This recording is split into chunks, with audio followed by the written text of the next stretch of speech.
Ace.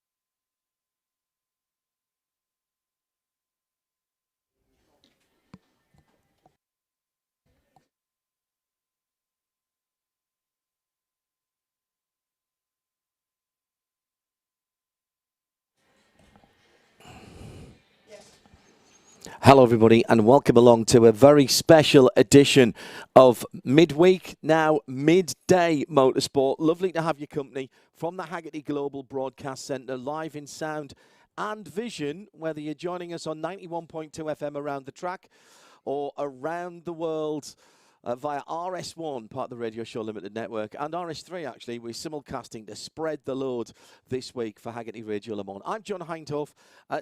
Nick Damon and Shea Adam will be joining me. Tim Gray's up in London, but he's so busy at the moment he can't talk to us from there. We will, I'm sure, feel his presence later on. Hello to Sarah Rigby. Let's take some parish notices first of all. Apologies for absence. The show is starting whilst morning clinic still going on. I'll be catching it during lunch, working in the evening, but tuning in once home for qualifying. Yes, lots going on tonight. Hello to Alexander Orkin. Road trip has begun. Was 4 hours ago. He was on the way. Hello to Lanswick, fully into 24-hour of Le Mans Road, listening to Hagerty Radio Le Mans. Very, very good.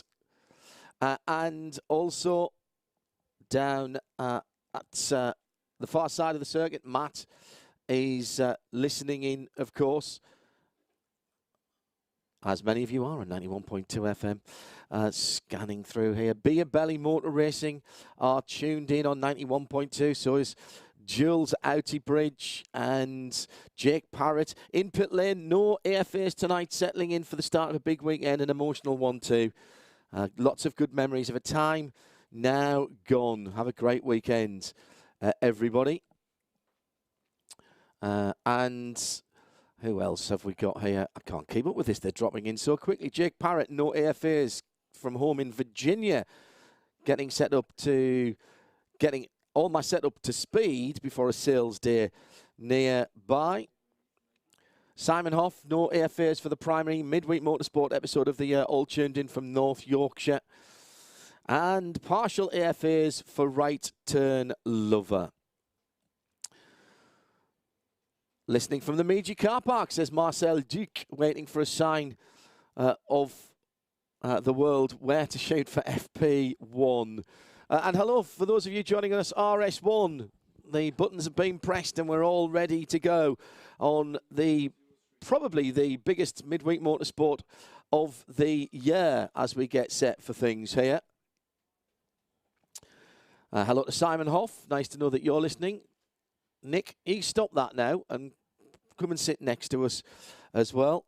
Andrew Gord, a bit late, listening in from Australia at night. And Jake Parrott, we've mentioned, in pit lane, Jill's Outybridge, Beer Belly, Neil Steed, Sports Car Global, also to Sarah Rigby, all of whom I mentioned before we filtered through to London. And Nick Damon and Shea Adam will join me in just a few moments or two. I have no papers to shuffle. We are all digital. So let's hear the jingle for the top story.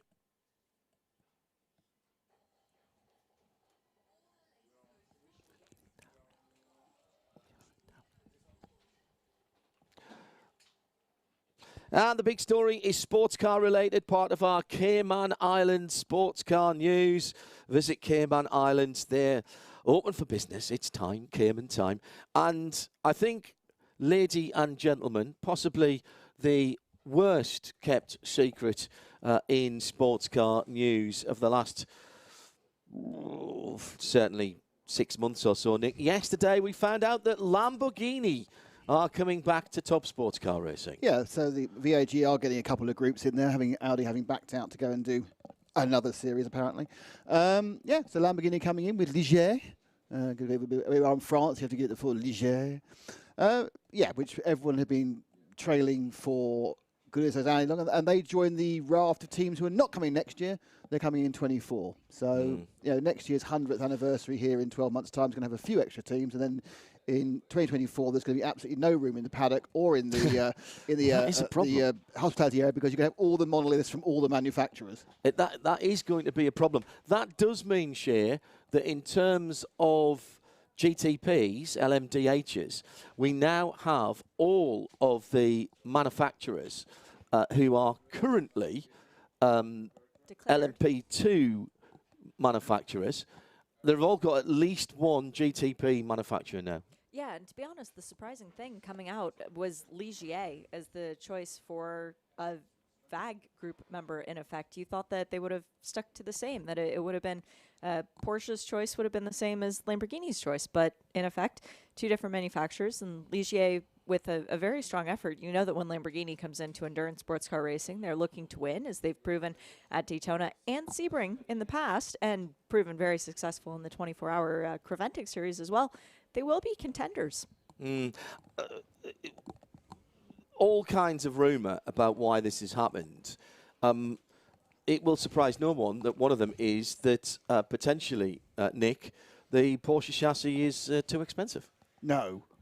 I always think they create value. Well, no, the Porsche chassis itself is not too expensive, but it's the optional extra for wheels, a steering wheel, a clock, a rear view mirror. You know, the actual basic car is cheap as chips. Yeah. Get on the track, many bank loads. Really, really good residuals, though. Yes, until you put it in a wall. Yeah, hashtag Hagerty Radio Le Mans, and you can hit us up on either Specutainment or at Radio Le Mans at the moment, but we're watching hashtag Hagerty Radio Le Mans, so probably that's the best way to get to us. Not until 2024, Shea, so it's going to give them time to get themselves sorted out, and also to see what other GTP cars, notably Acura, GM, and Porsche.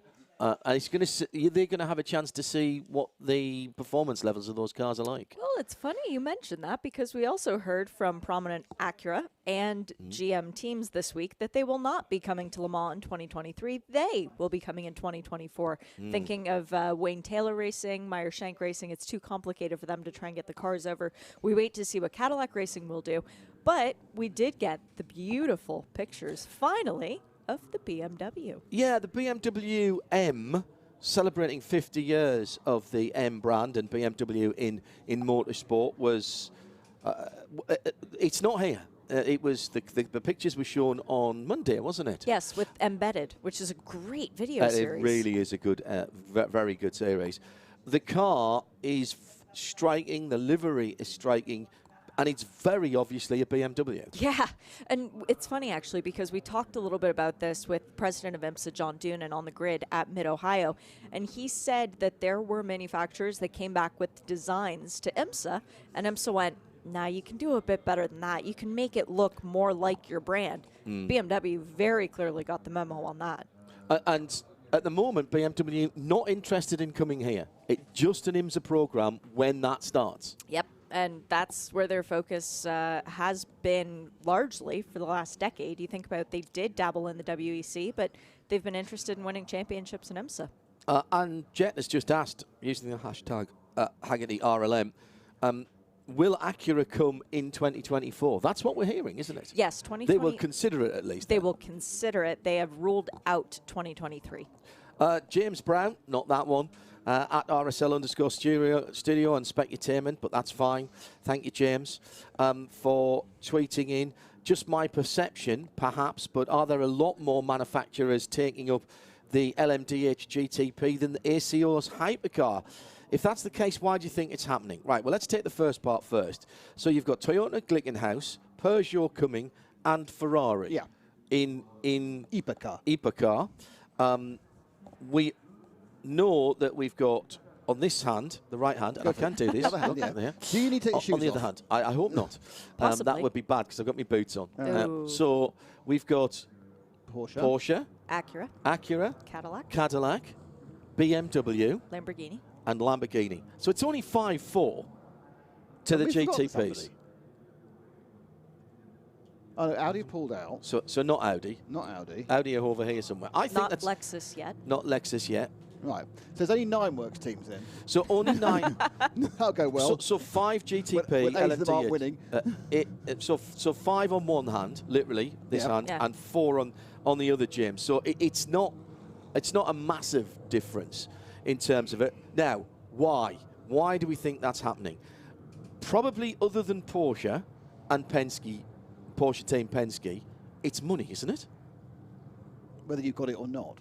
Well, how much are you prepared to spend, Nick, on getting a car onto the grid? Because the GTP is likely to be by a significant factor, less expensive than a bespoke build chassis stroke engine I think, program. yeah, I mean, it's also, if you look at where the teams have come from, the American teams have been used to building DPIs, which are modified P2s with their special designs, engines made by the manufacturer and sold effectively, run through customer teams, be they, under the pseudonym as Works team. Lamborghini are joining that. Lamborghini obviously also have sports car programs where they work through teams. Ferrari, effectively, the reason Peugeot and Ferrari have gone for the hypercar is Peugeot adopted early, kind of before it became obvious there was going to be an option to do LMDH and be competitive. Hence the reason they're trying to stop from being competitive in all their press races these days. And the reason Ferrari are doing it is the F1 cost cap. And they've got all that technology in hand, all the people in hand, so they can actually got the money left over to do it. And Ferrari will make money out of the thing, and they haven't got to worry so much about cash, and they haven't got to worry about anything beyond a Works deal. It's very much been, the only reason there was a Ferrari hypercar is because F1 have got a cost cap. Do you agree with that? Oh, there's a... To an extent. Oh, I've got an extent. To an extent. An extent. What extent do you agree with it, love? Or disagree with it? Yes, it is. It is definitely a money-making opportunity. But do they want to have Ferrari with the name against winning the big races again? Desperately. Yeah. So, yes. With the slight asterisk. The one that we haven't talked about is Bicolis. They are trying to come in. They've got a car. What they don't have is a manufacturer right now. They have debuted the car, or presented the car, shall we say, under the name Van Wall, which there's a legal argument about whether they can use that or not, or whether they own that. I'm not going to get into the whys, wherefores of that.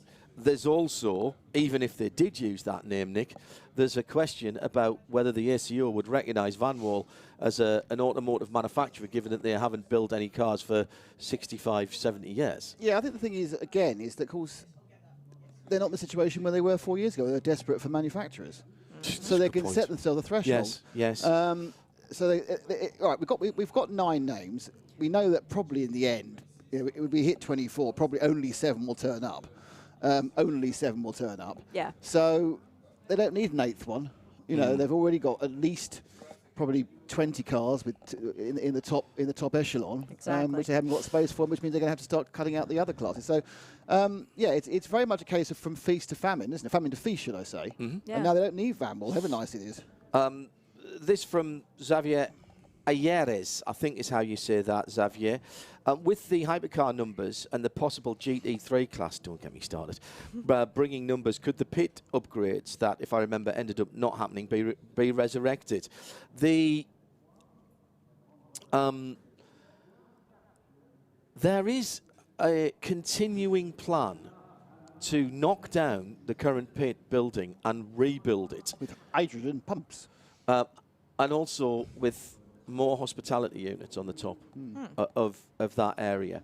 And whether that would mean more pits or not is a moot point, because the issue is always about how many cars you want on the track at any one time. Yeah. Well, they're nowhere near track capacity, are they? No. Whether you want more on there is different entirely, but 62 is nothing like for an 8-mile circuit, you know. No, I don't disagree. I mean, I think the problem was that they pre-COVID, they announced this new pit complex. Obviously, that's delayed everything by a couple of years, and now they have to decide whether they can get it done, and they've got to do it in between 2 years. It's very difficult to get that bigger thing built in a year. You said we were forgetting someone. We were, of course. Matthew Heinemann, thank you, Matthew, has reminded us the 6th LMDH manufacturer, so I did need an extra finger. Or a foot. Over here. Or a foot. Not a foot. Was Renault Alpine. They're going to right, yes. They're going to drop back into LMP2 next year in preparation for 24. Yeah. 24. So that's another That's 2024 car. And they'll definitely come here. So that's 8. That's 6 GTP LMDHs and 4 manufacturers for hypercar. Whether they will all come here and how many cars they will build, I think ultimately, surely, Shea, that even BMW, if they could get an entry, and there's the issue. If you've got 10 teams, 10 manufacturers rather, that's at least 20 cars. Porsche are going to have 2 teams because they'll have an IMSA team and a WEC team. That may well happen with other manufacturers as well. Cadillac are talking about doing that for sure. So all of a sudden, you're up to 24 cars. You could be getting the sharp end of 30 cars before you go into the other classes. Oh, for sure. And the thing that I'm kind of curious to see is when we do start getting the LMDH variety running at Le Mans, those cars in the past, DP, DPI, have been built so that the cockpit is more easily accessible at Daytona, which is on the opposite side of the car from here. Where is the cockpit entry going to be in the cars that are LMDH but built by Renault Alpine? Because obviously their intent is not to go and win Daytona, their intent is to win on the home ground. So it's little things like that too that when you start reading the rule book and how they're defined, how that comes into play. I think the other thing about car count is realistically this is going to replace 2 classes, isn't it? This is replacing LMP1 and GTE Pro. Because there will not be a pro division of... there's no pro division from next year. Yeah, exactly. Yeah. So all right, GTE Pro is a bit thin now, but don't forget it's not that long ago when we had 11 in P1 and 10 or 12 in GTE Pro. 17. So yeah, so you're looking there at 23, 24. So it's not quite... We've just got used to having absolute shed loads of P2s and GT AMs. It wasn't really the case. And if you did have 25, you've still got enough room for 16, 17 of the others. So it's not like you're cutting off the gentleman drivers a chance to get in. Just on 20 past midday on this special midday motorsport live from the Hagerty Global Broadcast Centre. Keep the comments coming in. Barnaby Scarf on a 3.5-hour road trip today. 3 hours of Radio Le Mans preview shows. That's terribly convenient. Oh dear. Yeah. Sorry. Hashtag Hagerty RLM, of course. Let's see if we can get down to the pit lane and see if Joe Bradley is listening in. Bradders, are you there? Hello? No, he isn't.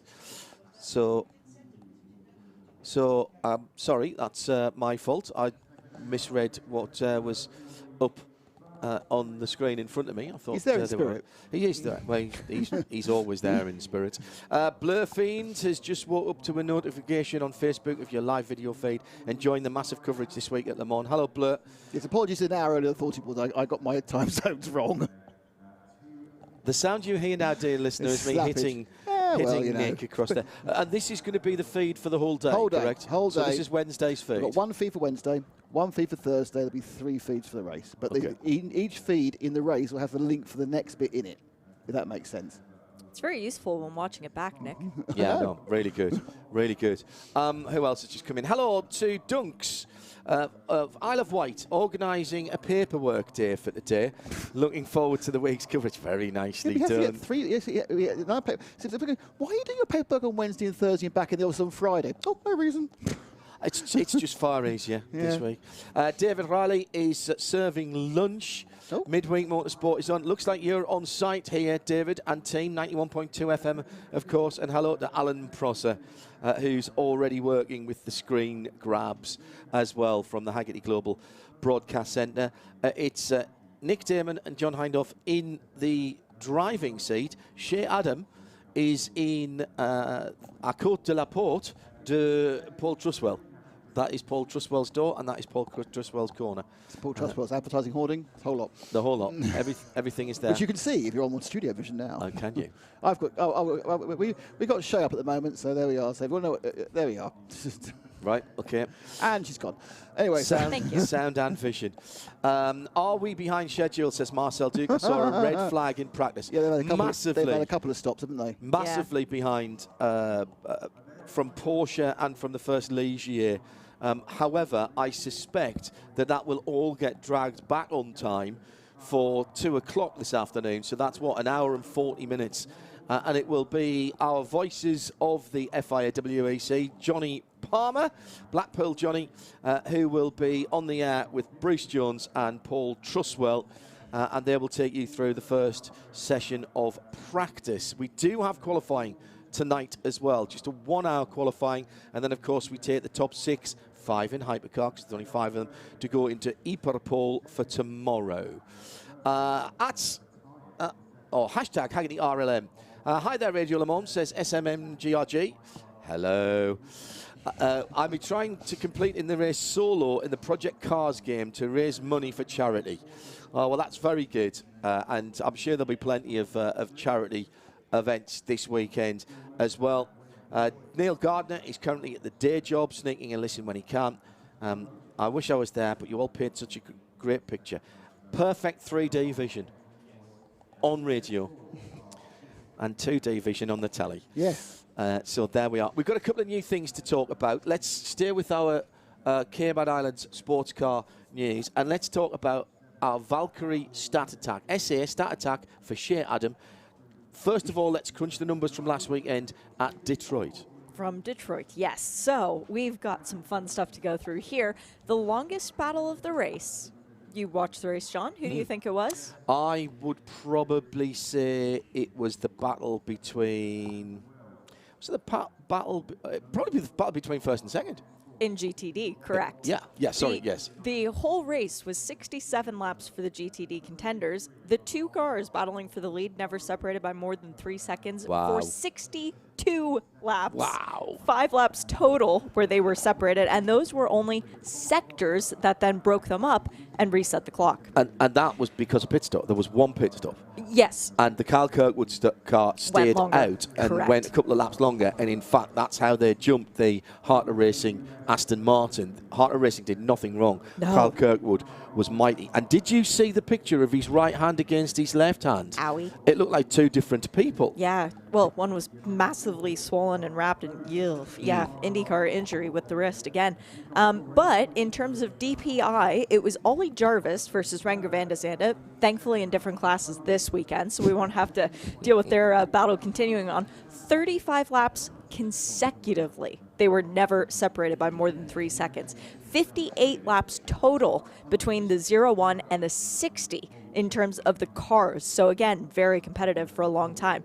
Now, in terms of GTD, how about this one for you, John? The 17 and the 1 were never separated by more than 3 seconds for 36 laps, but Madison Snow versus Kyle Kirkwood and Roman DeAngelis, so 2 cars then ahead, so 3 total, 24 laps those cars were tethered together, all in a line, all consecutive.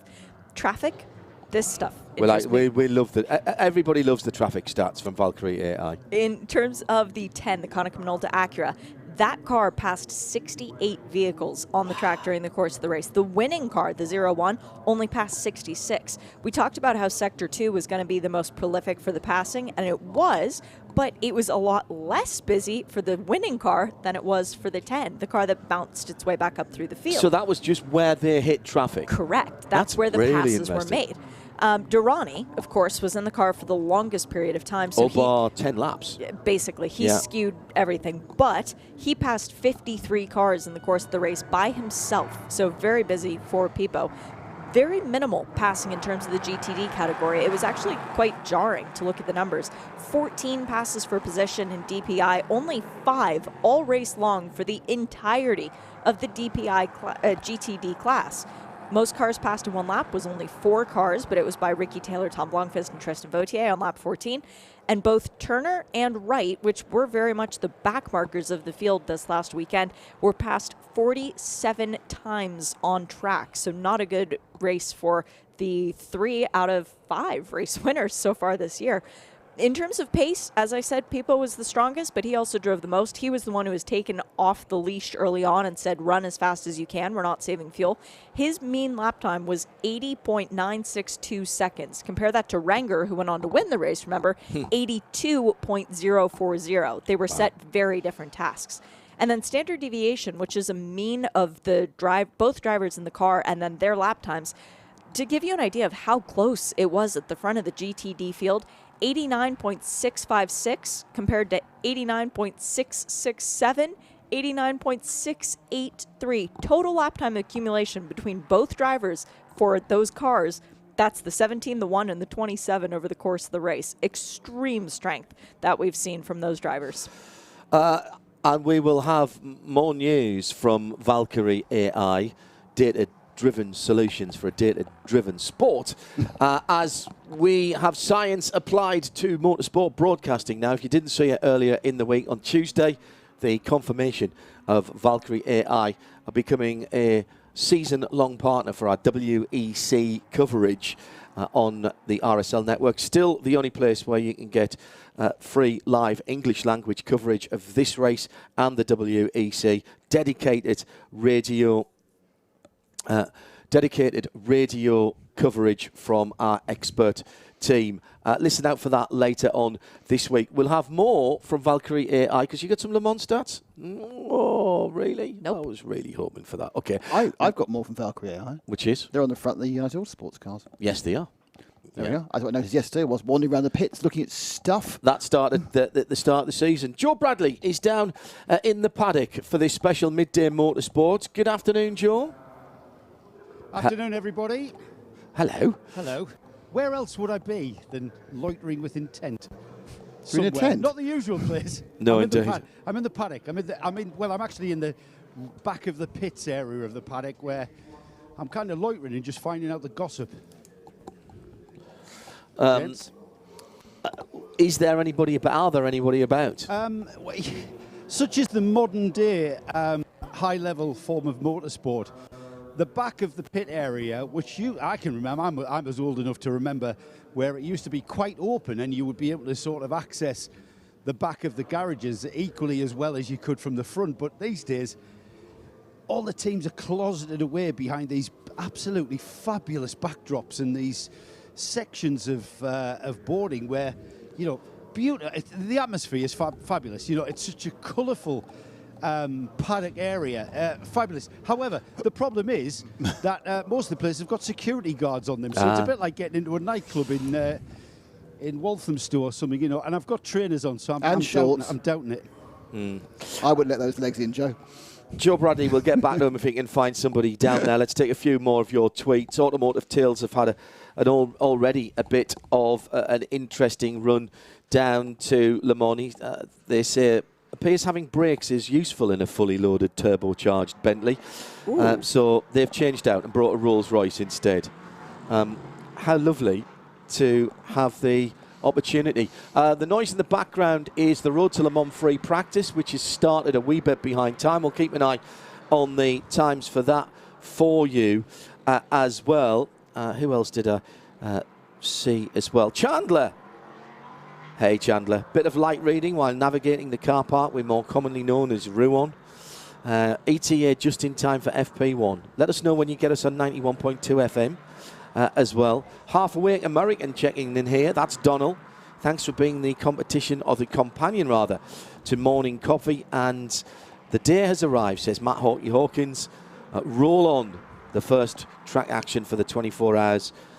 The radio coverage is on for Jerry Z down in Florida, you are. And live in Terre Rouge, the Red Hill, Dave Monks has got the system set up as well. Good to have your company. Let's talk a little bit here. You've been talking to some of the drivers down in the Pesage. scrutineering, which was back in the Place de la République this year after a couple of years away. My, those LMP3s are Noisy. noisy. Yeah, absolutely. What's the mood? What was the mood like? Were people just glad to be back here and glad to have spectators back? You know, it was funny, John, because there was a mix of glad to be back and glad to experience this for the first time, because there were a few drivers who ran in 2020 and 2021 who didn't get the full feel of Le Mans. And then there were the rookies who didn't know any different. But there were the people who were saying, this is refreshing to be how it used to be. There was a lot of that being said, but it was nice. It was still a bit quiet, have to say. Not sure if that was because the weather was scaring people off or if it was just because everything was still a bit cautious, but it was nice. Don't go away, Shea, because we've got more. Visit CaymanIsland.com sports car news in the next 90 minutes as we're counting down to the first free practice session. It is midweek motorsport. It is midday motorsport because it was midday here in France when we started That's here in France. Yes, I know, because it is normally 1 o'clock, but they've pulled everything forward. So we need the 2 hours to squeeze in before Johnny and the rest of the crew take you through the first of the practice sessions. There was MotoGP at the weekend. There was. Now, I didn't see it because I was driving down here, and I'll let you off. I have not had the opportunity to go back and watch it. Bizarrely, I watched quite a lot of the build-up to it on Friday and Saturday, while in between my IMSA duties. But then once in the car, of course, I was listening to Paul, Bruce, and Johnny for the 8 hours of the running here. So I saw a very interesting qualifying session. Once again, Ducati going well. One Yamaha going very well. Fabio Quartararo. Yes. What happened in the race? Well, effectively, the bikes that look really likely to do well, Pecco Bagnaia in the Ducati and Aleix Espargaro in the Aprilia, with Fabio hoping he could hang on enough not to get blasted down the straight. Mm-hmm. So that's what happened. Or not. Right. So going to the first corner... They were at Mugello, weren't they? No, they were at Barcelona. Sorry, no, they were at Barcelona. So going to the first corner, Taka Nakagami was, let's use the word optimistic, lost the front end, slid... I can do this, look. He slid, and his helmet hit the back. So that was lap 1, turn 1? Lap 1, turn 1. I've seen the clip. Yeah. I didn't realise that was at the start of the race. He turned his helmet, clipped the back of Bagnaia's wheel, ripped off his visor. He carried on going, took Pecco down, and the bike took Alex Rins down. So the three of them were out straight away. Nakagami was in hospital for a day, but he's fine. Oh, my goodness. A bit shaken up, but he's fine. Everyone's fine. Anyway, so that's Bagnaia out. No fault of his own. Yeah. Championship contender. Exactly. Absolutely. And leader. then, because he made a good start and there's chaos behind him, Fabio Quartararo got in the lead. And we go, that won't be very long, will it? That won't be very long, will it? And he just disappeared. Just eked it out, no problem at all, no tyre wear issues, nothing. We all thought that, it was tyre issues, so tyre wear race, so Battistini will come through. Nope, threw it off. So basically, Battistini's win or bin. Yeah. Like that. And then Aleix Espargaro oscillated between the two Pramac Ducatis, which is, of course, Zarco and Martin. But, and he was second. So he's second. Penultimate lap, he's second. He's second on the penultimate lap. He goes across the line, and he slows down because he thought it was the last lap. No way. Yep. So he thought it was the last lap. He slows down. He's waving to the crowd. This is great. People can see what he's doing. He's waving to the crowd. You have to come this way. On this way. He's waving to the crowd. Oh, I've won. And he goes around turn 1, gets around turn 2, sees Luca Marini going hell for the past and goes, oh dear. And then cranks it back up again, but gets past Marini again and finishes 5th. Apparently, it's down to the fact that his pit board was right at the start of the straight. So we were doing that. He couldn't have a chance to actually get up and see it. So he was using the big tower, the tower in Barcelona. Oh yeah, at the end of pit lane. The problem is, apparently, uniquely, the tower in Barcelona on the last lap doesn't say L1; it says L0. Yeah. He's used to things saying L1, so he saw L1 the tower, thought it was the last lap, but it wasn't. So he stopped. So he was a little bit embarrassed, and he lost 9 points. Yeah, you race to the checkered flag. You always race to the checkered flag. I don't think they can actually see the flag either. Because they're going so fast. And they're just coming out the corner, but yeah. 226 miles an hour they were pulling at Mugello. They were not far short of that at Barca. You know, I understand why it happened. But it's obviously very embarrassing. He lost 9 points. He's now second by 26, I think. Right. But it was a really good race. Gives me an opportunity to remind everybody that Le Mans podium finisher Warren Hughes did exactly the same in an MGF Cup race at Croft once. And he was leading, though. It has been done a few times. Yeah. It's been done a few times that people have waved the crowd. Well, of course, Nigel Mansell waved the crowd prematurely in Canada. He knew he hadn't finished, but he went so slowly, he triggered the "we've broken down" mode of the car, and it stopped. Oh. In 1991, I think it was. That's unofficial why it stopped. Hashtag Hagerty RLM, and Chris Suku is... Oh, they're just passing Abbeville on the way down to Le Mans. About another 60, 70 k's, you should be able to pick us up on 91.2 FM. It's a bit scratchy, but not too bad. Sort of just south of Alençon, I started picking it up on the péage on Sunday, and all the RDS data and everything downloaded before I came off the péage, actually, north of Le Mans. So we're doing all right at the moment. Hello to Heath Giles, enjoying the show live for the first time in a while. Much more convenient time for us down under. 8 p.m, almost like being there on a normal week. Very good. And he did send me the picture of the Holden HQ concept GT3 car. I think that needs to be built. Is it a ute? It's not a ute. Oh. Not a ute, that one. Definitely not. If you'd like to get in touch with us all week, hashtag Hagerty RLM, 91.2 FM. Around the world and around the track. We've had about 12 minutes of the first free practice on the road to Le Mans. 2 races this weekend. Johnny Palmer will be calling them for us on Thursday and Saturday. Yes. They are. DKR Engineering, John Brownson, Hey. with the top time. We know John, don't we? Yeah, from the IMSA Prototype Challenge Series. Yeah, in with DKR. Cool Racing, Malthe Jacobsen. We know him in the 69 Performance car. Tech. Yeah, absolutely. You two get around, don't you? Wayne Boyd for United Autosports. Hang on. Yep. We know him in the 23 car. And we know the guy who's in 4th, too. Now, which Matthew Bell is that? That's British Matthew Bell in the Nielsen Racing number 4. Yes, the IPC champion from 2020. EDEC Spa, Patrice Laforgue. There's some good drivers here for EDEC in 5th in the 17. Tom Dillman next up for Racing Spirit of Le Mans, who's just jumped up there. That was Josh Skelton, who's just gone up to 4th position in the Racing Spirit of Le Mans. Times 3:47, 3:48, 3:49 for your top 3 at the moment. In GT3, the brilliantly named Bullet Racing has Valentin Haas-Klot behind the wheel of that Aston Martin, the number 99 car. That'll make Sarah very happy. In GMB Motorsport, that is Mikkel Pedersen. Yeah. In the number 88 GMB machine. What car is that then? That's HO Honda. Yes. Yeah, that's the NSX. Mikkel's actually in the 24-hour race, but he owns a Danish racing team that races Honda NSX, so that does make sense. Scott Andrews for Kessel Racing Ferrari. He's 3rd in GT3. We know him. That's the number 74 car. We know him. Where do we know him from? From IMSA, from running with Gar Robinson last year. And he's running the 74. Oh, I love it. Which is nice. Which is the number that Gar Robinson and Bill Riley are running in the big race. We'll keep an eye on that for you. There is timing at ACO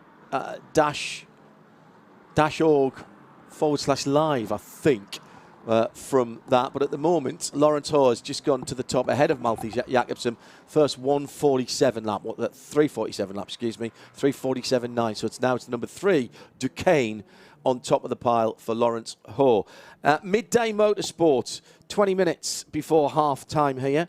We're going to be a little bit short because Johnny and Bruce will take over about 5 minutes before 2 o'clock local time here in France. So let's move on to some more gossip, etc. Here. There's been quite a lot of Stellantis people here this week. Stellantis. They're having fresh from their works outing in the Opel Astra. Yes, they had of which nearly 3/4 of it finished. Yeah. Well, it was more than that, really. Yeah, it was just the 7/8, right yeah. front corner. And it wasn't his fault, in fairness. No, indeed. So Jean-Marc Finot, who was driving a couple of weekends ago, along with 1992 Le Mans winner Yannick Dalmas, have been here to inaugurate the new Allure Le Mans exhibition for Peugeot. And there's a lot of exhibits on loan from the Musée des Adventures Peugeot, including the 1992 winner, the 905 Evo 1B, and the concept model for the 72 there. President Fillon, of course, Pierre Fillon, was on hand to open that as well. Peugeot are not doing this by halves, Nick, are they? No, you can tell that because they've already started causing trouble, haven't they? Yeah. Let's see how they turn out at Monza. I'm gonna hold my powder dry until I see how big the tyres and wheels are at Monza after this race. They've made a point. They have made their point that the hypercars should be intrinsically quicker than the LMDHs. That's what they've signed up They've for. actually said a bit more than that. And I think it was Jean-Marc Finot who said this, because he's the head of motorsport for the whole Stellantis group. He said there should be no way that an LMDH can compete with a hypercar. The thing is, you see, if they were joining now and there was only Toyota and them, then they could have the arm at the back of the ACO. But the ACO has done the same calculations you have with their fingers and their shoes about how many other manufacturers they are. And I realise that Peugeot are French, which gives them a little bit more leverage. But frankly, Porsche are rather more important to Le Mans than Peugeot ever will be. So, you know, it doesn't quite work. But you know, his job is to say that. His job is to make the point. His job is to cause trouble. His job is to try and get concessions. That's absolutely fine. Mm-hmm. But the job of the ACO is to say, no. I'm interested to see how that will play out. I really am. Coming up in the second hour of this programme, we've got the man who is effectively head of mission for TGR, Toyota Gazoo Racing, and that's Rob Leupen. I spoke to him on Monday afternoon. Seems a million years ago already. And that will be our big interview coming up in around about 15 minutes, just over 15 minutes' time. Right, what other motorsport happened at the weekend, Nick? There was no Formula One, was there? No, there have been two back-to-back tours. There was no Formula One. So what do you have? You had Formula E in Jakarta. I didn't see any of that, I'm afraid. At this point, I have to admit, I knew there was Formula E in Jakarta. Once again, it had literally... the only thing I did say is that, of course, it was an even bigger trip back to here for the people who were double duty in Jakarta. But luckily, the time zone was on their favour rather than against them, as it was for the Detroit guys. Yeah, very much so. We had the Rally Italia Sardinia, where Oit Tanak and the Hyundai team took the victory by just on a minute, actually, from Craig Breen, his best result of the season for M Sport Ford. Daniel Sordo was in third position, and that has sort of shaken up the championship in terms of the standings. Best result for Oit all season, and he'll be delighted to get a win under his belt. And if I could get the championship standings to load, there we are. In WRC, it's still Kalle Rovanperä, who took only 15 points away from the weekend, but he still has a commanding lead on 120 from Thierry Neuville, who got 5 power stage points for winning the Wolf Power Stage. Is this some sort of video game? Yes, indeed. Did he get like an apple as well and a turtle tail he can throw at people? Oit Tanak moves within 3 points of second place with his victory. Nothing in the power stage for him. Craig Breen moves up to 4th position, ahead of Takuma Katsuta on 57 points. Elvin Evans again with nothing in the main rally after he hit a rock early on and broke rear suspension. He got 3 points in the power stage, scored down in 40th, now down on 39 points. It's not been the season that Elvin Evans was hoping for. It is Formula One this weekend, though, isn't it? It's blinking flip. It shouldn't be. I know it shouldn't be. And former And, world champion rally co-driver, Robert Reed, who is head of the FIA yes, said it's not happening again. He says it will not happen again, not on his watch. Not on his watch, no. Well, not on my Homologato watch either. Well, I mean, in fairness, also, of course, with the ever-growing number of manufacturers who are going to be here, they're not going to want to split duty, are they? Ferrari are not going to want to be coughing up the cash for Hypercar to be here to have an F1 race somewhere else, take the attention away. No. I thought It was written in stone it shouldn't happen, and then it did. FIA World Championship events shouldn't be on the same weekend. I have no idea what's happened here. I think they claimed COVID, which is fair enough, because when they were setting the calendar, it was. Yes. I know we're all sitting here feeling a lot happier about the world, but when they set the calendar, which is why there's no Chinese Grand Prix this year, it was all much more up in the air. So they've claimed calendar reasons for doing it. Hence the reason we're in Azerbaijan.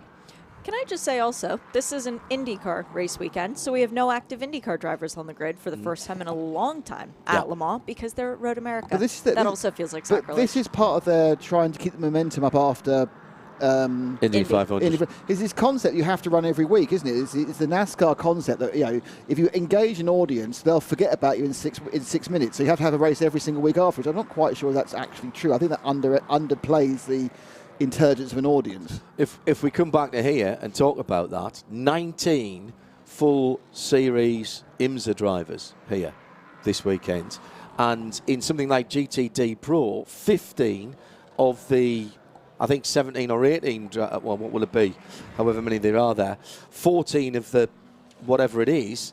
21, there's 7 cars on there. Right, okay, then I think 14 out of the 21 have done some IMSA. The IMSA influence, he still runs pretty deep here. 69% of the grid here has started at least one IMSA race. And of that, we've got 2,226 starts, 335 wins, 831 podiums, 17 series champions, 32 Rolex wins, 35 Sebring 12-hour wins, 19 Watkins Glen 6-hour wins, and 30 Petit Le Mans wins. We can just leave her with stats for ages. It's fantastic. I noticed you didn't mention the 5 gold rings, the 8 known laws of leaping, all the partridge in the pear tree. Yes.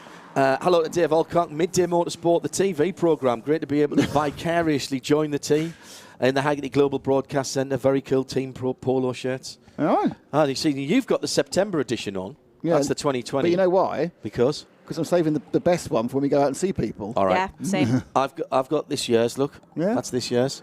Yeah. I've got the Radio Show Limited. Yeah. Special. Yeah, very good.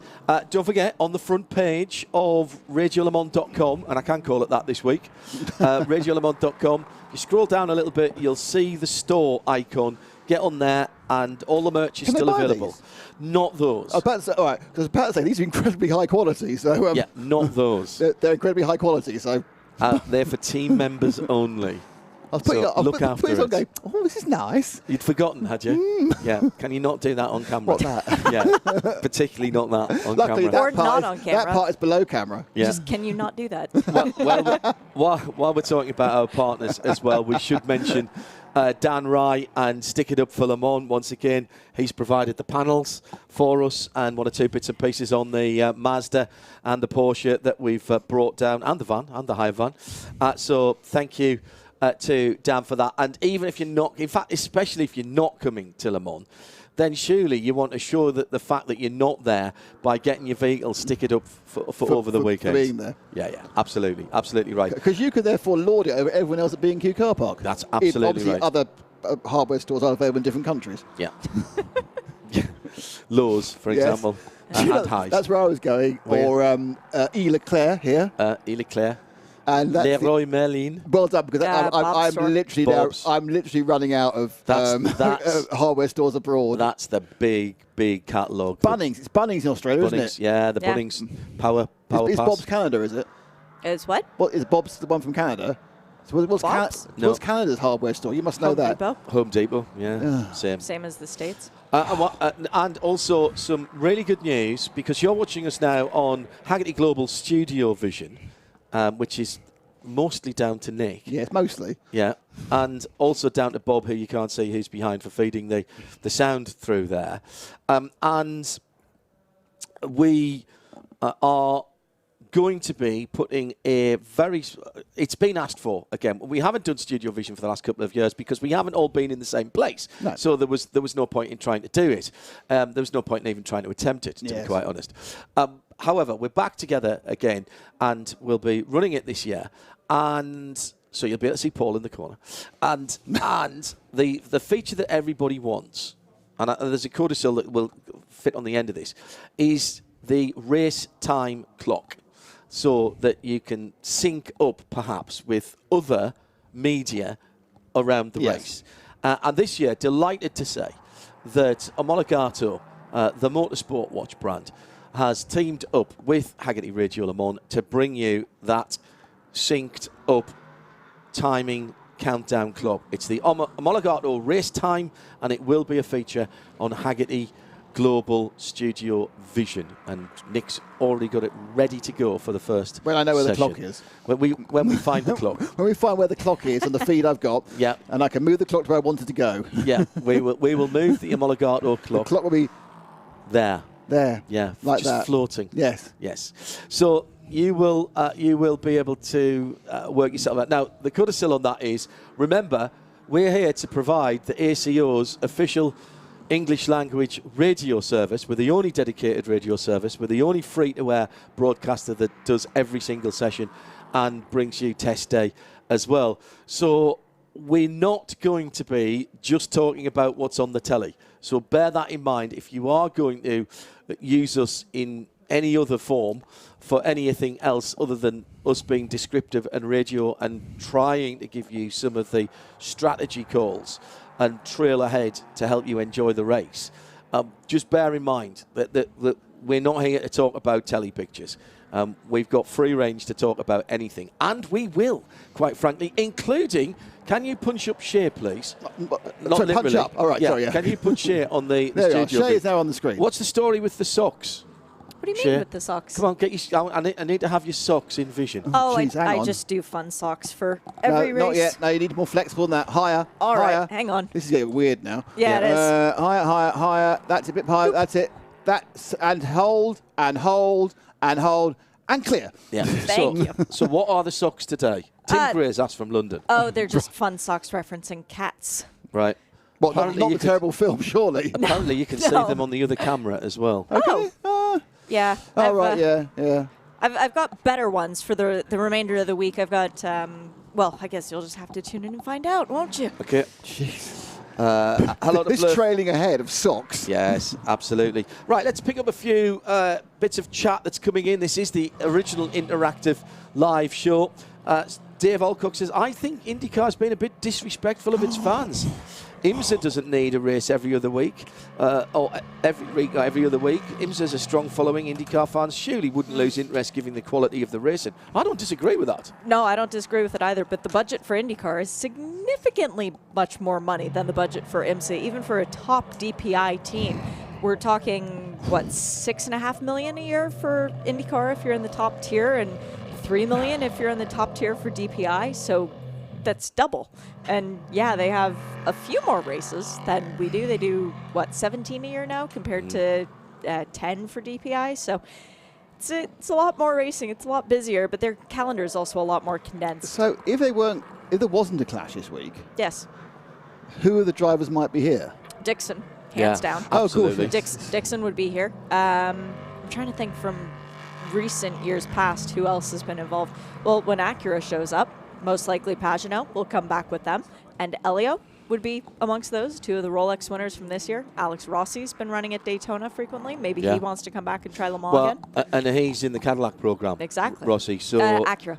In the Acura but program. But he might be in the Cadillac program moving forward. Because now he's changed teams Correct. in IndyCar. Yeah. I think a lot of these guys would like to be here.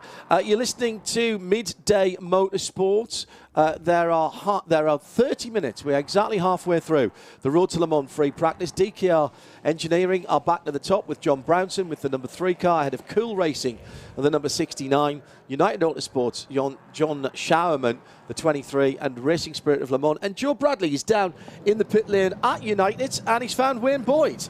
Yeah, Wayne, you've been out in the car so far. What's the track like? It's pretty good, to be honest. The last time I drove around here was last year in the big race in LMP2, so it's definitely a little bit different. Just getting my head back around it again, but the track feels good. Obviously, the boys were out here on Sunday, so they've cleaned it up for us. So thanks for that. And then I just did a couple of laps there just to get myself signed the car off to John, and it's more important for John to get more laps in this session than me. So LMP3 for the Road to Le Mans is the premier prototype class in that support series. What are the differences between the LMP3 and the LMP2 with regards to the driving and how you do that? It's quite a bit different, to be honest. It was actually interesting, like last weekend at Indy, like our IndyCar was the Kyle Kirkwood jump from an IndyCar back to a GT. But if anything, that's actually easier because it's so different, if you know what I mean. Whereas the P3, you know, there's a bit less, slightly less aero than the P2. Obviously, the P2 car is a bit more horsepower, more aero, carbon brakes, traction control. So it's quite a jump each time. You can do it, you know, you would, but I do feel you would be lacking performance in each of them trying to do it. And from the respective, the LMP3 car is an entry level to an AM driver kind of format with regards to the Road to Le Mans series. Does that work with your AM driver? I mean, is it? I mean, for me, looking at it, carbon tub prototypes sports car for what is a relatively, you know, a gentleman driver, as we affectionately call him. Yeah. Have they got it right? I think it's brilliant, to be honest with you. They're not a really tricky car to drive. Like for me, a P2 car is you know, it's a bit harder to drive for a gentleman driver, but for a P3, they're very forgiving. You know, and there's no traction control to worry about. You know, you obviously you have lots of grip and stuff. No, I think it's a perfect category for them, to be honest. It's a little bit, you know, it's a good entry sort of for them. Good stuff. I just saw you in a conversation with your engineer there, and as ever, is it all about the tyres once again? Doesn't matter what you drive, it's about the tyres. Yeah. And then it's a limited amount of tyres as well. So it's just, around here, though, it's not so bad. Around here, it's not too bad on tyres. It never really has been, but it's always just trying to get that happy medium, isn't it, with what to run. But we're all right. We look okay. Good stuff. I'll let you go back to work, Wayne. Thanks for talking to us. It's Joe Bradley down in the pit lane with United Autosports and Wayne Boyd. It is midday motorsport with Nick Damon, Shea Adam and me, John Hindhoff.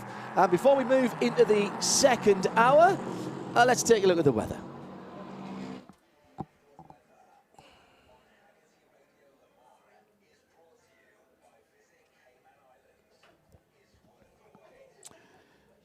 Not a bad day, to be honest. Top temperature for this Wednesday, 21 degrees Celsius. That'll drop down to a pleasant 11 degrees overnight. A little bit of afternoon cloud, maybe a spit or a spot of rain. We had a big shower overnight here. Tomorrow, Thursday, 21 and 12. Clouds clearing for the most part as we get to the weekend. Friday looks lovely, 25 degrees. And Saturday and Sunday, barely a chance of rain, 26 and 27 degrees for the race itself.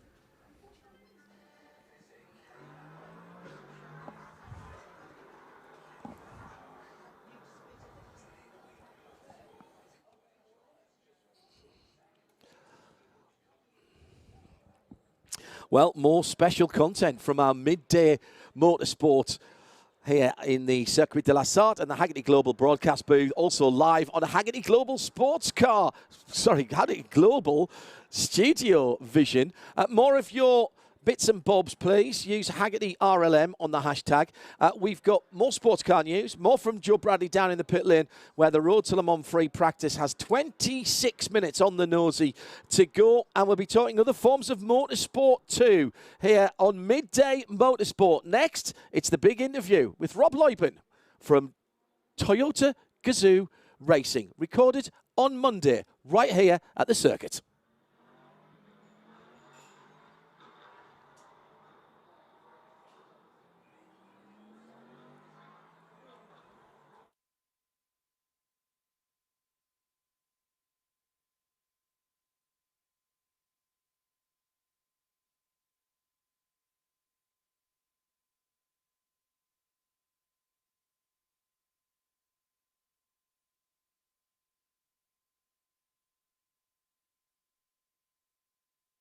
Racing. Rob Leupen is with me. Rob, your 11th Le Mans this year. Does it get any less exciting coming back to the Circuit de la Sarthe?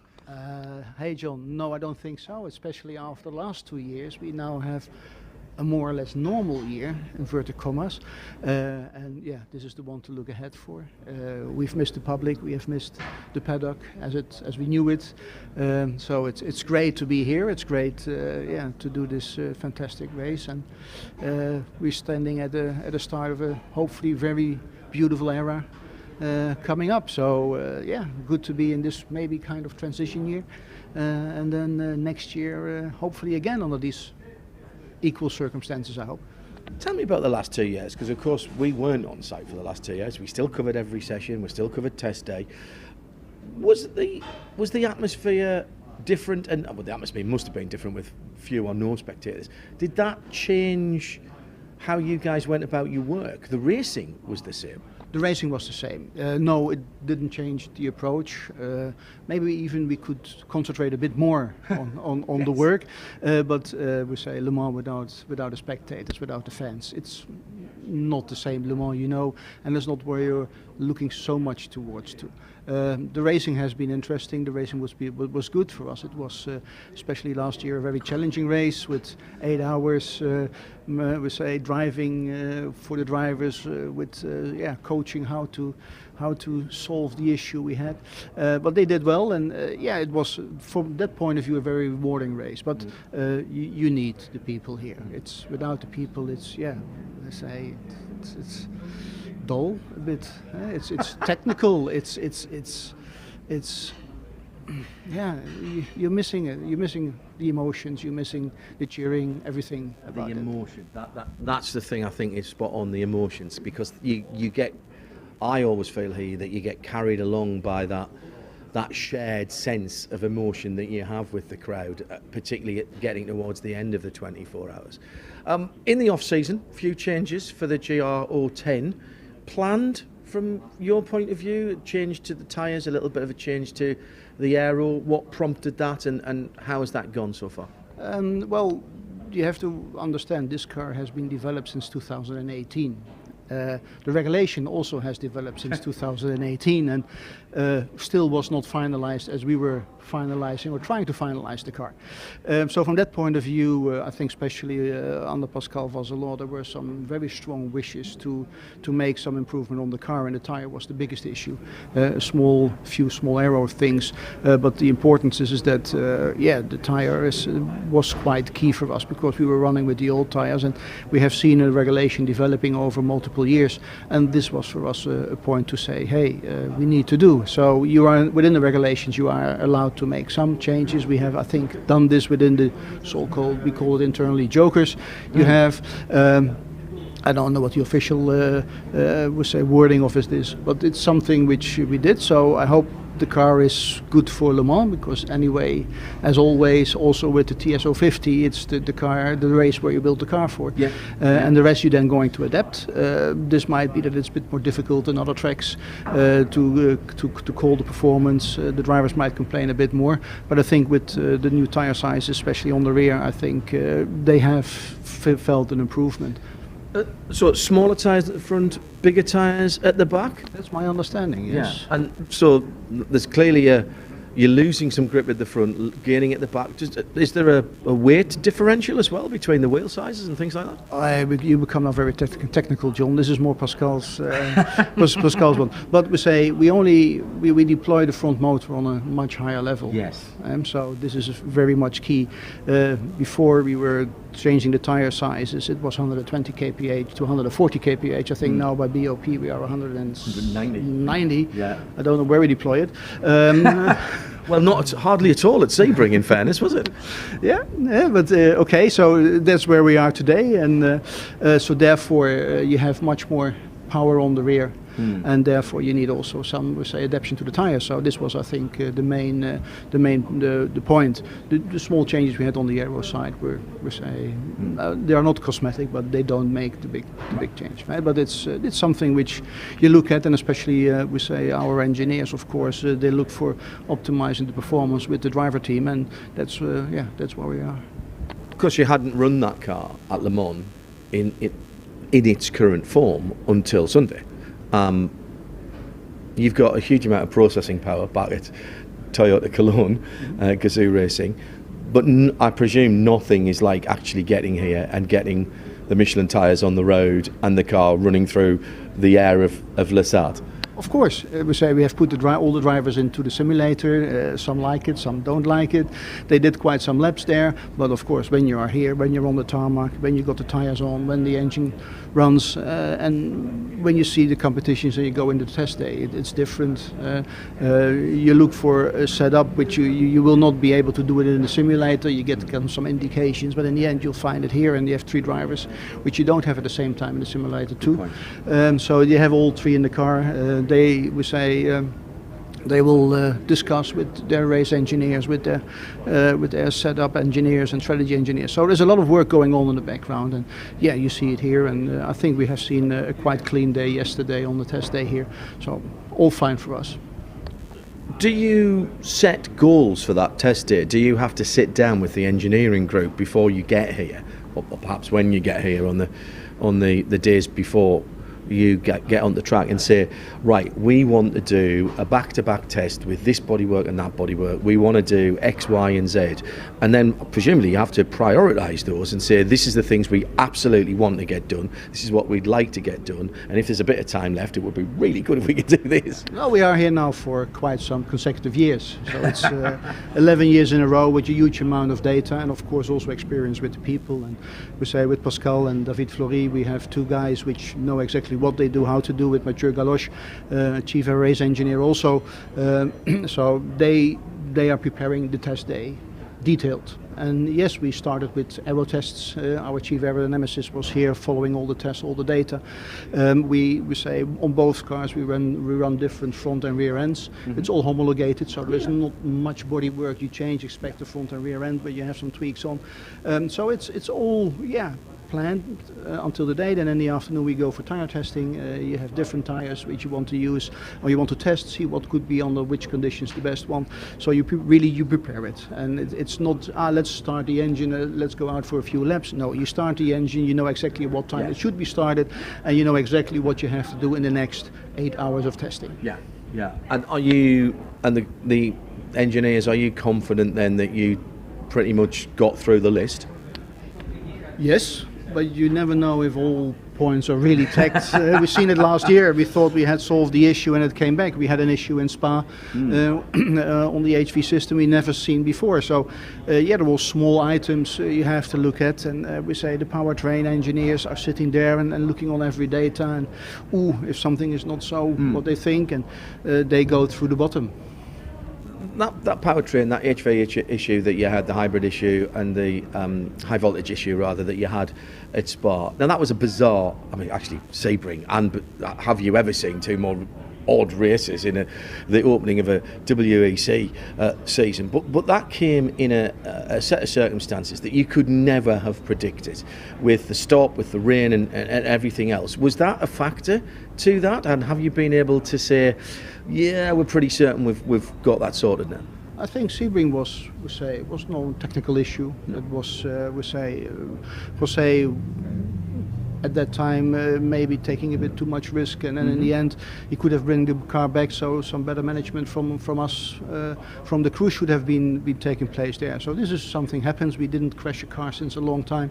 But if you do motorsport, it can happen, and it will happen at a certain time. So this time it was not what we have of course planned, but this was not a technical issue. In Spa we saw a technical issue. It was not 7, this car was car 8. So they could balance out a bit on that side. But it was a technical issue we haven't seen before. And we say you're always very sensitive if it comes to this kind of issues on the HV. Also we saw how Sepp Buemi left the car, because you're nothing different. It was nothing dangerous at the time, but these are the procedures you would all like to put in place. We are reviewing the procedures afterwards. Was everything okay? And then we went through the bottom of the problem, and there we have with our supplier we'll find hopefully good solutions here. But we say it is 24 hours of racing, and we have seen so many surprises over the last 10 years. Well, that's true. I know you don't want to see those issues, Rob. if you can take any positives from Sebring, the car stood up really well to a really large impact, and your driver was able to get himself out. And great. Nobody wants to see a car upside down, but all the safety systems worked. At Spa, all the procedures that you guys had in place and the ACO have in place were adhered to. You had to send some technicians out with the briefcase box and make the car safe. That all worked as well. I mean, it's not what you want, but everything worked as the way it should be.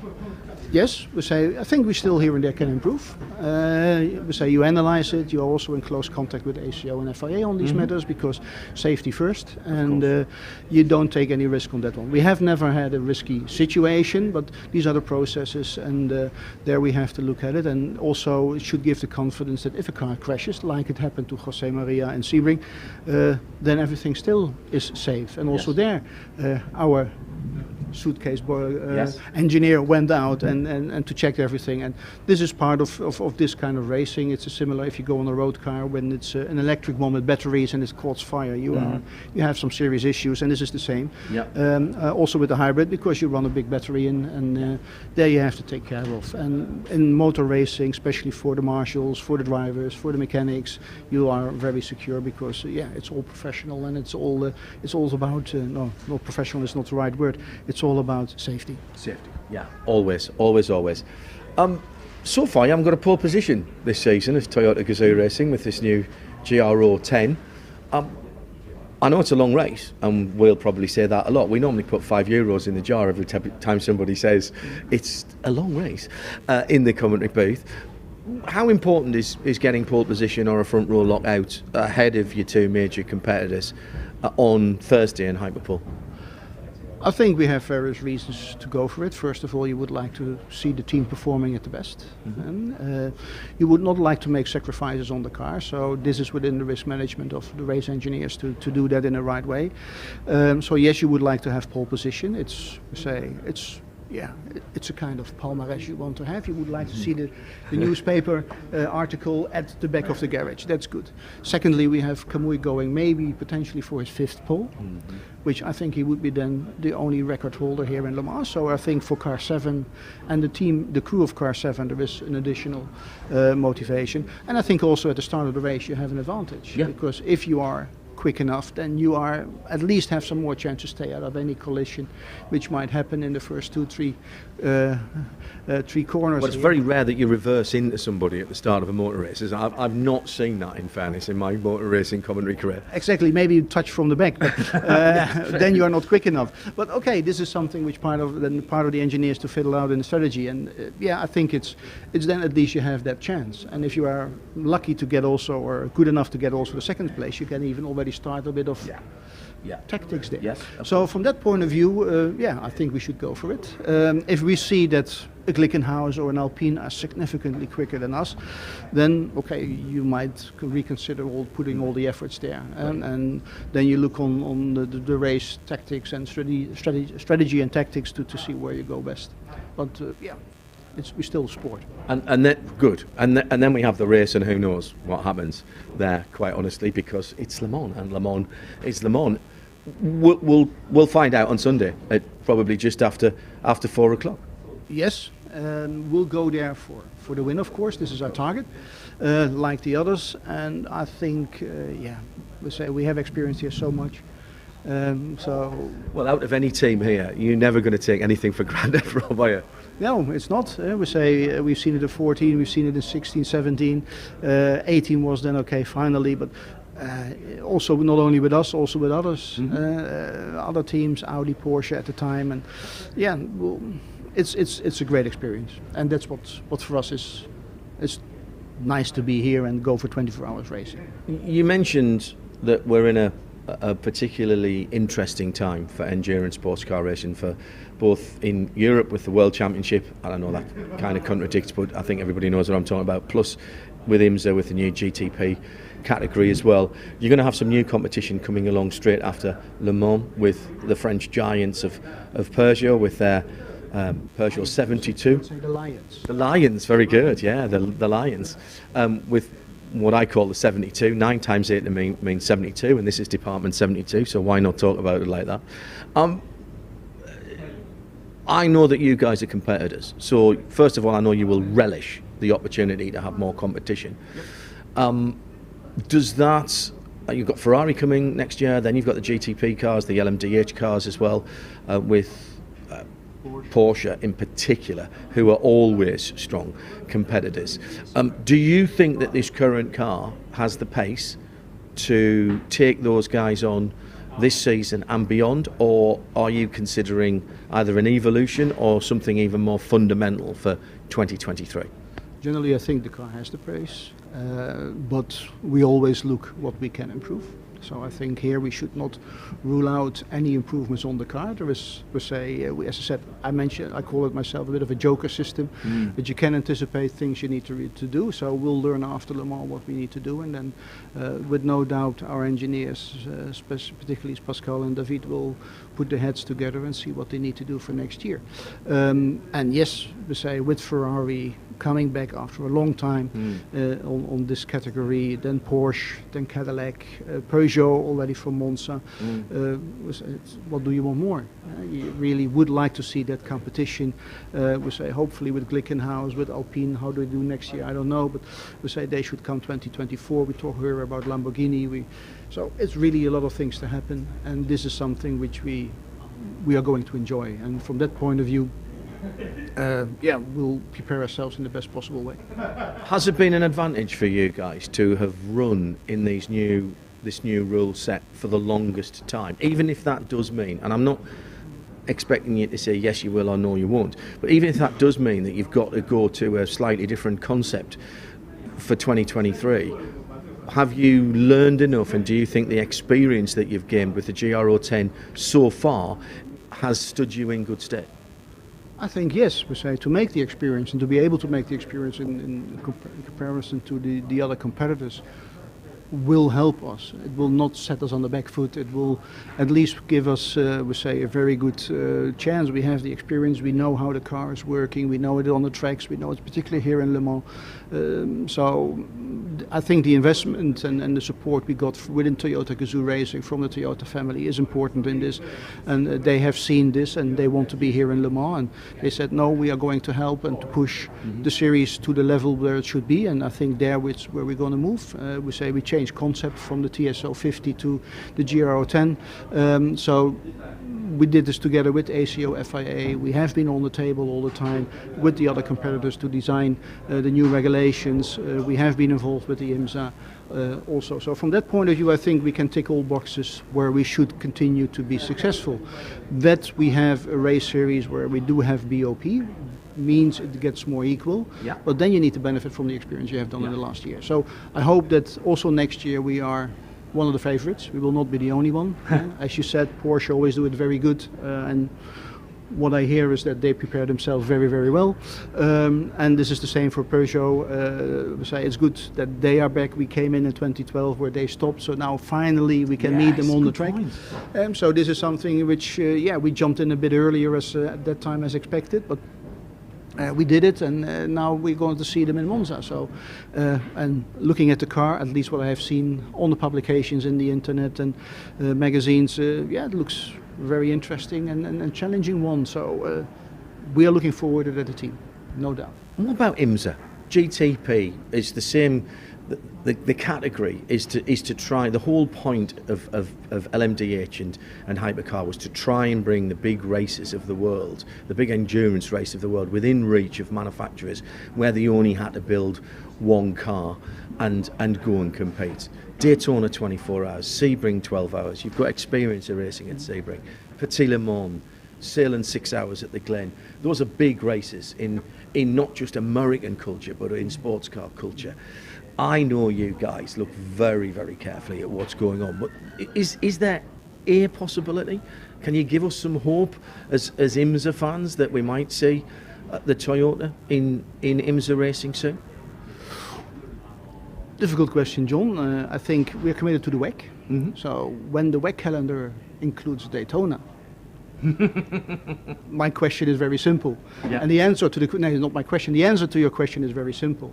But here I think we have to say that we are here in Europe, we are racing from Europe, and we are committed to the WEC. We're committed to Le Mans. If they expand the calendar within the WEC, then in the US at Daytona, I think everybody in this team would love to go there, no doubt about it. But I cannot make any commitment or any statement where we said, yes, we're going to join IMSA with the team. I don't think this is something which we are not planning at all at the moment. And could you see a situation develop where another Toyota brand like Lexus, who are very big in the States and who race in IMSA in the GT department, would have the opportunity to perhaps race a rebranded GR010? Theoretically, they could. If there's a smile on Rob's face, ladies and gentlemen, when I say when he answers this question. Theoretically, they could. I would repeat, but it's not in the planning. Okay. Looking back to this weekend, we wish you all the best. Race well, race safely. I'll say enjoy it. I know sometimes it's a strange type of enjoyment here, Rob. But it is enjoyment, John, and thanks for the interview. Thanks for being here at Le Mans, and hopefully we can give you some nice action to comment on. The most comprehensive coverage of the world's greatest motor race anywhere on the planet. This is Hagerty Radio Le Mans. And that was Rob Leupen, the man at the head of Toyota Gazoo Racing, talking to me on Monday in their hospitality area. Thank you very much. Big U2 fan, was playing him some U2 on our Tuneful Tuesday. Right, let's pick up on a couple of things after that straight away. Shea, I could hear Shea Adam and Nick Damon with me in the Hagerty Global Broadcast Centre on Midday Motorsport. I could hear your eyebrows raising from here without even looking at you when he was talking about potentially coming to the US. Very interesting comment about what he said about Daytona. Yeah, very much so. That we are committed to the WEC, and if Daytona were on that schedule, then perhaps. But otherwise, no, that's not the championship that they are in to fight for. The interesting thing to me was more about potential customer acquisition of the Toyota solution to the top class car. Don't think that would happen with the current teams running the Toyota Lexus brand in IMSA, because they're focused half on customer racing and half on the pro car, and I just don't see that going into the top class. But potentially somebody else coming along and maybe offering that solution, yeah, could happen. That looks to me, and Rob said it there, that there's a lot of proprietary information there. That is an R&D project from Toyota. Perhaps, uniquely, that the whole of that program, that race program, is paid for by road car R&D. It's not a marketing program, it's an R&D program. And therefore, the thought of perhaps some of their quote-unquote secrets getting into private hands is probably going to preclude that from happening, isn't it? Yeah, I mean, I think it's...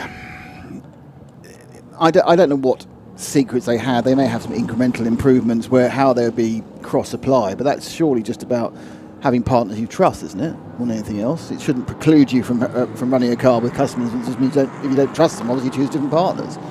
I mean, it's interesting. You look at the Toyota P1s and you think, how advanced are these things when they're only about 2 seconds faster than an MP2? It's but obviously they are doing things in a very interesting way. But whereas you could see the specialness of the 2016, 2017 LMP1s, I'm whilst they're impressive on track, I'm kind of slightly missing the shock and awe factor you used to get, to be honest. I saw the Toyotas the first time in the flesh, and I was not seeing those new cars, not having been here for a couple of years. And they're good-looking cars, but they don't kind of make you go weak at the knees like the proper LMP1s used to. And I realise why it's happened. I realise money. I realise it wasn't possible to continue on, but you still sit there going. What I don't want to do is I don't want to turn on that bloke. The blokes you currently got. Group C was marvellous. I don't want to turn on a bloke who goes, 2013 to 2000 LMP1 was marvellous, and only go to Silvers and Classics from now on. But at the moment I'm slightly underwhelmed. Perhaps I'll be wrong. Just going back to something we were talking about earlier with IndyCar, and this has come in #Hagerty RLM from Aaron. Some friends and I have always wanted to attend the Detroit races, but after 3 weekends in a row at Indianapolis for GP on the road course, the quali and the race, it's hard to justify the family. Absolutely love Road America, but the same applies. there's only so much time that people have, Shea. This is not about necessarily competing with other motor racing or even other sport. It's just time. Yeah, and it's weekends off from your job, which are few and far between, especially in the States, especially in summer. Making a long weekend, several weekends in a row, doesn't often work. And say you're an IndyCar fan and you go to the 500 for the first time. All right, that's Friday for carb day, so you probably need to take Thursday, Friday off. Then you're there Saturday, Sunday, and possibly flying home Monday, the week after Belle Isle. So say you want to go to a big IMSA race, so you choose the Salem 6 Hours of the Glen. That's a month later. That's going to take you away from home Thursday, Friday, Saturday, Sunday, traveling back Monday. Mm-hmm. And we still haven't factored in SRO weekends or any other number of options that you get within the U.S. F1 coming to the U.S. 3 times next year. What if you want to go to one of those races? You're quickly running out of holiday dates before you've even gone to your family. Let's head back to Joe Bradley, who's been just patrolling the pit lane for us on the beat. A few drops of rain expected from around about 10 minutes time to around about 10 minutes before 2 o'clock, so that should be interesting. DK Engineering on pole position, or at least with the fastest time, Joe. And a moment or two ago, a bit of a scary moment down on pit lane. Literally just seconds ago. You know what? Just to fill you in and paint a picture, I'm here in a 3-layer Nomex race suit with a helmet across the top of my headset, which I'm hearing you with, of course. The number 7 LMP3 entry, Tony Wells and Colin Noble. Not sure who's at the wheel of the car. Well, the number 7. It was Colin. It's Colin, is it? Colin Noble. He's just come into the pit lane, and as he came into the pit lane, the left rear wheel just flew off, and the car peeled off to its apron. The left rear wheel just continued along, and then started veering towards the pit garages. The wheel nut flew off, and I'm not quite sure because it was quite a way along. I've made my way up there now. The wheel has made its way back to the right pit garage. But you know what? That catch. If that caught you unawares, that would knock you off your feet, a rear wheel off one of these cars.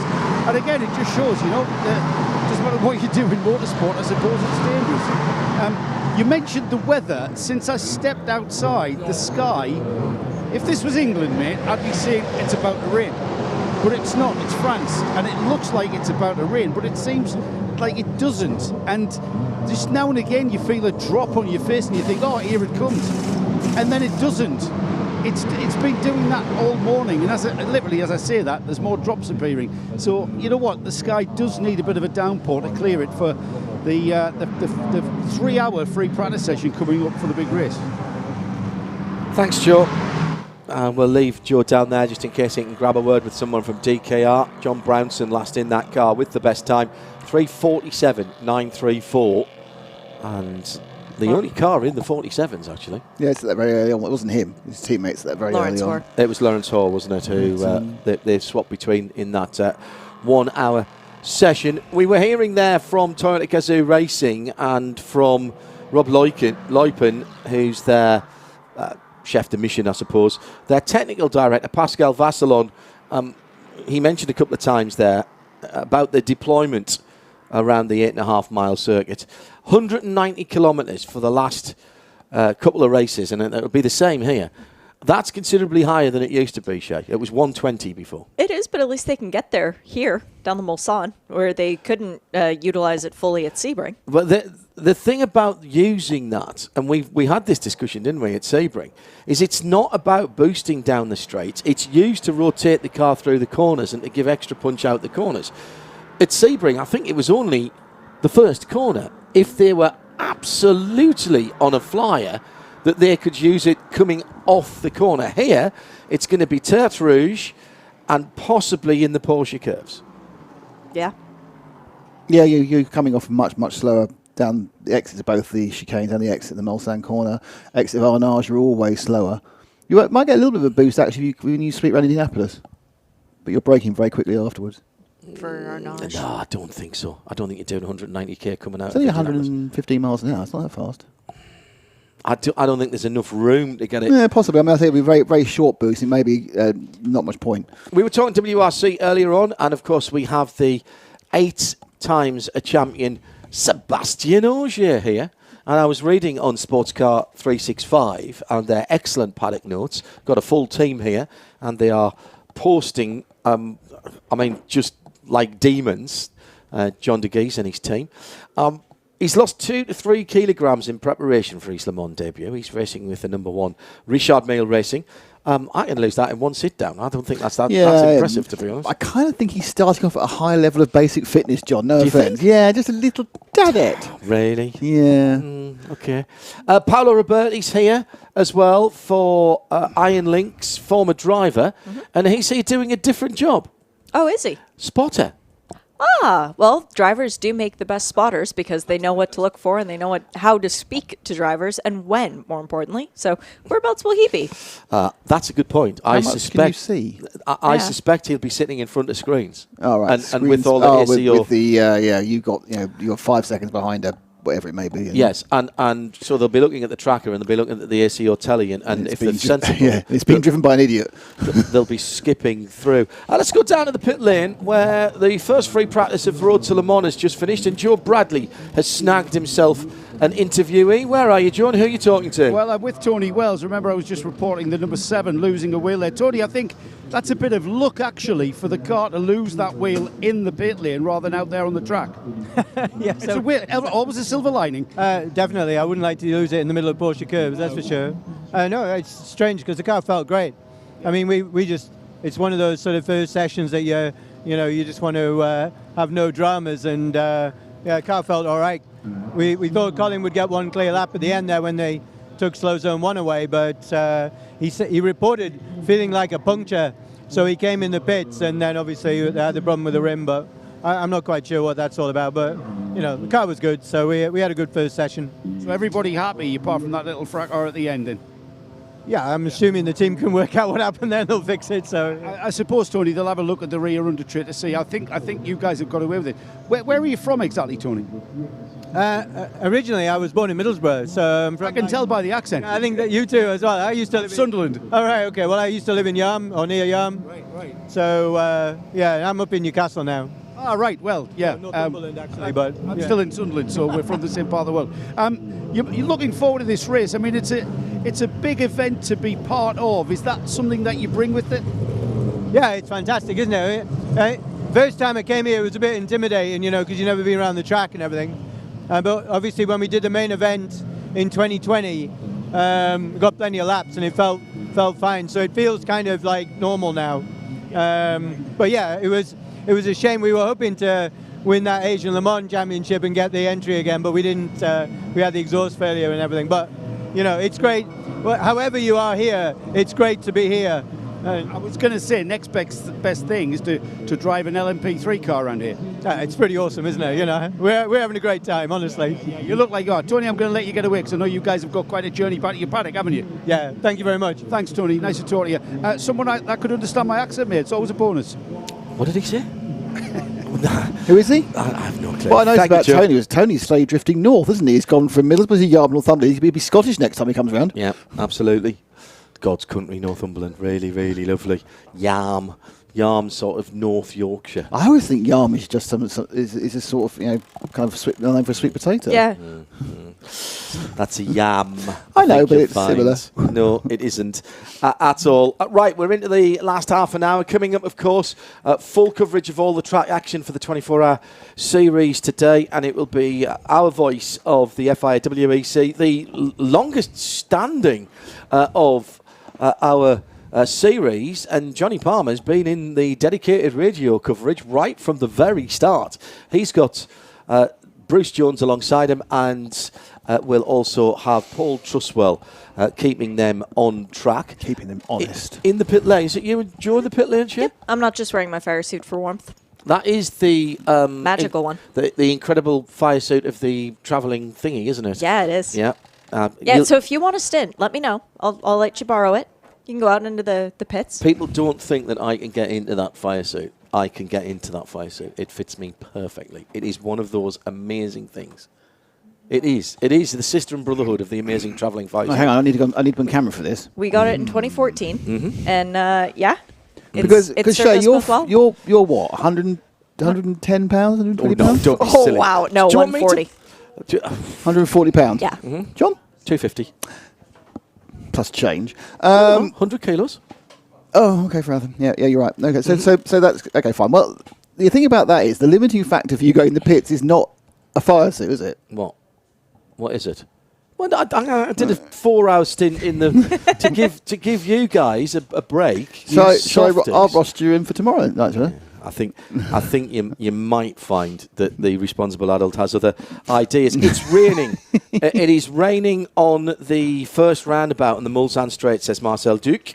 Marcel, Doctor, thank you very much indeed.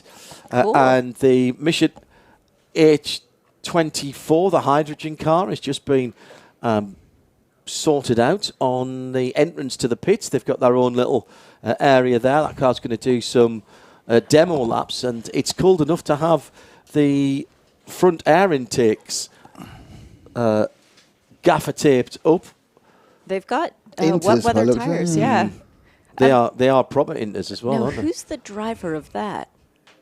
If they would move the camera closer, I could identify it for you, but... People in Yarm, says Emma Crawley, think... people in Darlington think Yarm is a very posh place. Hello, Emma. I know that you've got a note from your mum, Emma, for missing this afternoon. We wish you and your mum very well. I know you've got to go to hospital with your mum. Best wishes to you and her. Please pass on all of our good thoughts. Stefan Rakelmi. Thank you to Al Kamel for listening to us, and then the camera guy also for walking around the side of the car. So they've got 20 minutes on their own? Well, it might take that long to do a lap. This is, I think, demonstration. The hydrogen regulations have been pushed back now to at least 2025, as you heard me talking to Rob Leupen about in that interview earlier on. And this car will be going out around the circuit. If you're listening on 91.2 FM and you see a mainly white with blue prototype with H24 in the 24-hour script along the side, that is what is going on.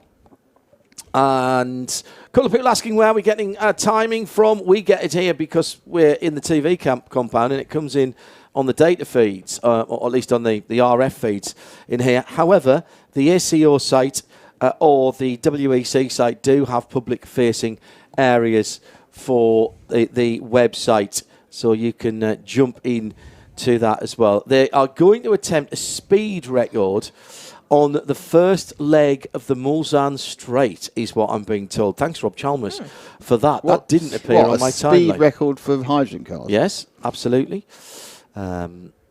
And I'm now being told the WEC site doesn't have LM24 timing on it, so apologies for that. ACO site does. The ACO site does, thank you. It's not the most attractive car, is it? I think I quite like it. I like the I mean, there's tanks in the side, and that's very obvious from the side pods in that number 24 car. It's got a very, very large amount of air intake at the back. Stefan was the 2016 LMP2 champion for WEC, including getting the Le Mans win here with Nicolas Pierre and Gustavo Menezes. So a very capable driver to be testing this out. So, waiting for that car to go out with a few spits and spots. Does that help them? I'm not sure. That's a hydrogen car without an internal combustion engine. So that is hydrogen electric, hydrogen fuel cell car, isn't it? Yeah.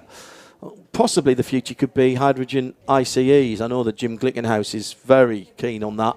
His Baja 1000 runner, the big boot, is able to run on hydrogen. And of course, we've had in the past at the Nürburgring Aston Martin running on hydrogen instead of petroleum as well. Anyway, let's move on. We've got about 15 minutes left before we hand over to Johnny, Bruce and Paul. So let's pick off one or two more stories in what's going on. We saw the 8 hours, or at least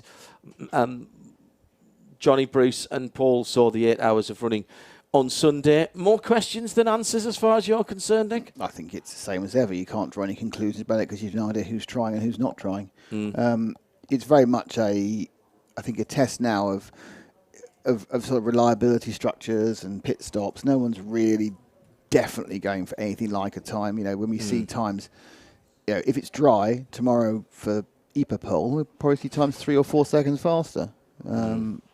A, because people are trying, B, because they've stripped it out, and C, because they've chucked out any potential sandbags they had around. And it's an oft-used phrase, but people are not going to show their hands in test day, especially when there's BOP hovering around.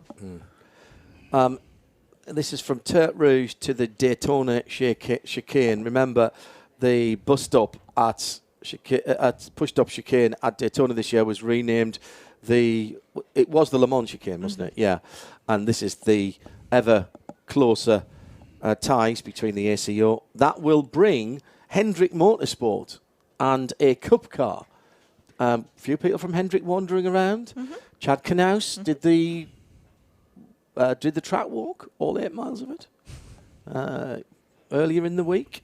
I've seen a few people with NASCAR shirts on already. Very interesting. Very interesting indeed. Also, I do hear them. It's an odd choice, though, isn't it? What? Well, next year is the 100th anniversary. You've got the sudden coming of all the LMDH and LMD, and the hypercars.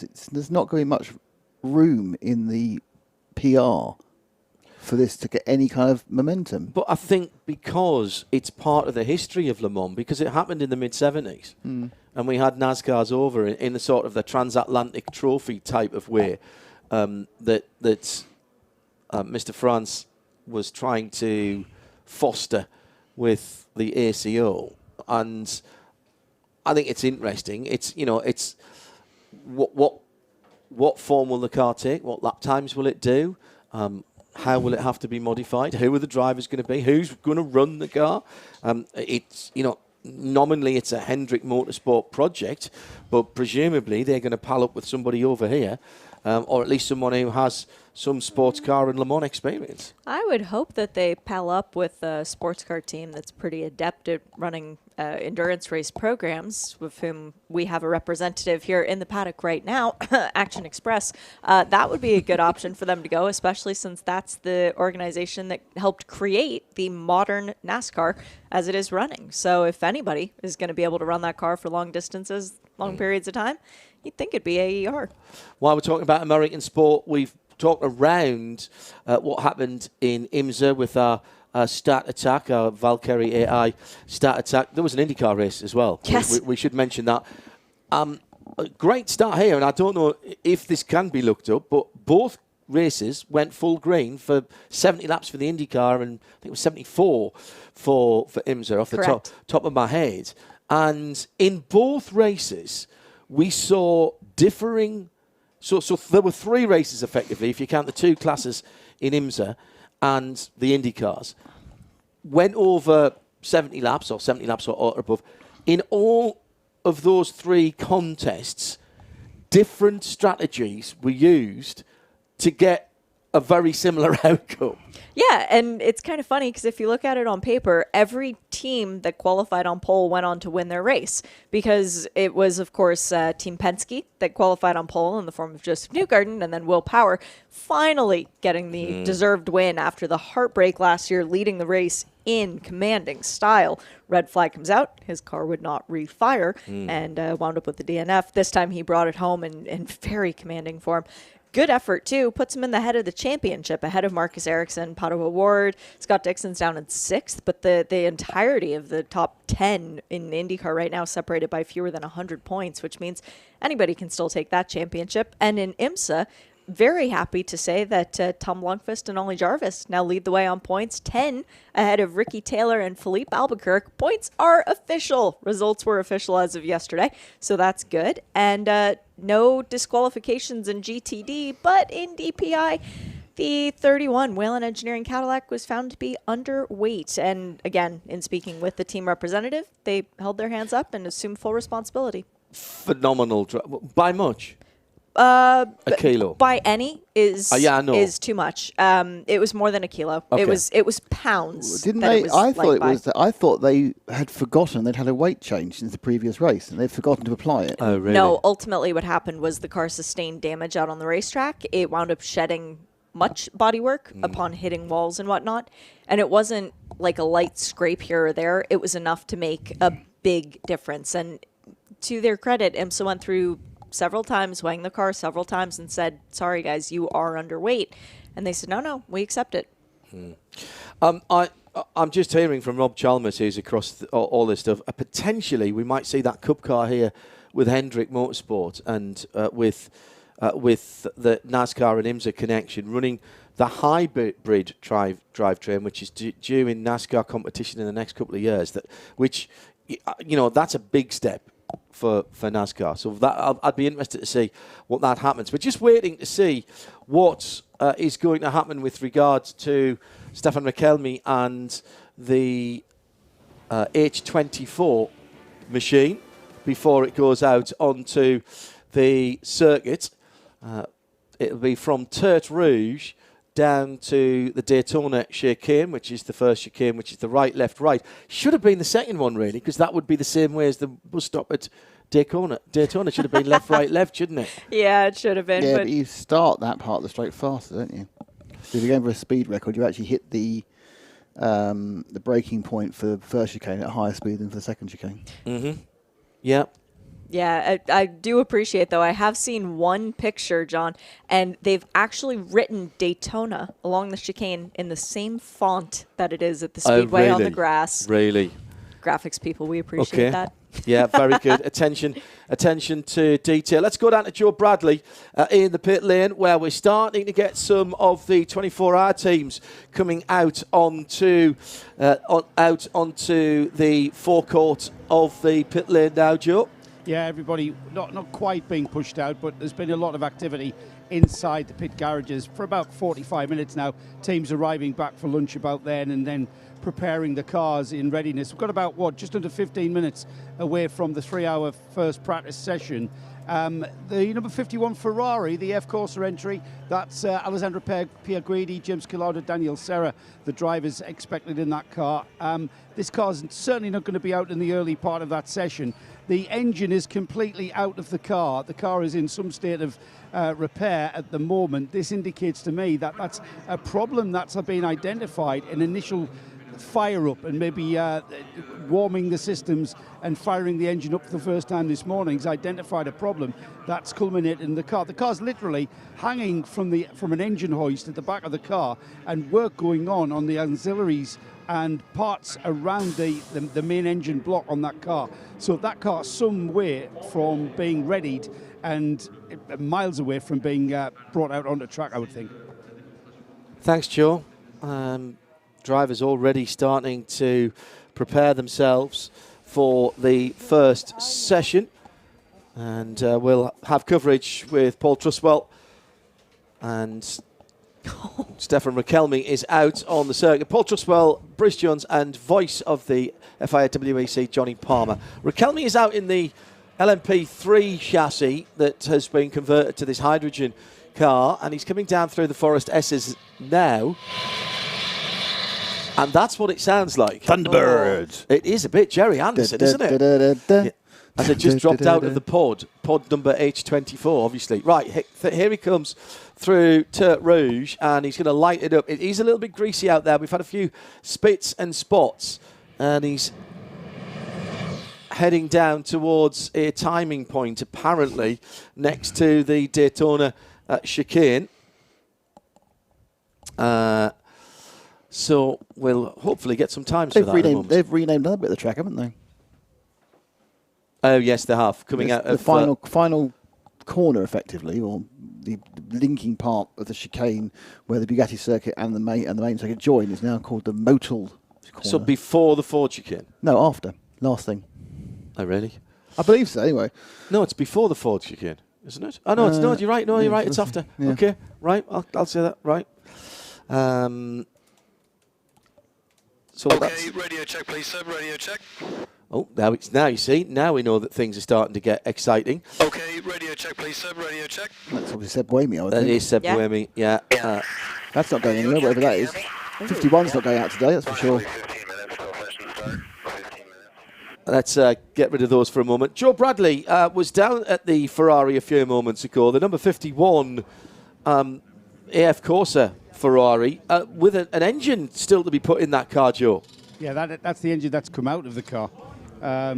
it's looking like it's had some attention to the auxiliaries as I described. I'm still there, just sort of. I'm kind of monitoring what they're doing to try and get the gist of what the problem might have been. It's clearly not the actual engine, the crankshaft piston side of things. Now the engine hoist being wheeled towards the back of the car. 51 Ferrari stays on the high jacks, quite high in the air, about a metre in the air. And the engine now being offered to the back of the car. Any moment now, it's sort of being wheeled towards the back of the car. And I think that engine... I'll try. I mean, I will ask the question when it's less busy here and see what the problem was. But like I say, this car, it's certainly not going to be out for the first hour, I would say. Shea Adam is about to leave us. Thank you for joining us, Shea, in the Hagerty Global Broadcast Centre, which means we are firing up the data centre off to my left, and we'll have Paul Truswell in situ for the start of the session, which is now exactly 10 minutes away. Light rain expected from about now for about 10 minutes. And Paul's just said it's already raining. So it's happening out there on the circuit even as we speak. So, Nick, wrapping things up here, we've got a couple of minutes to think about what is going on. A slightly different timetable with just 1 hour of qualifying tonight, and then we've got Hyperpole tomorrow. Rakelmi's bailed out of his speed attempt in... it does look like it's got a euphonium sticking on the top of it, doesn't it? Out of that car. I actually like the look of it. It's the sort of car I'd have drawn at 10 before I discovered curves. No, I think it's better than quite that. rulery. If I'm... rudimentary rulery. I think it's better than that. I'm sure it's fantastic and it's technically brilliant. So the air is the last of their worries at the moment. Yeah, absolutely right. But it is clearly raining enough for Rakelmi to want the wiper on. Possibly quite hot at the weekend. Not boiling hot, but late 20s. Yeah, I mean, hot enough to bother people who have spent long times in the pits. In the car. You're looking. The tyres can run 5 stints in P2, but they're saying it's unlikely to run more than 4. Would you really want to do more than 2 hours 40 in a car? So, yeah, it's going to be a test of the drivers, test of the marshals, and also, of course, a test of us poor reporters in the fire suits walking up and down. The hydrogen car's pulled off the track. Yeah, well, it needs to get out of the way because there's a number of things... But has it pulled off at the right place? I don't know. Don't know. I suspect it just needs to get out of the way because we've got things about to happen from other cars. I think they delayed probably a little bit too much on the car because of the weather. 7 or 8 minutes to go. Yeah. But I thought it was pulling off as in, it doesn't work no more. No, they're pitted. They're way back, are they? Yeah. Right, yeah. Okay, makes sense. Absolutely. Thank you very much indeed for those of you who have contributed via hashtag Hagerty Radio Le Mans. And remember, that is the hashtag for the whole weekend. The video feed, the Hagerty Global Studiovision feed, will continue to run throughout today, and Nick is going to be cutting some pointing pictures. Where it is. Yeah, it's just over there. Yeah. Le Mans 24 website and the SEO website for some timing if you want to keep up with what is going on. I'll be back a bit later on, but it's non-stop now. There's no need to tune away from now right until our first tickets post-race tech show after the checkered flag falls on Sunday. So that's about it for Midday Motorsport then for Le Mans 2022. Hagerty Radio Le Mans on 91.2 FM. The 90th running of this race is about to get underway competitively, at least, and it will be Johnny Palmer, Bruce Jones and Paul Truswell to take you through it. And our race coverage for 2022 starts right now. This program is a Radio Show Limited production. Tell your friends there's more at radiolemans.com. The Radio Show Limited merchandise collection is now available. Click on the link on the front page at radio-show.co.uk. There's a variety of designs by renowned graphic and livery artist Andy Blackmore, including the Midweek Motorsport helmet, the RSL logo, plus some specials to commemorate our broadcasts from Le Mans and Nürburgring 24-hour races. All items are made to order by our partners Full Talk Gear, and to keep the pesky postage costs down, are dispatched from either Europe or the USA. New products and designs are being added regularly, so keep checking in by clicking the store button on the homepage. Show your true colours. Click the Radio Show Limited store, open 24 hours every day.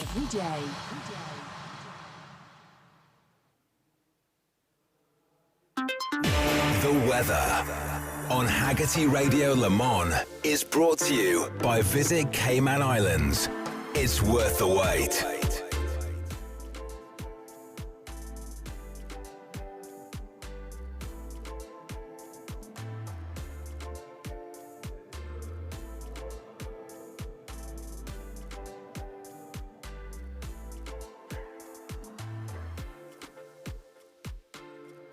(21 degrees Celsius), and the wind's starting to pick up as high as 22 kilometres per hour. Overnight, lows of about 14 degrees Celsius, and then tomorrow, no real threat of rain, plenty of cloud, the odd bit of sunshine popping through as we head into the afternoon. Visit Cayman Islands. It's time. Cayman time.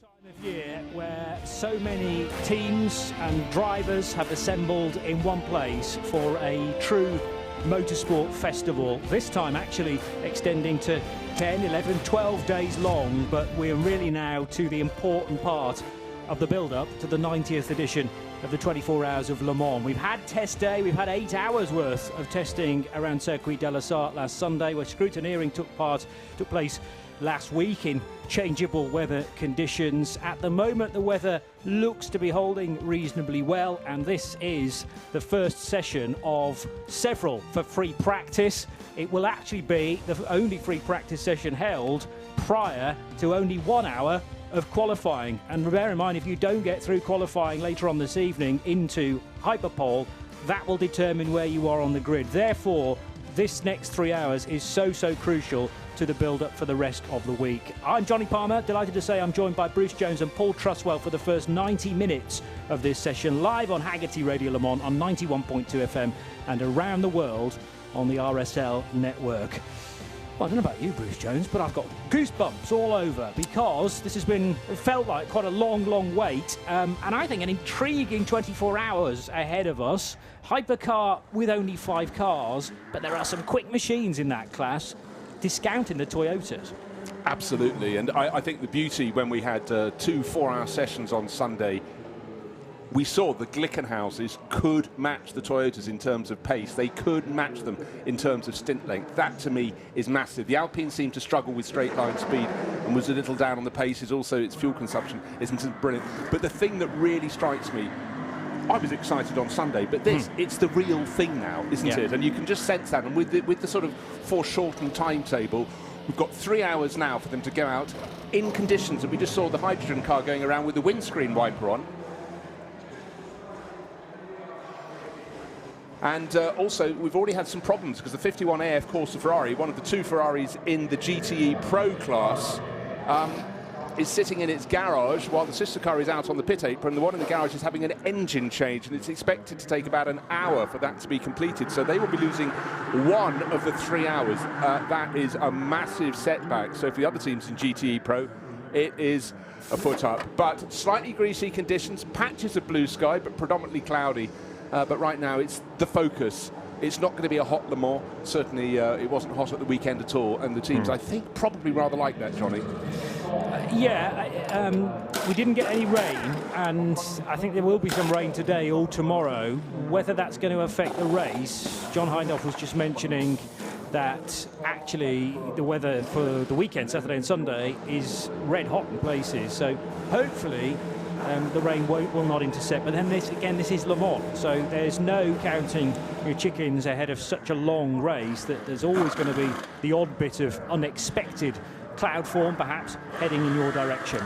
Now, of course, the very nature, the built makeup of the race is changing all the time, and comparing this year to 2023, the number of hybrids with other manufacturers coming in is going to absolutely rocket, probably at the expense of the number of cars in GTE AM, of which we have many, many, many. But now it's green flag, and of course it's the P2 cars that leave first, because there are 27 of them.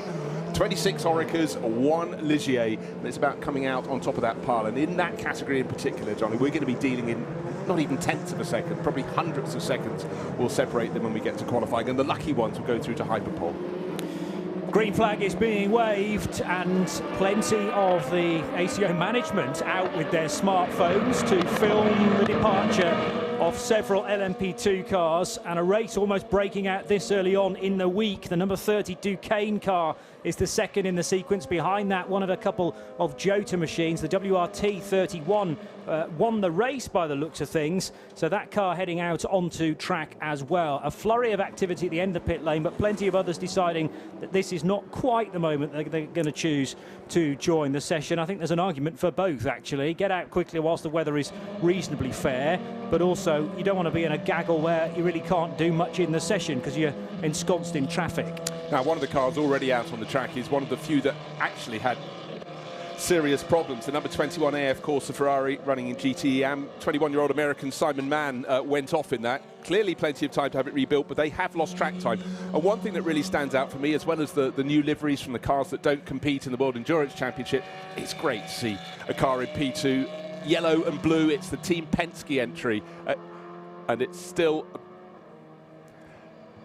a pinching your arm moment to get across the fact that they are here, the Team Penske crew. They're only competing up to this round of the championship. Did the first 2 rounds of the WEC, and they're coming out to play, and we'll see how it goes. It's number 5, it's yellow and blue, and it's Penske. And Penske, we know, it's gold through and through. You look at their success, Johnny, not over the years, but over the decades across the championships around the world. Great to have Penske in the mix.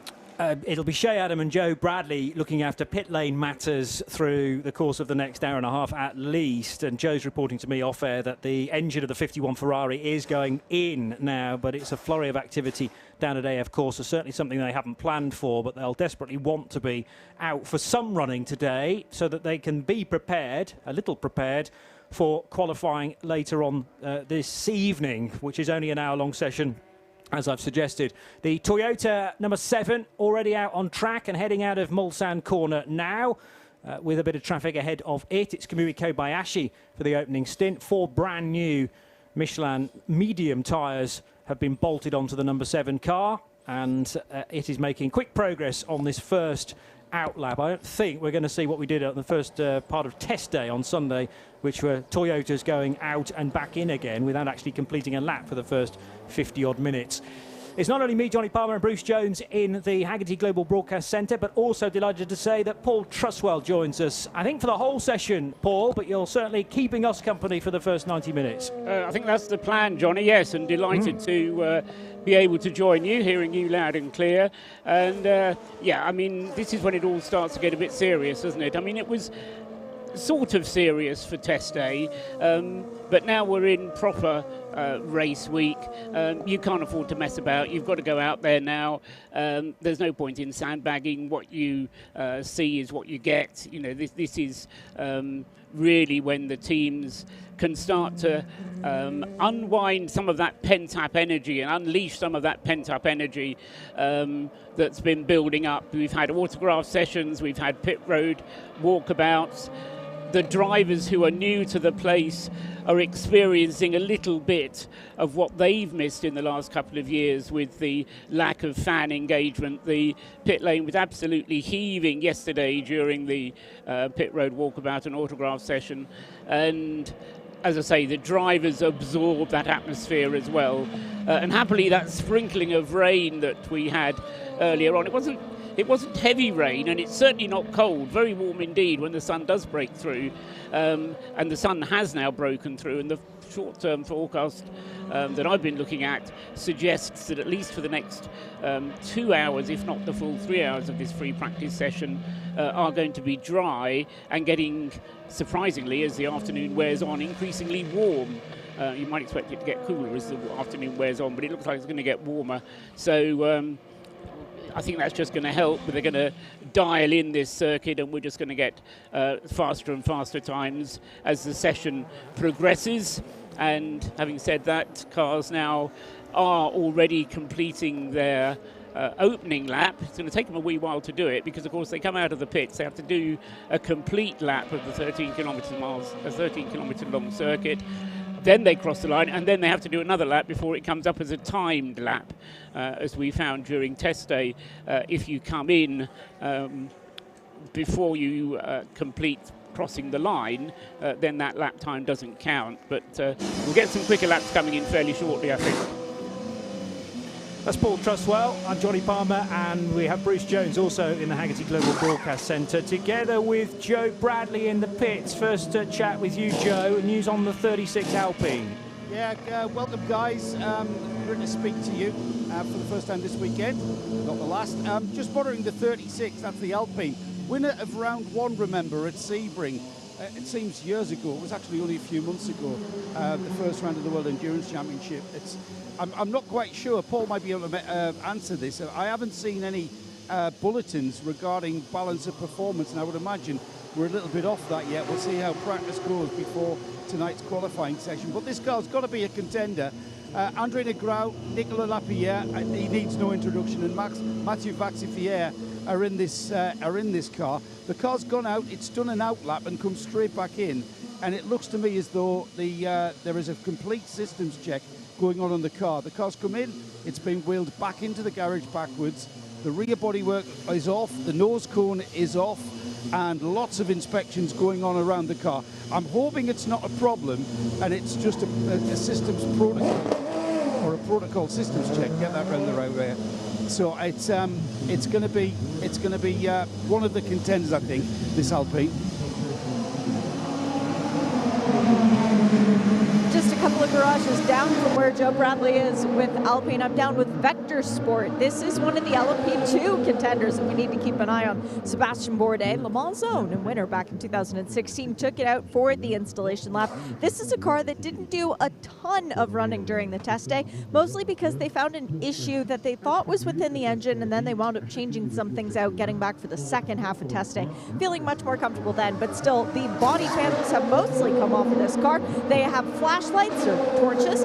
They're checking power steering fluid, brake fluid right now, making sure that everything is good. No air bubbles in the line, and Sebastian Bourdais sitting patiently waiting to go back out. That's the advantage of this. A 3-hour session, there is no urgency. The only rush is, well, for the later session, trying to be one of the top 6 cars in your class to make it into Hyperpole for tomorrow. But this team clearly very focused on getting laps, not only for Sebastian, but for his teammates, Ryan Cullen, who rejoins the LMP2 category, and then rookie to Le Mans, but DTM superstar Nico Mueller. Shea Adam and Joe Bradley before that in the pit lane at Circuit de la Sarthe. The mix is fantastic in terms of priorities through the next 2 days, because there is sufficient time there for practice, I would say, and setting cars up for a 24-hour race. But equally, you haven't got much time to think about for qualifying, and that, from an entertainment point of view, is brilliant for us fans, because it means that we don't have any longer the 6 hours odd that we used to have for qualifying across 3 different sessions. Now it is just the 160 minutes, and really not very much time prior to that to enable the cars to do some running. There's already a slight issue for the 708 Glickenhaus, Bruce Jones, which is nearing the end of the lap, but is much slower than it should be, and being covered by white flags. This is the second portion of Porsche curves. Actually, at that very point, it drives off is driven off the circuit, but I noticed wiggling of the wheel. It seems steering or something to do with the steering is not quite to the driver's liking at all, and limping and doing a very good job of keeping out of the way, I must say, and other cars diving into the pits, but that's out of choice. GR Racing Porsche coming in, and the Glickenhaus now gets off the circuit into the pit lane. Can't see anything untoward with the car, but actually even steering into the pit lane, it really seems to be having a problem. So that will be one coming into the laps of either Joe Bradley or Shea Adam in the pit lane. Let's hope it's something that can be fixed very swiftly indeed, because certainly on Sunday the Glickenhauses were really, really impressive.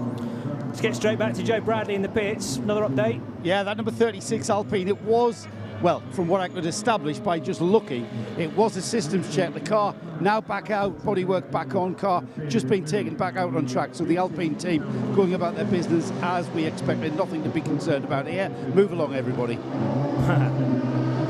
Excellent news. Shea Adam positioning herself well at Glickenhaus, ready to receive car 708. Shea, can you see it yet? Yeah, it just crawled in beside me. Actually, it sounded like the engine was cut off well before the car making its way into the garage area. Pippo Durrani behind the wheel, I believe.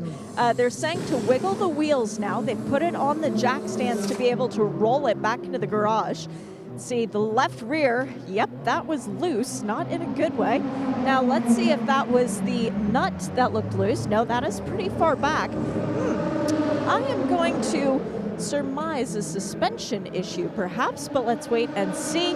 Mechanics are going into that region now, loosening. Oh, yeah, the wheel is wobbling badly. I don't think it's wobbling on the nut, though, guys. I think that is a suspension issue for Pippo. Okay, so something for the Glickenhaus mechanics to tackle this early on in the session. Whether that is as a result of some contact on this lap, I have to admit I haven't spotted anything untoward there, but it's early clearly to have such a failure as that, and Glickenhaus really don't leave anything to chance. So a strange situation, Paul Truswell. Yeah, I mean, it would be very unusual for them to have a loose wheel. I mean, that's kind of your instinctive reaction. Oh, they didn't tie the wheel on properly, but the way that these pneumatic wheel guns work, it's actually very difficult not to put them on properly. It's actually easier to put them on properly than it is to make a mistake. So I think my second instinct would be the right one, which would be to say it's some kind of suspension breakage, and it depends how near to the outside of the car it is as to how easy that is to get at. The car is not connected to the chassis. I braked and the rear, I don't know what happened, but it was really scary.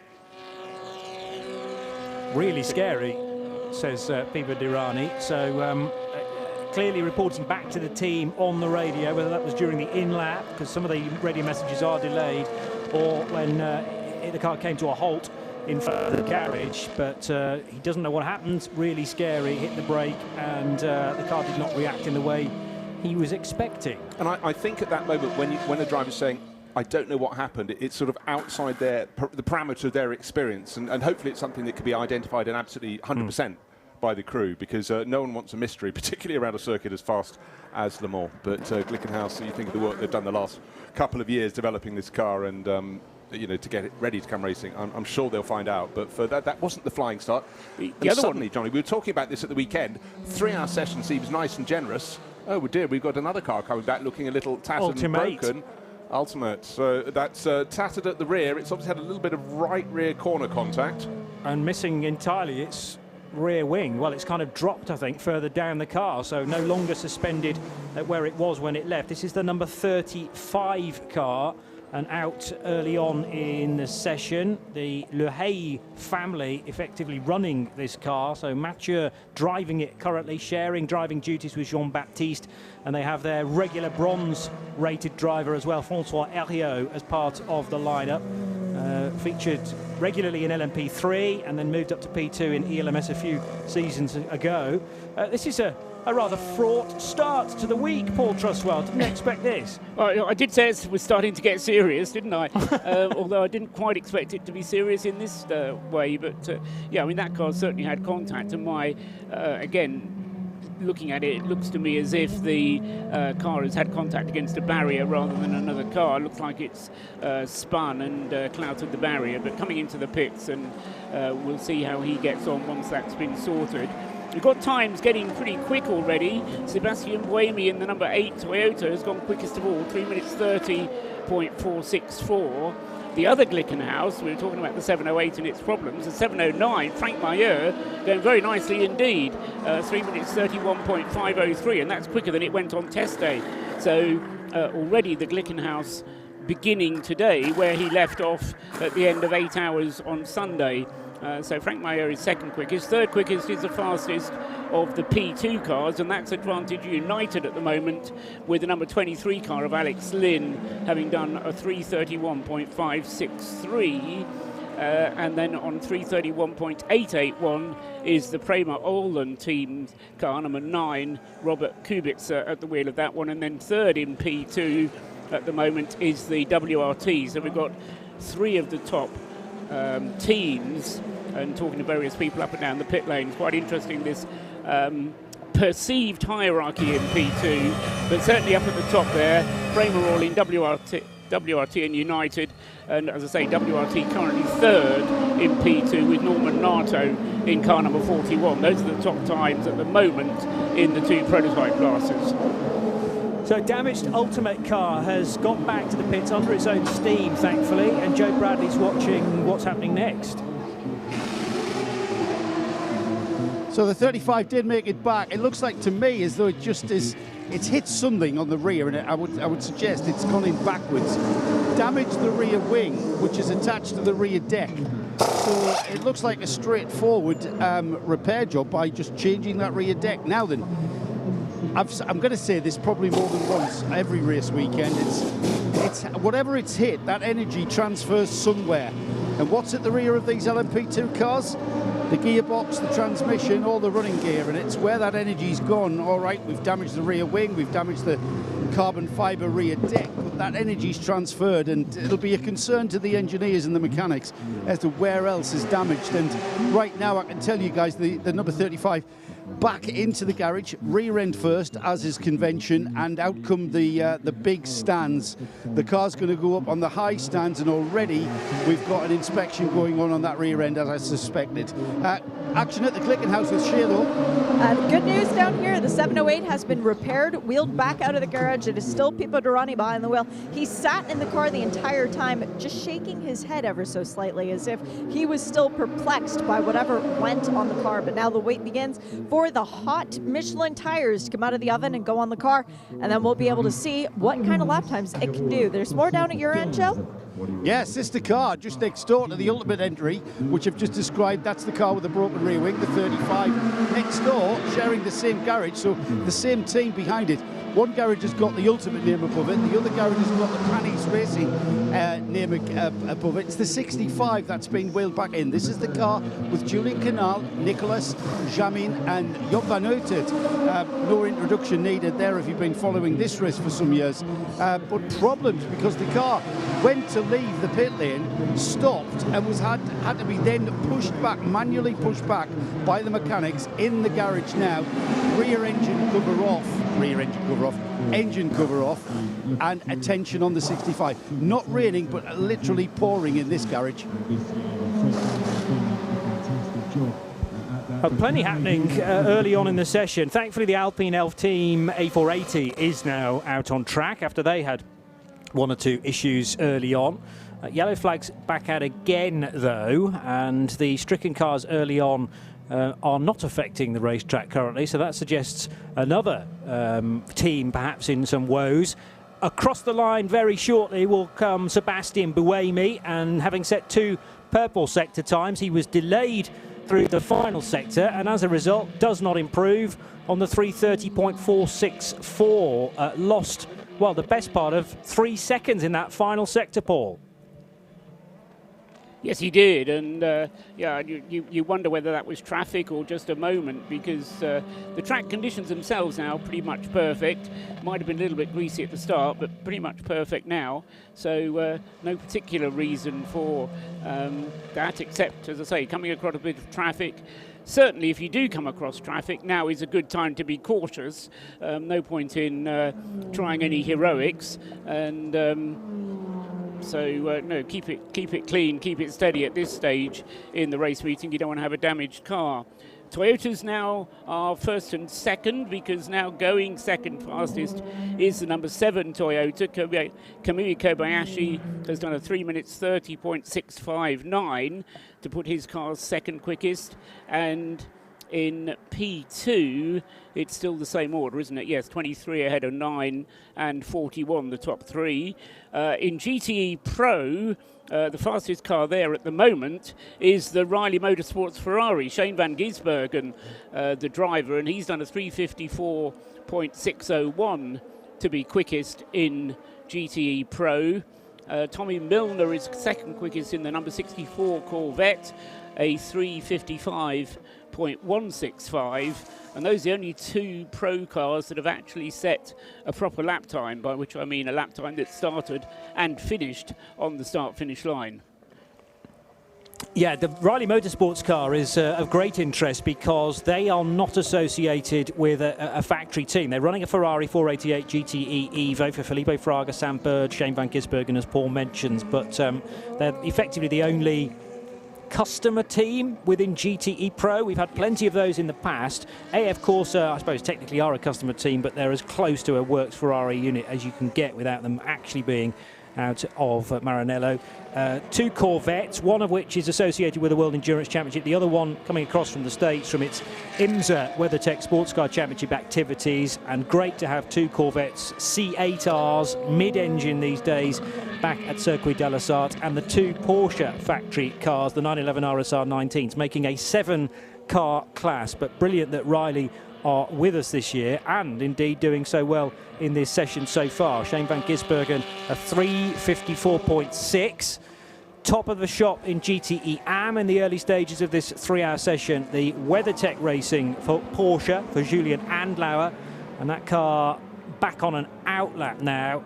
3:55.082, faster than Marco Sorensen's TF Sport Aston Martin, and some work potentially on the number 92 Porsche, as we have another quick time at the sharp end of everybody. So remember, 62 cars entered, and an overall best from Franck Meyer from the Glickenhaus 007, car number 709, having posted a 3:30.034.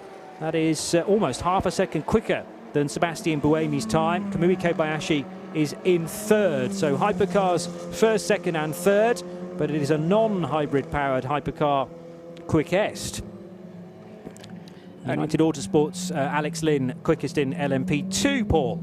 Yeah, I just wanted to pick up. We've had, 21 minutes, nearly 22 minutes of this 3-hour session, and we've seen everybody for at least one lap, except for 4, those 4 being the number 75 Iron Lynx Ferrari out of GTE AM, the AF Corsa Ferrari, number 51 from the GTE Pro class, and then we're missing 2 P2 cars in the shape of the number 3 DKR Engineering Orica, and the sole Ligier, number 27, the CD Sport entered car, the only Ligier in the field. Well, we do have a sport race for Ligier, so Ligier getting their own back there. They'll get at least one race win out of the weekend. And Stephen Pellett, or the group of drivers driving for CD Sport, that's the only other car that we haven't seen. So 58 cars so far thus have been out onto the circuit.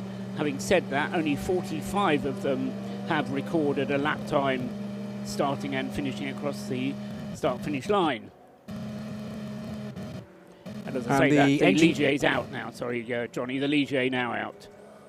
Good. That's the CD Sport car.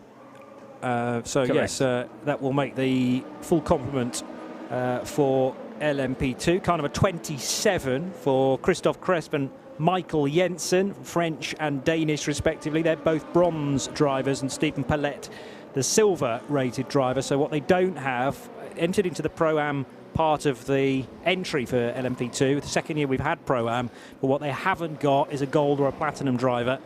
But that's clearly not their priority. They are at the Le Mans 24 Hours, looking ideally for a race finish on Sunday afternoon, and anything better than that, massive bonus. Car in the garage with plenty of inter-Europol competition mechanics around it is the Alex Brundle Kuba Schmichowski car. That's the 34. Esteban Gutierrez, Mexican, also in that trio. As Frank Mayer's going even faster. He's just set an absolute best in the first sector, a personal best down the Mulsanne straight, including the Daytona chicane and the second chicane, the left-right left one. And then we're now waiting for the final sector of the lap, which is the longest, looking for about a 135. If he goes 135.6 or 0.5, he'll be even faster. Let's just wait to see. Across the line goes the Glickenhaus, and it is faster. A 329.917 to now be almost 5.5 tenths clear of the two Toyotas. Well, it's fantastic to have a battle at the front, but bear in mind Sebastian Buemi in that the third and final sector shed about 3 seconds. So yes, the Glickenhaus has got ahead. It is early days yet, but it's great to have Glickenhaus in the battle. But traffic, of course, when you have 62 entries, is always going to be a bit of a problem. This time Frank Meyer got it right, but building up to speed, that's exactly what we want to see.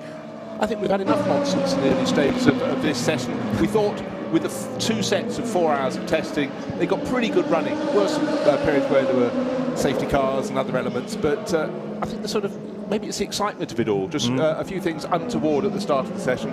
But what we're seeing on the track is exactly what we want to see, with weather getting brighter all the time, the track looking better and better by the moment. Of course, the lap times are coming down, so if we can trim the incidents and get the cars showing what they can really do, well, that's exactly where we want to be. So you give drivers a couple of days off from track action and they start getting a bit wayward. It's a bit like Joe Bradley. You had 2 days off. How were they, Joe? Well, I certainly wasn't wayward. I kept in my lane, as hard as that is. You know what, considering we had test day only a few days away, I'm seeing a lot of work going on these cars. They've gone out, they've done some, 2 or 3 exploratory laps, and they're coming in. There's lots of work going on. Right now, I'm with the Nielsen Racing entry. That's car number 24. It's Ben Hanley at the wheel. He's sharing the car with Matt Bell and Rodrigo Sales. I'm seeing a ride-out change going on the rear end, and it's some pack has been added to the central, the third damper that runs in the middle of the 2 main corner dampers on the rear of these LMP2 Oricas. So, you know what? Conditions completely different to just a few days away. That was just pure music, wasn't it? I hope everybody enjoyed that soundbite of Ben Hanley pulling away. But what I was about to say is track conditions clearly a lot different to what you boys had on Sunday. Yeah, there's grip there, I think, but possibly a bit of green nature of the track creeping in again, and it's going to take some more rubber to go down before everybody's confident. That's the problem. You arrive on Wednesday afternoon expecting the track to be as in good condition as it was late on Sunday after 8 hours of running. Thomas Floor obviously expected there to be quite a bit more grip going into the Ford chicane a moment or 2 ago as well, in the 54 VistaJet backed. Now, which way round are the Ferrari? It's an AF Corsa Ferrari these days. Actually, in fact, always was. But I often get the Spirit of Race and the AF Corsa nomenclature mixed up. But Thomas Fleur, the bronze, going backwards into the gravel. He actually got out of there far quicker than I was expecting, Bruce. Yeah, he did remarkably well, but bear in mind he isn't a rookie. His first race here in 2017, and he's done sort of every World Endurance Championship round for a long time, but I think that actually falls into the camp of what Joe was explaining. The track conditions aren't as they expected, but I really do feel as though some of the drivers are reacting to the pressure of this being the real thing. This isn't testing anymore, but though that car shouldn't have picked up any particular damage, of course it will have to come into the pits, the gravel will have to be let out. Time is lost. Yeah. Now, good to see Vector Sport here for their first time in the Le Mans 24 Hours, brand new team based at Silverstone, but unfortunately for them and Sebastian Bourdais, the driver on board, the car being pushed back into the garage, but maybe it's a case of caution as they work through their programme.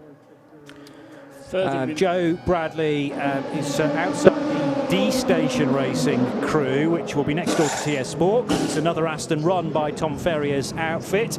Is this a problem for the 777, Joe? No, I think, you know what, I think they're running through, there was a level of urgency which was quite sort of discernible there as I was walking past. The 777 car came in, was wheeled back into backwards. Hang on, here's a soundbite. Oh, not quite an LMP2, but that's the D-Station Aston Martin pulling away. It's the 777 entry. Satoshi Hoshino, Tomonobu Fuji and Charlie Fagg making his Le Mans debut here, of course. The cars come in, it's took on new brake discs and pads. Now that's the team went about that as if it was during the race, so it's not just a routine. They're not taking their time. This is not just a practice session for drivers. It's a practice session for everybody, because they've just practiced sort of mid-race brake change. In so doing, they are matching brake discs and pads by swapping them out during this practice session. So all of these discs and pads, which come off in one unit, dry line brake on the brake line, they're now going to be taken out the back, and there will be a match set caliper attached to the disc as they're being carried out. Charlie Fagg staying on board and doing the grunt work of this practice session and bedding in brakes, etc. Yeah, and he'll be learning a thing or two at that team, no doubt about it. He'll probably already be helping to coach Satoshi Hoshino and learning a great deal from Tomonobu Fuji with all of his Super GT experience from Japan, but also worldwide. And he's a master when it comes to getting behind the wheel of the Aston Martin Vantage. In World Endurance Championship rounds, Fuji often put in for the opening stint after Hoshino's qualified it, and he's often midfield, as you would expect if a bronze-rated driver is doing the Saturday, but he doesn't take very long at all to get to the front very often of the GT order. Further improvement up at the top of the heat. Data-driven solutions for a data-driven sport.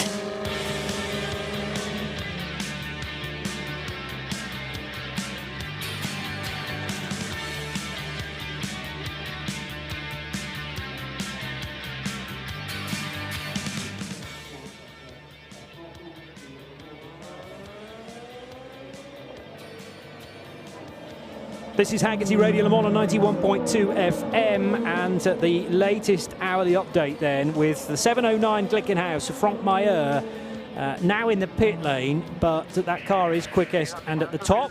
329.917 from the number 7 and 8 Toyotas. Kamui Kobayashi ahead of Sebastian Buemi. Kobayashi's time a little earlier was a 330.403. when Sebastian Buemi did a 330.464. Then, not a hypercar in fourth, but it is the first of the LMP2s. Josh Pearson's United Autosports USA Orica 07, now on an outlap. Earlier on in the session, it did a 331.563. Prema All in Teams, Louis Delatraz, also in an Orica, the number 9 car, second fastest, 331.881. And then the fourth of the hypercars is the Alpine Elf A480 for Andre Negrão, currently in the pit lane. The 36 car, though, has posted a 332.0. It's ahead of the second of the Glickenhauses for Pipa Dirani. 708, thankfully, looks like that early difficulty has been solved for the 007 LMH. 332.179. Third of the LMP2s and the standard driver lineup, so i.e. The semi-pro lineup, the 41, real team by WRT Norman Nato car, 332.183. The best of the Pro-Ams currently is the TDS Racing by Vaillant Matthias Besch, number 13, a 332.536, represents the best in the Pro-Am category. And finally, the top 10 is completed by a second Pro-Am machine for James Allen, number 45, Algarve Pro Racing, 332.621. Into the GTs, GT Pro is led, as it was on 2 occasions on Sunday, by the 64 Corvette for Tommy Milner, Chevrolet Corvette C8R, and the 353.360 is its time, ahead of the Shane Van Gisbergen-driven Riley Motorsports Ferrari number 74, 354.601. And then it's Richard Lietz in the first of the Porsche GT team 911 RSRs, number 91, with a 355.468. Topping the times in GTE AM is Julien Anlauer for WeatherTech Racing, number 79, a 355.0. Ahead of TS Sports Aston Martin Vantage 33, that's a 355.9. And Nicky Teams, similar car for Northwest AMR, number 98, 356.211. The Valkyrie AI Update. Science applied to motorsport. Let's get straight down to Joe Bradley, who's in the pits for us. I heard you just mention the 33 Aston there, Johnny. I'm with Ben Keating. He hasn't been in the car yet. But Ben, I just want to say to you, it's a bit of an odd weekend for you because you're only in one race car. Usually you're in about 3 or 4, it seems. Well, only 3 drivers in the 24 hours of Le Mans. I really don't think it's reasonable to try to be in 2 of them. But the Aston's really good at this track. It's got a long wheelbase and it really likes the high-speed corners. And so I have some good expectations for the week ahead here.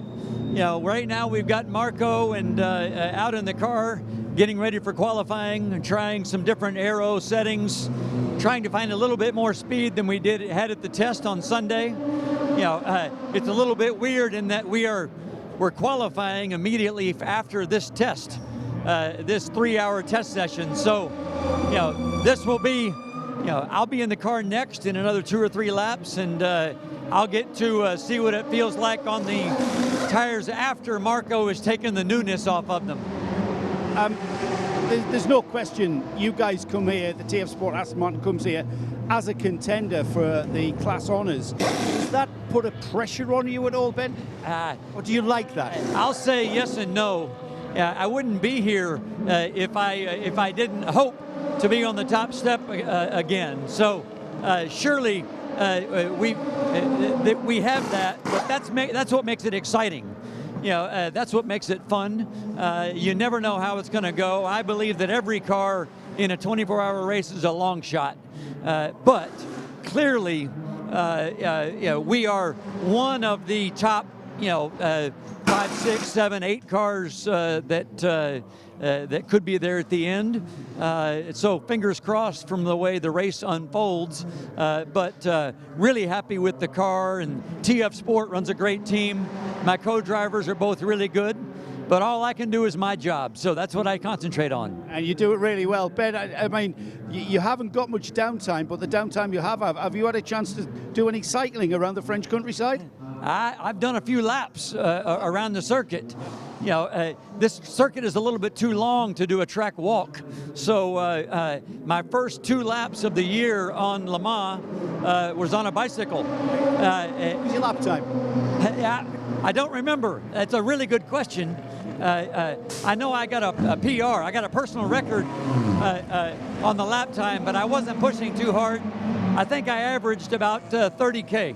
Well, remember that's your downtime, so you don't want to make that competitive as well, do you? Yeah. I don't know if there's any other way for me. That's the way it is. But, you know, there's actually a lot of downtime here when you're here for a whole week. So you have the practice day on Sunday. The last 2 days, it's driving me nuts to have not much going on. I'm really eager to get back in the car and get going again. Well, it's non-stop now until Sunday night. I wish you well, Ben. Always great to talk to you, and I'm no doubt we'll talk to you later on the weekend. Thank you very much. We'll look forward to it then. Thank you, man. Ben Keating, the Texas Stroll of such an enthusiast racer and former winner of this event as well, joining Joe in the pit lane, and excited to be back at Le Mans quite clearly. Toyota in the pits and actually being rotated through 90 degrees to go backwards into the garage there. Also, we have at least one AF Corsa driver, I reckon, ready to get on board. Quite possibly the 51 Ferrari, which has been going through some difficulties in the early phase, as in didn't have an engine as we started this session. The 27 CD Sport car, the only Ligier in the field then, which is a JSP 217, still with the same Gibson, the 4.2 litre normally aspirated Gibson V8 and the Extract gearbox, so same running gear, if you like, same drivetrain as every other LMP2 car in the field. But it does provide some variety, and exciting to see, well, what kind of result the CD Sport car can get. Everybody's writing it off, including, I suppose, if I'm very honest, me, but you just never know, because if they keep their nose clean and there's a bit of carnage at the start, they might find themselves in a top 10 position in the early stages, and then it's about managing.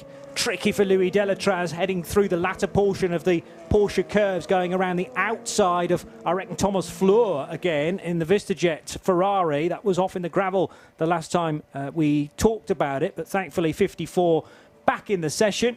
and up to great speed, but can't do anything about Louis Delatraz going round your outside in an LMP2 car, not the natural racing line, Bruce.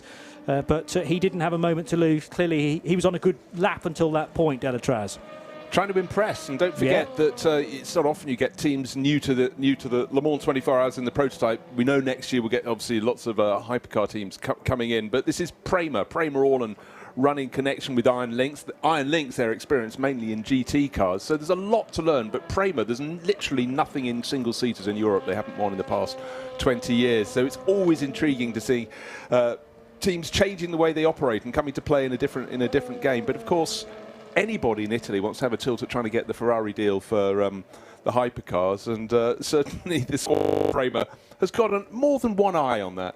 Just one point I want to pick up on, Johnny, is the fact, just hearing from Ben Keating talking to Joe Bradley down in the pits about those 2 empty days. Empty to him, not in a racing, at Le Mans, but not in a racing car. It doesn't quite equate. That's Monday and Tuesday since the Sunday test. And I really get it. If your car's at the track, you're at the track. What are you doing not driving it? So it is a mindset and mind management to keep yourself cool and calm. So I think the fact that Ben could go out and try and get some PBs, personal bests around the track on his bicycle, it could be anything. It could be how many bullseyes can you get in a row in darts, or whatever. He is a competitor, aren't they all? Yeah, wasn't it interesting, though, Bruce, when Joe asked him about the competitive nature of it, that Ben just couldn't hide the competitiveness of his own character, and the very danger that he was kind of in danger, or the worry that he was perhaps in danger of making it into a race where really all it was to keep himself occupied. No, good to hear from Ben Keating. Other things to point out, the Glickenhaus 708, remember that was the one that Pippo Durrani had his scary moment in at the beginning of the session, now setting a competitive time, 3 minutes 30.643 for Pippo Durrani, and that is quicker than he went on Sunday, I think. No, Pippo Durrani did a 3:30.104 on Sunday, so he's not quite as quick as he went on Sunday, but very close to it. So the two Glickenhausers now sandwiching the two Toyotas. Glickenhausers first and fourth, the two Toyotas second and third in the times, with just the one time underneath 3 minutes 30, and that's a 3:29.917 for the 709 car. And we're about to get a slow zone, our first slow zone of this session, and it's in Zone 8, which is not quite the last sector, but the penultimate sector of the circuit, Johnny. Zone 8, just going through the Porsche curves. Because Fred Pordad has had a moment in the number 88 Proton, or Dempsey Proton Racing car, to give it its correct name. This is the crew that welcomes Maxwell Root into the lineup and Jan Halen. So a relatively late change around for crew for the 88 car, but they're in there because of their World Endurance Championship entry. Fred Pordad racing in the WEC all season long. He's gone very, very far into what is deliberately a deep gravel track, and that is effectively where the race circuit used to go straight on. Yes, you must have had a little flashback there. The track does go straight on, but no longer, and you should have been turning right going into the Porsche curves. But you know what? There's a very good reason for having such an enormously deep gravel trap from front to back, and that's because if you go off there, there's a great big grass bank in the background. But still with about 10 metres of gravel between him and the tyre wall, that Porsche is at a standstill. So frustration for the Dempsey Proton team. And just to point out that Maxwell Root was a late addition just in time for the test day, taking the place of Patrick Lindsay. But I guess it was just pushing on hard there, and Marshall's clearing up where a marker board has been obliterated before the turning point to the Porsche curves. But I don't think it'll be a long time with this slow zone, because they've just got to get a Manitou, a little pickup, a vehicle to pick that yellow and blue Porsche out of the gravel bed and tow it away. There shouldn't be any damage to the car particularly, because it hasn't hit anything, it's just entered the gravel. And provided that the driver can get it started up, once he's been moved out of the gravel, then he will be able to drive it back to the pit lane, provided he can, as I say, get it started up under his own steam. Then he can drive it back to the pit lane and should be able to participate in the remainder of the session. And as I say, the slow, as I was saying on Sunday, the slow zone periods, the race director tries to make those in multiples of 3.5 minutes in order to disadvantage everybody by the same amount. So we've had 3 minutes of the slow zone now, so we'll probably be doing it for about 7 before we get underway again with a fully green track. But the car is now being towed into the escape road. There's a road tarmac section which runs around the outside of the Porsche curves there. The problem for the Porsche is it's facing the wrong way, but they've got a clever little thing on there to spin it around, so he'll be fine. A couple of drivers have been warned for abusing track limits, the most recent of them being Ollie Milroy in the car number 56, which is the Team Project 1 Porsche. He's been warned for abusing track limits. So has Louis Delatraz at the wheel of the number 9 Prema All-In LMP2 car, and so too has Nicky Thiem in the 98 Northwest AMR Aston Martin. They've all received a warning flag. If they continue to offend, in other words, if they continue to go over the track limits, then they'll be given a stop-and-go penalty. Now, what harms a stop-and-go penalty, I hear you ask? Well, in overall terms, in a free practice session, not a lot, but it does give you a penalty in that you can't do anything else on the car. You can't even, I think you can talk to the driver on the radio, but you can't really get a proper debrief. But we'll see what happens as we hear from Eduardo de Freitas that there will be a slow zone coming to an end at some point fairly shortly. Fred Bourdais is now out of the gravel, and there is deliberately probably a lane, a car's width at the back of the gravel trap that if you can inch your way there, or indeed be lifted to that hard standing or semi-hard standing, then you can work your way out, and that's exactly what Fred Bourdais in the yellow and blue Dempsey Proton Racing Porsche is doing. Yes, he's raced with Julian Andlauer already this year as well. So that'll be Max Roots is the second silver-rated driver in the 88, replacing Patrick Lindsay, as you mentioned, Bruce. Jan Halen is this weekend's gold, whereas it has been Julian Andlauer previously as well. Let's get to Joe Bradley with more stories from the pits.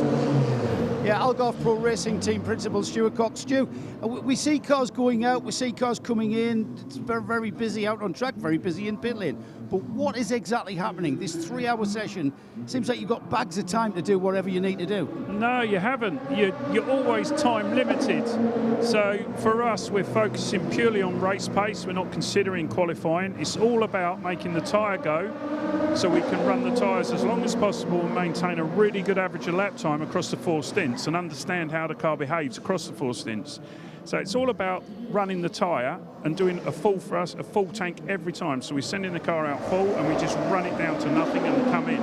And then we can see how the tyres are behaving, how the wear is, and how we can then adjust the car to look after the way the tyre's working and try and help it. Because, you know, 24-hour race, it's not about going absolutely flat out. You need to be 95% all the time, but you need to look and try and keep your averages up at every point. So it's just working on getting the really nice balance that looks after the tyre, and the drivers can also maintain doing 4 stints if we need to do 4 or 5 stints during the night. So how exactly is that achieved? Obviously, without giving too much away, what sort of things can you change on the car that will help the longevity of the tyre wear? There's so many parameters that we can change. You know, tyre pressure has a bigger difference to the way the tyre last performs, the way the tyre comes in, how hot the tyre's running. And we can alter how hot the tyre is by how we're driving, by the way the damping is set. You know, there's 5 adjustments on damper, all with 40 settings. So there's an enormous amount that we can do just in dampers. And compared to other formula, they're not that complicated. So these are a little bit limited in some respect. Also camber, towing, ride height, how we run the aerodynamics of the car. Obviously everyone's running the similar aero package because that's what mandated, but there's ways of just improving things a little bit because we've still got adjustments in certain areas. You know, rake affects the car, so how much the rear of the car's up in the air.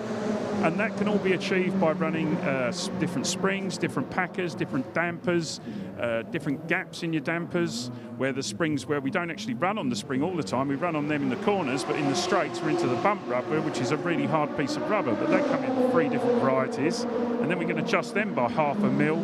So it's never ending. There's so much that we learn and we see, and each of adjustments makes such a big difference. It's amazing what 1/2 millimetre does. And you guys in LMP2, you're not going to get much rest between pit stops, because with 65 litres, we estimate, what, 35 minutes between pit stops? Yeah, it brings a whole new dilemma, because normally you fell asleep at about 35 minutes. Now you're going to be up in the middle of the night, so you won't actually get any sleep now. You used to be able to stay awake for half an hour and then start to nod off just before the car's about to come in. So now it's going to be a load more fun. Well, if it was easy, Stu would all be doing it, but that's why I've... great insight, I've got to say. Thanks for that. That was great insight. Stuart Cox there. Have a good time. You too, mate. Thank you. Great insight there from Stuart Cox. I think, you know, we kind of speculate, don't we? We take for granted when we see cars coming in and changing ride heights, but... You know, what he didn't mention there, add in another element of variation, and that's the weather. And we've already seen completely different track conditions now. Ambient temperature, track temperatures, completely different to the last time we were out here 3 or 4 days ago on Sunday. Is it going to stay the same? It's going to be different at night, it's going to be different tomorrow, and it's definitely going to be different at the weekend, because the temperature's going to go through the roof towards 30 degrees, I hear. That's the theory, Joe. It's very difficult to tell, isn't it, this far out, what the weathers might be doing on Saturday and Sunday, but we certainly hope for a warm one. So Stuart Cox is the joint team manager, team owner of Algarve Pro Racing. They have 2 cars in the field this year, 45 and 47. Let's go to the world of GTE AM, though, because Shay Adams caught up with Simon Mann. Simon, welcome to Le Mans. This whole experience as an American is a bit of a dream come true, but getting to race a Ferrari with Tony Villander, it doesn't get any better than that, does it? Yeah, it's an awesome experience to be here. It's a lot to take in, a lot to learn, obviously, but between Tony and even Christoph, you know, I learned a lot from Tony, and as a team, I think we work really well together. It's been a busy season as well, doing a few IMSA races and WEC. How much have you learned on the season about the 488 that's going to help you in this race? Yeah, I mean, obviously between IMSA and the WEC, we use 2 different cars. So GTD is very different driving style as well compared to GTE. So sometimes it's a bit difficult to do the switch, but a lot of drive time, which is awesome, and that's the best way to learn. In terms of getting to come here in person now for the first time, what's the part of the track that's caught you out the most? Because it's just so much different than virtual reality. Yeah, I mean, I think the whole track is incredible. It's just, there's a different feeling about this track. I really enjoy the whole track, really. I mean, the Porsche corners are obviously really nice, and Indianapolis and Tête Rouge, but yeah, just a really special feeling to be here. Good luck the rest of the week. We'll talk to you a bunch. Thank you. Simon Mann from AF Corsa and the number 21 Ferrari. One of the Porsche GT Team 911 RSRs leaving pit lane now, which is the 92 car. So that's the Michael Christensen, Kevin Estre and Laurence Vantor machine. And in GTE Pro, it is still Corvette top. In fact, both of their cars quickest so far. So 64 ahead of 63. 353.360 is Tommy Milner's best effort. Tonio Garcia currently driving the sister car, and that car's done a 354.339. So there's about a second between them. The Porsches running in 4th and 5th, and Michael Christensen, who's just left in the 92 car, as I say, from pit lane, on his... Well, he does occupy the fastest middle sector. So the Porsches appear to be pretty strong down the tubes this early on in the week. But the number yes, Paul. The number 51 Ferrari, though, Johnny, was still not seen.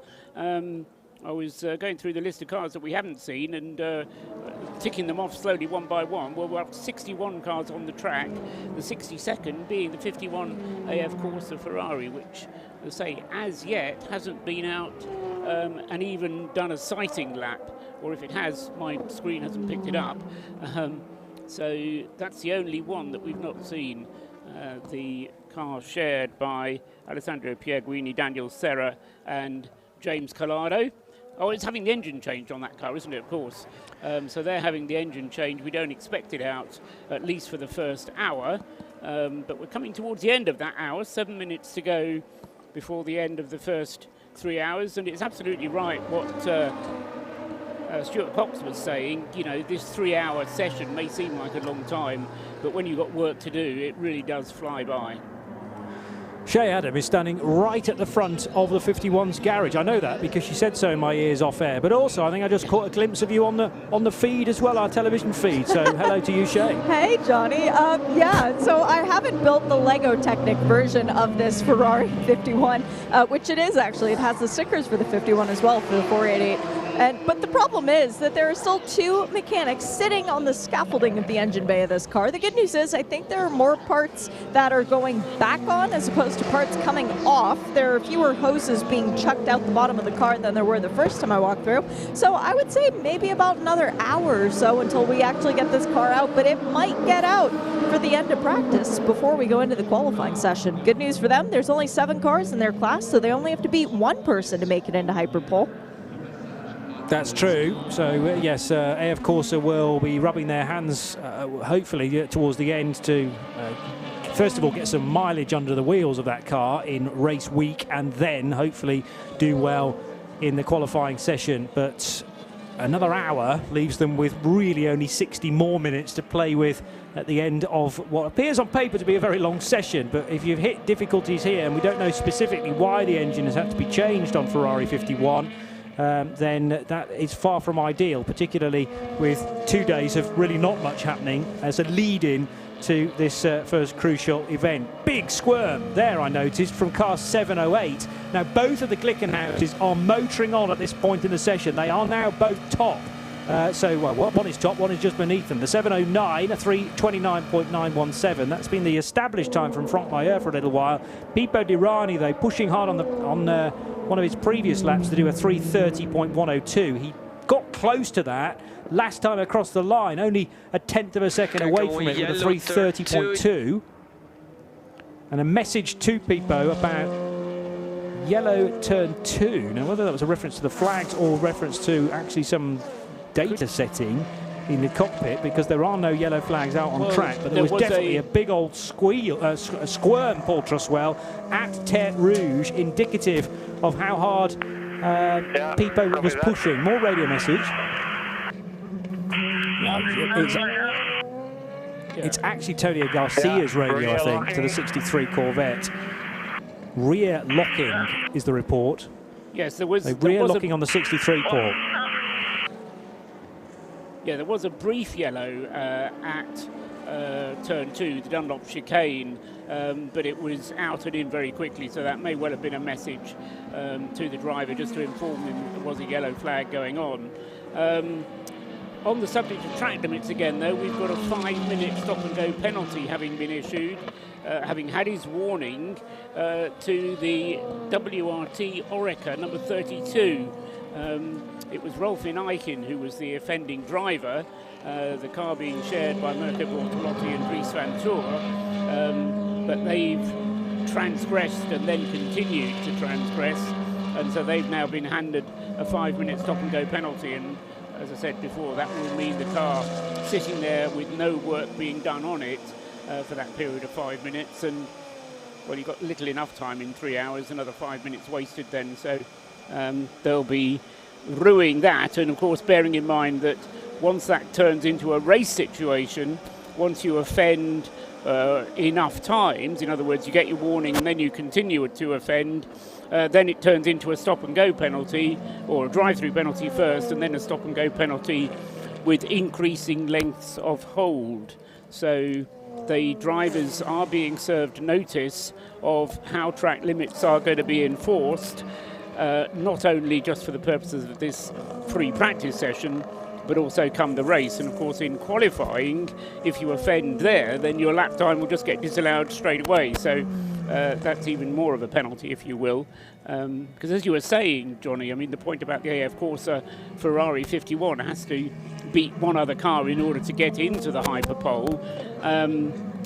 But yes, everybody else will be wanting to beat that one other car as well. So it could actually be quite fraught in the 1 hour qualifying session just to determine who goes into Hyperpole. Not in the hypercar category, but certainly in the other 3 categories. Oh yeah, massively so, and perhaps the strongest fight is going to be in Pro because there are so few cars and everyone's going, well, there's 6 places, but there's only 7 cars. It's like the most intense game of musical chairs you could wish for at 160 miles per hour, whatever it is in GTE Pro. Rolf Eichen back for a second Le Mans, by the way. Made his debut last year for Hagerty Motorsport in the GTE AM field. They did finish. Rolf and Ralph and Rob in Eichen, Ralph Bone and Robert Renauer were the lineup for Hagerty Motorsport. They were something like, the number of laps away from the eventual race winner in GTE AM, but it's good to have Rolf in Eichen, who's established in the GT3 world, but less so in Le Mans. Good to have him back for a second year, Bruce. Yeah, definitely, and a big step up. But this is a driver who, get this, has got 1, 2, 3, he's got 3 24-hour victories under his belt. Remember, we were there 2014, won the Dubai 24 hours with Stadler Motorsport, against the grain, really, but a couple of 2018, 2019 GTD class winner in the Daytona 24, quite often paired with Mirko Bortolotti, and they are again this weekend. In fact, Mirko is the Le Mans rookie in that team, but anybody who's watched GT3 racing over the past decade will know that Mirko can pedal very, very well indeed, and we christened him, John Watson and I, the man who doesn't blink. If you get onboard camera footage of him, it's extraordinary. His eyes are sort of out on stalks. You think, is he breathing? Either. But, really good. And Rolf, is always learning. He likes racing with Mirko and WRT. But it's a big step up for anybody to go from GT3 up to a prototype. It's massive, but I think he's a very bright guy, so he'll learn as he goes. But it's great to have some new faces. Of course, he was new here last year, as you pointed out, with Hagerty Motorsport, but moving up a division. So let's see how the Swiss goes. I think, and a big team to be with, WRT too, as you've made the point. Nicky Team's got out of the Northwest AMR Aston Martin. Last time I checked, that was 3rd fastest. It looks like warm work behind the wheel of a big GT car, particularly when the engine is right in front of you and throwing all that heat into the cockpit, Paul. Also, Glickenhaus going into the garage, I notice. Yes, he's still 3rd, Nicky Team, just to confirm what you were saying. There's quite a few cars spending time in the garages, as you're saying.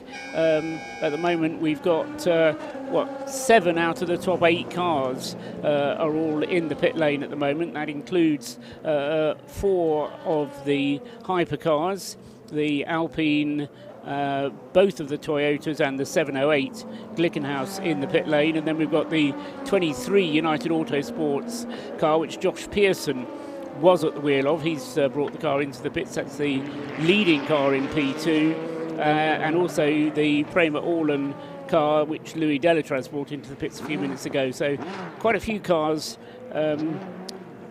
taking things easy. We know they're not taking things easy, but they're using the session not just to be on the track, but to make little changes. We heard a little bit from Stuart Cox a few moments ago about the number of changes that can be made and the amount of difference that those changes make to the car. So just fine-tuning the cars, as Stuart was saying, not necessarily for a fast qualifying pace, but just to get them into a position where they're comfortable with the car, comfortable with the pace that it goes.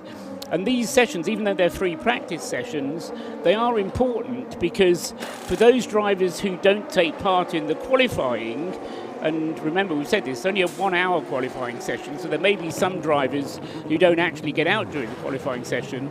For those who don't get out in the qualifying session, the time they set during this session counts in order to ensure that the driver is quick enough, in other words, that he is within 110% of the pole position time. So in order to qualify your driver, you have to be within 110% of the pole position time, but those times that are being set now do qualify for that lap time. They don't have to be in the qualifying session itself because obviously, quite frankly, it's just too short to do that. Sport Trust well. The weather on Hagerty Radio Le Mans is brought to you by Visit Cayman Islands. It's worth the wait. Pleasant afternoon at the moment, warm with 20 degrees Celsius, actually the high now, and we have reached that. Fair bit of cloud around keeping that heat in, and the risk of rain is relatively slim, although perhaps growing as we head into the evening hours, which might well affect Free Practice 2, the first of the night practice sessions of the next 2 days. Wind from the west-northwest at 20 kilometres per hour. Tomorrow, well, first of all, a low tonight of 12 degrees Celsius, and then creeping higher and higher tomorrow to 21 as a high. Visit Cayman Islands. It's time. Cayman Time. The most comprehensive coverage of the world's greatest motor race anywhere on the planet. This is Hagerty Radio Le Mans. Right in the middle of Free Practice 1, 4 sessions taking place over the course of the next 2 days. Practice-wise, add to that an hour qualifying session later on this evening as well. That is before Free Practice 2, which provides 2 hours for our runners and riders of evening practice. This is Hagerty Radio Le Mans on 91.2 FM. You can use the hashtag HaggertyRLM, Hagerty RLM to RSL_studio to get involved on Twitter. And there are just under 2 hours of this session still to go. Corvette in GTE Pro are first and second, much like they were on Sunday. So either that is actual speed dominance, or it's just that the American boys don't have an issue, Bruce Jones, about showing the sort of speed they've got. But I mean, it's minuscule really compared to the other cars in GTE Pro. Minuscule it may be, but the fact of the matter is, since Sunday, through Sunday, into today, Wednesday here at Le Mans, their names have always been at the top of the timesheets. Doesn't matter if it's by a tenth of a second. It's that sort of thing that just builds the confidence that really carries you. And don't forget, of course, this year, the World Endurance Championship has been they didn't wait until Le Mans to come and play. We've had one of the cars regularly in the championship through the first 2 rounds. Of course, the first one was at Sebring in the States, but at Spa, they learnt a whole lot. And I think these things, small things, Johnny, can make a very, very big difference, certainly in terms of continuity and confidence. And in any sport, it's often the tiniest developments where you think you're on top of the game, you possibly are. So for Corvette racing fans, I think it could be a very, very good year. So it's Bruce and Johnny in the Global Broadcast Centre, and here's Joe from the pits. Yeah, another Le Mans rookie, this time in the form of Josh Pearson. Josh, a young American driver that has just gotten out of the 23 United Autosports car. Josh, last time I spoke to you was at that incredible, your introduction to the World Endurance Championship, where you took the win in the class. It was an incredible start of the season, and it looks like it's just going on and on. Yeah, you know, it's been a great start to the season, and we're in a strong place right now. We got a quick car. I was just in the car and jumping out, so I've got some things to work on. We'll look at the data and then go back out and see what we can improve. And you've already been in the car, obviously, test day last week, at the weekend, and now you've just got out of the car. What do you think about here at Le Mans, the track, etc.? It's a beautiful track. It's actually a really fun layout. You know, it's the long straightaways you would think are quite boring, but it's actually a quite flowing track. So there's a lot to learn here, a lot of confidence, and you know, I'm just kind of figuring things out still.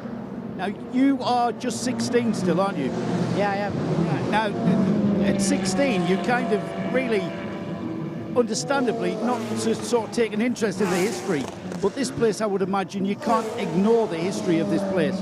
No, there's so much history attached to Le Mans. You know, I grew up watching Truth in 24 on Audi and Ford versus Ferrari, so I absolutely love this event. It's super special to be here.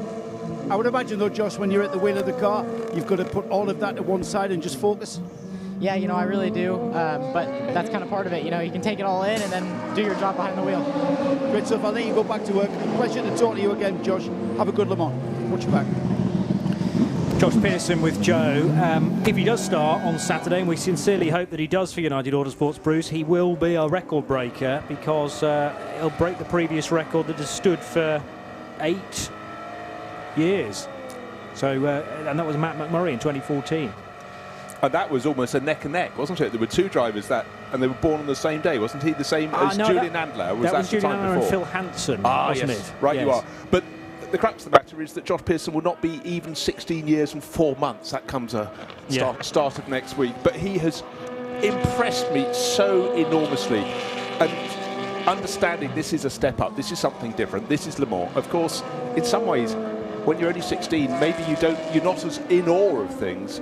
but he hasn't come here just building up slowly. He's got in. He's the quickest guy in P2, which is such a competitive class. But of course, in United Autosports, he's got someone who can really hold his hand and nurse him through it. And in Ollie Jarvis and Alex Lynn, he's got two absolutely tip-top teammates, not just in terms of their speed in the car, but also their ability to translate and explain it and bring him on, and such personable people as well. So I think he's in absolutely the right environment, and I think we're going to be watching a mighty career blossoming for Josh Pearson, not yet 16 1/3. Quite extraordinary. Can I add on the subject of young drivers? Because way back in 1958, a certain driver called Ricardo Rodriguez. Oh, Rodriguez. Ricardo Rodriguez, brother of Pedro Rodriguez, actually entered Le Mans. And he would have been 16 years and 4 months old then, but they turned down his entry. They said he was too young and he had to come back the following year in 1959, and he actually made his debut in 1959, aged 17 years. And at that point he was the youngest entrant and had been the youngest up until the point, I think, when Matthew McMurray, as Johnny just said, achieved the previous record in 2014 at 16 years and 6 months. But as I say, if it hadn't been for the organising body deciding that Ricardo Rodriguez was too young, and there was no rules in those days, I mean, it was purely down to what the organisers said, and they turned down Ricardo's entry. So the one of the two Jota cars is into pit lane and being turned around relatively quickly. It is still Glickenhaus showing the 1 lap speed right now, but Toyota's running them pretty close, and of course we will never know what the priority from this session, the focus from the various teams is on at this point. We might well see a push later on in the 3 hours for good single lap speed, because obviously that will be very useful information for the qualifying session later today. And the priority then for, well, all of the cars in the entry is to try and tap into the top 6 on offer in Hyperpole tomorrow night at 8 o'clock, which is only a 30-minute session. So in the modern day qualifying phase for the 24 Hours of Le Mans, there's only an hour and a half on offer compared to something like 3 separate qualifying sessions. You have to make sure all your ducks are in a row for that specifically the right part of the day today, and then also tomorrow if you get in. Exactly. I really think that's a super valid point, Johnny. I mean, the whole format has changed, and I just think in terms of getting your car where the driver's going to want it before going in is critical, and I really think that any lost track time at the moment is more expensive in terms of the experience and the setup time you require than it has been in previous years. Talk about sharpening the pencil to a point. I think we are going to have some mishaps and slip-ups, and people not getting through. And don't forget, last year Philippe Albuquerque in particular was very, very concerned about how traffic can scupper your chances. And I'm sure, in fact, I've seen similar quotes coming out of him already this year in advance. It's not called getting your excuses in, but it is so easy to be tripped up. And I think the point is, Bruce, that if you look at the numbers, over half of the field is going to be excluded from Hyperpole. So the grid positions for the majority of the field are going to be set during that 1 hour first qualifying session this afternoon, or early this evening. In other words, immediately after this session. And I say you only get 6 times 4 less 1, 23 cars taking part in the Hyperpole. The rest of the field are all going to be having their grid position set as a result of the 1 hour qualifying session. So, I mean, the point is well made from Felipe Albuquerque and others, but the fact of the matter is that the 1 hour is the most important session for most of the field. United Autosports replacing a rear deck on their number 22 car. We're also just getting murmurs of maybe an issue with one of the two Corvettes, 63 I'm hearing. So Shea Adam is on her way to assess that.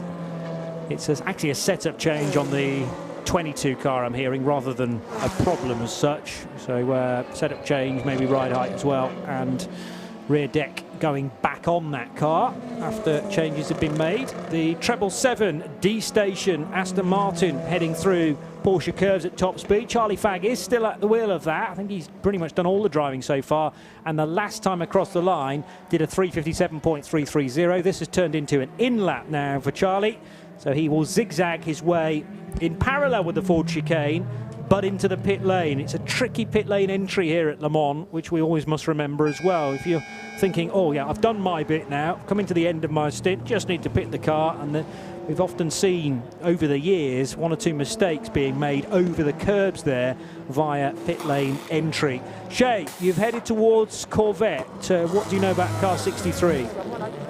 I know that there was a little powwow going on around the mechanics for the 63 Corvette. The car should be coming in fairly soon. They've actually just sent Ian out to the wall to get a quick glimpse of the car if he can. He's coming back. Yeah, it looks like they are going to be bringing that car in here shortly. Let me go check in with Hollywood and see if he could tell me what's going on.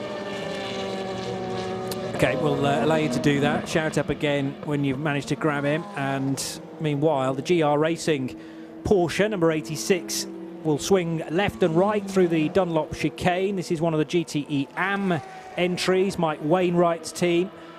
And GTE AM, we're talking about LMP2 being so closely fought throughout the course of the race, but also to try and get into Hyperpole on Thursday. Well, Ben Barker at the moment has done 8 laps, but none of them have been competitive to this point. Yeah, this is something we also saw in and out of the pits on Sunday a lot, and particularly from the hypercars at the start of the first of those 2 4-hour sessions.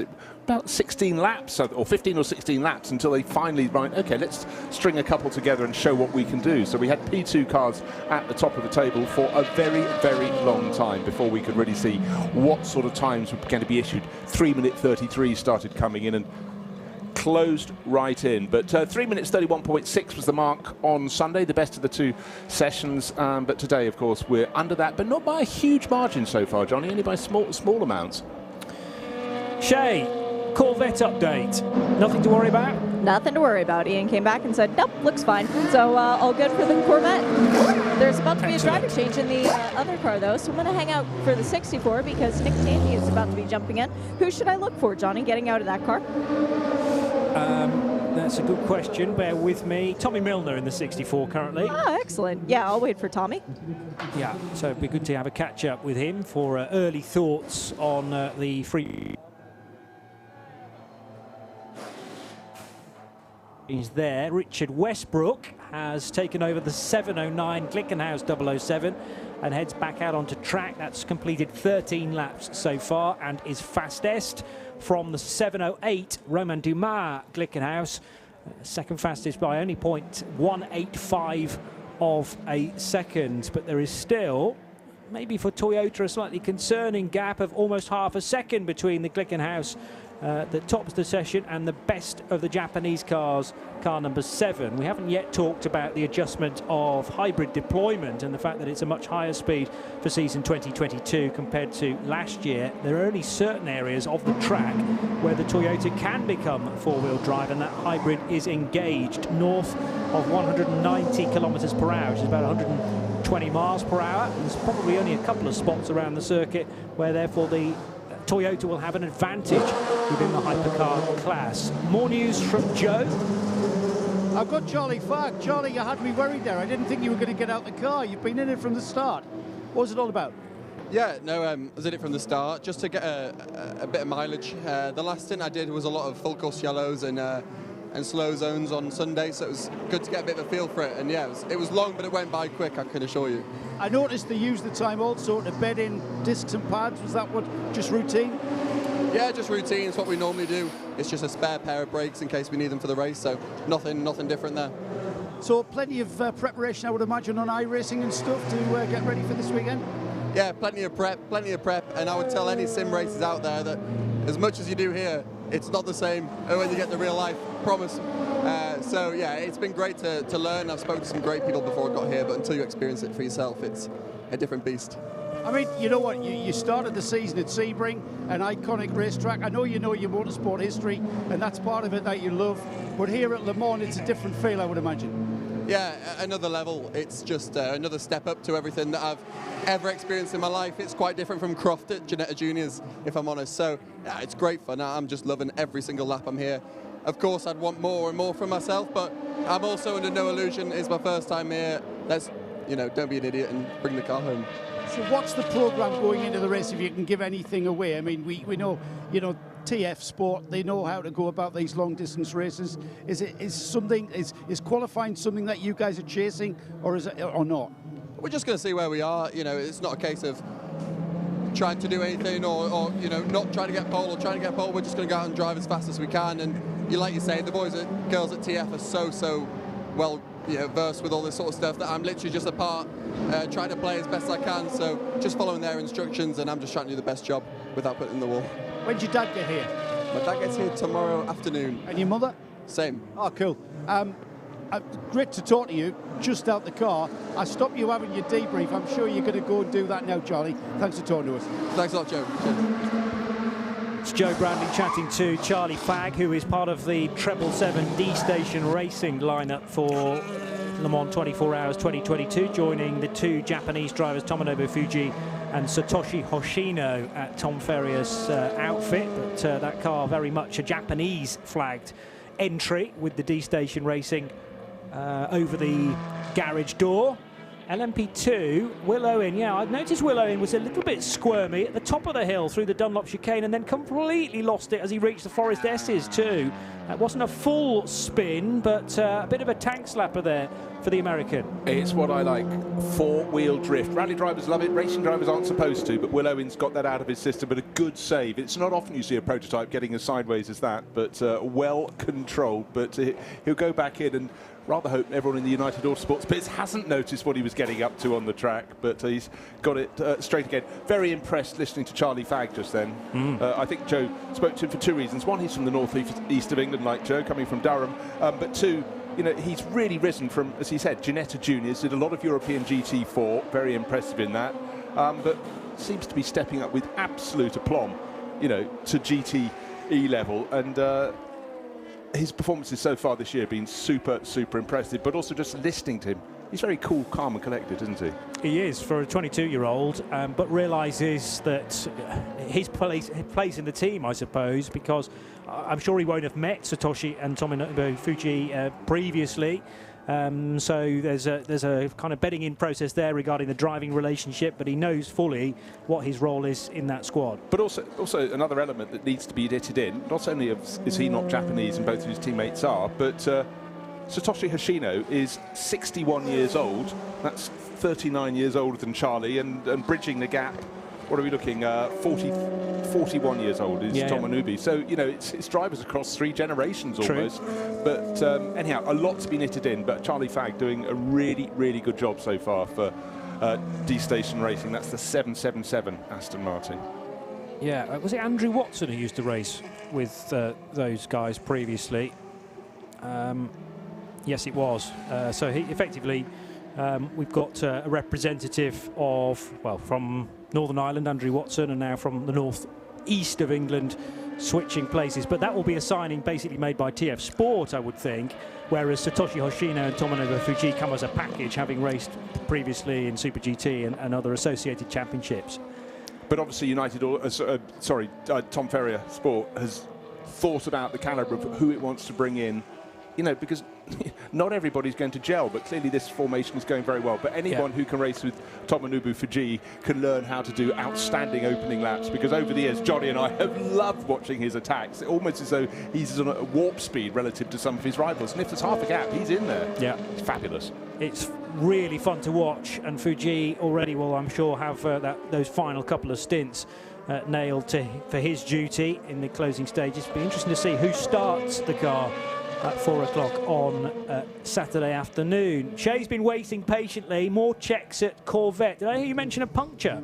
Yeah, it was a puncture on the left rear, actually, after we'd come down to ask them if the right rear was okay, and they said everything looked good. And then about 2 minutes later, they ran out to the garage area and said, now it's a left rear puncture. Thanks, we think you jinxed us. But for the sister car, the 64 Corvette, Tommy Milner, this is for the first time ever, Le Mans, a full season championship effort. The points matter. Does it help you then that there's only 7 cars in the class?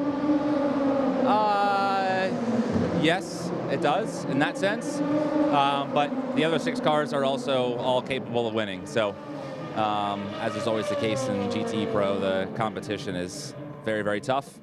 Yeah, people, to be honest, people talk about points for us right now, but we're only thinking about winning. And that's the best way to get the most points anyway. So this race means so much to Corvette Racing and to anybody, honestly. All the crew guys, us as drivers, management, doesn't matter who it is, everyone wants to win this race. So you ignore the season-long view, at least for now, of course, and you just focus on winning. The 64 Corvette had a particularly good test. It seems like things have been going well so far, good pace out of the cars. You feeling comfortable with the vehicle you've got to handle for 24 hours? Yeah, so far so good. We've had some good sim testing. We showed up at the test day where the car balance was really good. Some nice improvements from last year, areas that we wanted to improve, and I say we, it's all the engineers. The engineers did a great job with figuring out how to get what we're asking for. Drivers always want less understeer, you know.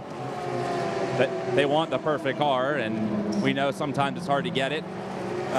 So in the off season, it allows the engineers to kind of dream up best case scenarios of how they can potentially achieve that. And so far, their first whack at it's been pretty good. We still have some work to go for sure. We're trying some more things here this session, but yeah, the car's comfortable for us. I mean, obviously we're top of the charts right now, but driving around the other cars, nobody else is trying quite as hard as I was probably. So yeah, we'll see how it is in the next session for qualifying, and then obviously once we come to the race is when everybody puts their cars on the table. So so far so good. We're happy. How did you feel the track evolved during that first hour of practice when you were on the track? You know, even last year when we came here for the test day, the track was in really good shape. Maybe not quite as nice as it was last year here for the test day, but it doesn't take long for the track to kind of clean up and put some rubber down. It'll certainly improve as we go, but it's not like it's been in the past sometimes here where you go out and the first morning is worthless. Realistically, it's only the first 30 minutes, hour or so where the track gets a little bit dirty, and then you can really kind of learn something. Good luck this year, Tommy. Really hoping for another win. Thanks, Shay. Well, if they do complete a victory, they will then, I mean, obviously enjoy the victory and then think, we got 50 points for our championship. And I do think it's in that order, as Tommy's been making the point. You know, it is a race in isolation initially, and then if you do well in it, you can look back and think, oh, the championship is really on now, beyond this, Bruce. Absolutely, and I think it will take an awful lot for drivers to change that mentality. Le Mans is still Le Mans. But interestingly, during that interview with Shay and Tommy Milner, there was a shot into the 51 Ferrari garage, the AF Corsa garage, still doing the engine change. And James Collado, who should be out in the car at the moment, was standing there, just not full of smiles, and then he just shook his head and walked off to the back of the garage and beyond. So Shay thought they might get out with an hour to go. That still looks like quite a tall order. And with a class as competitive as GTE Pro, this is a disaster for one half of AF Corsa's crews. Yeah, and some difficult looks actually on the faces of Davide Rigon and Miguel Molina, together with Fuoco in the background, because they're almost like the guilty kind of brothers alongside going, well, our car's actually fine, and we're just going through our program, but we can't help you guys next door. Exactly, but also others, it depends where the camera is, in which garage. True. But earlier I saw down at Iron Dames, Rahel Fry's out in the car, but Sarah Bovey was walking away with a face like thunder. And if you know Sarah, that is not her natural expression. So clearly something untowards, and the car is right down at the tail end of GTE AM, whereas you'd expect to find it somewhere in the middle of the class, I'd suggest. So clearly they too have got stuff to work on. That's the number 85 Ferrari from Iron Dames that she's showing with Rahel Frey and Michelle Gatting. They've got a lot of experience together now, so it's not like learning the car, learning how the drive-up clicks, but something clearly not quite right during the early sessions for Sarah Bovey. Well, after the first 4 hours of test day rather, on Sunday, they were actually top in the 85 crew, the Iron Dames of Fry, Gatting and Bovey. Exactly so, but in the second 2-hour session they tumbled down the order, but maybe they've just gone the wrong way on setup, and they've tried to change it again, but then track conditions, as we've heard from the drivers, are really, really very different today. Michael Fassbender glued to the screens in the Proton garage. Fantastic for him to make his debut at the 24 Hours of Le Mans. A big dream for the Irish-German worldwide film star, world-known film star, but he's a mean racer at the same time. And bronze rated, yes, but mightily experienced now behind the wheel of a Porsche 911 RSR 19. Done some cup racing in Porsches as well. And his car, number 93, just heading out of Mulsanne Corner past the old signalling pits. Car 93 is being driven currently by Australian talent Matt Campbell, and its best lap time of 3:58.235. AM is topped by Cooper McNeil's WeatherTech Racing Porsche from the GR Racing Ben Barker Porsche. Now that was stone last when Ben took it over, but he's now hustled it to second position and 39th overall. Paul Trustwell, Bruce and I are coming towards the end of our little shift of free practice one, but just before we go, what else have you spotted on the timing screen?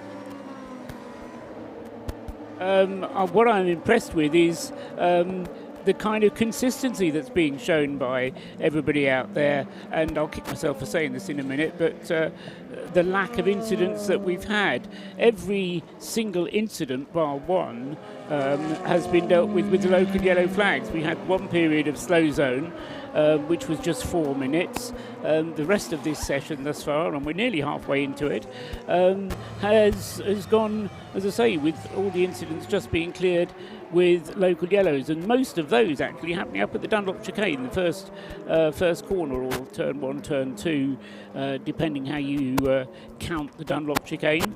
But I think, reflecting on what various drivers have been saying, you have to be out there, you have to take it steady, there's a lot to learn, but there's a lot that can go wrong. And, you may not be pushing right at the margins at this point, but what you need to be doing is to just keep things within the control of what you can do and just look after the car. Going very nicely at the moment for Glickenhaus, because they are top of the shop with both of their cars. Toyota not too very far away, and in fact Mike Conway has just brought the number 7 car in.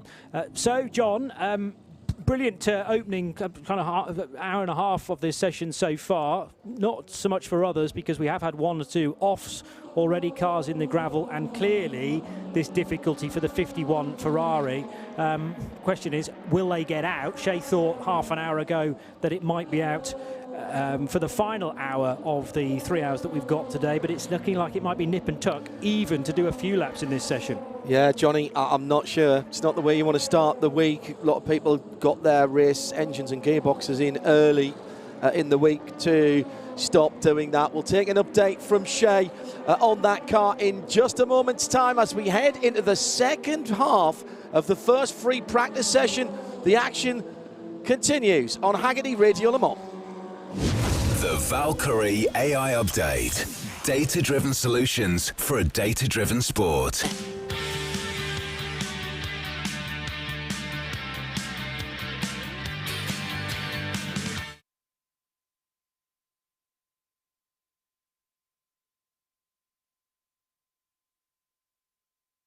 Then with half of this first free practice session still to go at GTE AM, WeatherTech Racing. Cooper McNeil behind the wheel. The number 79 car has clocked a best lap of...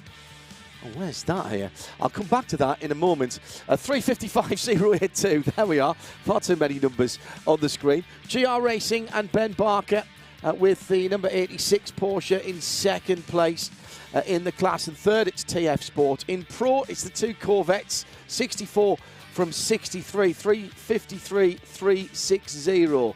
The better of the 2 times for the now mid-engined monsters. LMP2 being led by TDS Racing by Viante, and that's number 13. Car is 9th overall and has clocked 3:32.536. Now hang on a minute.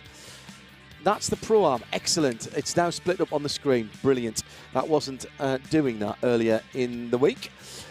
The best of the LMP2s, sits in 5th overall. Ollie Jarvis behind the wheel of the number 23 United Autosport Orica 07 Gibson with a 3:31.5.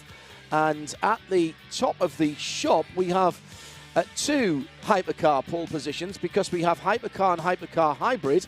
Hypercar hybrid, not unsurprisingly, as the only cars in that category. The Toyota Gazoo Racing number 7 is the best with a 3:30.4, but right at the top of the standings with a 3:29.917. It's not really a Glickenhaus number, that. If it's 917, it should be a Porsche, shouldn't it? It is the Richard Westbrook 709 that's about a couple of tenths ahead of its sister car, the number 708, which has got Romain Dumas behind the wheel at the moment. That's how it stands with still 1 hour and 27 minutes remaining. The Valkyrie AI update. Science applied to motorsport. And a very good afternoon, evening, morning, wherever you are. If you're joining us here on Hagerty Radio Le Mans, 91.2 FM around the track and around the world, of course, at radiolemans.com on RS1, part of the Radio Show Limited network of channels. It's John Hindhaugh and Paul Truswell with you to the checkered flag. Shea Adam is down in the pit lane and has news for us from that number 51 Ferrari, which is still having work done on it, Shea. It looked like it was going really well the last time I was there, but will it get out in this session by the looks of it? No. The urgency is gone from the mechanics. There are far fewer mechanics working on the car now, and indeed I saw James Collado go out the back of the garage in street clothes. So it looks as if the drivers have been stood down from the 51, at least for the time being.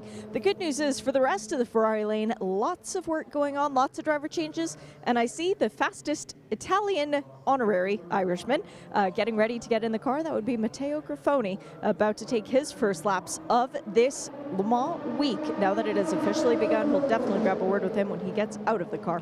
Couple of things to keep your ears open for coming up later on. After Hyperpole tomorrow night, which will be Friday morning in Australia, the Aussies at Le Mans is a on the grid race talk special. Richard Krill and the rest of the gang will join us. A fascinating long chat with Tim Schenken on his Le Mans career. It's worth tuning in for here on 91.2 FM or, of course, around the world at RS1 Radio Le Mans, Hagerty Radio Le Mans for 2022.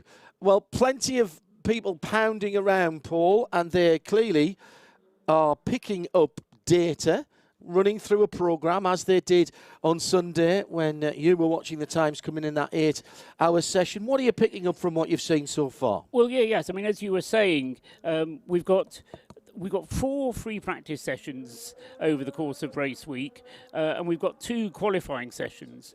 Now, of the 4 free practice sessions, 1 before qualifying, then we've got a night practice session, then we have another another free practice session tomorrow in the afternoon, followed by the Hyperpole. So of all of the free practice sessions, this one is the most important. The other ones, qualifying will have been done, and they'll be less important from the point of view of there's not so much work to be done. This point, you've got an awful lot of work to be done, and there's quite a lot hanging on it because, as we've been saying, you've got to prepare the car for qualifying at the same time as preparing it for the race, and quite how you balance that over the course of a 3-hour period is quite difficult. But as I was saying just before the break, look at the number of laps that have been completed. We've had 18 laps completed by the 709 car, 20 laps completed by the 708, the 2 Glickenhausers. And remember, the 708 car had that problem earlier on. That's now done the more of the 2 Glickenhausers. Both of the Toyotas have done 21 laps each. Then the best of the P2 cars, that's done 22 laps. One of the P2s I see has done 23. That's the TDS by Varianti car, number 13. So there's an awful lot of cars out there who, I won't say they're having trouble-free runs, but they're running according to their program, and it seems, touching wood, it seems to be going quite well for them. Hello to Doug Feehan, who's tuned in, unusually not here at the track, so tuned in listening to Hagerty Radio Le Mans on the Radio Show Limited network of channels.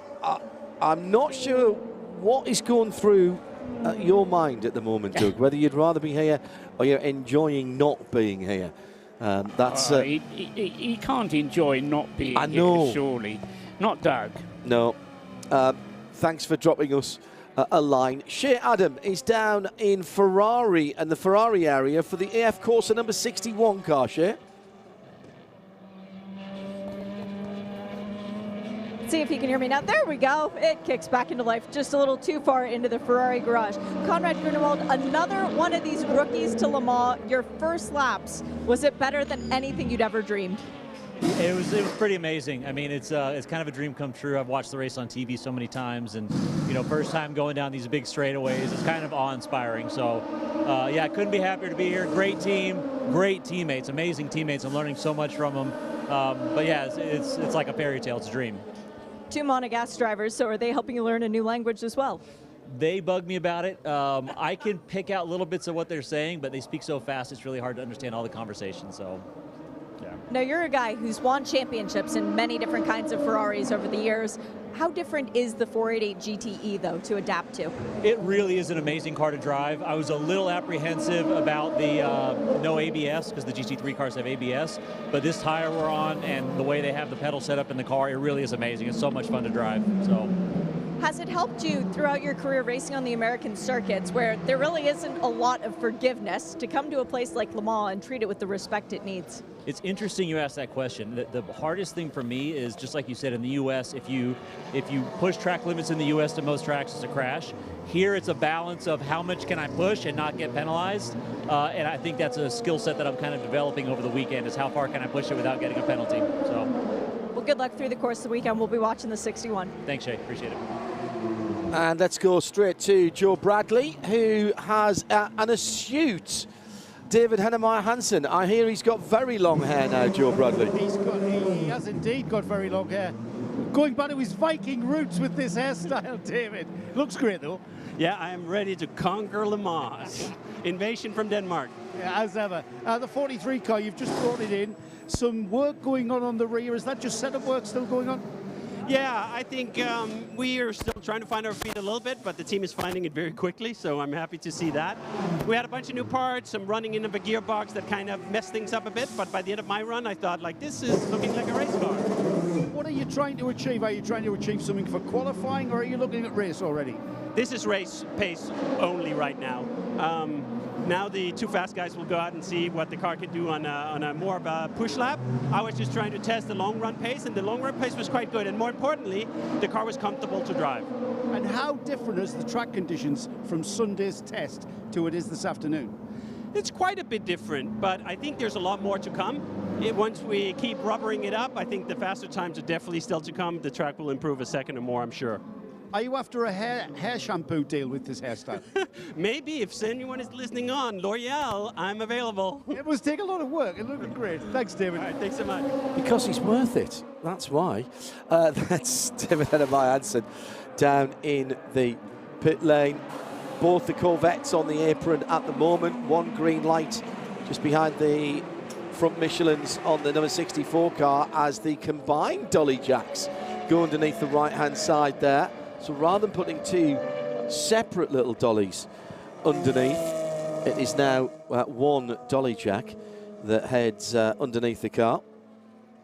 And that car then apparently going back into the pit lane.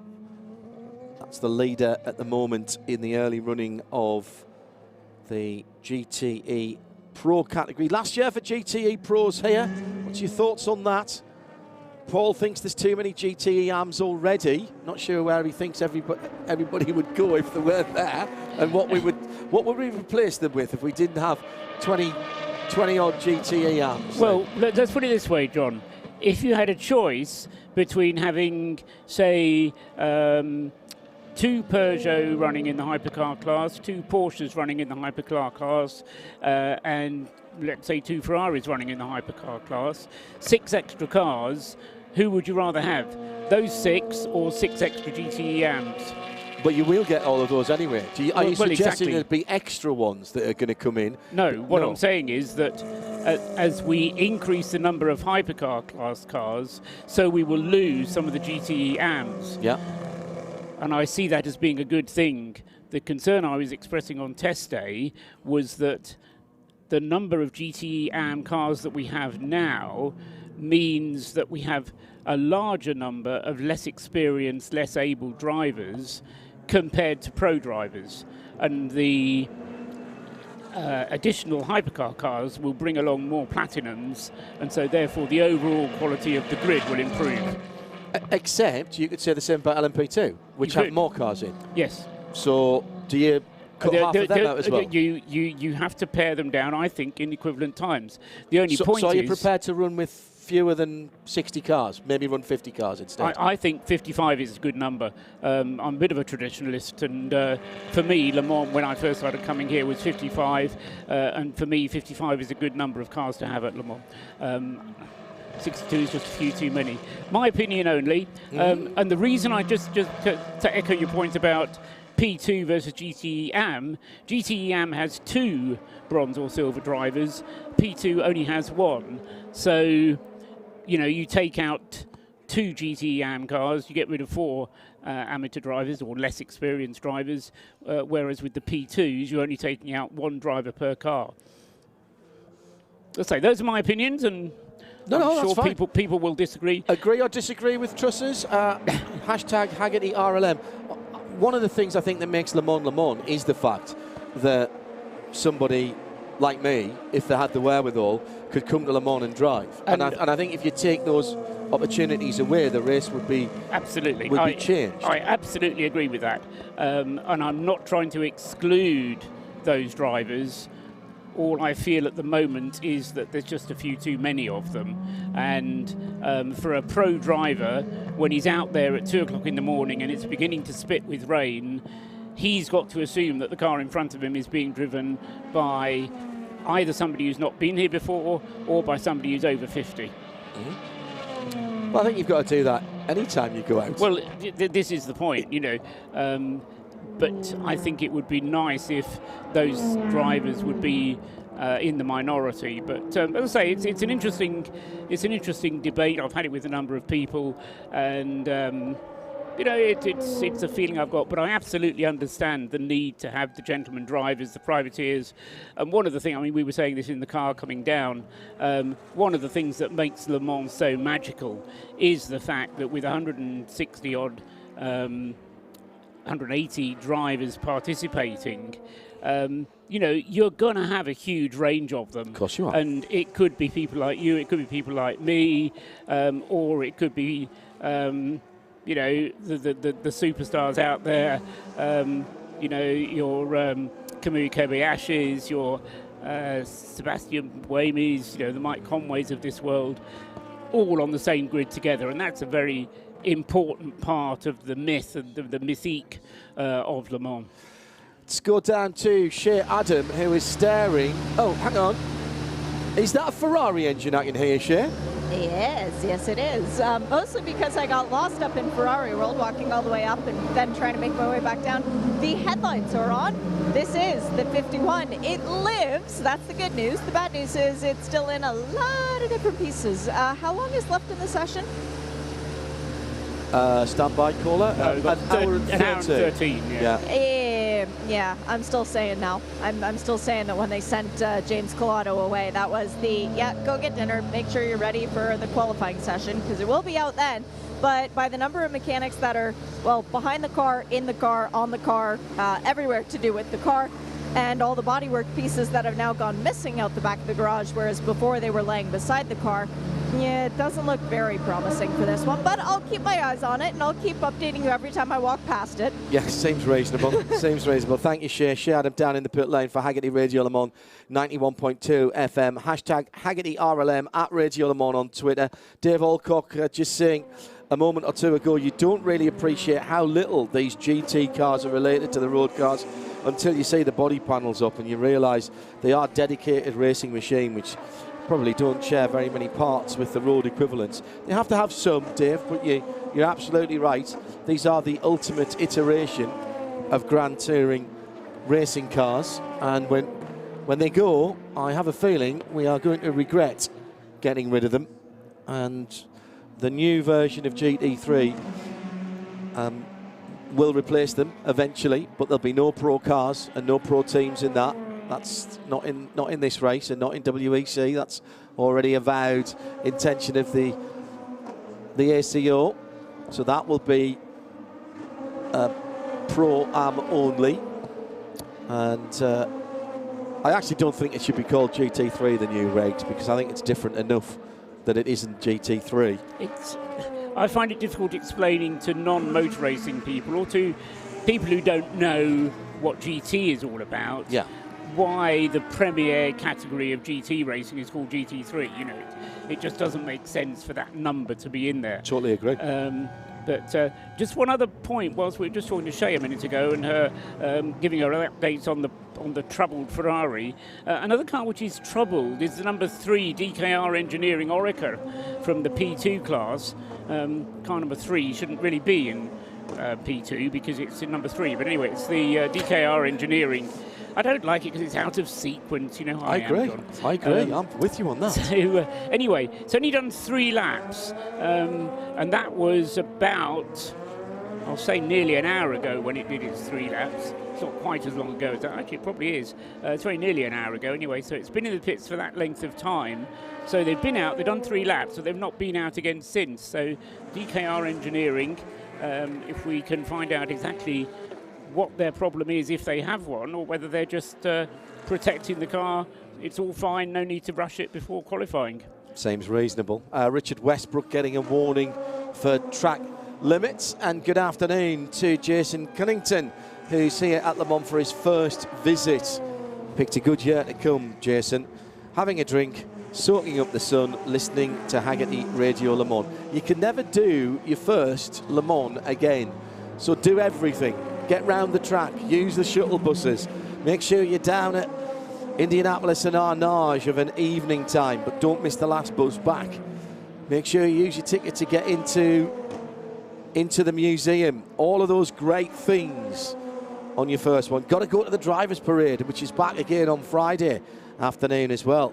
Jason, thank you for tweeting us here at Hagerty Radio Le Mans, hashtag Hagerty RLM. Joe Bradley is still on duty down in the pit lane. Nick Damon will be taking over from him in a short time. Where have you wandered down to, Joe, and how's that weather down there? It was very pleasant when I was outside of the Global Broadcast Centre a minute or two ago. We've already changed. Oh. We already changed. I'm down with the number 3 car, the DKR Engineering Machine, as mentioned by young Paul Trustwell only a few seconds ago. I saw it unclothed, disable. Is it disable? Dishabille, yeah.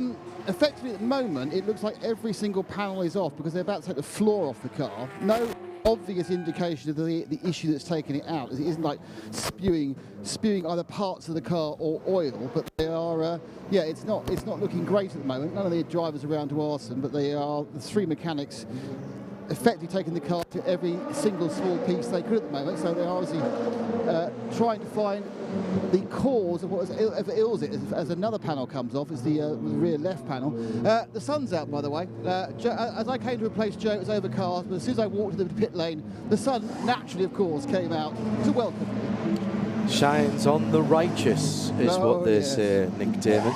Not sure that that's entirely true. Thank you, Nick Damon, down in the pit lane. He's been working very hard on our Hagerty Global Studio Vision, including the brand new Omologato race countdown clock, session clock, if you will.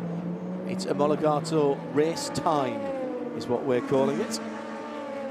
Out there on the circuit at the moment, it should be shown 1 hour, 8 minutes and 25, 24, 23 is where we are at the moment. And talking about temperatures, track temperature at the moment, a toasty 39.1 for the Michelin and Goodyear tyres. And the air temperature, lovely. Just in the 21 degrees Celsius mode, which is exactly where it was meant to be today. Top temperature 21. And that I'm quite happy with that. That's polo shirt, shorts, lovely, walking around the TV compound. We don't have a view of the outside world here, so we rely on what pit lane reporters tell us in terms of the weather. But it's very pleasant out there at the moment. Coming down the last hour then, Paul, Is there anybody out of the way, out of sequence that we need to keep an eye on? I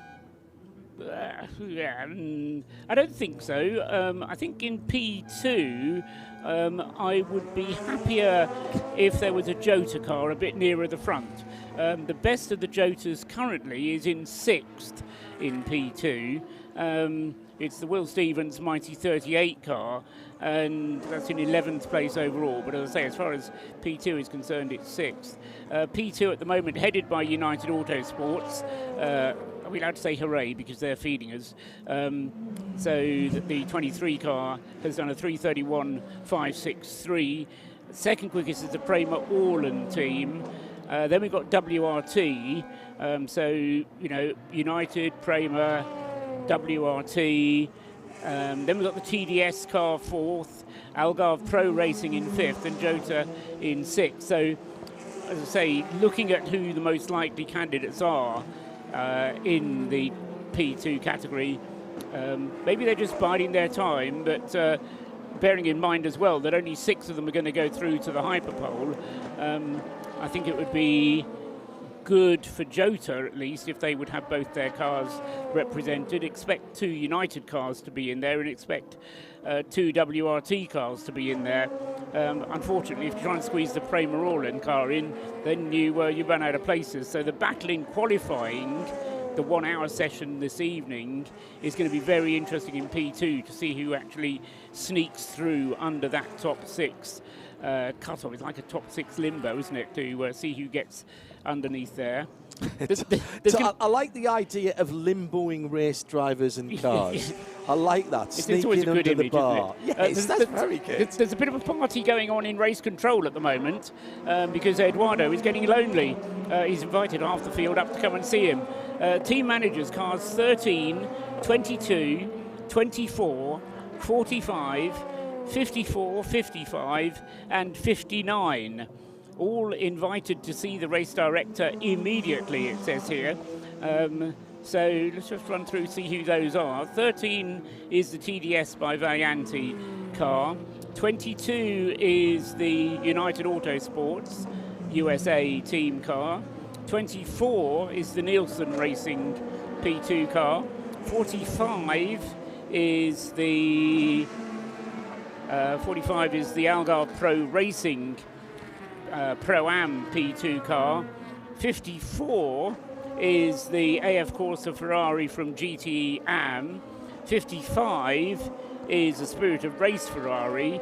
And 59 is the Inception Racing Ferrari. So all of those team managers going to see the race director. And just checking back, some but not all of those drivers have been already called for track limits infringements, but not only warnings. Nothing, no penalties have been instigated.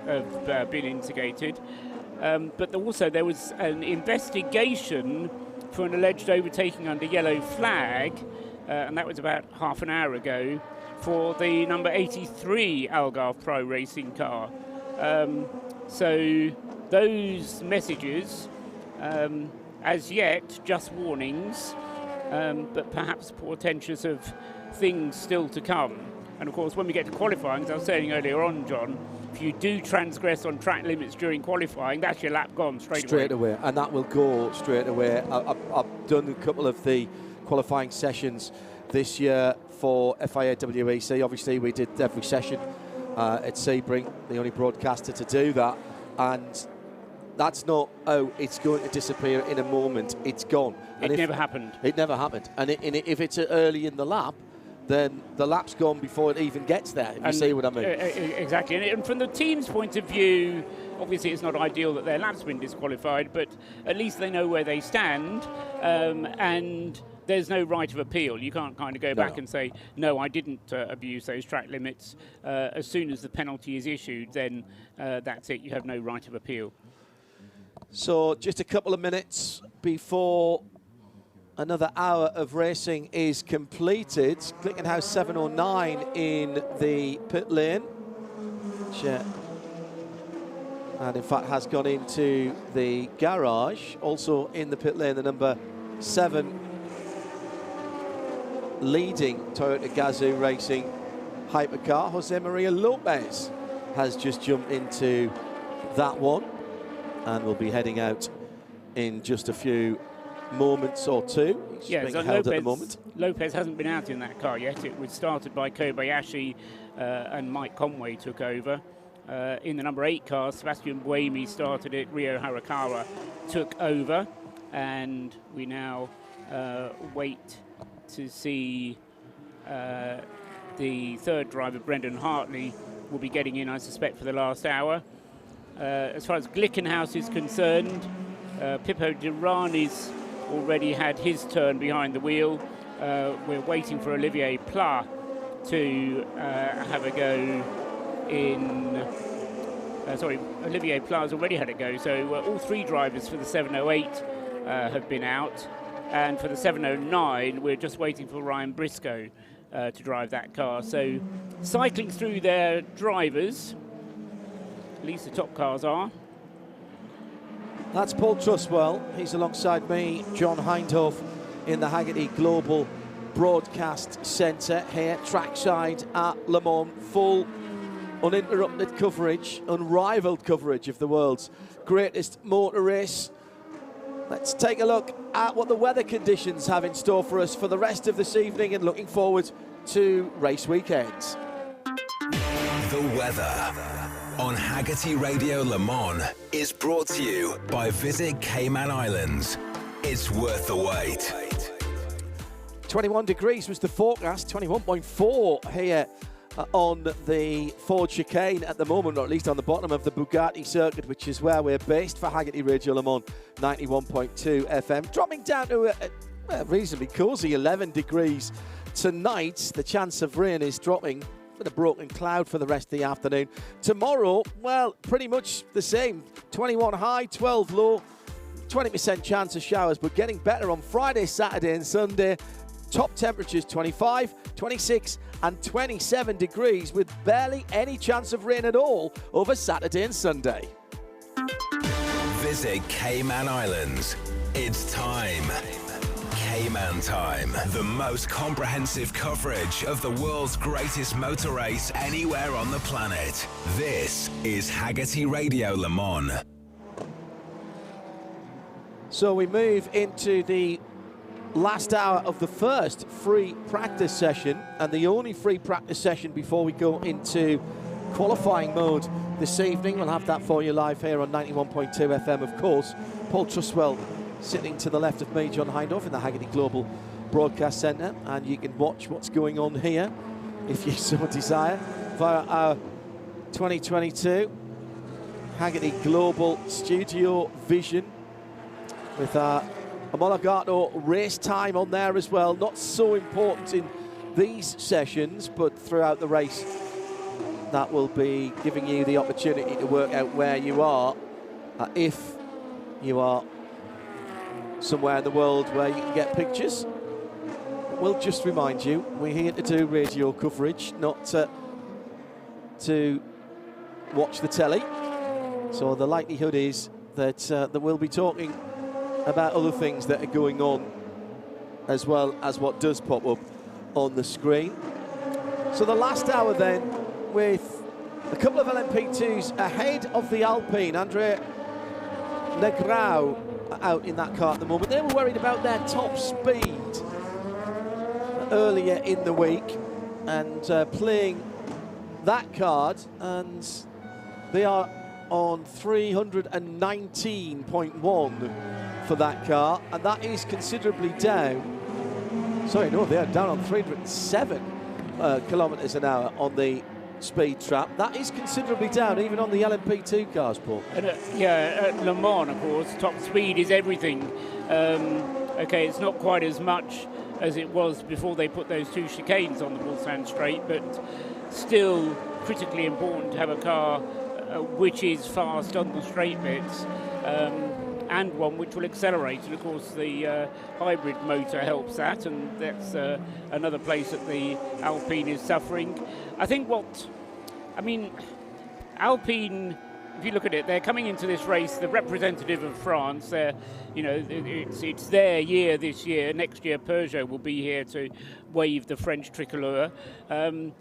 This year, it's important for Alpine to have a good result. Nobody's going to be interested in where they qualify. They're going to be looking for their result.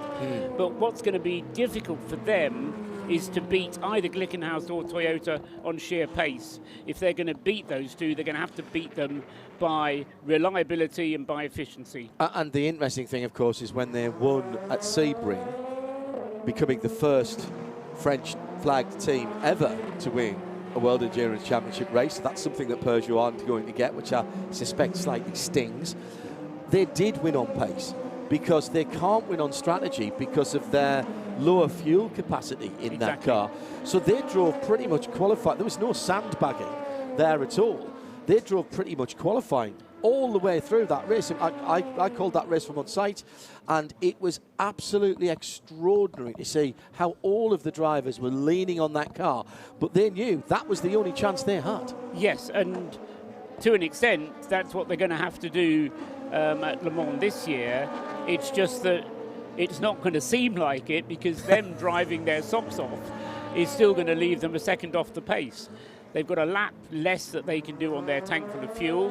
The only saving grace is their pit stops will be a little bit shorter, but I've been, I'll say prognosticating, been trying to run a strategy for them for the race throughout, and at the best that they can hope to do is to finish 2 laps off the pace of both Toyota and Glickenhaus. So if they all have clear runs, the Alpine's going to be 2 laps off. Oh, and what about LMP2? A lot's been said about LMP2. They've been slowed down again.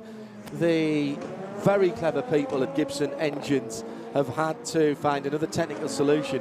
Just turning an engine down sounds fairly simple. And, oh, yeah, that's great. That'll make it more reliable. It's not quite as simple as that, because fuel flow and how the engine breathes and how it's meant to operate all have to come into the equation. So that's an issue. They've got less horsepower. They've also got less fuel going into those cars as well.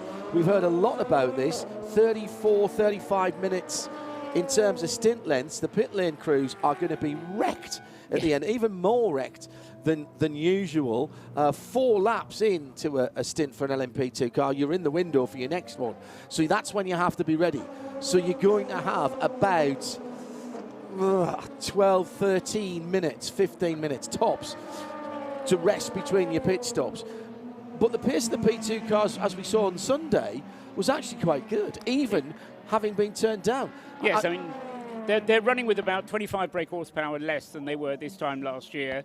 They're running with less aero than they were this time last year. And as you say, they're running with less fuel than they were this time last year. So all of this has been implemented by the organisers in order to try and establish the gap between P2 and hypercar. Because, rightly so, you look at the amount of money that's being spent in hypercar, compare it to the amount of money that's being spent in P2, the budgets are less, so they are being artificially handicapped in that sense. 39 stints, I'm calculating, the P2s are going to have to make at a minimum. So just to make it to the end of the race on fuel, without trying to play anything clever with the strategy, 39 stints they're going to have to do. And again, overall, that's going to leave them, again, I reckon about 9 laps adrift of the race winners at the end of the race if they have a clear run.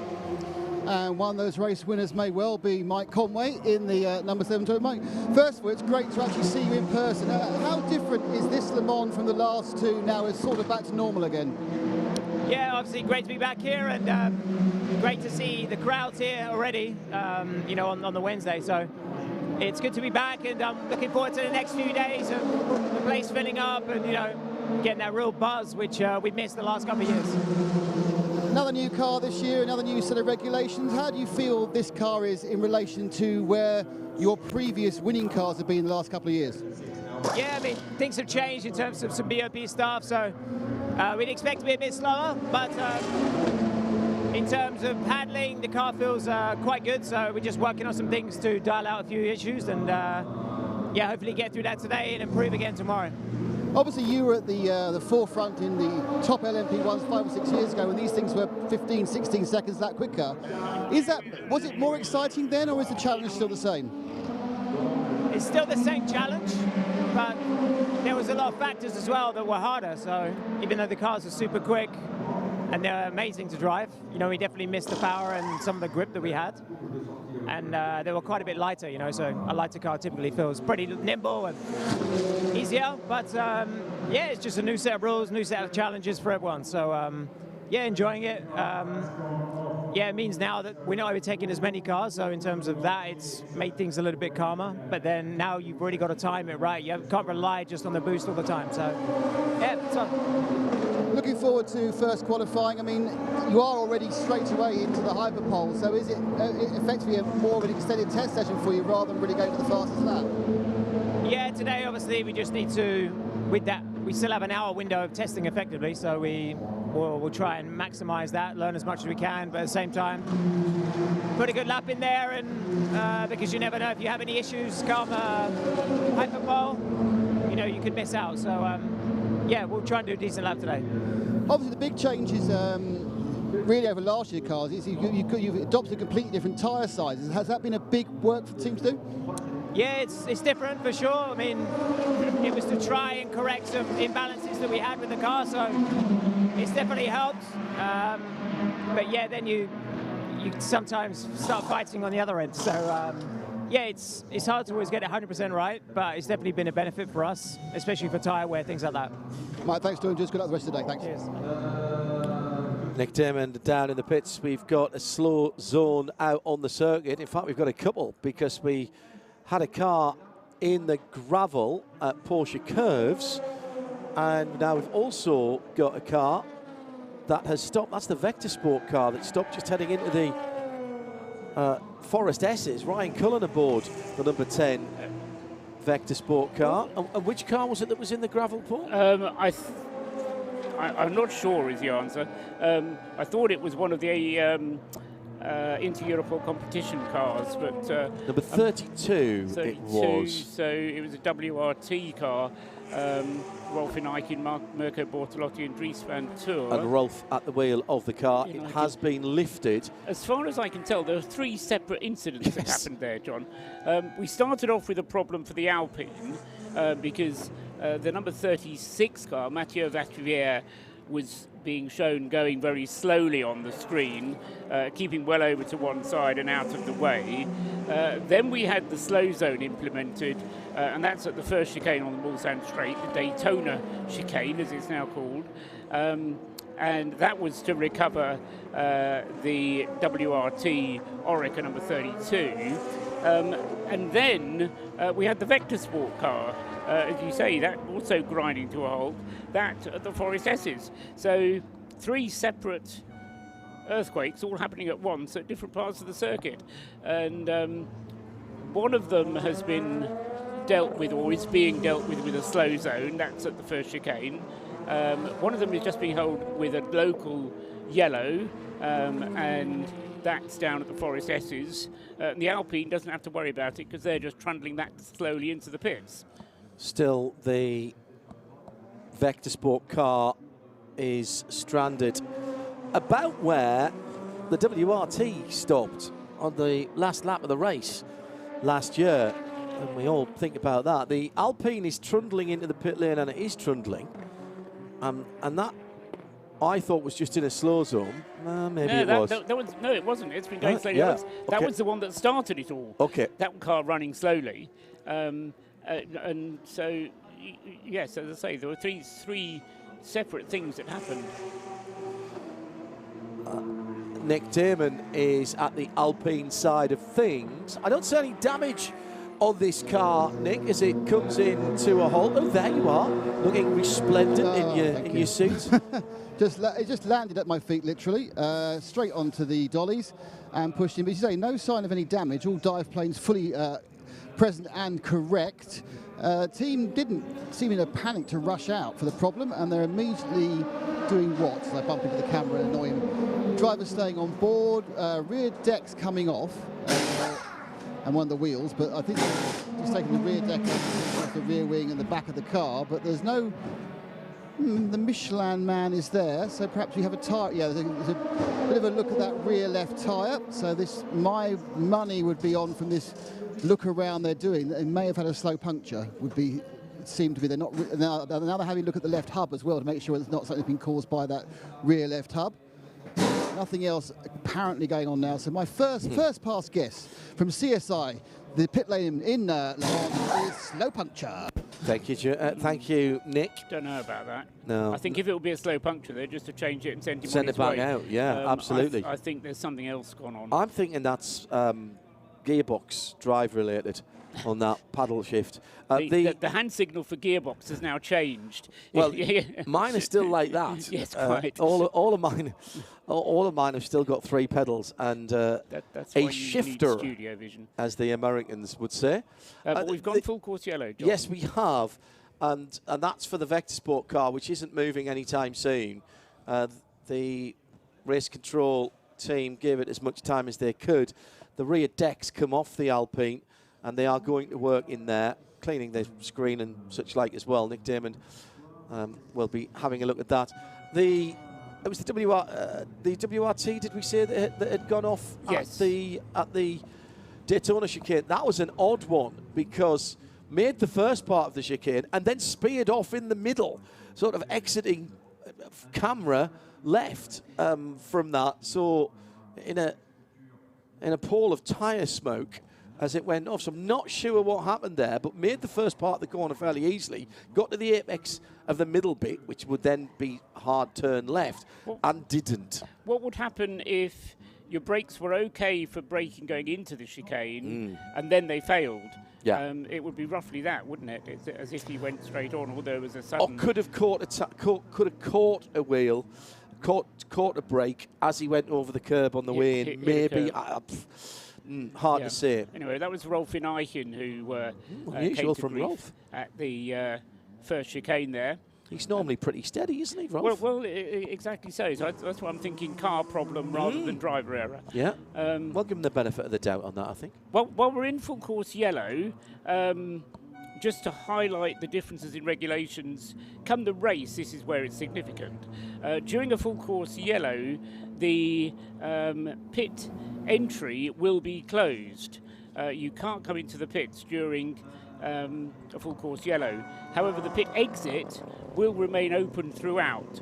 So if you're in the pits and we get a full course yellow, then you can come out and you're just feathering yourself in at 80 kilometers an hour with the rest of the field. But you can't come into the pits during a full course yellow. Right. Unless you just come in for 5 laps worth of fuel. Yeah. 5 seconds. 5 seconds worth. That's the IMSA style emergency service regulation. You can also change anything that is considered a safety issue. So if you had a puncture, for example, you could change one wheel. But then you have to come back in again. And you have to come in within 2 laps of it going back to green. Yeah. Under safety car, the pit entry remains open. So as soon as you get a safety car at Le Mans, pit entry remains open. However, the pit exit closes. Yeah. So you then get stuck getting out of the pits until such time as the safety car queue comes past, and then you can join in at the end of the safety car queue. I was having a very interesting discussion about this actually earlier on in the week, Sunday, I think it was, when I first arrived, about the differences and why jumping in behind a safety car here is not always the right thing to do, because the default of the pit exit is closed. Yeah. And it only opens once the tail of the following safety car has passed, and it only opens for the cars that are already sitting there. Once they've all gone, it Red snaps light. shut again, basically. Exactly. Think of it as one of those gates that you get in the country that's got one of those really strong springs on. When you push through and 3 or 4 of you nip through it, fine.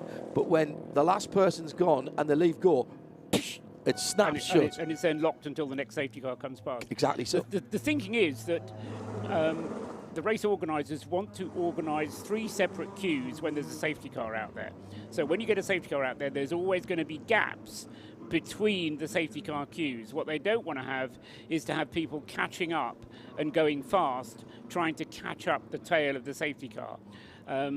The difference, of course, with full course yellow, which is what we have now, this is not a safety car, this is full course yellow, is that everybody's going at 80 kilometres an hour, and therefore you won't get any big gaps forming. So when the marshals go out to assist somebody, they know that the cars are going to be going relatively slowly, 50 miles an hour, 80 kilometres an hour, but there aren't going to be any significant gaps that they can get into to sweep the track or to treat anything fluid that's down on the track or things like that. So those are the thoughts and decisions which go into deciding whether we go full course yellow or safety car. Nick Damon has been watching the Alpine, the number 35 car, sitting 7th at the moment with 2 LMP2s quicker than it. Is it 6th there? 36. 36, sorry. And that I've had reports from all around the circuit that car never really got up to speed when it came out the pits. A pit lane speed limit issue, query? No, I think it had a wobbly rear wheel.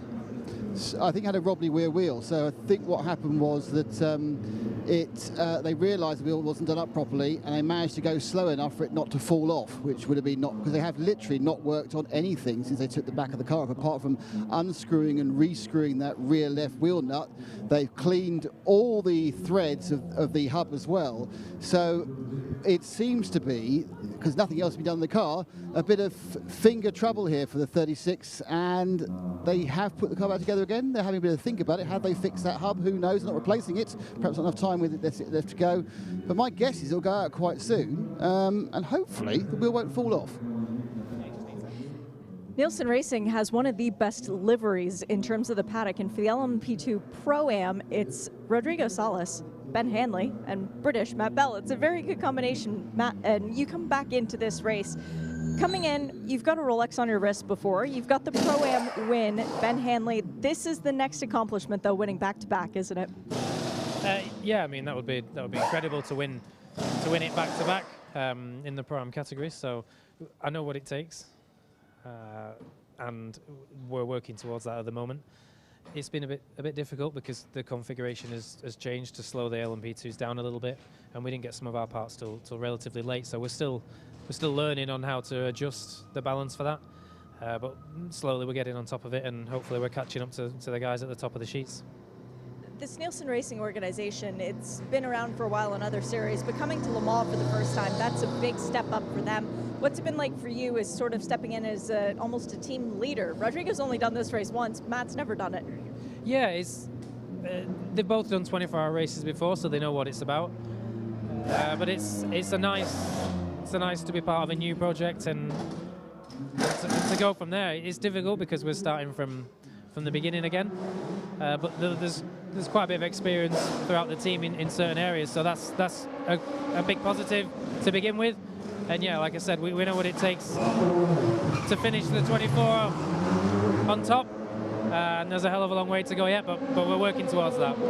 Green flag is back out, as I'm sure you can hear in the background. Now, this session is all about trying to get ready for the qualifying session. For you guys, though, what's the plan for the 3 hours, and have you accomplished it thus far? No, not yet. Like I said, we got some of the parts relatively late because there's so many cars on the grid, so demand's high.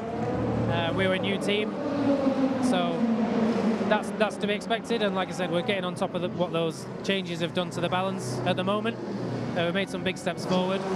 Hopefully we can continue that. And just a bit unfortunate for us that the quali session is the second time on track during the week. So it's going to be tough to be at the front, but we're working towards it, and hopefully we can make some more adjustments and get there.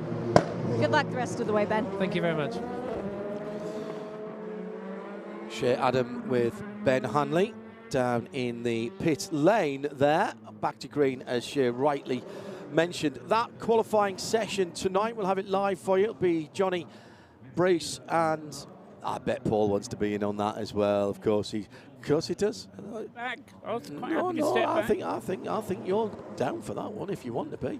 What it effectively does is, rather in a month of May Indianapolis style, it will set for those classes that have more than 6 cars, position 7th on down in that session. Absolutely. So it's a really important session, Absolutely. not just for the top 6. No, I was saying to Bruce earlier on, actually, for the majority of the field, it is the only qualifying session they're going to get, because the 23 cars that participate in the Hyperpole, you know, that's less than half the field. So I'm sure we're going to get people complaining about traffic during the Hyperpole, because they always complain about traffic. But crucially, the 62 cars that are going to be out there for the 1 hour qualifying session, most of those 62 are going to be setting their qualifying lap times. So it is indeed, it's going to be, the reason I was saying I was going to step back was purely because it's going to be so hectic that they're just going to fly through it, and it's going to be gone in an instant. So the outside of hypercar, where there's only 5 cars anyway, in 2 different classes, let's look. Really, we have to be looking at position 6 and 7, don't we? We've got to be looking at the people who are on the bubble. Yeah, particularly in P2 and in GTE AM. For GTE Pro, it's going to be easy, because in GTE Pro, there's only 7 cars going for 6 places. So it's a nice, simple one to follow. Whereas in the P2 and in GTE AM, you're going to have 4 or 5 cars, or 6 or 7, trying to be 6th. Now, people have seen this kind of thing before. We've seen it at the Nürburgring. We've seen it with IMSA, where sometimes you whittle them down. IndyCars, I mentioned, do the fast 12 to the fast 6. So do the groups of cars, explain to the listener, do the groups of cars go out just the 6 of them at a time, or all 24 or 23 on the track? All 23 go out all in one go. And for the Hyperpole, they only get half an hour. So you can't be messing about. You get 2 sets of tyres, you get no refuelling, so you're not allowed to refuel during Hyperpole. You can come in, you can change the driver if you want. I was teasing, in a way, Johnny and Bruce on the test day Sunday, when we were looking at what might happen during Hyperpole, because you might actually have a little bit of inter-team rivalry. Say, for example, they put Mike Conway in the car, get him to go out, set a lap time, and then bring him in, put Maria Lopez back in the car, put another set of tyres on, send him out on a slightly lower fuel level, and say to Lopez, okay, see if you can beat Mike Conway's time. Good way to spur him on. Yeah. So that would be possible. As I say, the thing you can't do is to refuel. The other thing you can't do in Hyperpole is to bring down, or is to push the car into the garage. The car has to remain on the pit apron for the whole of the session. Are you allowed to make any changes to it, or is it effectively parked? So no, you no, can you change. Can You just change can't the refuel. wings. Okay, fine. In the IMSA qualifying sessions, you're not allowed even to change tyre pressures. Yeah. So you've got what you got at the start. Yeah. Go out and make the best of it. Yeah. So you can do whatever you want to do to the car. As I say, the only thing is you can't do it in the garage. You have to do it in front on the pit apron. But that's for tomorrow, Hyperpole. The qualifying session is for tonight. But that is going to be very busy indeed, quite chaotic. 62 cars out there, think about it, and they're all going to be out there trying to set as quick a time as they possibly can. Throw out a hypothetical here. Given that is what's going on, if you're a hypercar team, do you even bother going out? Yes, but you don't try and do anything. There's no point, because it all happens in Hyperpole. And you don't want to put yourself, it's that risk versus reward thing that we talk about all of the time. The only thing you might want to do is just to go out because you can. There may be something you want to bed in on the car, but there's nothing to be gained. You're absolutely right. Shea Adam with a point on tyres here. You are one for studying the supplementary regs. Shea? Does the tire allotment, Paul, begin at the start of FP1, or is there a separate tire allotment for the race? In which case, if I'm an LMP1, I do not waste a set of tires. You have a separate tire allocation for qualifying than you do for Hyperpole. So free practice and qualifying, you have a tyre allocation if you're in a prototype, if you're in a hypercar or an LMP2 car, of 24 tyres, and that's for all 4 free practice sessions plus qualifying. You then get 2 more sets, another 8 tyres for the Hyperpole if you qualify for it. And then you've got your race allocation, which starts on Saturday morning with warm-up. Which starts on Saturday morning after the warm-up, after you've got the car to the grid. All right, okay, after you've got the car to the grid, okay. Staying with you, Shea, for a WRT update. I made it down to the green, number 32. This is the one that was off in the gravel. It was just fitted with a set of brand new Goodyear tires, full slicks, even though there is a massive rain cloud that occasionally spits little droplets to remind us that it is here, but it's not even close to being raining. Helmet behind the wheel of that car is white with orange accents. It does not look like Rolfenation anymore. It looks like that of Mirko Bortolotti. So perhaps this car going out for a mock qualifying run to see what's up the sleeves as cars peel off the racetrack. I've seen quite a few of these on my last trip back up the pit lane that have decided no more for this session, pulled the wheels off, and then put it on the little trolley back into the garage. So keep an eye on 32. Mirko Bortolotti plus fresh Goodyear tires equals fast. Thanks, Shea. Shea Adam down there on pit lane, as in comes the EDEC Sport number 48. That was Paul-Loup Chatin who brought that car into the pit lane. This is the dark grey with the red stripes on that car. I think that looks rather stunning, if I'm honest.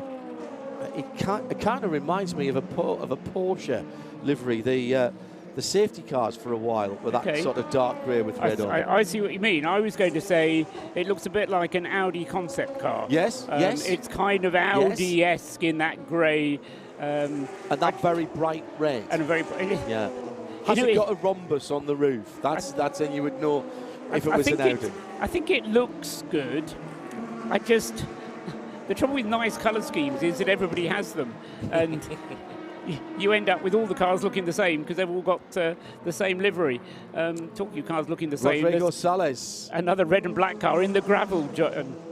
Yeah, Rodrigo Sales in the Nielsen Racing at the second corner at Dunlop. Lost it on the way and was taking way too much speed in the number 24 car. He's not long taking that out. Pro-Am car, of course. The Nielsen team from Corby, right in the northern part of Northamptonshire, actually closest team to home base for me. And they need, I think that's probably going to cause a yellow or a full course yellow, which is the perfect opportunity for us to look at the standings. The Valkyrie AI Update. Data-driven solutions for a data-driven sport.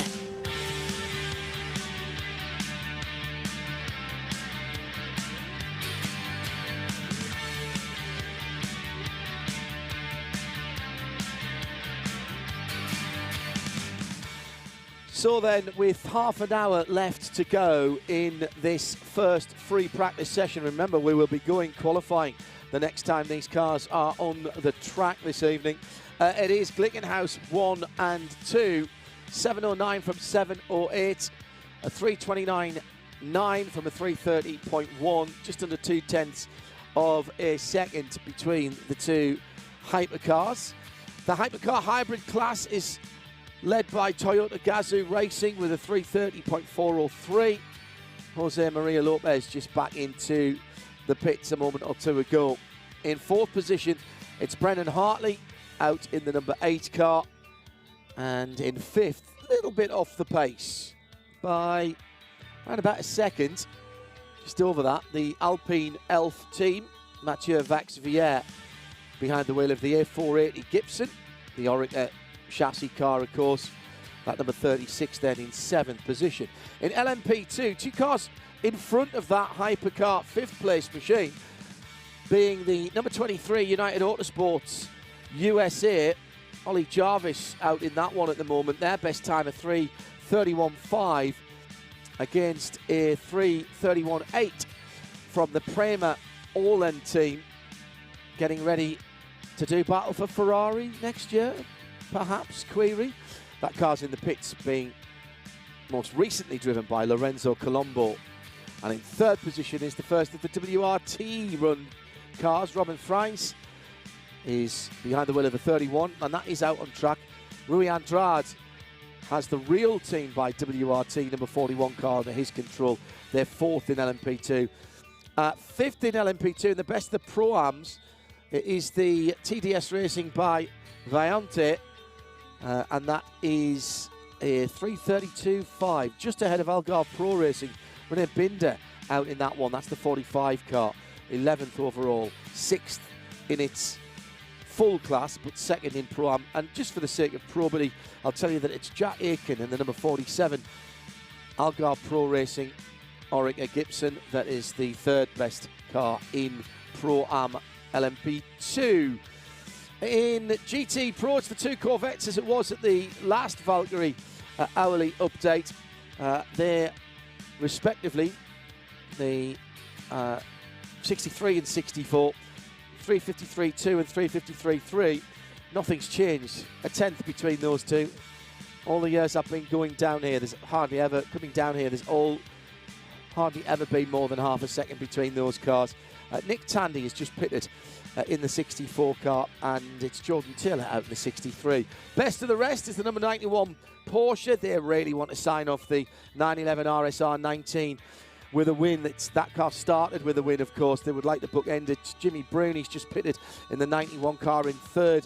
Lawrence Vanter, had a chat with him yesterday afternoon, really relishing this race this weekend. The 92 is 4th. And 5th is Shane van Gisbergen. He's just pitted in the Ferrari of Riley Motorsports, the number 74. 6th, AF Corsa, Antonio Fuoco in the 52. In the AM category, GTE AM, it is WeatherTech Racing. Thomas Merrill is out in the number 79 Porsche. That's a 355.0. From another Porsche, Ricardo Pera for GR Racing, White Wainwright's team, the 86 car in 2nd with a 355.9. Also on a 355.9, the 3rd place car, the Aston Martin Vantage of Enrique Chavez for TF Sport in the number 33. 4th for Northwest Aston Martin, the 98 car. 5th for the Iron Dames 488 Ferrari, number 85. And 6th, their team car, the Iron Lynx, number 60. Alessandro Balzan's just brought that car into the pits. Those are your top runners in all of the classes, with just on 25 minutes still to go in free practice 1. The Valkyrie AI Update. Science applied to motorsport.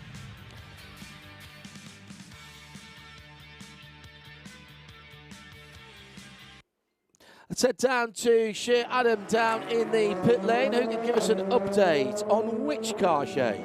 The one that's been my favorite to walk by every time this pit lane has called me up and down. Maybe I haven't updated you every time, Todd, but every time it's felt relevant. The 51 Ferrari for AF Course, the one that won the World Championship last year with James Colato, Alessandro Pirguidi behind the wheel. Well, James is helmeted, he's suited, he's booted. He is installing himself behind the wheel of the car right now because it once again looks like a Ferrari. The last piece that they had to put on this car was indeed the rear wing. They have done all that. The mechanics confident that they put all the nuts and bolts back in exactly the spot that the Lego manual told them to do so.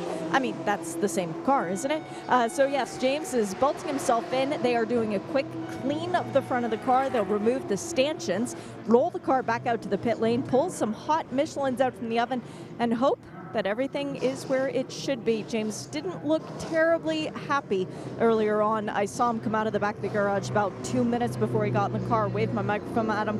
He gave me a after. So let's see if the Ferrari mechanics have worked their magic. 2.5 hours for an engine change. What a phenomenal job for them, and they have earned their beers tonight. Oh yeah, absolutely. They'll be on the Piero Moretti, I'm sure, this evening. Thanks to Nigel Dobby, who's down at Indianapolis. The number 3 LMP2 car, the DKR Engineering, Jean Glorieux, who was quickest in the first Road to Le Mans session earlier on today for DKR, and the LMP3 car just went wide at Indy and dragged what Nigel is calling bucket loads of gravel onto the track, so maybe we'll get some punctures down there. And here's a question from Stephen Fielding. I'll throw this to you. He's tweeted this in at Radio Le Mans, hashtag Hagerty RLM. So the final grid on Sunday, he says, Saturday it will be, Stephen. Does the final grid on Saturday line up in blocks of each class after Hyperpole, with no chance of GT Pro and AM getting mixed up due to that Hyperpole session? Correct. So it's all of the hypercars first, all 5 of them. And then from 6th on the grid will be the fastest of the P2s. And then all 27 of them will line up. And so, in effect, from 7th place in P2 and backwards, those grid slots will be allocated straight away following qualifying this afternoon or early this evening. Then we get all the GTE Pro cars. And of course, by the end of this evening, we'll know who's not in Hyperpole. So we'll know who's 7th in GTE Pro. And then we get all the GTE AMs at the back of that. So, yes, they do get separated out. The only reason why something may change is if at the last minute somebody has a problem, they may get pushed towards the back of the grid. And it depends what happens, but it is within the steward's power to push somebody all the way to the very back of the grid. So we could have a situation where a hypercar is at the very back of the grid, but that would only be if they've either committed some offence or had some kind of terminal problem during the qualifying sessions or even during the morning warm-up. Nick Damon is down in the pit. Thanks for that, Paul. And thanks for the question as well, Stephen, at Hagerty, hashtag Hagerty RLM. Nick Damon is down with, I thought you said the 99 car. It was. Nick, is that right? Yep, it's not the ice cream, it's Hardpoint Motorsport. And there's no flakes sticking out. There are 3 or 4 mechanics as they work hard on the, this is a Porsche, of course, an RSR. And they appear the problem they're having, it looks like, is making the air ducting work to get the air into the engine, also onto the brakes. So they're having a bit of kind of a fiddle about with the very expensive carbon fibre air routes. On the left-hand side, no, it's not that. They had to take the ducts off to get to a recalcitrant or possibly not working properly front left shock absorber, John. So they're actually currently removing the front left shock. I think the work they do in the front right, I think, is precautionary, but the problem is that front left. They had a computer connected, and I thought, why is that? And I saw, of course, there's loads of sensors on that shock as well. So that's how they know it's not working. That's currently on the way out. The other thing that's happening quite interesting, I've seen 2 or 3 cars do it on the apron, as well as a couple in the garage. There's a few teams running in brakes and pads at the moment. They come in, just change them all out, and of course, with 10 minutes, just do 3 or 4 laps and just run them into the race. JMW Ferrari did that. In fact, they're also done by the 2 Works Porsches as well. And that car, named as Hardpoint, of course, that is the entry, Paul, but it is in fact Ingo Matter's Absolute Racing in terms of the drivers for that car. I think some of his team have been co-opted into it. I'm not sure whose the chassis is, if I'm absolutely honest, but maybe Nick can ask that. I'm sure Ingo's listening in down there in the pit lane. Yeah, I think the team personnel at least are absolute people, but I don't quite know where the car itself has come from. But it's all to do with the way that the ACO's invitations to participate get issued. And in fact, the regulations, about the first 5 pages of the regulations describe the conditions for being invited to participate in the 24 hours. That was an entry that was earned by Rob Ferriol, Hardpoint. Catherine Legg as well should have been in that car through their participation in IMSA and their finishing position in IMSA. And Rob feeling that perhaps it was a little early for them to take that up, and they haven't done the last couple of IMSA races either.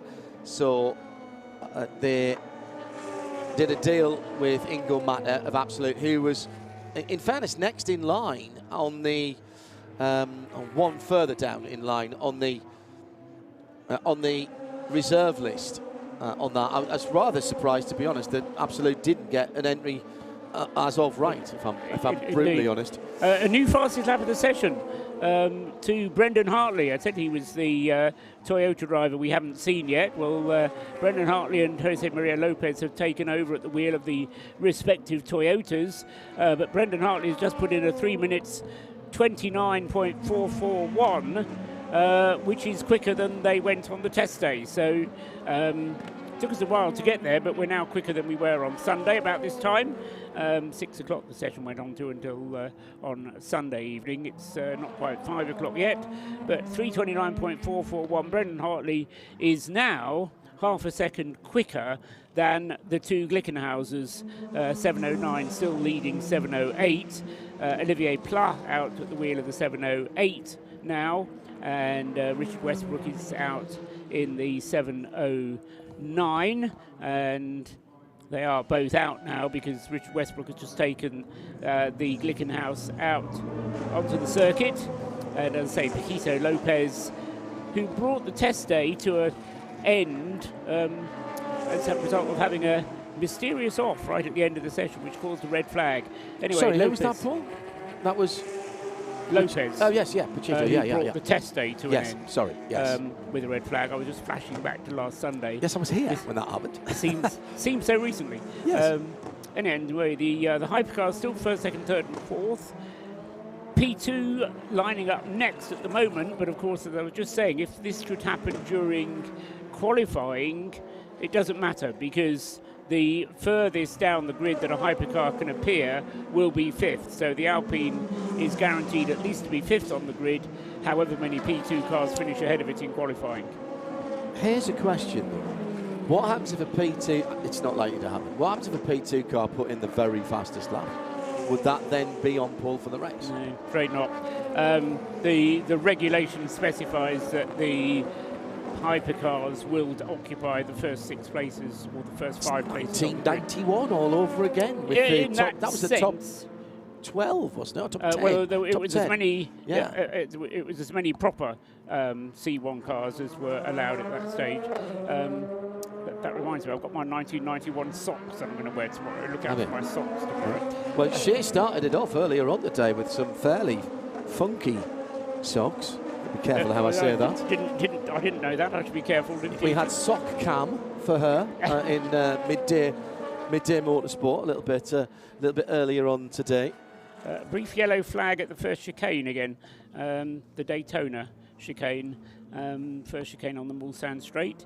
Yellow flag came out and was withdrawn again 20 seconds later. Not sure who went off there, but I think it's been the first chicane that's been catching them out, John. The second chicane hasn't had very many incidents, nor has Mulsanne Corner. No, absolutely.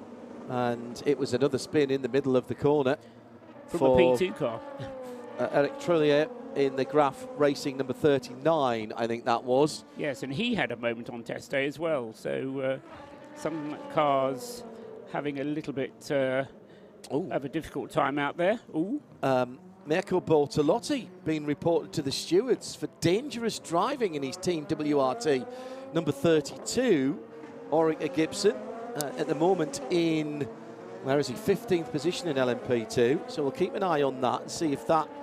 You say Mirko Bortolotti, could it have been Rolf Eichen? Only because the message comes up and says car 32. True. And I just wonder whether it was the result of Rolf Eichen's off or his rejoining after his off. And the last lap was indeed nearly 13 minutes. So that car's only just changed. Out lap, therefore. Yes, absolutely correct, Paul.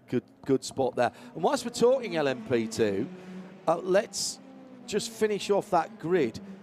Is there a grid split between LMP2 and LMP2 Pro-Am? No. Because, of course, you could have the pro driver start the Pro-Am car. There'd be no point in putting him all the way at the back. Correct. So as far as P2 is concerned, there is one class, P2, and then there is a subclass Pro-Am. So it's a subcategory within the class. Down at the 93 Proton competition car, that's the one that's got Zachary Bichon, Matt Campbell and an Irish actor in it, Michael Fassbender, who's staring very intently at the back of the car before disappearing around the back. But the reason he was staring at the car is because it's being corner weighted, and they also were looking at dampers. I think there's a man or two very, very expensive, about $5,000 of the dampers in his hand, and who's staring at them, comparing the left and the right one, which one should I go for. So I'm not sure if this car has been a little bit untoward, hence the reason they decided to sort of restring it again. And the laser lights are being done as I speak. They're getting towards the end of this bit of rebuild. The polycarbonate or glass fibre wings have gone back on again. But they have done some quite serious work on this, just to try, I think, to work out, perhaps feeling a little bit loose, perhaps, or unwieldy. So they've done a bit of work. They've stuck on a few $1,000s of new dampers, and hopefully everything will be all right with the 93. As you do. Thank you, Nick. By the way, it was. I've now seen a correction from Race Control.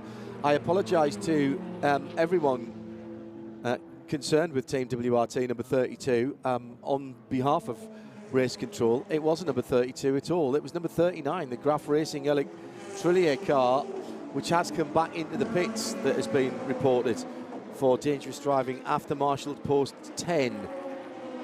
So 39, not 32. And we saw Eric having that spin in the middle of the Daytona chicane, the first virage on the ligne droite en arrière. Meantime, into the pits, the green number 777 D station car. That is the Aston Martin, and that was Tomonobu Fuji who brought that car in from 5th position. We've also got the number 74 Riley Motorsports Be Safe Racing Pro Ferrari in, which, well, I'm not sure what was going on at the final corner just after the Ford chicane, but maybe a late decision to peel into the pit lane there. And that car's now in the garage, that being the Ferrari. There was a pretty close run for Louis Delatraz in the Prema Orland tricolore coloured car. Nick Damon is down. Just seen you, Nick, down with the Be Safe Ferrari. Anything obvious wrong with that one? Well, apart from the fact you need sunglasses to go into the pit lane, its pit box has got so much fluorescent. No, I mean, they've brought it in, take the wheels off as you would do. A man has plugged a computer in, but not in the way of, oh my gosh, there's some random electrical problem I'll never find. You just kind of, I'll just plug it and have a look and see what's going on. Certainly, they don't seem to be particularly bothered. No indication why they would have made a late decision, and no indication they're going to go out again today, and no indication they're bothered. But so possibly just we've done enough laps now. It's come in. Dave Hardy's tweets at Radio Le Mans using the hashtag HaggertyRLM. Petrol station in Ashford, Kent, full of stickered up cars. If you're on your way, keep tuned in via Radio Show Limited's player or via radiolemans.com. It's RS1 or RS3 that you want to be listening to. Once you get closer to the track, a little bit south of Alençon, you should be able to pick us up on 91.2 FM. Sam Pierce is feeling that he's missing it all. He said, nah, Bino, by now we'd arrived at Le Mans, setting up the various tents and gazebos, making ourselves at home. Instead, unlimited data helps me to have an afternoon down in the woods. And he said, I'm enjoying it all today. Well, thank you very much. And you can watch as well via the link at radiolemans.com or the Radio Show Limiters Listeners Collective on Facebook has a link there. We've got Hagerty Global Studiovision. Hello, everybody. I'm waving. And Paul's waving as well. Not sure which one of us was on the air at that time, but we both did, just in case. Just under 10 minutes to go now, Paul. And for most, blissfully uneventful session, I would say. Yes, almost. For those whose session hasn't been uneventful, they'll be saying, curse you, curse you. We've had various things that have gone wrong. But yes, for the most part, as I said earlier on, we've had a large number of laps completed. The Ferrari, James Collado did go out and do a lap. When did he do that? He did that about 10 minutes ago. I don't know if we actually picked that up. We heard the car starting up thanks to Shay Adams' microphone. It's gone out and it's done a lap and come back in again. So we may see something else happening there. We've also got something happening out on the circuit because the Algarve Pro car has had an off at the Ford chicane, John. Yeah, and that's damage to the left front. Too much curb going in for the blue and black at number 45 of Stephen Thomas. and he's run out of road to driver's left and come into heavy contact with the advertising hoardings on the left-hand side of that car. He almost thought he was going to get away with it, locked it up at the last moment, and those banded tyres just seem to suck you in. It's bodywork damage. It's probably left front suspension as well that's gone on that car. Indeed, it is now, I can see. And with 10 minutes to go, 7 minutes and 50 seconds to go, René Binder looking on. He caught right on the end, the very last bundle of tyres. He could have just stayed out of that. He would have rolled through there. And that was all down, Paul, to just taking too much curb, a tiny bit too much curb on the penultimate left-hander at the end of the racetrack. Also should mention that Alexander Lynn has set a new fastest lap for LMP2, which takes him ahead of one of the Toyota Gazoo racing cars. And now his fourth best prototype with a 3:30.238. Yeah, it's good time that from Alex. So we know that Alex is a superstar, but that compares to a best time on the test day of a 3:32 for a P2 car. So Alex Lynn not hanging around at all there. So United Autosports. It isn't a 1-2 for them, actually, although it is the 23 car who sets that time. But you've also drawn attention, or drawn my attention, John, to the fact we now have a Jota P2 car up in the second place. I did say that Jota should be up there fighting with them. So Antonio Felix da Costa has now gone second for Jota in P2, and the Prema Orland team car number 9, Louis Delatraz, is third. So in P2 it's United top, Jota second, Prema third. But the fastest, as you say, of those P2 cars, Alex Lynn with the number 23 car. Good time, fast car, and congratulations to all concerned there for setting that time. Hashtag blame Hindhoff. I called it an uneventful session, not 45 seconds before Steve Thomas came in. Just a little bit too much curb there on the entrance. I think the trouble is those curves are so unforgiving that you'll do anything to avoid them. And I think he wanted to keep it off the curb, but by keeping it off the curb, he then wasn't enabled to get enough turn in, and then ended up running wide on the exit of it. But I mean, that's what the racetrack's there for. That's what the white lines are there for. We heard one of our American drivers saying how in America the circuits generally are less forgiving anyway, and it's just a matter of judging how far to go, how much of an advantage you'll try and grab. And the Alpine Algarve Pro Racing car then certainly is going to have some work to do. And this is the worst possible moment, really, John, to have an incident like that with qualifying coming up. What is it, at 6 o'clock, 6 till 7, is it qualifying? Just put that piece of paper down. Yes, it is, it's yeah. 6 till 7, yeah. Yeah, so just time to nip away and grab something to eat as we move into the last 4 minutes. 7 till 8. 7 till 8. Oh, good. Even better. Sorry, that gives you a little bit longer to go. That's more food. That's better. Yeah, but don't overdo it, John. More food on plate. Bigger is better. More bigger bend is much exciting, as was once famously said by René Arnoux. Porsche 92 going into its pit box as the remainder of the Algarve Pro Racing Oreca is craned to one side. I don't think they'll let him drive that back across the track. I think that's stuck on the outside. That's exactly right. They're going to have to take that back on the flatbed. Well, they can put it in the Porsche Technology Centre and Experience Centre rather, and see what could go on.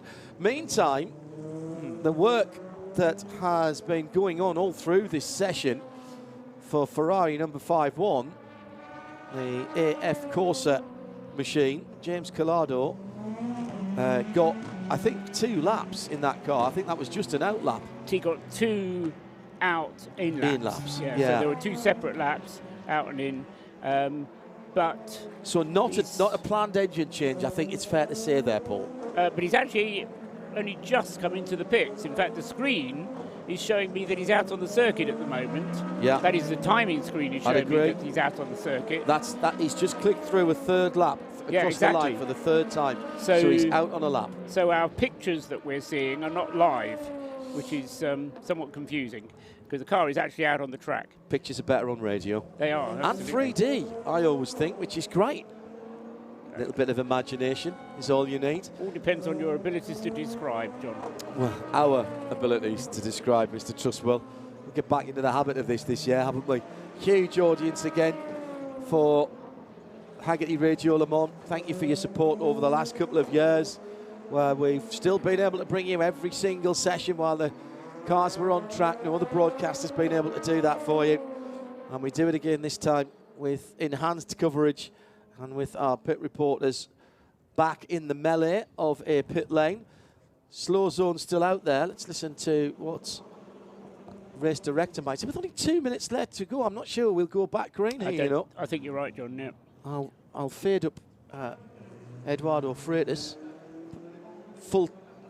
full-time WEC race director and part-time job sharing with Niels Wittig for Formula One now. Tell you what we'll do, whilst this is coming to an end, and I know Kerry is on her toes up in London, let's take our final look at the weather for this session, and then we'll get back to you with the run to the checkered flag in about a couple of minutes' time. The weather on Hagerty Radio Le Mans is brought to you by Visit Cayman Islands. It's worth the wait. You know, we had a couple of spits and spots of rain earlier on. There was a 25% chance of that when we were talking about the weather this morning. We hit the top temperature forecast of 21 degrees Celsius. It looks like it's going to drop down to about 11 overnight. Tomorrow, much the same today. Sunshine and cloud. Top temperature 21, dropping down to 12 overnight into Friday. Friday itself, a little less cloud, a little hotter, 25 degrees, 14 overnight into Saturday. Saturday and Sunday, 26 on Saturday, 25 on Sunday. Only 14 as the minimum overnight Saturday to Sunday, and a 1% chance of rain during the race. That's what I like to hear for Le Mans 2022. Visit Cayman Islands. It's time. Cayman Time. The most comprehensive coverage of the world's greatest motor race anywhere on the planet. This is Hagerty Radio Le Mans. Checkered flag is coming out in 20 seconds time. Let's go down to Shea Adam, who is with the team who have the fastest time in GTE at the moment, and that's number 79. That's the WeatherTech car. It's where you want to finish the weekend, Cooper McNeil, but starting off with P1 isn't a bad thing either, is it? No, definitely not. It doesn't hurt to see the 1 liter light on the side of the car, the best light on the car. Yeah, WeatherTech Porsche is running strong. We had a decent test day running just through all the different preparations that you have to do coming here to Le Mans. But so far, so good. You know, we did a few splitter changes during this session just to see which one we like better. Ran through some other setup changes and ended up, quickest in the session, as you said. So happy with that. But long week ahead and a long race ahead. So it doesn't hurt to start the weekend off this way. But hopefully we finish at the same position. You've won major races, Sebring, Petit Le Mans, but this is the race that you want on your CV more than any other. What are the feelings like to finally be back at Le Sarthe after a year? No, it's great. It's actually been a lot less than a year, right? Because we were just here in August. But, it's great to be back. This is my 9th time doing Le Mans, a couple podiums, but both times 3rd place. So, winning the race would be huge, which I think we can do. Julian's in the car, and he's won the race before in a Porsche with the same team, so he's obviously strong. Thomas is his first time here, but he just ran a solid lap time pretty easily. So, so far so good. We just need to stay out of trouble, keep the car clean, and be there at the end. Well, the obvious place to be in the Le Mans pit lane is by pit in, because United Autosport have the first 2 pit stalls. Toyota have the next 2. However, we have United Autosport who are now going through a little bit of a driver rotation, changing them out as they celebrate being fastest with the 23. And Brendan Hartley and the number 8 crew are still pounding round at the moment, so it's all going particularly well for them as well.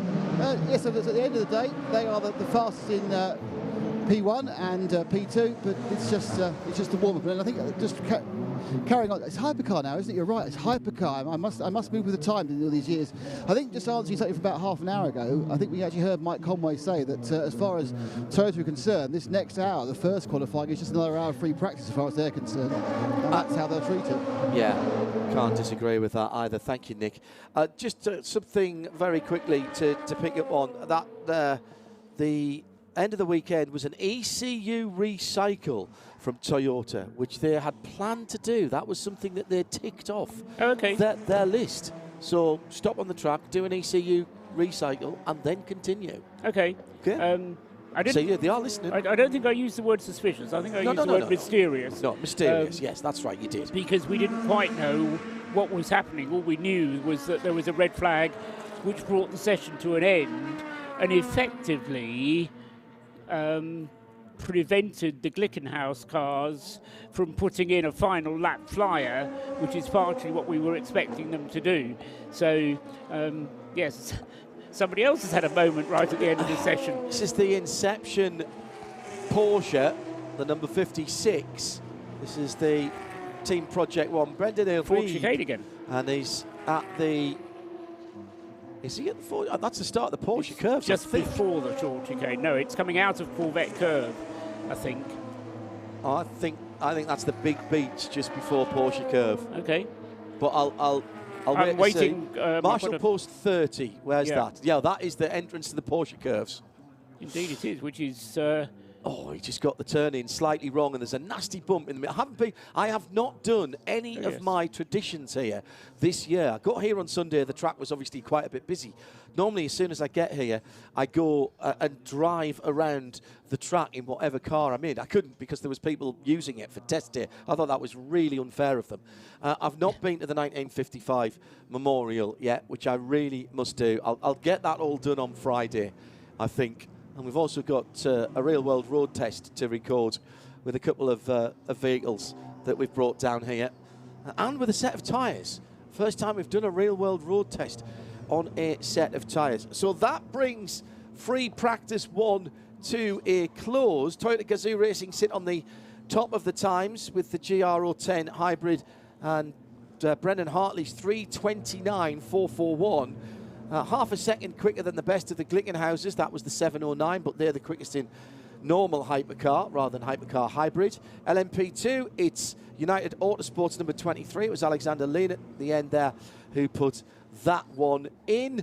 And Corvette in GTE Pro. And we just heard from WeatherTech for the Porsche in GTE AM. Thanks to Joe, to Shea and to Nick in the pit lane, to Paul Trustwell alongside me, John Hindhoff. Earlier on, you heard Johnny Palmer and Bruce Jones as well. All of our technical staff have done a great job. Stay tuned to 91.2 FM or stay on RS1. We've got more Le Mans content coming up, so there's no need to tune away. This program is a Radio Show Limited production. Tell your friends there's more at radiolemans.com. Well, delighted to say that I am joined now by Tony Calderon, who is Chief Growth Officer for Valkyrie AI. Welcome to the show. Welcome to the airwaves of 91.2 FM Hagerty Radio Le Mans as well, Tony. And thank you very much for being with us. Great to have you here. And even better to be able to give the news that broke earlier this week, although in fairness, it's a partnership that's already been enacted, that Valkyrie AI are helping us out with a huge amount of statistical information, and also our presenting partner for our WEC coverage for the 2022 season. Tell me a little bit about Valkyrie AI and what sort of projects you do, because it's not just motorsport that you apply your data-driven solutions to. Well, thank you so much, John. It's a pleasure to be here and very excited with our partnership. Like you said, Valkyrie, we are a artificial intelligence company. We work with all types of Fortune 1000 companies to governments. So we work with companies like SiriusXM, Carnival Cruise Lines, American Medical Response, and we'll solve really crazy problems like, for example, how many 911 calls will there be in a specific town 7 days from now? And we can use that information to help American Medical Response figure out how to staff their ambulances, for example, or helping cruise lines like Carnival Cruise Line figure out why certain parts of their ships are failing, or helping video game developers understand the behaviors of different players in a video game and how that could affect the design of the game itself. Really, at the end of the day, what we do is we take data, and then through what I think is the most talented data science team in the country, we apply the scientific method and figure out how to solve very complicated problems. So that's at the end of the day, if you have data and you have a problem, we can probably help you figure out how to solve it. And now we're racing, right? Now racing. You're racing as well. In fairness, Tony, if I picked out 10 people, 100 people off the street and said AI, I'm not sure that artificial intelligence that they've got a thought process about is what you've described to me. A lot of people are worried about AI. They think it's going to be machines that are going to take over the planet or take over our jobs or whatever. What you're talking about is sophisticated data modeling that helps us understand our environment. Is that reasonable? That's correct. That's exactly right. It's at the end of the day, it's just helping inform decisions, right? Are there patterns within data sets that might be very difficult for a human or a group of humans to find? That machine learning, which is really the term we really use. AI is more, that's more of the marketing term, right? But it's really machine learning and data science is what we're doing. And we're just helping create tools that help humans make better, faster, more informed decisions, right? We're definitely, I think, like you said, a lot of people are afraid of the stereotypes of what that might be, but what I can tell you is that's many years away from machines replacing humans at a high level for sure. Like I said, all we're doing is just helping solve business problems and hopefully helping people make more money through their data. It's science. It's applied science for a reason, Tony, and you are putting this to use in so many different sectors. Why motor racing? You've got a partnership with a number of racing teams, including United Autosports, where you help them not just with the on-track stuff, but the behind-the-scenes stuff like parts supply and things like that for their racing cars. Why was motor racing important for Valkyrie and more importantly for you, because you have got a motor racing background? Yeah, that's right. Charlie Burgoyne, the founder and CEO of Valkyrie, has been a huge motorsports enthusiast for many years. And then obviously I have, like you mentioned, I grew up in motorsports and have had a long career in motorsports. And at the end of the day, we'd say, what better way to showcase the ability to create new insights and to create advantages through competitive advantages than through motorsports, right? There is no sport in the world that has more data than motorsports. And in our opinion, that data has not been used properly or to the extent that it can be yet.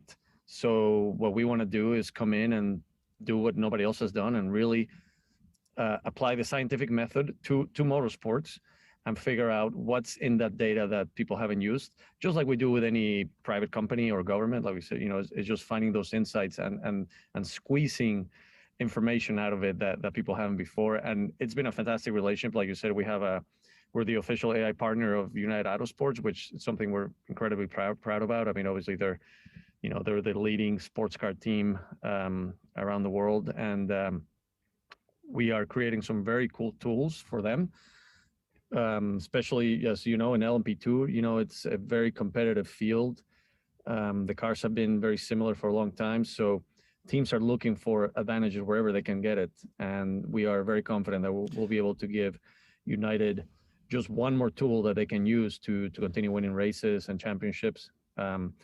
And for Radio Le Mans, obviously, our other awesome partnership that we have, we're also creating tools for the fans, right? Yeah. Fans love following the sport, and they follow you, John, and your team, and it's really cool that now together we can give them information that they didn't have before.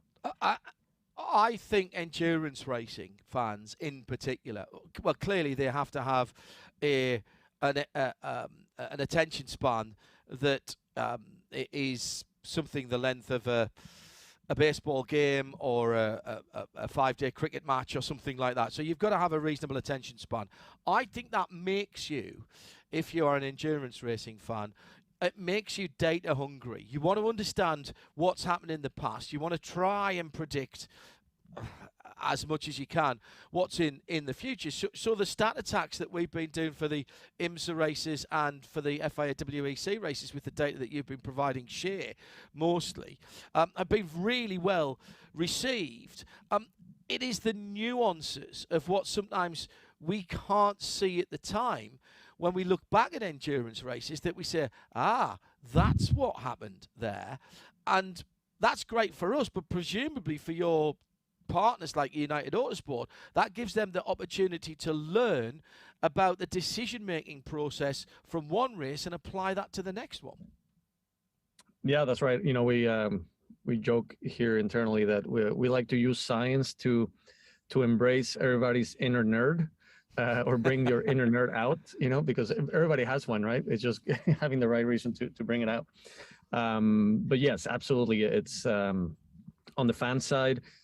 It's not just the information, but what like you said, what you guys have what's been very, very cool and interesting is that not only are you guys reporting on this data and these stats, but Shea has done such an amazing job of turning these stats into narratives, right? You can really use this to really have a different story of what's happening during a race. And there's a lot of things happening during the race other than just what positions the cars are in and which drivers are driving, right? And what the strategies are. There's a lot going on, especially in sports car with multi-class racing and all that. So yeah, it's been very cool. And then, like you said, with United, yes, it's very important to be able to, one, help them reduce manpower, of course, right? Because they only have so many engineers, and they can only do so much in between races and prep, and they're busy enough. So we're putting information in front of them that would have taken a long time for them to gather. And additionally, then we're also starting to show them trends that would have been quite complicated for them to gather as well without machine learning. And then after that, it's up to their brilliant engineers to figure out, okay, now that we have this additional information, what decisions would we make different, right? Like I said, at the end of the day, we're just giving the tools and giving them hopefully a bit of a competitive advantage so they can make, if they can make decisions 1% better than any other team, they're probably going to win the race, right? What I find fascinating, Tony, about what Valkyrie AI are doing is that actually, like any great idea, it can be applied across a wide variety of industries, of opportunities. And basically that methodology is universal in terms of what you do once you've got the data. You talk about your RED method, your RED method. Explain that for a moment, because it seems that whether it's motorsport or deploying ambulances or industrial building companies, you're using you're using a similar method or an identical method actually across all your clients. Absolutely, and I'm so glad you brought that up. And the reason we love racing is because, like you said, solving problems in racing is not much different than solving problems in whatever industry or government or military. However, in racing, it's a very easy way to talk about it and to showcase how it works in a very understandable way, right? So, like you said, the RED method is what we call research, evaluation, and development, or deployment, depending on the problem. And it's really the scientific method that we all learned in school way back in the day, right? Like, how do you solve a scientific problem? But we take that to heart. You know, everybody that works at Valkyrie has some type of scientific background. And it's really important to approach problems and understand the problem first and how you got to solve it, how to solve it before you decide if you use machine learning or AI or a calculator or Excel. It doesn't matter, right? You really have to understand what the problem is, how to solve it, and what are the results of solving this problem. How is that going to increase the bottom line for a company? How is that going to make a race team make better race decisions? How is that going to help an intelligence agency, find bad guys somewhere? It really all comes down to the same problem, right? And we stick to that. We are a science company. Like I say, our motto is science applied, right? We take science, solve whatever problem we're looking at, and then apply it to whatever industry we're in. Here's a big problem, I would think, for you, though. Is science, is it still attracting the right people? Both science and engineering is struggling to get young people into it. It's sometimes, you said, unleash your inner nerd. Yes, we're all interested in something, but is that being fostered enough at school level that the next generation is coming through? And what can you guys do to make people look at a product, a project, and go, hey, that's pretty cool, I would like to get into something like that, and then do something practically? You guys reach out to the community?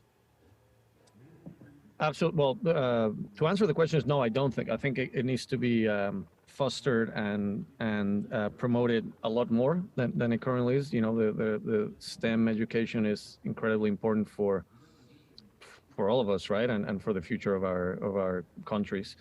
At Valkyrie, the hardest thing at Valkyrie is finding people and finding the right scientists with the right talent. So in turn, we actually have quite a bit of programs that we're very proud of. For example, we are the official AI partner of the Astronaut Scholarship Foundation, which is a fantastic group, which I know you're going to be very interested in. It is a fantastic group created by astronauts that creates scholarships for young people that want to go into STEM fields, not necessarily just space, right? But obviously astronauts come from all types of backgrounds. So anything STEM related, they give scholarships for. So we are not only a partner with them where we actually take some of their interns in-house here and help them find opportunities, but we also fund some of their scholarships. And then we also have a relationship with a university here in Austin, Texas, where we're based, called Houston Tillotson University, which is primarily minority university.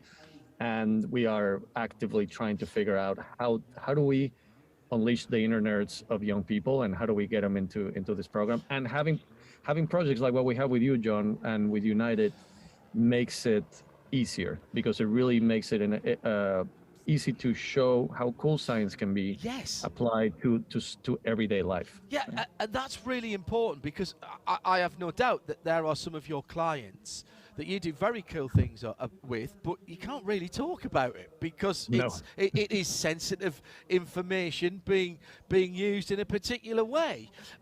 So the public-facing stuff that you do in motor racing is all that cool stuff, and people go, it's like when I was growing up and looking at land speed records.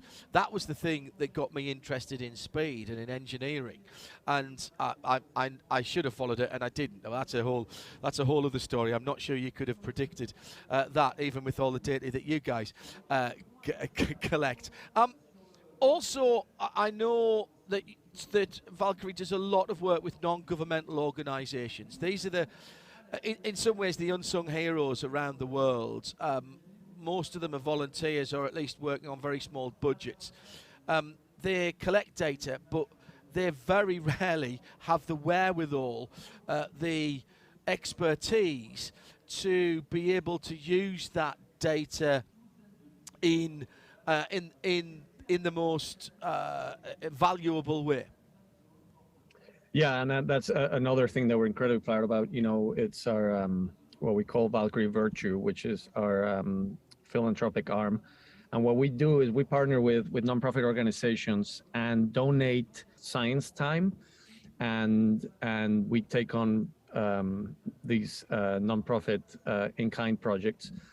And we've done some very, very cool things. For example, we work with a organization called the All Clear Foundation, which is an organization that works with first responders to help them battle PTSD. Oh, wow. You hear a lot about PTSD, obviously, from military veterans, which is obviously a humongous problem. But a lot of times it goes unsaid that first responders, police, firefighters, EMTs, medics, they go through very traumatic experiences Yes. as well, right? And for a long period of time, right? So we work with this organization a couple of years ago, helping them with a lot of data work to help them understand how to reach more people and how to recommend better services or help to the people that are reaching out to. We've also worked with some groups here in Austin, understanding the homelessness problem and helping people understand what's happening and why it's happening, so they can make decisions moving forward with policy and things like that. And we got quite a list of really incredible projects we worked on, and that's for our scientists want to work on challenging problems, but they also want to help the world, right?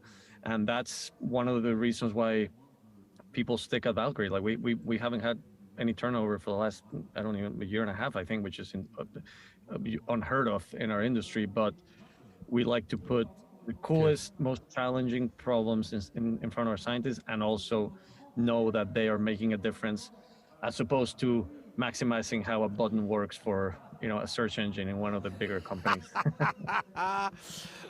Love it. And listen, it's been brilliant, the kind of information you talk about, unleashing your inner nerd. As you know, Shea Adam is our nerd, and she's been loving delving into the information that you've got been giving to her, and building those stories around it. Tony Calderon, thank you very much for joining us. Thanks for your support of Hagerty Radio Le Mans, and indeed for our the season-long sponsorship and partnership for our WEC coverage right the way through to Bahrain at the end of the year. And I look forward to the next tranche of stats and data for our next stat attack. Thanks for joining us. Thank you very much. This program is a Radio Show Limited production. Tell your friends there's more at radiolemans.com. The Historic Racing News Radio Show. Hello, thank you for stopping by. For those people who are new to the Historic Racing News Radio Show, we play a game on the first show of every month called Corridors of Power. In the game, I choose a subject, and each of our panelists nominates what they think is the category best. In the past, we've had Best Formula, which no longer exists, which Bradley inevitably chose Can-Am for, the Best Formula One livery, or even the weirdest sponsor. But today, because June always means Le Mans, except for last year when it was August, we're running a pair of very special Corridors of Power. Our first show looked at the greatest Le Mans races I have ever seen. This time, the panel will nominate races which they didn't see. On our panel this time round, we have Paul Jerd, who is joining us from something called the Internet. I don't know what that is, but he's joining us. It's a fad, Is it? Paul. It'll be Yeah. good. I'll never catch on. Bernie Eccleston said it would never catch on, Jim, didn't he? Yeah, exactly. I don't know where the internet is, but it's presumably a Caribbean island or something. Jim Roller, Joe Bradley, plus our special guest, John Hindhaugh. And welcome, gentlemen. Cheerio. Before I get into nominations, I want to talk to each of you about your first visit to Le Mans. Joe, you went probably as early as many of us. Your first visit was when? 1981. How did you get there? Went with a mate who we were both mechanics. He wasn't really a massive motorsport fan. He was more of a car nut. We went in an MGB GT. That was brave. No, it wasn't. It wasn't actually. It was T-Reg. Two mechanics. Like a 1979-80, and it was brand new when he bought it. And I'll tell you how he bought it. His name was Martin Lancaster. You know Martin Lancaster. Yeah. Well, he used to always volunteer to go and get the lunch baits for everyone. And let's say somebody had, I don't know, mince pie and chips from the local chippy was 60p. He would charge them 90p. A fish lot. I was going to say fish lot. Only people from Sunderland know what the hell I'm talking Fish about. and chips. Fish and chips would be, £1.10. He charged them £1.70. And from the proceeds, a meager sort of 5-year apprentice motor mechanic was able to buy himself a brand new MGB GT. So there's a bit of a backstory to that. We went down in this MGB GT, which isn't the most comfortable of cars, but it was brand new, so it was quite, reliable. Remember back in 1981, guys, there was no peage. It was all... There was no Eurotunnel either, mate, so you went on the ferry from Dover, did you? Absolutely went on the ferry. From Dover to Calais. It took you 2 days to get to Dover from Sunderland, because it was a long way in those days, and there weren't the motorway connections there are now. Probably. It was probably... you know what? I think we did the journey overnight, got to the ferry port, slept on the ferry. Because it was a brand new MGB GT, Martin wouldn't let me drive it, so he did the whole drive. We bivouacked at Rouen. By bivouacked, I think we even got a tent out. Even in those days, that wasn't the most direct route, though. So did you decide to go to Rouen specifically? I think it was the most direct route. It was. Yeah. You took the northern road from Calais. What, the 138? Rouen, Alençon. Yes, of course. Down from Alençon to Le Mans. Yeah. We got to Le Mans Saturday morning. It was Scorchio. We went into the track, and it was, I think my overriding memory of anything French motorsport facility in those days was there was no sit-down toilets. It was and that's a real problem for you, Joe, isn't it?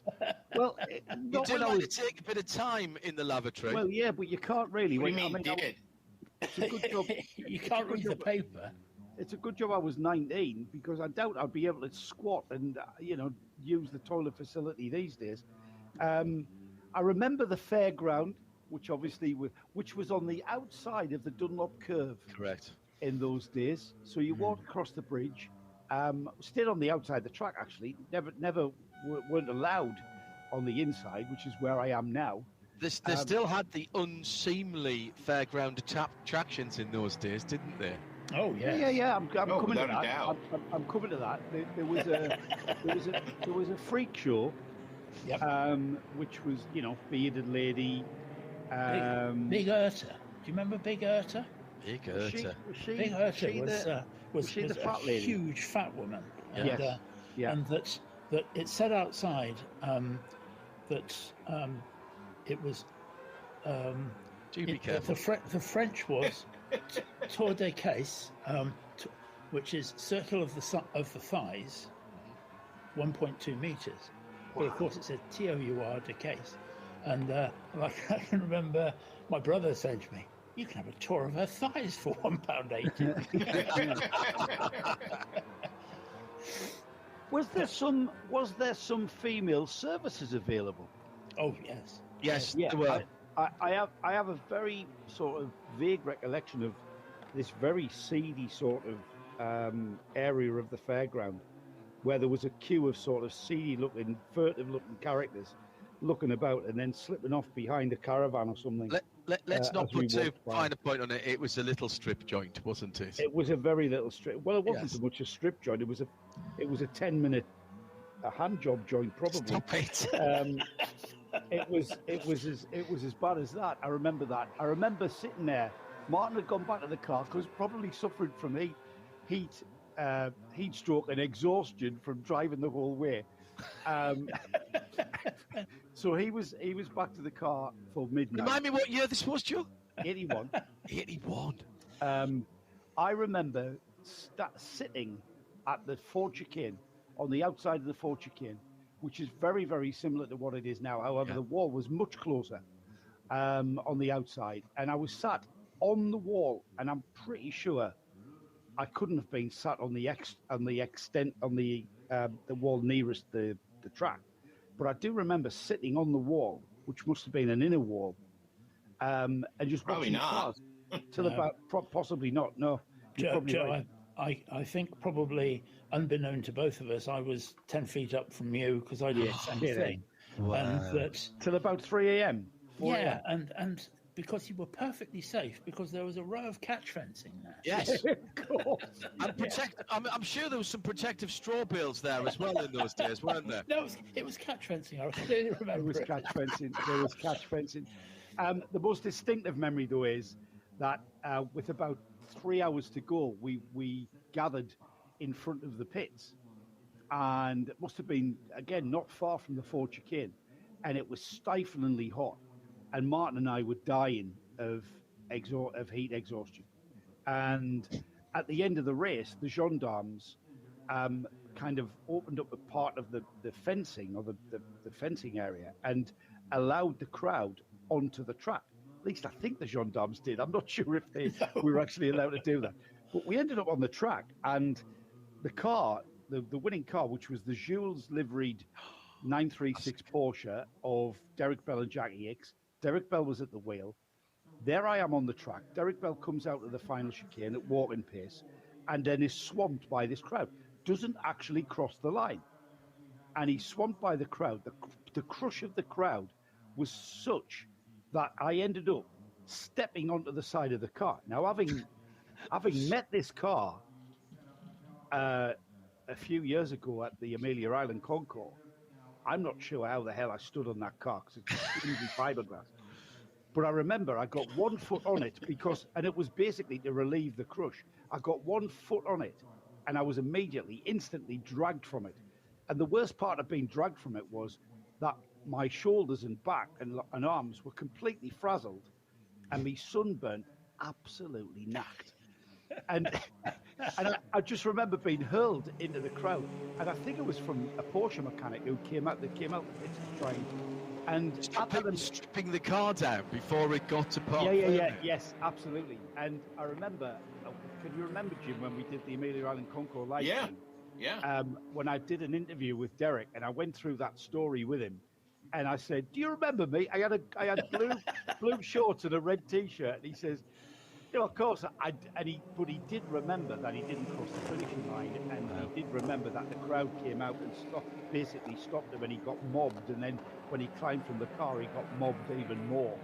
And I remember that. The car, the 936 Porsche, was a derivative of the 917 from the first part of the 70s that had gone through that decade and into the 80s, and here we were, 81, and basically Porsche had developed that car, and then we moved into Group C the following year. So I do remember an eclectic mix of Group 5 and Group 6 cars. Yeah. And only 20 finishes, 2 of which weren't classified.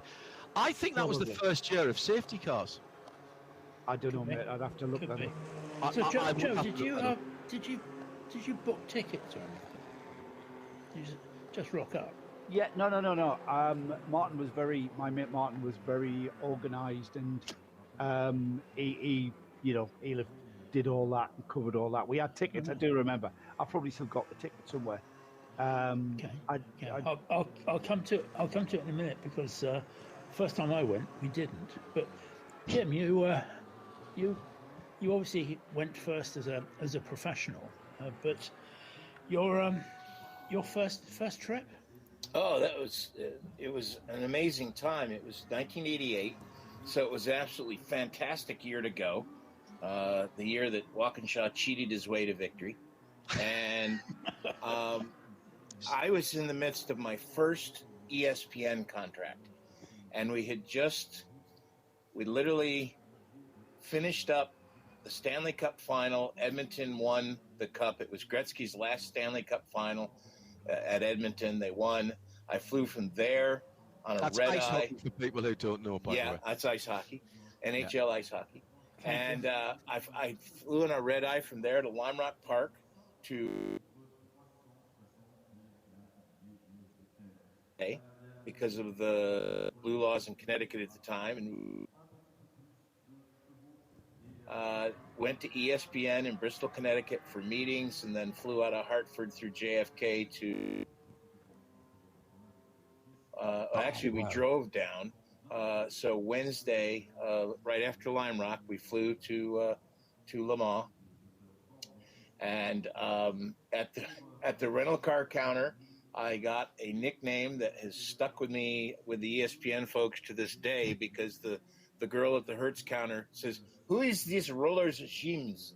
Who is Roller Jims?" Because we had like 6 of us were getting cars, so we drove in caravan down to the racetrack, and we met our Dutch crew and the TV crew, and we spent some time doing setup, and then went to the restaurant on the Mulsanne straightaway for the first night practice.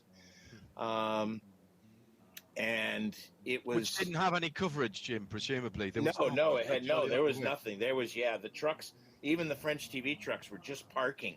They had parked on Tuesday. This was now they're there a week ahead of time. But in fact, that's why we didn't go in till Wednesday, because the trucks weren't even going to be there. So we went to dinner, and it was right there at the French place that you were discussing, John.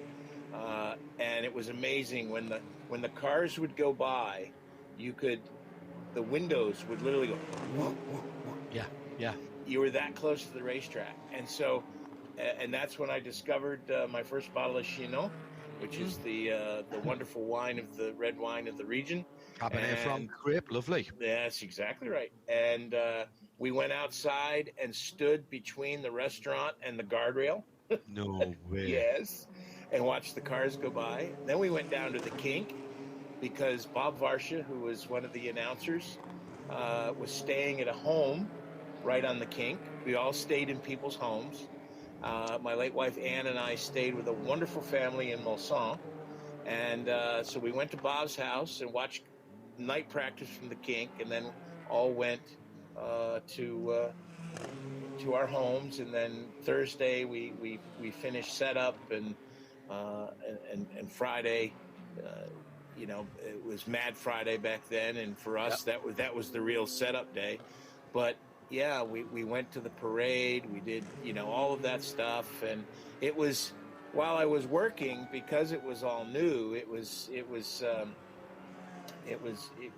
There was a certain amount of being able to take in some of the elements of being a fan during the race. It was wonderful because we had the Dutch crew was absolutely fantastic. We had a guy that the truck driver actually cooked, so all of our meals were there. And the audio guy spoke very little English. So when it was time to go to the pits, I would just reach over and open up all the microphones instead of trying to tell him which pit guy we were going to. And just little things like that I'll always remember. But that was the year that... I think it was Johnny Dumfries in the Porsche went off, drivers left at the Ford chicane, and he was prepping his car to try to get back out onto the racetrack. And there was a French handheld camera there, and the guy was following him around the car. And unbeknownst to him, this was back before they had the microwave systems and that sort of stuff. So he was on cable, and he's wound the cable around the car. And Dumfries gets back in the car and fires it up and pulls out. And as he pulls away, the director has taken the shot of that camera as the car goes out, and you see all of a sudden the cable get to the end and it goes taut, and then off the camera, right off the shot, and drags it right down the front straightaway. That was when that's when Johnny was in a Toyota, wasn't it? Yeah. Was it a Toyota? I don't remember what it was, but yeah, he was driving the Jag, wasn't he, Johnny? Yeah, he was in the winning Jag. He was in the winning Jag with Lammers. So it must have been a year later. That must have been '89. I apologize. I get them confused. But that was those were all those first 2 years of doing the TV there. But in '88, being in the pits at the end of the race, overnight, watching the pit stops, seeing that old pit lane, all of those things. I was so lucky to get to go before all those changes were made. Great. Yeah. When you flew over, Jim, was that still the days of getting, business class travel from TV? No, we flew coach. It was dreadful. But you did have a bed. You had a bed at a house, didn't you? Yes. Oh, yeah. We stayed a wonderful family that the Potier family was their name, and their son came over to the States at one point as an exchange student, and he eventually ended up as a race engineer for Peugeot on their rally program. And then I saw him years later in the pits working on the 908s. Wow. The reason I asked about travel and where you stayed, because I was 1 year after you. And so I went in '89, and I've never been there without working. And I went down in a Dodge Deer van, which was towing the studio. Which is probably your quarters for the week. And you know what, Jim? On the nosy, I slept under a table in the studio all week, because you wouldn't have done full 24 hours in those days. We didn't do full 24 hours in those days. So I slept under the table. The next year I got a promotion. I slept on top of the table. And the third year I got a massive upgrade and slept in the front seat of a Range Rover. Which was luxury after that. Yeah, exactly. So Harry Turner and I drove an American Dodge Deer van V8 with this huge. It was an exhibition trailer that Studio 6 Marketing, which was Harry Turner and Anthony from Studio 6 and Robin as well, of course. They were all working together in those days. Anthony Landon, and I think it belonged to some building society or bank or something, and they were contracted to pull it around the country to various promotional events, and that was going to be our studio, and we sort of built the studio into that over the course of a couple of days. And Harry and I went down in that, and actually the journey back was far more eventful because we got back to the ferry so late that the ferry wasn't running, and we had to sleep on the dockside waiting for the next ferry the next morning. I remember that on the way back. Happy days. So I that was my first trip out there. I'd been to France a couple of times as a callow youth. Where we'd gone down on the train, got off the train. You remember this, Paul? Got off the train and got onto the hovercraft, and got onto a French train on the other side. I've been to Paris a couple of times with various girlfriends. The old Vomit Comet, wasn't it? Oh, yes, it was, absolutely. So this was on the ferry, and we drove down, and that was all down the back roads, as you say, around the back Rouen and down the old roads there. Now, the Dayvan had an advantage for most Brits because it was left-hand drive, so at least we were on the correct side of the car for the road. But this trailer was somewhat recalcitrant in terms of going in a straight line. So that was quite interesting. I do think we knocked somebody into a canal on the way down off a bike. Sorry. It was, honestly, you couldn't write it. And then we set it up. We stayed in the paddock. I never went out of the circuit all week. I went all around the circuit, but I never went out of the circuit because that was what I did. And of course, in those days, my job was to play records. So I'd taken some records down, and I mean vinyl records as well. Look it up, kids. You won't know what they are. And the other thing I had to do was traffic. Now, I don't mean traffic and travel. I mean, in those days, long before RSL was even a twinkle in our eyes, we played ads during the broadcasts. And, Castrol ad had to be played X amount of time. So I had to sit down and work it out. There was no programming to do that. You had to work it out on a piece of paper. And everything had numbers. And Jim, you'll remember this worked in radio. The old cart machines, the old 8-track things. And they all had numbers on, and you had to have a sheet, and I had to make the sheet out. And it was further complicated by the fact that the French Radio Authority still, although we don't do ads anymore at Radio Le Mans, haven't done since 2006 when we took it over, you're only allowed to have 6 minutes and 30 seconds in any one clock hour. So not only did you have to balance up the commercial side of things, but you had to make sure that you didn't go over for the French. And what we taped it on in those days was long play videotapes. That's what we taped the recording of transmission on that we had to give to the French Radio Authority. And I've got a great story about the radio. The radio mic was transportable, not portable, because it was an old Army Band 1 set that you had to wear as a haversack. And to power seriously, to power it, it didn't have the power in it. The power came from 2 parallel batteries, car batteries, lead-acid car batteries that you had to pull around with you, Paul, in one of those things that the old ladies take to the shops to do their shopping in. Yeah, I know. And the aerial was a ribbon aerial, like a steel ruler. And I remember being in the pits the first year, doing a test with it, and being petrified in case I cut any of the lines of the things that were hanging over the top. And that was our transportable radio mic. You must have looked as if you were going up Omaha Beach. That's exactly what it was. It was even in olive drab. And by the way, in shorts and a t-shirt. Of course. Oh yeah. And I remember Jeff Bloxham. That was my first time in that very pit, the Steve McQueen pits. And by the way, nobody would have spent any time in the back of that, would they? No. Because it was smelly, because it was used as a lavatory.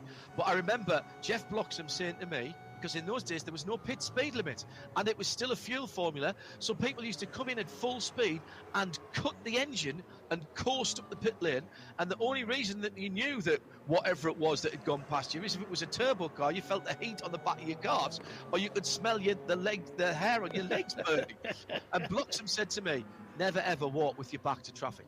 Go out the back. I know it's not very nice. Go out the back, walk down the pit, never walk up the pit. Jeff Bloxham, famed autosport photographer, by the way. Now there is one little bit of trivia that I have to do. Because John is without a doubt become the voice of Le Mans and voice of Radio Le Mans. But Jim Roller was actually on Radio Le Mans before John Hindhaugh. Oh, really?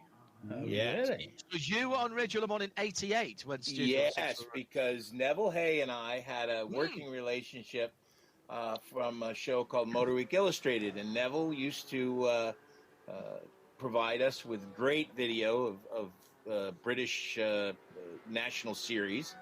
And Neville was working on Radio Le Mans. That was the inaugural year, I think, wasn't it, John, of Radio Le Mans? And he knew I was there and happened by the TV compound and said, well, hey, if you get a break, come on over and I'll show you the radio studio. And then he wanted to interview the American television producer that was there for the race.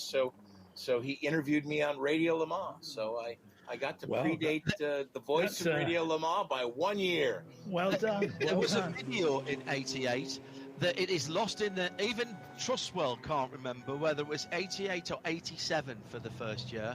And when I've asked everybody who is left who I could ask, they can't remember either. Yeah. It's a bit like being the 1960s. If you can remember them, you weren't really there. The early years of Radio Le Mans were a bit like that as well, but we'll probably leave that to another day. And let me tell you, ladies and gentlemen, that everything that John told you about '89 was absolutely true, because I saw that studio. So I witnessed it with my own eyes, and I know that he is not exaggerating one iota.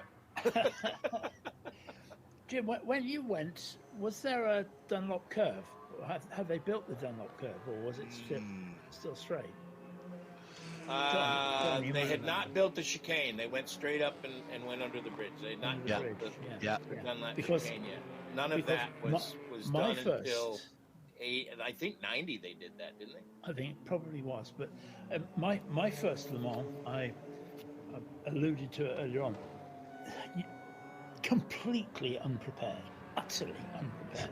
My dad had been for 10 years from 56 to 66. And that my knowledge of Le Mans from those very early years was I would get a 1/43 Solido car back from one of the gift shops, and wish I'd kept them, but eventually decided that we were going to go, and just went and got as far as Le Mans, and I said to my bruv, well, there's all these signs on the lampposts of Garage Rouge and Garage Fair. And he said, I seem to remember Dad saying that they used to park in Garage Fair. Fine, so we went. And we followed the signs. We followed the signs which took us right the way down to Mulsanne and Rouadin. And there was so much noise. And there was noise on the circuit. And I thought, that's a bit odd. Because you didn't know about timetables or anything. It happens to be Thursday night. So, because we again like you, Joe, we've been driving for about 3 days, and that we got there, and I was driving my brother's Fiat 131 Mirafiore Estate, and that got there and found a gate that was open, and drove through it, and drove up down a sort of cart track through the forest, out through another gate, and onto the circuit. And I thought, bloody hell, because I could hear racing cars. And I thought, well, I really shouldn't be here. Now, it turned out that it was the Bugatti circuit, but I didn't know that. So dived across this racetrack, and then eventually got to the Camping Day Tribune, which was part of Garage Fair. And the first few times that I actually stayed at Le Mans, I stayed on what is now the gravel trap for the Dunlop curve on driver's right, because the road went straight under the bridge, and that we were there, we parked there, and I was doomed from that moment, because I parked the car and I thought, we've been driving forever, I've got to see what's on the track, and I ran up to the Dunlop Bridge, just the other side of the Dunlop Bridge, as it were.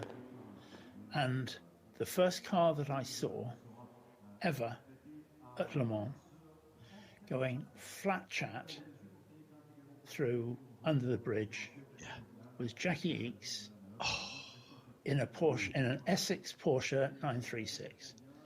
There was no way back from there. I was just done forever. Yeah. That'll finish you off every time. Yeah. So that was my first one. But we digress. We digress. I should just say, by the way, 87 was the first Radio Le Mans, and I should mention Jim Tanner and Chris Smith as well. Sadly, Jim not with us anymore now. But if anybody are the fathers of Radio Le Mans, it would be Chris Smith, Jim Tanner, and particularly Harry Turner, who started it all off. And I found the video, Jim. There's a video of 1987 and 1988. Radio Le Mans, the video. So it exists. I've got that somewhere. I've got that somewhere. And I found the video of 1989. It is Dumfries, and it is the Taka-Q Toyota. So you can find all that on YouTube. Just listen very carefully, because that is my anorak being zipped up. Well done, Paul. Well done. Right, now we're here to play a game. We're here to play Corridors of Power, and that's the game is to look at the greatest race at Le Mans of all time, going right the way back to 1923 and coming forward. And traditionally, we always get our guest to start things off, but in our previous show, our winner was Mr. Roller. So, Jim, you get to kick off with the Mr. Hindhoff was the winner. Oh, of course you were. Sorry, Mr. Hindhoff. Well, you win on both counts then. Okay, so do I have to start again then? You have to start again. Okay, I'm just walking over to the other side of the studio before I dash across and put my headset on for the start of this. No, it is like saying what is your favourite restaurant? What is the best wine? What is the best the greatest Le Mans ever? It is obvious that you are going to be drawn to the ones that you've been to. But I was very conscious of trying not to do that. And then you think of the big landmarks, Aston Martin's only overall win. Oh, so important. Audi's first victory, setting off a whole different era. The Porsche years, if you go back into the 70s and 80s, 1966 and the Ford GTs and their staged finishes. All of those. 1962, the last time a front-engine car won Le Mans with Jean de Bian and studying in now. Yeah, I mean all of those. Jean de Bian and Phil Hill winning that year on Joe's birthday, which was very nice for him. The day that Joe, and yet I've come up with something that is actually within my era, but a race that I didn't go to because I missed 1991. So I never saw the Mazda victory.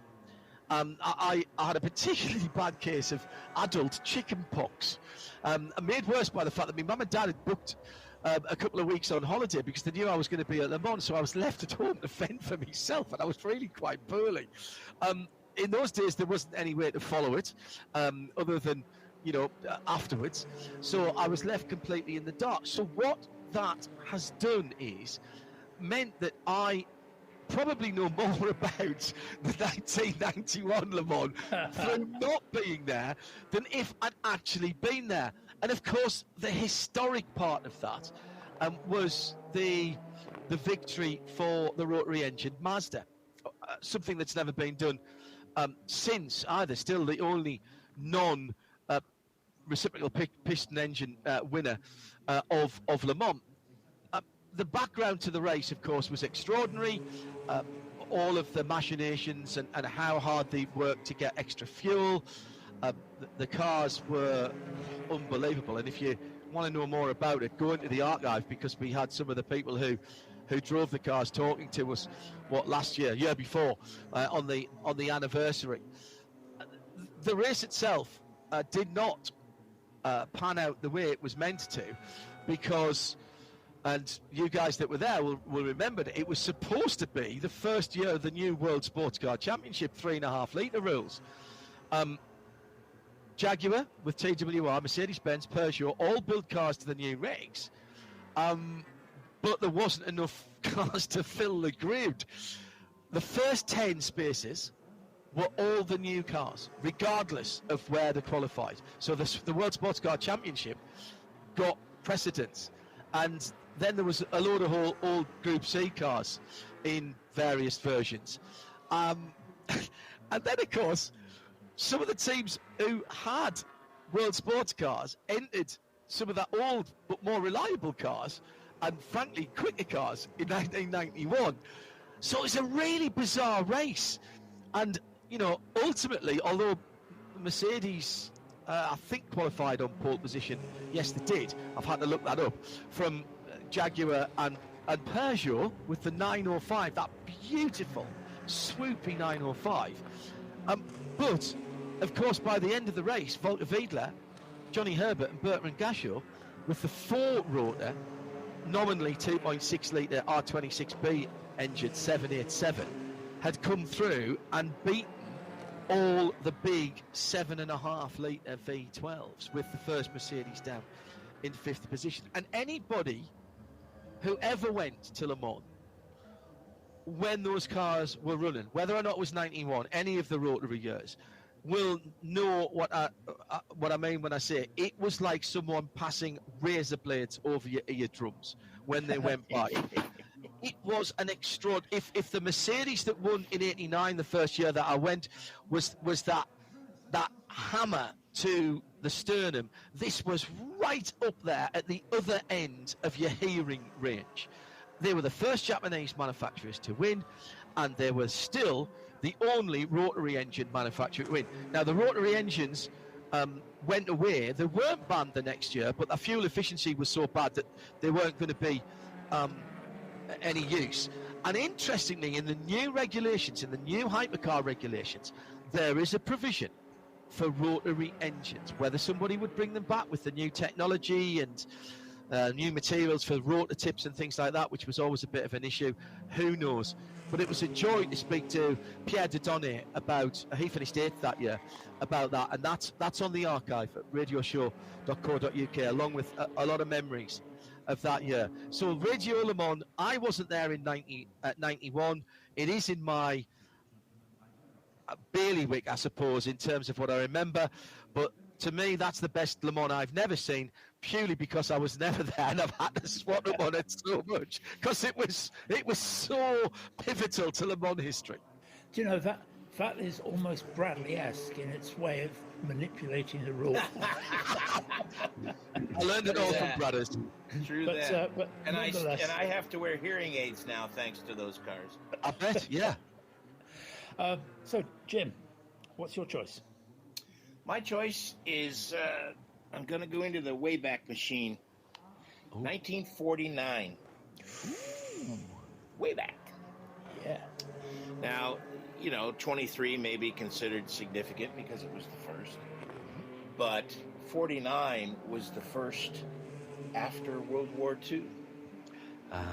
4 years after the war had ended, and a full decade since the war had started in 1939.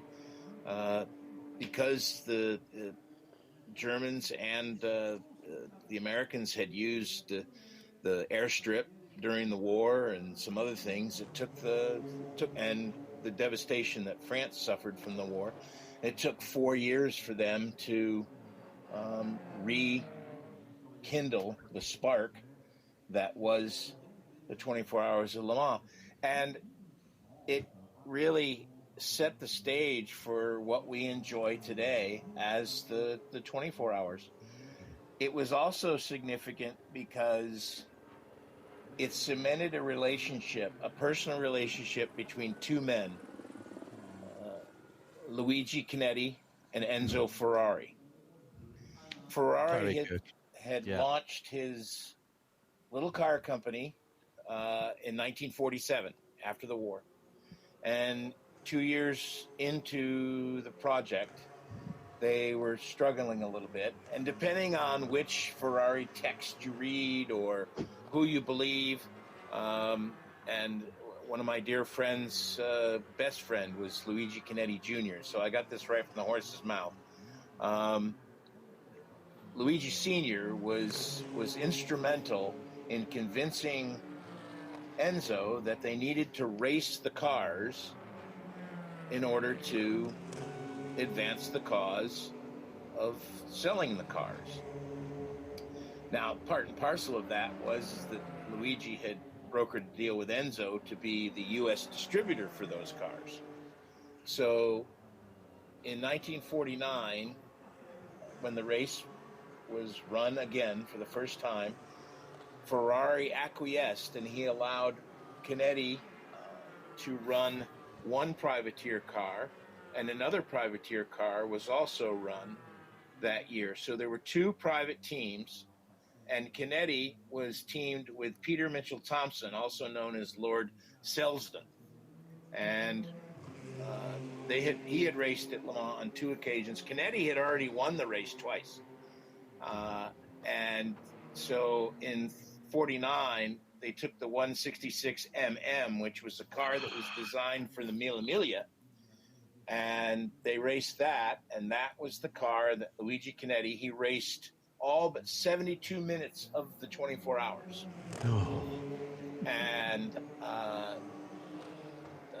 the Lord had a 72-minute stint in the morning so that Canetti could freshen up and finish the race. That was a 2-litre V12, that car, wasn't it? Yes, it was. Yes, it was, and it was up against beautiful. Yeah, and it was there was a huge entry. Yeah. Over 100 cars were entered, and the ACO whittled it down to 49 entries. And there were Delahayes and Telbo Lagos and all of those pre-war cars, plus some of the newer cars. So it was very much a mixed field. And Canetti and Selsdon in that Ferrari claimed the top spot. And that cemented a relationship that saw Ferrari become a household name in the United States thanks to the efforts of Luigi Canetti. It gave Canetti the clout to start North American racing teams. It was the first of 8 wins that Ferrari was able to enjoy from 1949 through 1965. And ironically, it was Luigi Canetti's North American racing teams that gave Ferrari their last overall victory in the Great Race, and that was in 1965. And do you know why Canetti got that one of those entries? Was because Selsdon had raced in the 1939 race, which was the last race before the war, and the ACO, deluged with entries, gave precedence to those people because there was still the biennial cup running in those days on the 2-year rolling average, and Selsdon had raced in a Lagonda in 39. I think he came fourth or fifth, actually, and that's how they got the second entry for the second Ferrari, which was the one. That's exactly right. And the other ironic thing is because the car was so much smaller than the Delahayes and the other larger cars, because of the smaller displacement of the car not only won the biannual, it won overall, it won the biannual, and it swept all the categories of smelly cheese, as Charles used to say. Index of performance, yes. The index of performance. It swept every element of do race. And if there had been a category for the most beautiful car in the race, and it would have won that as well. It would have won that as well. And do you know that is exactly the same car that won the Mille Miglia? Oh, really? That was the same chassis, Paul, wasn't it? And it's still around today. Yep. Well, they only built, what, a dozen of them to start with? Can't be more than that. So, no, thank you, Jim, for that. Magnificent. PJ is still lying on that beach in this place called the Internet. So let's get his. Well, if you're going to go back and enjoy any Le Mans, surely you have to go to the very first one. You know, a different race and a sweet, innocent race that didn't know that it had 99 years of history ahead. And, it was organised by the L'Automobile Club de l'Ouest. It was ever thus, really, wasn't it? Yep. And in 1923, and it was probably the Grand Prix d'Endurance de 24, and it was actually the first of 3 planned races annually for the Rudge Whitworth Triennial Cup, which was going to be a handicap basis, and the winner was actually going to be after 3 24-hour races. And this was on a very different track to what we know now. It was unpaved, although they did try and seal it with gravel and tar beforehand. And no right turn where the Dunlop curve was, straight off into the Le Mans town before hairpin at Pont-Leu, and then back through Tête Rouge where a shallow right-hander took them onto the long Les Hunardier straight and down to that famous kink. So, very different track, very narrow track. If you look at the pictures, almost just like country lanes at times. Yeah. And, there were 37 entries and 33 made the start, and they were all French other than 2 Excelsiors from Belgium and a lone privateer Bentley that the factory didn't really want to help John Duff, but they did give him in the end a car in the test driver Frank Clement. And there was no practicing or qualifying. It was just straight onto the grid. And you see the grid, cars lined up 2 by 2. No one's quite sure why. I've seen 3 different explanations as to the order. Some of which was just they were in the order that they got the entries came in. Some of them in the order by the race number. Who knows, basically. But the cars, when the flag dropped, the cars had their engines off and had to start the engines and roar away. And it was a classic Le Mans grim start, because we've all been to a wet Le Mans, haven't we? And this was wet. This was hailstorms. And these were cars mostly running without their roofs because that hurt their performance. And those first stints for the drivers were 3 hours long. And they were in these cars with rain, with hail coming down, gravel and stones being thrown up by the other cars. These were tough men. And, into the night, the roads were getting muddy and rutted and, the lights on many cars weren't working. So cars were driving around in convoy with the one at the front was the guy with the lights working. So, and soon it became a bit of a race at the front. The Bentley was living with the front cars, which are a couple of Chenard Walkers, there's a name for you. Yep. And, but the Bentley lost a light in the night that slowed it. And by sunrise, the Chenard Walkers were 3 laps clear. And, just to show how different this was, the Bentley stopped at Arnage with having had a stone go through the fuel tank. Duff walked back to the pits, asked what he was allowed to do, and Frank Clement was allowed to borrow a gendarme's bicycle and cycle back through the lanes in the middle of the circuit with a fuel can on each shoulder to get the Bentley back. So that put the Bentley out of the picture. So at the end, there was a bit of a confusion, really, because the decisive win was the 2 Chenard Walkers, a Parisian company more famous for taxis, bizarrely, who'd actually completed 128 laps, the car of André Lagache and René Léonard. But of course, the ACO had their eye looking up the car that had done best on handicap, which was a 1.1 litre Salmson, which had completed 48 laps more than its 52 lap target. Bit of a fine handicap. So although they were talking about, the media took this concept of who went farthest in the 24 hours, and that's really, I think, where we remember the race going forward from there, isn't it? It's all about how far can you go in that 24 hours. And final point, really, 30 cars finished that race, that very first race. It took until 1993 before that happened again. Right, Joe, you're going to give us a view. You confused us at the beginning by talking about the things that you did and didn't want to have in your category. So put us out of our misery.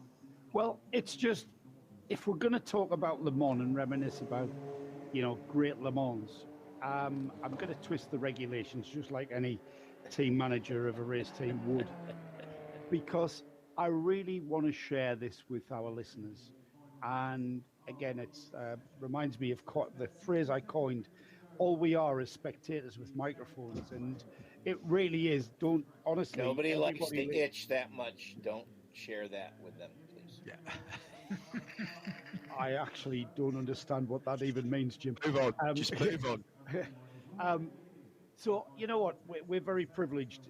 When I feel very privileged when I get to Le Mans, and I can pretty much go anywhere and walk into garages and stuff. And I never forget the fact that, at one time in my life, I was the other side of that barrier, and I'd never, ever try and lose that.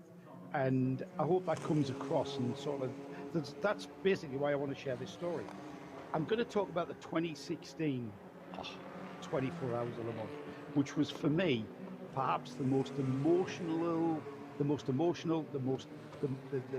intense finish to a race that I have ever encountered. And, you guys all know I've raced before, and I've been sort of in very many positions involved in racing. And I really felt that at the end of this particular race, that it was kind of, the energy, the emotion, effort that goes into competing, and it all comes down to the checkered flag and who's there first across the checkered flag. Yeah. And 2016 was perhaps, a halcyon period really for competitiveness. It was at the height of the three manufacturers who were going at it, hammer and tongs. We had Toyota, we had Audi, and we had Porsche. And you know what? I think we're on the edge of a new halcyon period coming in 23. Here, here. When we've got the manufacturers totally coming agree. back. And I think, we're going to be very lucky to experience that again. But we had Toyota, we had Audi, we had Porsche, who were, trading race pace and trading places. As we got into the race, the Toyotas were the cars to beat. It became very apparent that the Toyotas were the cars to beat, and they were certainly leaving Audi in their wake, and to an extent, Porsche were really trying to find all they could. They were really delving into the toolbox to keep their cars in contention. And at the finish, towards the finish, the number 5 Toyota kind of had it in the bag. And, if you look down the history of the sport, this race is renowned for instance, we just spoke about my first race in 1981, and the lead that the winning car had was the laps were in double figures, the laps lead. Well, this was a 70-second lead after 24 hours of racing. And we consider that as being quite a dominant win, really. 70 seconds is a dominant win at Le Mans these days, isn't it? And then coming into the penultimate lap, coming into the final lap, the final 3 minutes, the leading Toyota with Kaz Nakajima at the wheel began to slow on the Mulsanne. And it was a case of we were kind of perceiving that and assuming, was he slowing down to conserve fuel? What was he doing? Why was he slowing down so much? Set up a photo finish. Yeah. All of these deliberations were going on. And then as he came out of the Ford chicane, the car stopped. And if you look at the footage, the number 5 Toyota stops on the track, but on track side of pit wall, right outside of its garage. Its own pit. Wow, yes, it did. And now my job for Radio Le Mans is to pounce on the winning team. So there I am, ready to pounce on what was by all accounts going to be the winning team, the number 5 Toyota garage. And there's the car grinding to a halt outside of its pit. I remember you, Hindhoff, saying he thinks it's the checkered flag. He thinks it's the checkered flag. He's a lap early. Well, from where I was, I knew that the team didn't think it was the checkered flag, because the look on everyone's face was just the incredulity of the situation was like, what? And you know what? Epitome of professionalism, epitome of efficiency. They didn't start running around like headless chickens. No. They started to delve into the data. If you remember, Joe, it was tight on the end of the race, and the other thing, we didn't have access to team radios that year, and I can't remember why not, but we didn't, and we wondered whether they were trying not to do the extra lap at the end for whatever reason. Yeah. But we didn't have any information, and I thought, he thinks he's crossed the checkered flag, and he stopped because you're right. It was right out. You've just reminded us of that. It was right outside his pit. Yeah. Well, there was the problem with the car was found to be eventually found to be a connector line between the turbocharger and the intercooler had failed, and it caused the turbocharger control and lost power. However, the car went into kind of a limp mode, and the car's management system detected that it had made its way home and gotten the car home and shut itself down to stop it damaging itself further. Wow. So it was too clever. It was too clever. So they did a reset, and the engineers on the laptops did a reset of everything. Kaz Nakajima did a reset in the car. They got the car going again but the car did peat around. However, it took more than the regulation 6 minutes. Yeah. Because the regulation came in to stop people going for that photo finish and stop people slowing down so much. And also to stop people coming out of the pits late on and crawling around. Yeah. Which meant that instead of it coming second, as it should have done, it actually was it actually it finished wasn't qualified. It didn't get classified. It finished 45th actually, but it was not qualified because it didn't have its final lap time. And the reason I know they were tight, because I've just looked it up to see how tight it was. When the Porsche went across the line, you said they were 70 seconds behind. They crossed the line at 24 hours and 38 and a half seconds. So Toyota Gazoo Racing were about to go on to, as you say, the last lap, and Porsche. Wow. Well, that's how close it was. From my perspective, that's put me on my mettle for choosing that lot. I haven't finished. Well, you better be quick then. Well, there's a massive point of this that I want to get across. I then, because Toyota weren't going to win the race, Bradley was still professional, and he darted up to Porsche. And as I got up to Porsche, who were about to win the race, they began jumping up and down.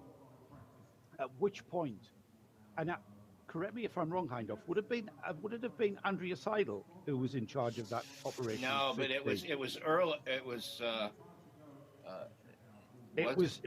Whoever it was. It was before Seidel, I think. It wasn't Seidel. Sorry, he was on the pit wall. There was personnel had gone through the back and brought out the boxes of T-shirts proclaiming the Porsche to be the winner. Yeah. And their team manager, who was in charge, was shouting at them to have some class, to stop cheering, to stop behaving like that, because it was the demise of their rival. Yeah. And I thought that was pretty classy. That is class. That is. It class. is. You'd have shown that was in tears, wasn't he? Oh well, this is what I'm coming to. So I did the winners' interviews and stuff, and it was quite a phenomenal finish, a dramatic finish. I then, when the dust had settled at Porsche, I went back to Toyota, and there was Mr. Deschornac, and Mr. Deschornac knows me, and it's never Hugh Deschornac from me. It's always Mr. Deschornac. Of course. I couldn't possibly. So I went up to him. I remember saying to you, Hindhoff, I've got Mr. Deschornac, and right, let's go to Bradley. And I opened the mic, and he's looking straight at me, and I'm looking straight at him. And I shrugged my shoulders, and I said to him, because we're on radio, of course, and the shrug of the shoulders is hard to convey on radio, so I had to say something to him. And I said, Mr. Deschornac, I have no words. And I can't remember what he said, but he said something along the lines of, this is also what motor racing is. Yeah. And it's, class. It's about getting to the finish. And it's, the fact of the matter is that Porsche will be seen in the history books of winning this race.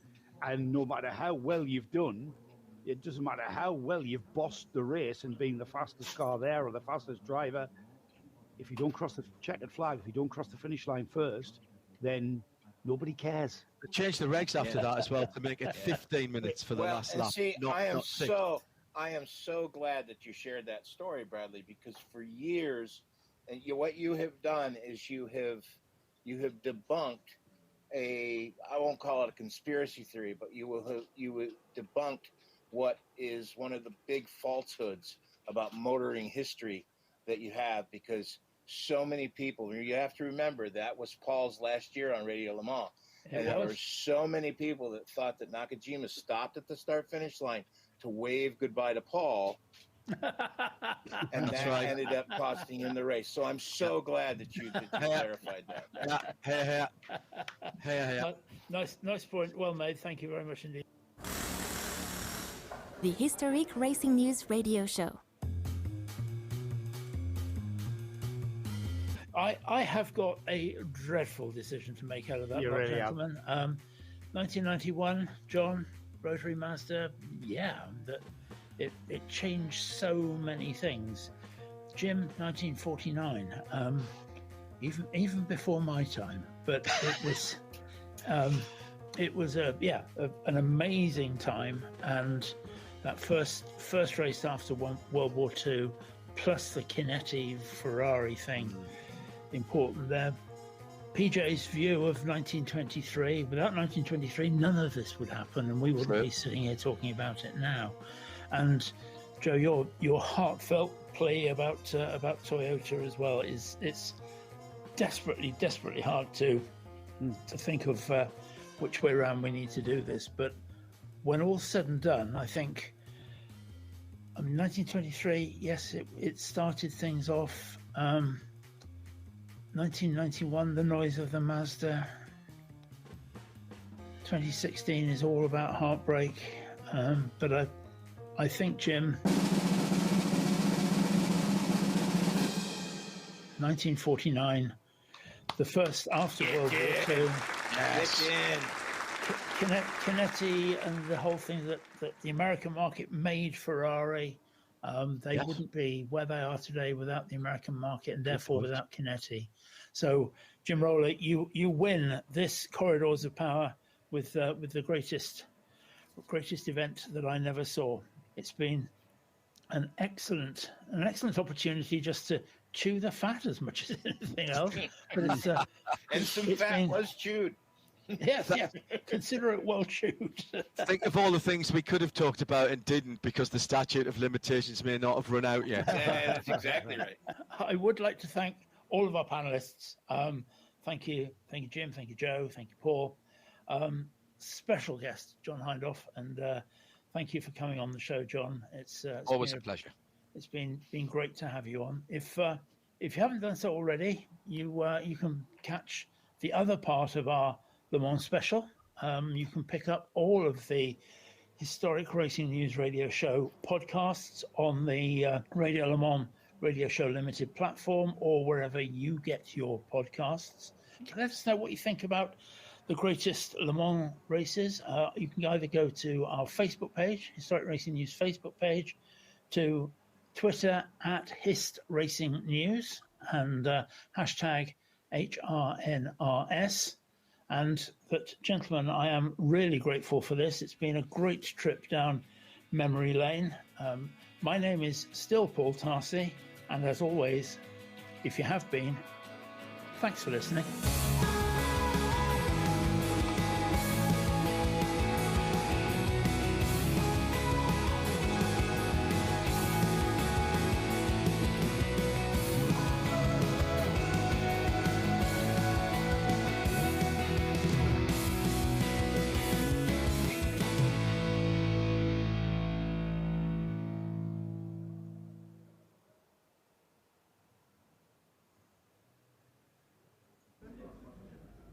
Joining us on 91.2 FM for 2022, Hagerty Radio Le Mans, Mike Conway from Toyota Gazoo Racing. First of all, Mike, how good is it to be back? Yeah, it's great. It's, every year coming back here in the past, I was kind of coming here with a bit of a chip on my shoulder that I hadn't won it. So, and it's nice to roll in this year knowing that, I've got that done now. So it's definitely a different feeling, but still hungry for the next one. So. It's good feeling, good to be back here, and good to get back on track. Even though you feel like it wasn't that long ago, still, to get back in the rhythm here it's a cool place, so it feels rewarding when you get a nice clear lap. Sunday, pretty decent weather and quite a lot of green running early on. The track cleaned up pretty quickly. I was watching the sector times as I was driving down. Mostly when I was sitting still, of course. Seemed as though people got down to business quite quickly. Yeah, the track was, as always, a bit green to start with, quite dusty, but then it soon cleaned up, and the times were actually quite decent, I think, to start with, and then they were slowly trickling down. It was pretty decent. Obviously, with the changes they made, with a few things, BOP this year will be, I'd say, typically slower, just with the deployment now being a bit lower for us. Also, it comes at 190 kph instead of 120 we had last year here. So we'd expect to lose a little bit of time there, but then we've also maybe gained some things on the car in terms of some setup and some adjustments. and then obviously the BOP management anyways is different to when we were here last year. So in terms of the energy amount per lap and the amounts per stint, so yeah, some changes. First opportunity to try the GR010 in its new configuration here. Some detailed changes in the closed season. Obviously, you raced at Sebring and at Spa. We'll come back to that in a moment. So slightly different tyre sizes, different aero changes. Do you feel those differences? Has it made anything substantially different to how you attack the circuit? Yeah, I mean, the cars really are built for this place. So, you come here with the right level of downforce. Everything's kind of tuned to be, right for this place. So, yeah, all the little adjustments we made, they're good. So we've started out. I think we rolled out with a decent balance actually, and we just kind of tried to fine tune it over the day and just learn as much as we could about the car. So, yeah, I think pretty productive, and all the hard work the boys and girls have been doing back at the factory is paying off. So, but still, early days. We got a lot to get through yet, and but I can't wait for the weekend. Did you get through what you wanted to get through on Sunday? Yeah. We always talk about a programme. Clearly, nobody tells us what their programme actually entails between one or two cars. Was pretty much everything ticked off the list? Yeah, actually it was. We had quite a decent list that we wanted to get through, and I think we pretty much achieved it. So that's good. Obviously, it's all down to how many red flags or things like that, and I think it was a low amount, I'd say, for the first day here. So that was good. And then it'll be different again this week. Night running, running in different temperatures, different conditions. Good chance of rain maybe on Wednesday. So still a lot to come. You come into Le Mans, you and your teammates as defending champions, which is great. But you also come into Le Mans after an extraordinary start to the FIA World Endurance Championship season. Yeah. One that I think has surprised everybody. The two races we've had at Sebring, at Spa, interruptions for a red flag, for weather, extreme weather at Spa, barely half the race completed at Spa under green conditions. Neither race has Toyota finished with two cars. Do you feel a little underprepared coming here as a squad? Well, I wouldn't say underprepared, but yeah, we've just unfortunately, Sebring, we didn't finish. I didn't get to drive there, and then unfortunately at Spa, car rate broke down. So yeah, it just puts you a little bit on the back foot in terms of championship, and it's going to be harder to claw that back. But at Le Mans we had double points here, so there's a good chance we can definitely get back a lot closer to Alpine at least. And then as the season goes on, with Peugeot coming, they're able to score points. So then points start getting taken away from each other, not just us, but Alpine and so on. So yeah, I think it's still all to play for, but obviously have made it easy for ourselves. So in fairness though, because of the nature of those two races and the truncated nature, it's almost like nobody's had full running, have they? Yeah, exactly. Yeah, I mean, I didn't get to race at Sebring, and Rio didn't get to race at or Brendan at Spa. So yeah, missed out in terms of some mileage for the drivers and mileage on the car. But that's racing sometimes, and I think as long as we learn from each event and situation where we have some problems, we can learn from it and make sure it doesn't happen again. That's what it's all about. Coming into this race, and this is, I want to ask you this because of the comment that you made earlier on about, you not having been a Le Mans winner until last year. How much is it this race? How much is it championship? Or do you only think of the championship after the race and those double points? Yeah, it's a hard one. I mean, you always just approach each race as it comes, normally for me anyway. And they're all part of the championship in the end, so you've got to score well and be consistent, and this is a race where you just, whatever happens, you've got to finish. That's always the plan. Even if you're 10 laps down after an hour, it doesn't matter. You've got to drive as hard as you can to that finish flag. So it's always like that. And just long race around here. You try and be smart all the way around, try and be quick, seize the moments when you got to do it, and at the same time you can't really sit back and relax, because anything can happen. You could have an issue, lose 30 seconds and feel like, man, I should have really pushed more in the night and gained those extra 10, or you can't relax. So yeah, it's flat out, start to finish, but obviously it's a long one, so if there's a move which you don't think is on, it's probably not.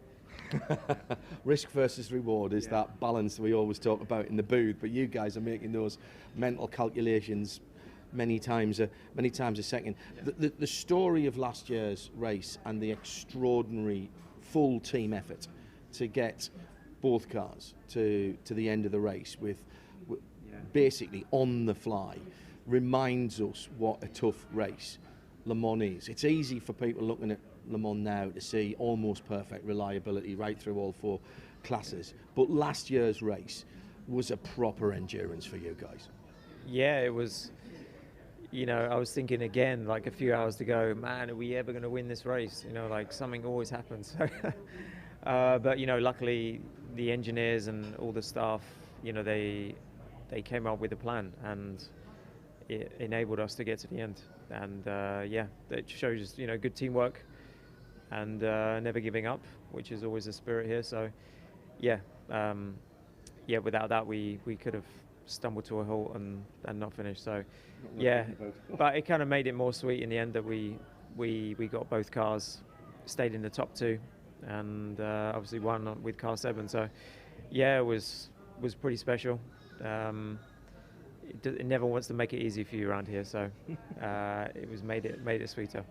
If you're not sure of the story of that, it's all to do with fuel pumps being switched on and off and all kinds of updates on software on the fly during the race.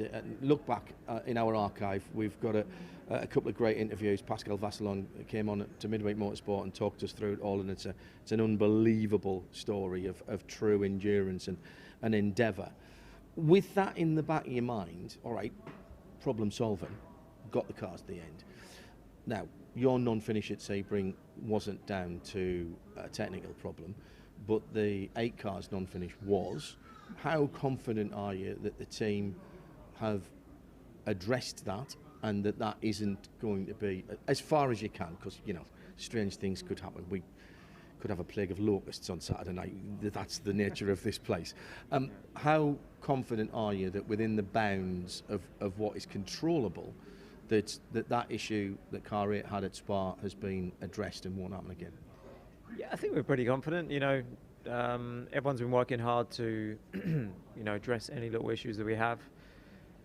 Sometimes new things crop up which you haven't seen before. That can happen anytime, but fingers crossed we've done everything we can to make both cars as reliable as possible, and that's all we can do really. So and then it's just about executing on Saturday and Sunday, and hopefully 4 o'clock we know we got 2 cars in the right position. What about on Thursday? All 5 hypercars will get into Hyperpole because there's 6 spaces there. How important is it for you, for Toyota Gazoo Racing, to make the headlines on Thursday? If it comes down to a shootout, we've seen 2 of your major competitors have beaten you to pole position in the 2 opening rounds of the FIA World Endurance Championship. How many risks are you and the team prepared to take to make the headlines on Thursday rather than on Sunday afternoon? Let's see. I mean, we obviously it's nicer to start on the front row. To have the front row locked out would be good, and I think we'll aim for that, and we'll give it our best shot. But you won't risk everything in the car just to make that happen. So, it's much easier now that we have a clearer track going into it, so there's more chance we're going to get a clear run. So it's pretty cool, actually, that, isn't it? Because you don't. I mean, we haven't, until Hyperpole came in, we haven't had that opportunity. It was potentially 55, 58, 60 cars out there at one time, and pick your moment, just after the break or just before midnight, of course, it was the favourite one. Does that require a slightly different mindset, Mike, if you're going out in Hyperpole, and perhaps a different setup to get the tyres switched on as quick as possible during that effectively warm-up lap? Yeah, as you said, I think it's something we wanted for a while, and finally they introduced it last year, and it's so much better. You can actually, I think we always wanted to see the real lap that was really possible, and I think we got to see it a few times. But as you said, so much luck is involved with traffic, so I think it's much better now and more opportunity to have a couple of clear laps rather than just maybe one. So. Yeah, it makes a difference around here.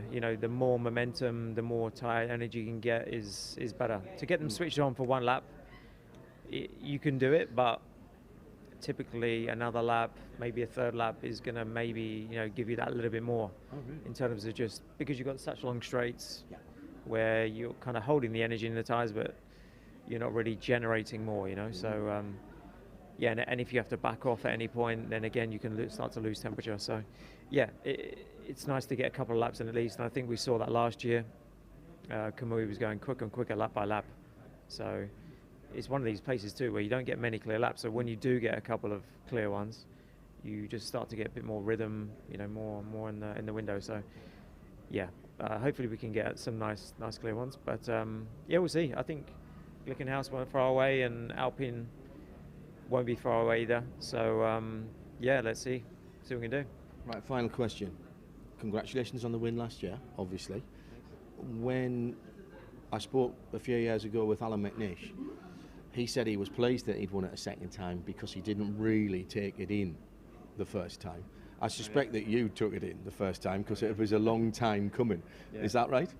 It is, yeah. Yeah, we've been so close so many years and kind of had it taken away in the last hour a couple of years ago. So yeah, it was a lot of emotion built up for me. So as soon as it was the last lap and Kamui crossed the line, yeah, I was bawling my eyes out, hugging everybody I could find and soaking it all up, to be honest. So yeah, I definitely know that it was special, and I'll never forget that moment and feeling.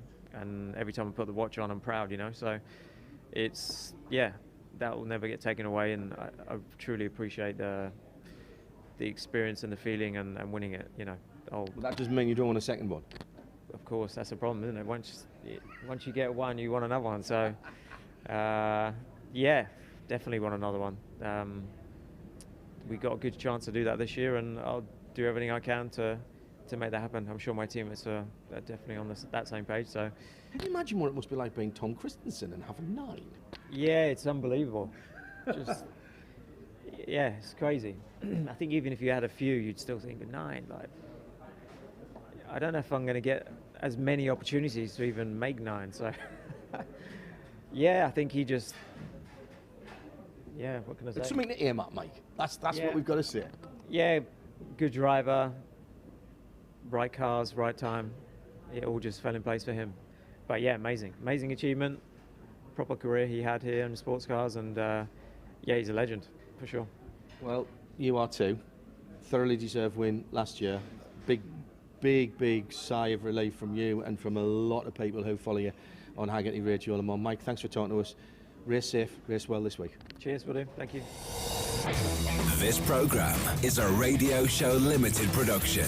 Tell your friends there's more at radiolemans.com. Wherever you are in the world, you can't help but have noticed that the UK has been honouring Her Majesty the Queen Elizabeth II on the occasion of her of the 70th anniversary of the accession to the throne. And here on Hagerty Radio Le Mans on 91.2 FM, we thought we'd look back to the first Le Mans after the Queen's coronation. Now, she acceded to the throne in 1952. The coronation was on the 2nd of June 1953, just a couple of weeks before that year's Le Mans 24, which took place on the 13th and 14th of June 1953, the third round of the FIA World Sports Car Championship. And delighted to say that, stretching his memory back, although he'll be at pains to tell us that he wasn't there, is Andrew Marriott. Welcome, Andrew.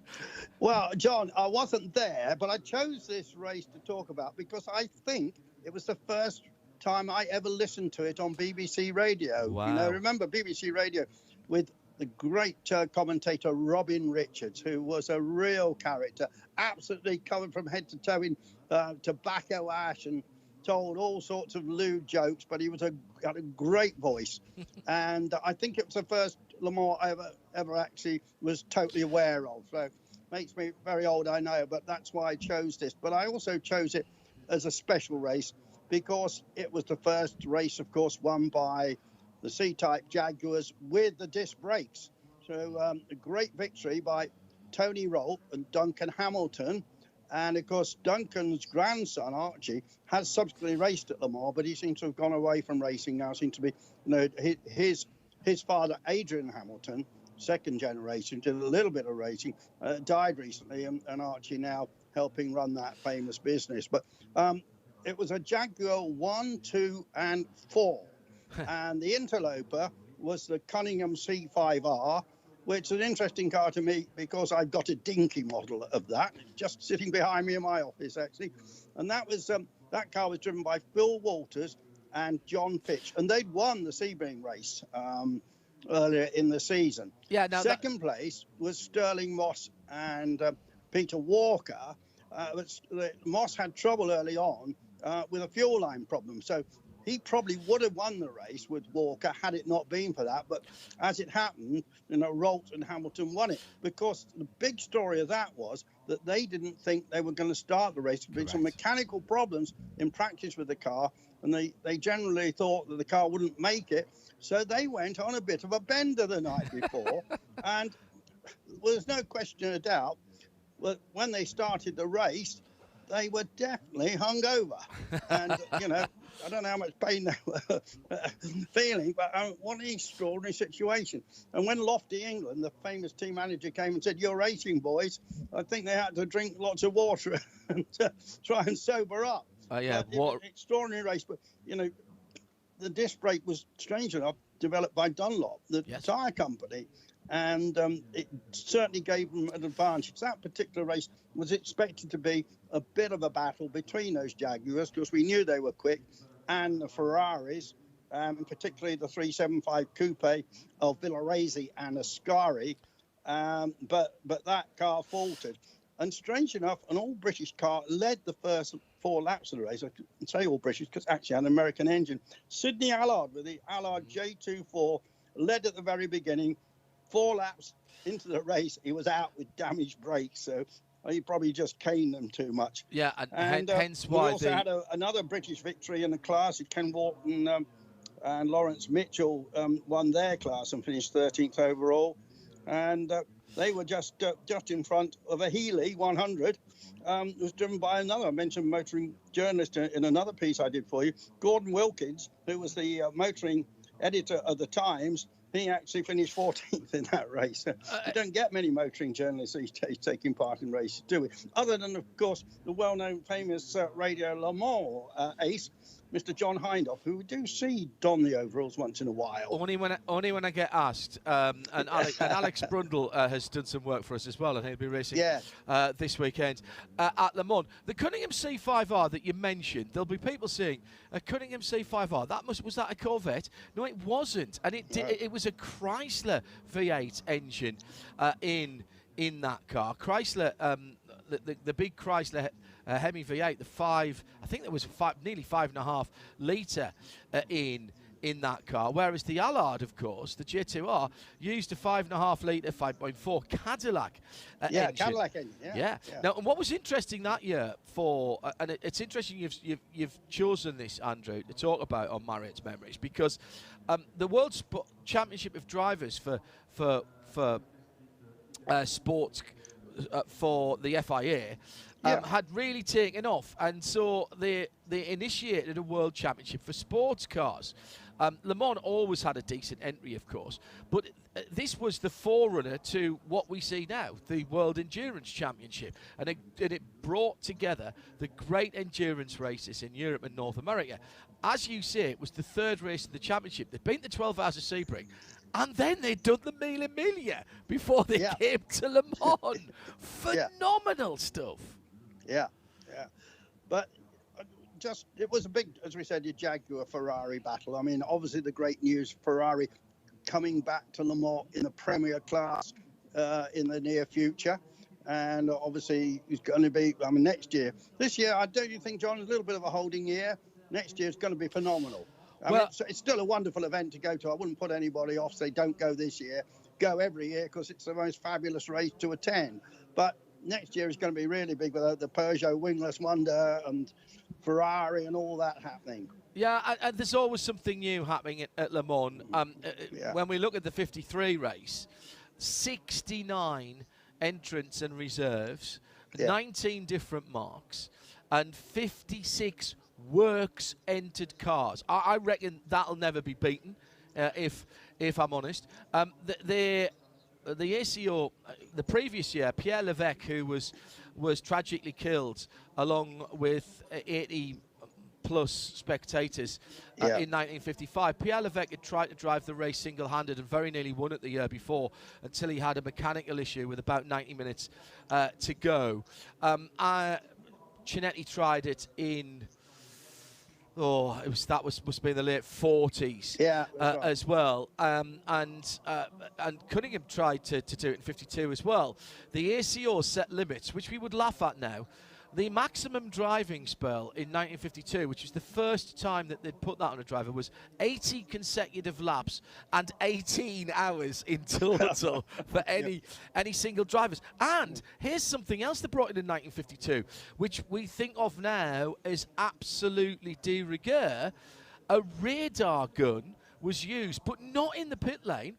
It was used to measure speeds over a flying kilometre on the Mulsanne, the Unadier, the Ligne Droite Unadier. The Cunningham was the quickest car at nearly 156 miles an hour. That was 6 miles an hour faster than the previous year's winning Mercedes Gullwing. It was really interesting how aerodynamics was beginning to take note. And you mentioned disc brakes there, Andrew. The Jaguars, of course, all used disc brakes on the C-Type. Debuted at Reims in the race earlier in that year. And this was the time when we were still seeing automotive manufacturers effectively testing, proving, and showing off their technology. And Dunlop and disc brakes, this was a new concept for everybody, and the obvious place to use it was on the roads, the road circuit of Europe, and particularly Reims, Le Mans, and the other races. Absolutely, because that has continued right until the current day. We'll just go back for 6-7 years. Audi showing off their diesel technology, and so many other similar things. Racing really does improve the breed, and I think Le Mans, particularly endurance races like Le Mans, do it more so than Formula One, in my opinion. But John, you said we're going back through all this history, and this is the great thing about Le Mans, isn't it? Yes. Because there is so much history going back to 1923, and so much has happened there. So many stories. Some of them funny, some of them not. But no race has got a better history than Le Mans. And when you go there, you can almost feel it in the air, can't you? You could, as Richard Creel, my Australian co-commentator at the 12 Hours of Bathurst, you could cut the atmosphere with a cricket stump. It is thick. It is thick in the air. The thing that I take always when I look back at the older races, as I said, it was a huge entry with some 50-odd works cars, and 60 actually started out of the 69 that were entered and were on the reserve list. However, only 26 finished, and some were well down. The reliability, Andrew, that we see now, even from what nominally are termed production-based cars in GTE, Pro and AM, and even the GT3 cars that we were watching a couple of weekends ago on the Nürburgring. Reliability now is absolutely extraordinary. If nothing else, if nobody understands anything else, surely that is something that we have to be proud of in motor racing, and the fact that they are doing much quicker speeds using less fuel, fewer tyres, and just less of everything. They're doing more with less. And they're doing it, John, because of computerization, digitalization. even the metals that cut the pistons or the blocks are now controlled by computers, and so finely controlled. Before it was done by hand and guesswork and so on. And then the same with the fuel. The little computer that controls the amount of fuel goes into the engine, does it so finely. Computerization has changed everything. Back in the old days, when I was first reporting the race for Motoring News, for instance, I probably had to wait 3/4 of an hour to find out who was fastest, unless you've been around, the different teams and asking what times they'd done or looked at pit boards, but you didn't really know until the timekeepers had checked all their manually worked out numbers. These days, we know, as it happens, sector times. I mean, it's just changed everything. That's what computerization has done. But we move on, don't we? And I'd much rather it that way than have to wait 3/4 of an hour before you can start writing your story or speculating who was quickest.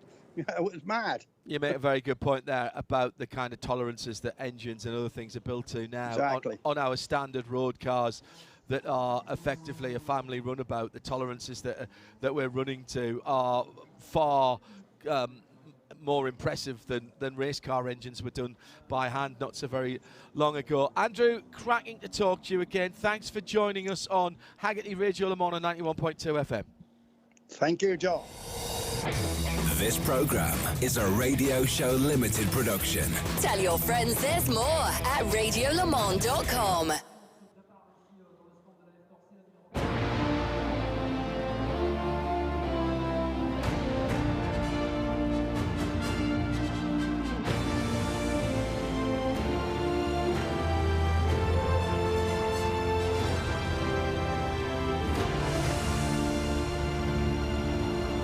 The most comprehensive coverage of the world's greatest motor race anywhere on the planet. This is Hagerty Radio Le Mans.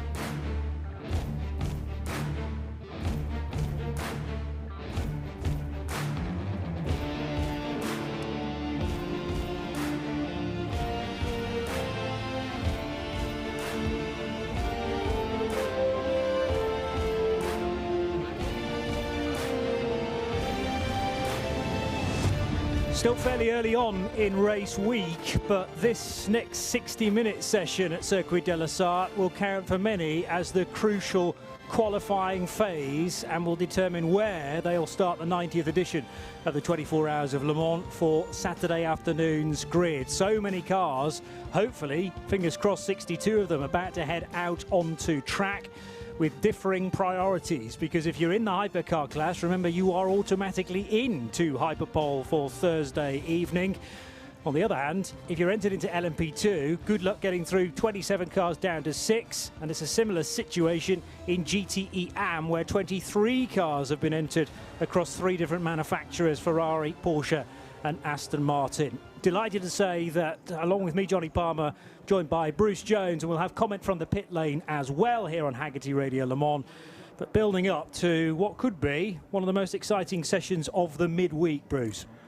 I think so. I always think motor racing is at its very best when you start to fine it down to a point. And certainly, as you pointed out, in LMP2 and GTE AM, it's going to be a massive, massive scramble to see if they can get into the top 6 positions in their class. 27 cars in LMP2, and famously, they normally separate the top dozen of them also by as little as a second. And this is around a lap that is not exactly a short one, 13.6 kilometres. Best part of 8.5 miles. It's going to be super tight. And guess which cars are at pit exit looking to leave first? It's the LMP2 cars. It's going to be fast. It's going to be furious. It's going to be fabulous. Yeah, well, earlier on today, WRT won that race, but the other major rivals in LMP2, like Jota, like United Autosports, weren't very far away. We will call them out in a moment or two at 1:07. This session is live in the next 60 seconds, but before we get there, it's time on Hagerty Radio Le Mans 91.2 FM for the weather. The weather on Hagerty Radio Le Mans is brought to you by Visit Cayman Islands. It's worth the wait.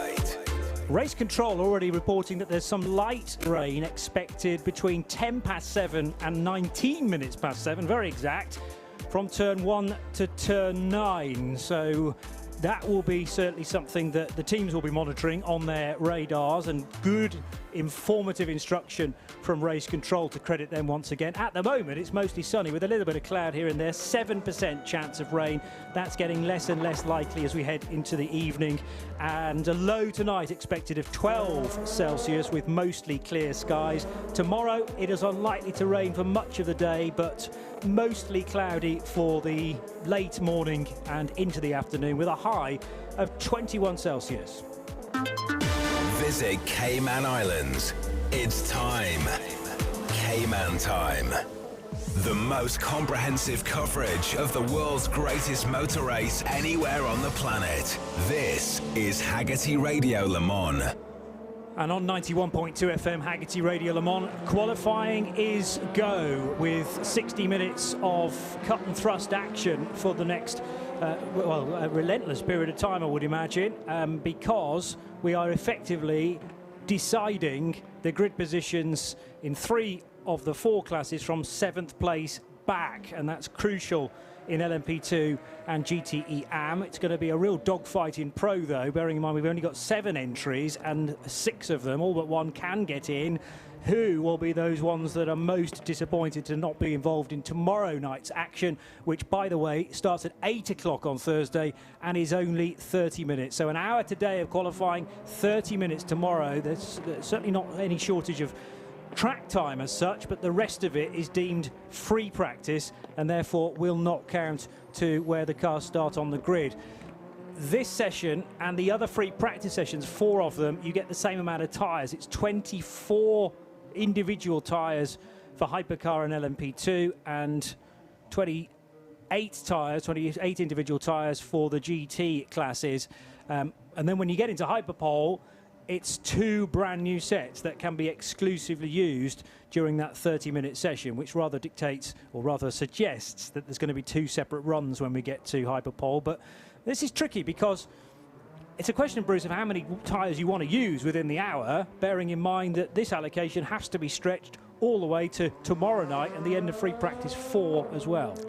How hard do you dare go? How far do you need to push? If you don't think you're going to finish in the top 6, you can push a little bit harder and move yourself up the grid order. But of course, the top 6 in each of those classes, their order will be jumbled when we get to Hyperpole for tomorrow. And for some of the drivers, particularly in GTE-AM and the tail end of LMP2, they're not going to get in the Hyperpole. So they've got a totally different way of analysing it. One of the cars sitting down on the pit apron, the 51 Ferrari, is already on the back foot. This is one of the 2 AF Corsa entries in GTE Pro. You mentioned 7 cars in that class. That's all going for 6 places.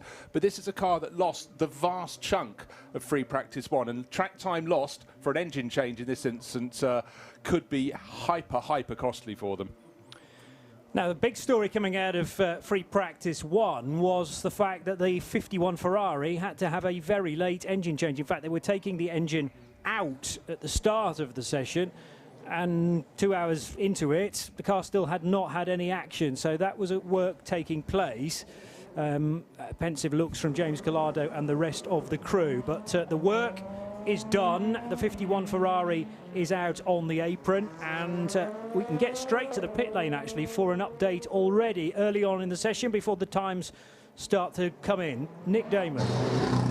Yeah, I mean, watching the Ferrari team, the 51, obviously, and the 52, they don't seem particularly bothered. That squeaky sound is actually the 51 leaving the pits. I mean, yes, they lost the 3-hour session, but of course they had 8 hours on Sunday. So, yeah, it's not ideal preparation. But if they've got to beat one other car, and you kind of feel that with the team, the drivers they have, they've got a reasonable chance of doing it. Yeah, so it's not ideal, as you say, but they can work around it. A team vastly experienced at this track, maybe even fall back on last year's data if necessary, but they will have gleaned an awful lot from Sunday, of course, as well. Now heading up the hill in the number 7 Toyota. Let's give you some names actually in some of the key cars this early on. Kamui Kobayashi's been put out in the number 7 Toyota. Sebastian Buemi in the number 8. Nicolas Lapierre's driving the 36 hypercar from Alpine, the A480. And other hypercars, the 2 machines, are the Glickenhauses, which I don't think are out on track yet. Can't see them on the timing screen. In LMP2, They are actually out on the track. Olivier Pla's out in 7:08, Oh, yes. and 7:09 is Ryan Briscoe. Just keep an eye on the number 8 Toyota, though. That's listed as Sebastian Buemi, but it hasn't left the pits. And quite a number of times, Johnny, we get caught out when it flicks over. And let's get, before we run through the drivers in LMP2 and GTE Pro and Am, another update from the other end of the pit lane and Joe Bradley. Yeah, I've got some LMP2 news for you, actually. I just noticed on my way into the pit lane, the two United Autosports cars, 22 and 23. This is going to come as no surprise, really. The 22, as you would, Philippe Albuquerque. Why wouldn't you? And the 23, again, Alex Lynn, superstar. Why wouldn't you? But the car I do want to report on is the number 45, the Algarve Pro Racing, Stephen Thomas, James Allen and René Binder. This is the car that went off at the end of that free practice session earlier this afternoon, and it hit the barrier, it hit the tyre barrier pretty hard. However, it probably would have been better off going in straight in, nose first, but it didn't. The first part of the car that hit the tyre barrier was the left front corner. And unfortunately, the suspension, the wishbone, has punched a hole straight through the tub. The tub is written off. The team working frantically to strip the bits and pieces off it because, as ever, Algarve Pro Racing, they're not finished, are they? They've got a new tub, they're going to bring the new tub in, and they're going to re-tub the number 45. So, all out for the next couple of days. I wouldn't be surprised if you see this car running tomorrow. The pressure's off, they're out of qualifying, they know where they're going to start, and that's at the back. So, you know what? It's win-win from here. They can only improve. You know what that means, Joe? You interviewed Stuart Cox at absolutely the perfect time before the big incident of the weekend, because I wouldn't have fancied chatting to him after this. But yes, all hands to the pump now. You know Stuart probably quite agree, well, Joe. You know Stuart quite well, then. I've learned to love him over the years, but yes, he's got a character, hasn't he? You've got to read his body language before you dive in there with a microphone, mate. That's all I'll say. And his body language this afternoon was perfect, and I thought his interview was massive insight as to what the variables and the parameters were that these teams are looking at in LMP2. Absolutely so, Joe, and of course tiny increments make a huge difference. Now, tiny increments could be, we've got an hour to play with here, but it's already being eaten into. But I've heard the Vector number 10 is not likely to be out for half the session. You might want to trot up there and find out why. This is on their debut at Le Mans, but they really want to be out on the track. Yeah, Vector Sport grinding to a halt early in the lap during the second phase of free practice 1 on the approach to Forest S's. So much so that it brought out a slow zone from memory for it to be recovered safely. So not the ideal start, certainly for Vector Sport, but there's some big names in that team, not least Sebastian Bourdais and Nico Muller, joined by Irishman Ryan Cullen in the number 10 car. They are a WEC full season entrant, and another team running an Oreca 07, as so many are in LMP2. Let's get to Joe with an update about Vector. Yeah, the car is certainly not going to take part in this qualifying session. It's on the high tracks, a lot of work going on. They've got set-up bars attached to the front, a lot of attention going on in the engine bay. Problem with the sensor in the bell housing, so that's basically the gearbox off the back of the engine to get to that sensor. That's the work that's going on. In fact, I'm just looking now, the gearbox has become detached from the engine. It's pushed out towards the back of the garage. That work going on now. So, you know what? It's a big ask to get this car out for qualifying. Just going very quickly back to the story about Algarve Pro Racing, they may have to seek special dispensation to start at the back of the on-track grid, because the other alternative is to start them from the pit lane, but that's nearly always a lap down as well, because when cars start from the pit lane, the organisers don't want to release a car from there and potentially straight into a turn 1 accident or turn 2 and 3 accident at the Dunlop chicane at the top of the hill. So it's kind of double difficulty for a team that has an issue during free practice and or qualifying, in that they've got to fix a car and then they may have to start from the pit lane with a lap deficit already. So let's hope it's not as bad as that and they can tack onto the back of what should otherwise be a 61 car field plus the 45 machine, which is the car we're talking about. Right, last year Philippe Albuquerque was not too impressed with this qualifying going into Hyperpole because he missed out because of traffic. He's trying to right that wrong, and already he's the fastest, outright fastest driver on the track. None of the hypercars have set a pucker flying lap. So 3 minutes 31.4 seconds puts the Portuguese driver in that number 22 United Autosports USA Orica half a second clear of Nico Jamin for Panis Racing. And Jonathan Aberdeen, the South African, is third fastest at the moment. The times will come down, but Albuquerque doesn't want to be caught out 2 years running. And you can be sure that's why he was one of the first cars on the track. Yeah, and Team Penske not hanging around either, putting Felipe Nasser in the car, and he's just headed through Porsche curves at top speed, coming towards the end of that sequence of corners. Rain lights flashing already, in readiness then perhaps for some moisture that was predicted by race control for around about this time and for 9 minutes through till 1919 local. Threading his way now through the recently renamed Motul Raccordement corner to complete a lap is Felipe Nasser, who will go second fastest with a 3:31.705, and that's immediately bettered by Olivier Pla in the quickest of the hypercars so far. 7:08 to the top with a 3:28.052, backed up by Alex Lynn from the P2 category. He's done a 3:30.5. Bear in mind, 3:30 was really the target time for hypercar when they were first being designed. We have LMP2s right in that marker already in the session. Right, and as you say that, of course, the timesheets change. Up into second place now, but it's third. WRT number 31 went up into that second position. It's now down to fourth because a Toyota number 7 with Kamui Kobayashi goes to the top ahead of the 708 and 79 Glickenhauses. Not so long ago, the best hypercar was down in 7th place. That was the Alpine, and in the interval, that has fallen down to 19th. Such is the flurry at the top of the table. But that time from Kamui Kobayashi in the number 7 Toyota, 3 minutes 27.247. The target has moved, Johnny. And quite in a big way as well. 0.8 of a second takes things away from Glickenhaus in the early stages. They will have some time and no doubt something up their sleeve to react with. We still have 48 minutes to go in the session. But 0.8 of a second, the gap between the top Toyota and the next Glickenhaus in second position. Very, very provisionally on the front row, those cars. But remember, we have the rest of this session to go, and if you're in the top 6, that takes you through to the next part of Hyperpole. LMP2 now topped by WRT because Robin Freins has just gone through with a 3:29.898 for the 31 WRT car for the Belgian squad. So Freins fastest, Antonio Felix da Costa second quickest in car 38, and Norman Nato for real team by WRT is third, 41. Right, let's consider this. We've got LMP2 Pro-Am class as well, and one of those is in 6th place. He's on the bubble at the moment in P2, and it's Matthias Besch, who's been the best driver in that car all weekend.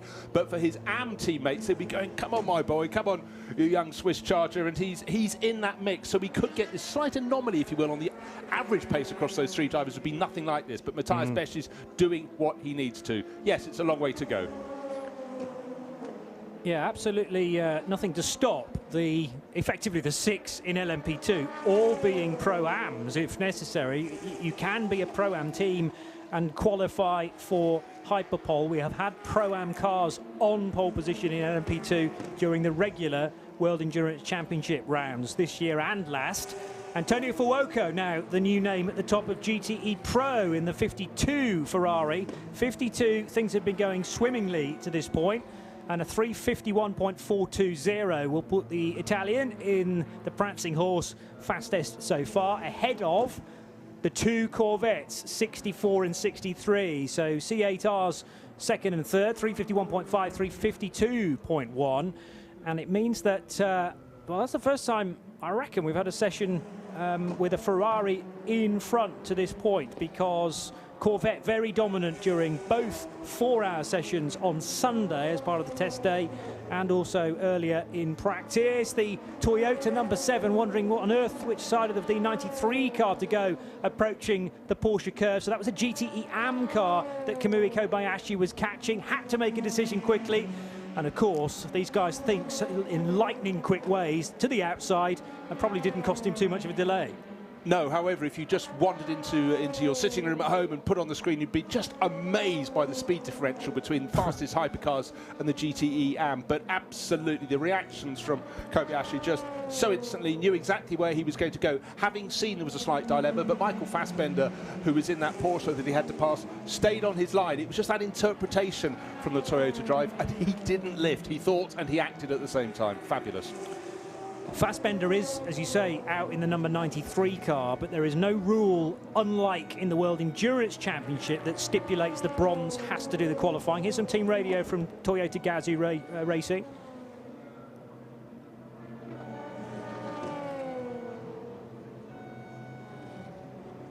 Yeah, as I was saying, the stipulation regarding driver is entirely open to the team, so therefore Nicky Thiem has been put into the 98 Aston Martin Vantage. The TF Sport Aston being driven by Nicky's former teammate Marco Sorensen. Iron Dame's car has Rahel Fry at the wheel. She's currently third quickest in number 85. And Gabriel Aubry for Spirit of Race, their Ferrari 488 is number 71. He's done a few laps, but that car is now back into the pit lane, Bruce. Right, to me, one of the questions is, where is that number 8 Toyota? We've got the 7 Toyota top of the pile ahead of those 2 Glickenhausers. A little further back, we've got the Alpine still complaining about straight line speed or the lack thereof, but the number 8 Toyota still in the pit lane. Is this a tactic or is there a problem? Be good to find out, because clearly that's one of the cars should be at the very front end. But as we said, there are 5 hypercars aiming for 6 hypercar slots for Hyperpole, so they will all manage to get in. But being what they are, you expect if there's not a problem, that 8 ought to be out on the circuit. Up through the chicane will go the 51 Ferrari from the GTE Pro class. Meanwhile, the 33 Aston Martin coming back in again. Ben Keating has been the regular qualifier for that crew in the past, but it is Marco Sorensen, as mentioned, and he is so far second fastest. But in GTE AM, a little further down, even this early on, we should be focusing on who is 6th, 7th, 8th, because they're right on the bubble. So Kessel Racing in the Car Guy sponsored car number 57, Mikkel Jensen, currently hanging on to the crucial 6th place, and therefore is into Hyperpole as things stand. Those missing out in this early stage, the 2 AF Corsa Ferrari, 61 and 21, for Vincent Aubril and Tony Villander. Nicholas Veroni pretty close as well for Iron Lynx, the 75 car, but at this stage not in the top 6. We have 6 GTE Pro cars right in the middle order, having all set times. One car we're still waiting for to set a indicative time, one that's from the start line to the finish line, is the Riley Motorsports Ferrari of Felipe Fraga. That will just be a matter of waiting for it, but we are over 15 minutes in now, and Fraga is upping the pace because he's setting personal best times in car 74 through sectors 1 and 2. So it'll be interesting to see whether the 74 can break into the top 6 and therefore start to threaten the 2 Ferraris from AF Corsa, the 2 Porsches from the GT team, and the 2 Corvettes, of course, from Corvette Racing. Seems that the likely car not to make it into Hyperpole might be the 74, but that's what we'll be charging them on to make sure that they're not grabbing the headlines for the wrong reasons, Bruce. No, exactly, but actually they've run pretty well through the test day and in the free practice 3 hours earlier today. So let's see, I think they simply are just a little bit behind the curve because they went out a little later than those ahead of them. But are we going to see cars, if they're confident in a class like GT Pro, setting their time, feeling it's good enough for the top 6, that's fine, doesn't matter if you're 1st or you're 6th, as long as you're in, and then parking early? Or is that irritant going to be the 7th car that's still out there, still chipping away at their times? We'll have to wait and see how they do it, but I do think the track will have a little more space on it a little later on. But still, number 7 Toyota still with that time at the top of the tables, not beaten by anyone. 3 minutes 27.247, but that's only 7/10 of a second ahead of Ryan Briscoe's best, and he's on the track. The sister car from Glickenhaus, Olivier Plas, on the track, but the number 7 back in the garage for Toyota, or back in the pit lane. Driver change is taking place at Toyota Gazoo Racing. Car 39 is now getting a lap time deleted, and that's because of going wide on the exit of Tête Rouge. 39 is the Orica 07 from French squad Graf Racing. And that 39 car, who was driving that in the early phase of the session, just need to scroll down to David Drew, who will be, well, he's gold these days, driving the 39 car with Sébastien Page and Eric Trouillet.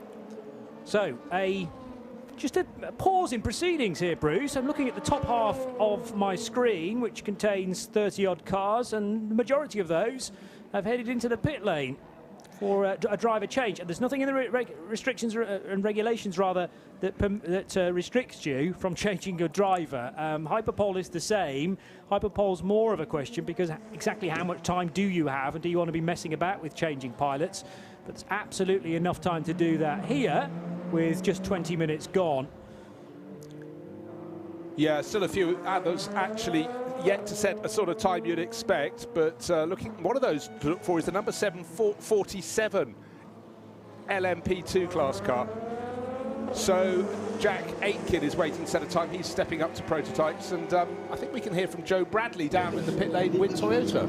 Yeah, you may be wondering why we haven't seen the number 8 Toyota. Well, remember, all of the hypercar class have qualified through to Hyperpole, so it's effectively a continuation of a bit of a test session. So there's nothing to worry about. The number 8 is in the garage. It hasn't been out yet. The rear engine cover is off, and there is some sort of work going on. There's a manual out. It's kind of an A4 ring binder manual, and it's kind of got, from what I can see over the shoulder of the mechanic, it's got categories like start up, fire up sequence, etc. And they're going through some sort of process. I'll try and find out exactly whether or not, you know, they were intending on taking part in this 1 hour qualifying session, albeit of this is not really that important for the Toyota team. And as I speak, I think I heard the car fire up. I think they've got a problem with it, actually. I think it's struggling to fire. Well, the car's done laps today, but the number 8 car did have major problems at Spa in what was a crazy race, majorly affected by weather, as events at Spa so often are. And there were a couple of red flags in that event. There was certainly a number of full course yellows and safety cars. And coming out of one of the race stoppages, the number 8 car did not behave well, did not fire up correctly. And Sébastien Buemi, although he was able to pull it, whoa, very sideways indeed for a Ferrari there at the top of the hill at the Dunlop S, he's got away with it. Back to my thought, as I was dragged away from it rudely. Yeah, but Buemi just couldn't get any life into the car, inching his way down the Kemmel Straight and eventually having to park it. But the marshals then couldn't touch it because it was in a mode where it was electrically charged. So, had to lift way earlier. I mean, when I picked up the car, it was too early, and then the car just understeered. And then I lost all the way through. So I believe I was on the 3/4 on that lap. Hearing some team radio from Felipe Nasser there at Team Penske, describing how the car was understeering into the Porsche curve. So need to tweak the setup quite possibly to Penske, as we can go to Nick Damon in the pits. With Patrick Pilot from the EDEX Sport at the moment, 15th. You've got to get up to 6th. Paul-Loup Chatin is doing the qualifying. Major setup change when he came in. What was going on? Actually, we bring back the car to the test because we're quite happy about the car at the test on Sunday. We have some change at the first practice, but it was not really on the right way. So now we're just trying to be a bit more aggressive for quali. He got a lot of traffic in his lap, but yeah, the pace seems really quick, and we will see what he can do with the second set. But how important is it to make Hyperpole for you? It's important for ego, but at the end is not the main thing. What is important is to get a quick car, especially in a straight, because it helps you in the traffic and to overtake other cars, and to get a really consistent car. There is a lot of punctures this morning, so I think tire will be key, but for sure it's better to be in Hyperpole.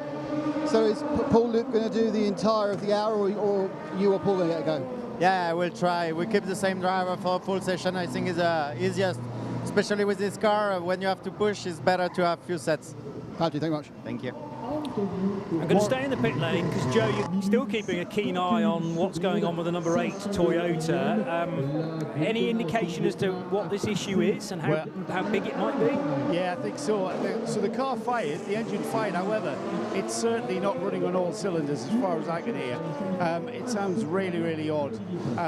On seeing that, the engine cover's going back on the car.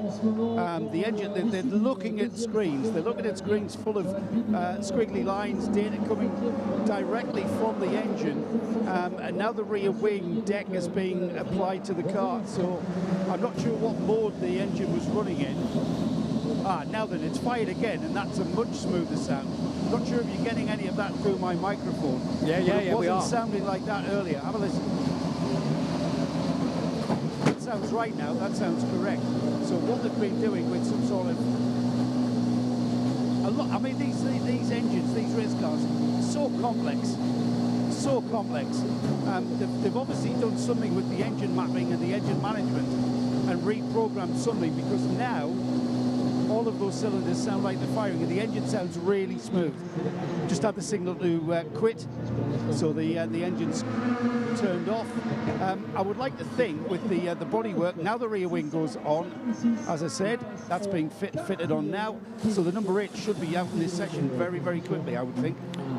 Well, it topped free practice 1 earlier today. Brendan Hartley with the best time in car number 8, a 3:29.441, and turned a lot of laps, total 41, with the fastest lap coming fairly late on lap 35. So this is the car that, as we said, retired at Spa, but had a good result earlier on in the season at Sebring, and has done a lot of mileage, not only in test day, but also today. So whatever that issue is, let's hope they've got it sorted, and we will see it for some qualifying laps, even though, as Joe makes the point, it is automatically already into hyperpole.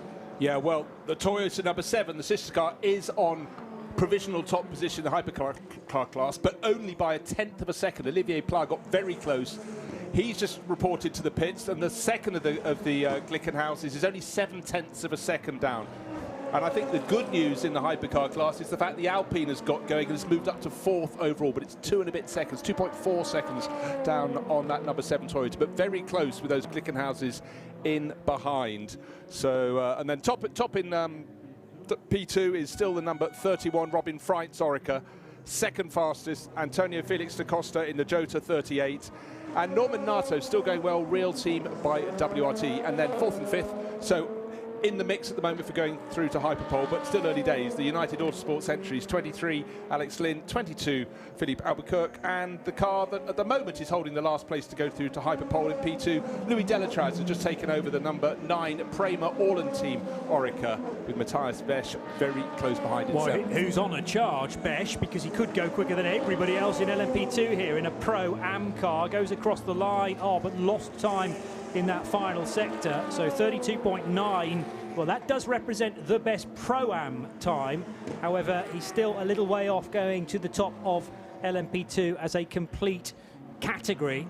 0.2 of a second off Louis Delatraz, and the best time from Robin Freins in LMP2 is a 3:29.8. So Besch is a second off that. Still with a chance of getting a Pro-Am driver lineup into the top 6, though. As I say, 0.223 of a second is that very narrow gap between Besch and Louis Delatraz, who occupies 6th as things stand. I just love the appearance that Matthias Besch driven TDS Orica, because he's making it really leap around and absolutely flat everywhere. Good news if you're a fan of James Collado and the 51 Ferrari crew. That was the one that had the engine problems. He was outside the top 6 in class. He's now up into 5th place. And the order in GTE Pro is the 92 Porsche at the top of the table by 0.133 of a second from Antonio, that's Lawrence Van Tor. Antonio Garcia, second fastest. Fred Machiavicki in the second of the Porsches in 3rd. The second of the Corvettes, Nick Tandy in 4th. James Collado has done that time up into 5th. And the car in 6th place in the class, the 52 AF Corsa Ferrari, is the only one of those out on the track. Antonio Fuoco at the wheel, so maybe he will vault up the order. Yeah, so change around again in United Autosports car, or at the very least giving that a new set of tyres. It's the 22 car that is in, and Lollipop Man still keeping that under control for the time being, because further checks are being made. I think actually there are actually tyres to be put on it. Activated. Goodyear tyres to be switched on 22. Meanwhile, announcements from Eduardo Freitas, one of a couple of race directors that will be in action this weekend. Eduardo, I'm sure, will be keeping an eye, though. He will be in charge for the start and the end of the race. There is a slow zone about to kick in the next minute, and it hasn't kicked in yet, so I'm wondering whether the 93 car is badly damaged. I realised it was going slowly, but the Proton competition car of Michael Fassbender has had an off somewhere. So car 93, this was early on in the lap, heading into the Daytona chicane. It's a red flag, in fact, because the back of the 93 car steps away from Michael Fassbender and smacks into the barrier to driver's right very heavily indeed. Fassbender is able to drive away from the scene, but that's a huge accident on the run into the first chicane on the Mulsanne straight. Car rotates and ends up pointing in the right direction, but we're going to go into a red flag because of this, which will bring to a halt for the time being qualifying. And this being a qualifying session, the clock has stopped. Had it been free practice, then the clock would have continued to tick by, but we still have 30 minutes and 17 seconds. That means it's perfectly timed for a Valkyrie AI hourly update. The Valkyrie AI Update. Data-driven solutions for a data-driven sport.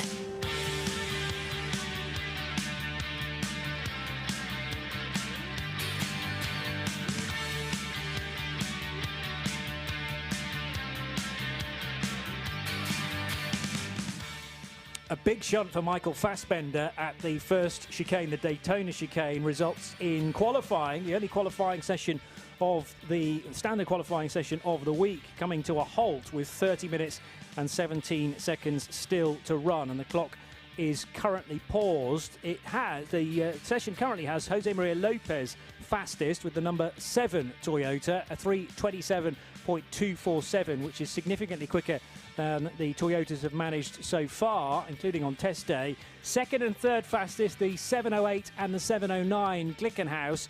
First of all, Ollie Pla's car, 708, which has done a 3:27.355, and the 709 car of Frank Mayer, which is now returning to the pits at much reduced speed. As per the regulations, you can head back to the pits under a red flag, but it must be very slowly indeed and be prepared to stop. His time, Frank Mayer's time, a 3:27.978 for car 709. Fourth fastest is the fourth of the hypercars, Nicolas Lapierre's Alpine Elf Team A480 with its Gibson engine. Car 36 has done a 3:29.656. And in fifth place, the best of the LMP2 so far, Robin Freins, car 31 for WRT, 3:29.898. Then another LMP2 car is sixth fastest. That's Antonio Felix da Costa's Jota Orica, 3:30.124. Real Team by WRT, seventh with their 41 car, and Norman Nato currently piloting it, 3:30.4. Eighth place is the first of the two United Autosport USA entries for Alex Lynn, number 23. He's done a 3:30.5. Followed by the other car from the Yorkshire squad, car 22 for Philippe Albuquerque, 3:30.639. And to complete the top 10, Prema Orlen teams, Louis Delatraz, they have an LMP2 car, number 9, and a 3:30.651. The best in Pro-Am, just outside the overall top 10, and just outside the provisional top 6 in LMP2. But Matthias Besch could yet sneak in there in his number 13, TDS Racing by Vaillant Orica, a 3:30.874. In the GTs, Pro Class is led by a Porsche currently with Laurent Vantor, the number 92 machine, the 3:50.999, good enough to put him in front of 6 other cars. 0.133 is the margin that separates his Porsche from the best Corvette for Antonio Garcia, number 63, a 3:51.132. Then it's Frederick Makovici in the second of the Porsche GT team cars, number 91, with a 3:51.3. Fourth fastest, another Corvette, Nick Tandy this time in 64, 3:51.4. And it's a 3:51.5 for the best of the two AF Corsa Ferraris, car 51, which is receiving all of that extra work for James Collado. He's ahead of Antonio Fuoco. That means the car at the moment missing out on a hyperpole slot is the Riley Motorsports Ferrari of Felipe Fraga, which has safely made its way back to the pits during this red flag. In GTE AM, the Northwest AMR Aston Martin of David Pittard is quickest so far, number 98. It's done a 3:52.559. From Kessel Racing's Mikkel Jensen in the 57 Car Guy Ferrari, 3:53.4. Then Nick Cassidy in another Ferrari from AF Corsa this time, number 54, has done a 3:53.6. Fourth fastest in AM is the Iron Dames Ferrari for Rahel Fry, number 85, 3:54.0. And finally, for the moment, in the top 5 of GTE AM is Gabby Aubry in the Spirit of Race Ferrari 71. He's done a 3:54.139. The Valkyrie AI Update. Science applied to motorsport.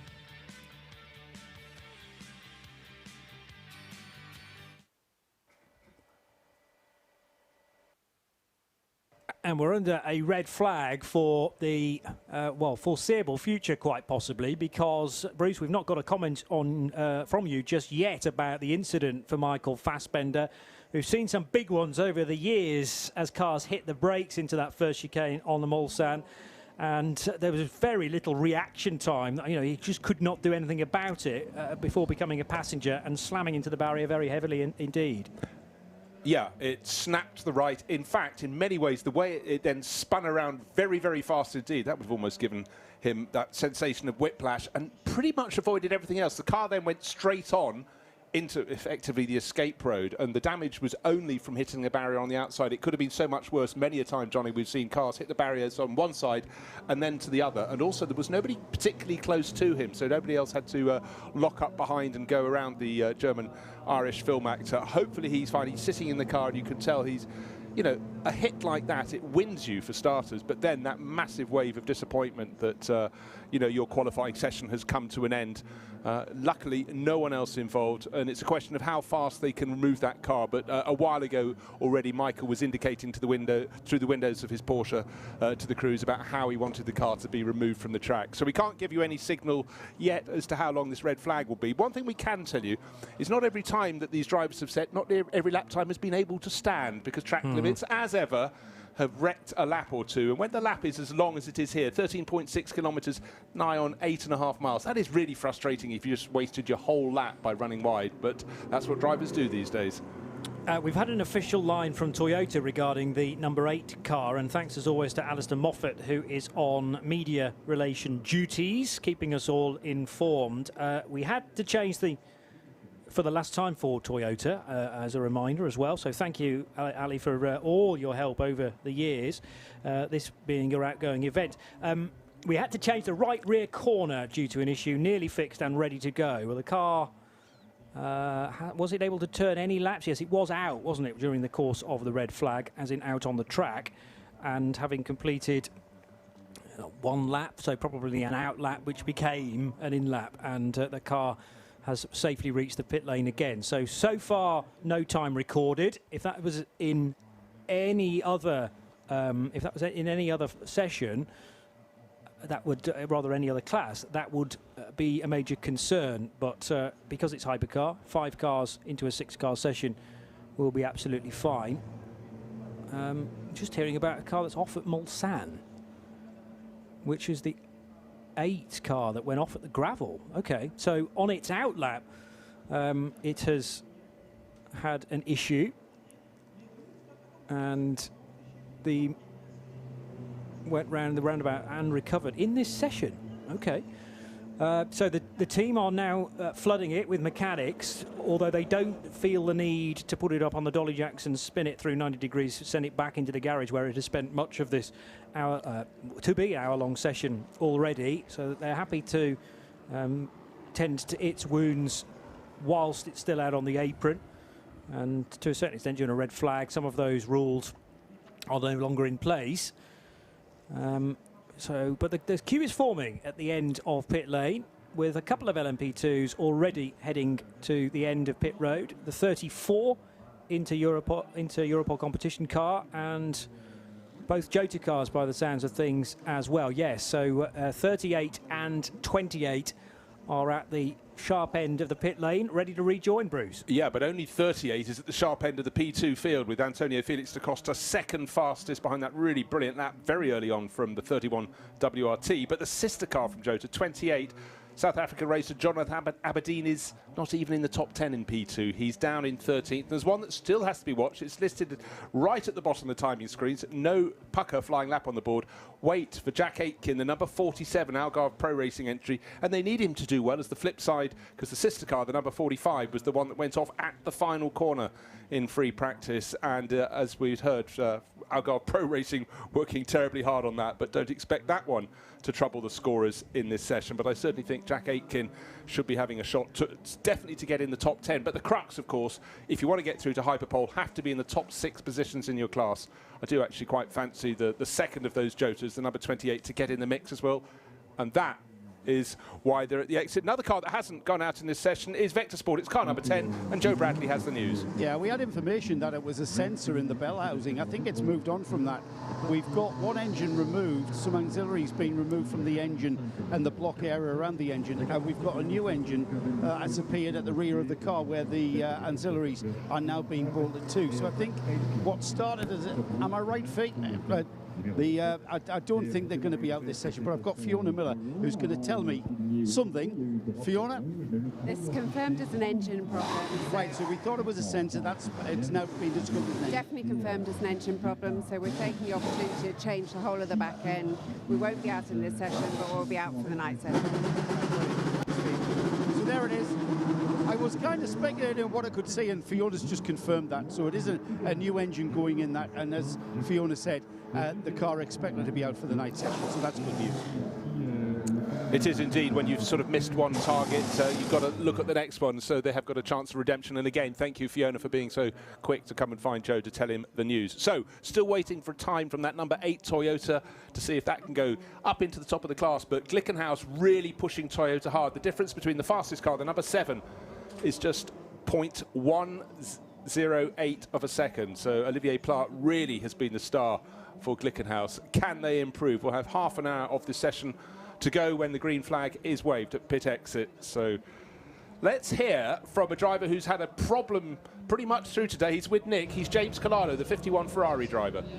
James, let's talk about the previous session. It's not been the greatest start to Le Mans week. No, I mean, we had a small issue, and we thought it'd be best that we change that and make sure the car was, all prepped for quali. So we took, safety over being a hero in FP1. But yeah, we're in quali now, and just trying to get to grips with it and see how the car is. Put in a pretty good lap. It's pretty much all we've got, honestly. So we've got a bit of time to find, in the next half an hour. When you've had Sunday and you've had 8 hours running, how much of a loss was that first practice session this afternoon? Not so bad, honestly, because all three of us are quite experienced. It's not as if we're learning the track. I mean, the track conditions are similar to last year, so it all comes back pretty quick. Even then, it felt quite normal. So, it's no big issue, but obviously we could have done with a run-in to know what sort of tyres and things like that we need to be on for the race. 6 of the 7 pro cars get through. I mean, how important is it to not be that car that gets left out? Obviously, we want to be in the top 6. That's the goal. It's obviously close between the Ferraris now. But, it's not the be-all, the end-all. It's a 24-hour race at Le Mans, and the difference between 5th, 6th and 7th is honestly nothing. So we'll do our best. James, thank you very much. The noise in the background is the green light in the pit lane. A massive snake of very expensive racing cars trying to get a decent time. Get to Hyperpole tomorrow evening.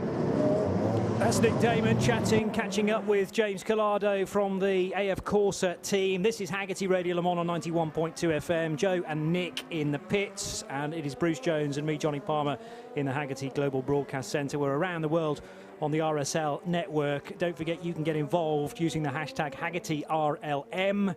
And if you fire your tweets to the handle at @RSL_studio, we will be able to pick those out. But forgive us for missing the odd few here and there over the next half an hour, because this is going to be relentless stuff now for qualifying to determine 3 of the 4 classes, the top 6 for Hyperpole tomorrow at 8 o'clock. The clock, remember, stopped during the red flag, so we lost about 14 maybe even 15 minutes during that red flag for Michael Fassbender's accident on the run into the Daytona. Hairpin on the Mulsanne straight, a badly damaged number 93 Dempsey Proton Racing Porsche in the emerald green that he's had all season, and indeed last year as well in the European Le Mans Series.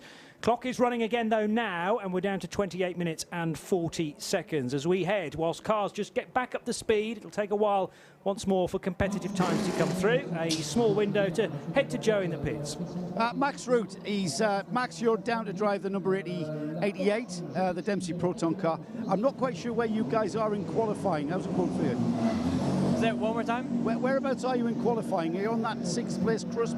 I actually don't know where we are currently. Yeah, I can't find a timer screen either. We're continuing to. Jan just went out for his first run, so we'll have him put down a time and see where we are after that. Right, I've just been told you guys are 19th at the moment, so a little bit of time to find.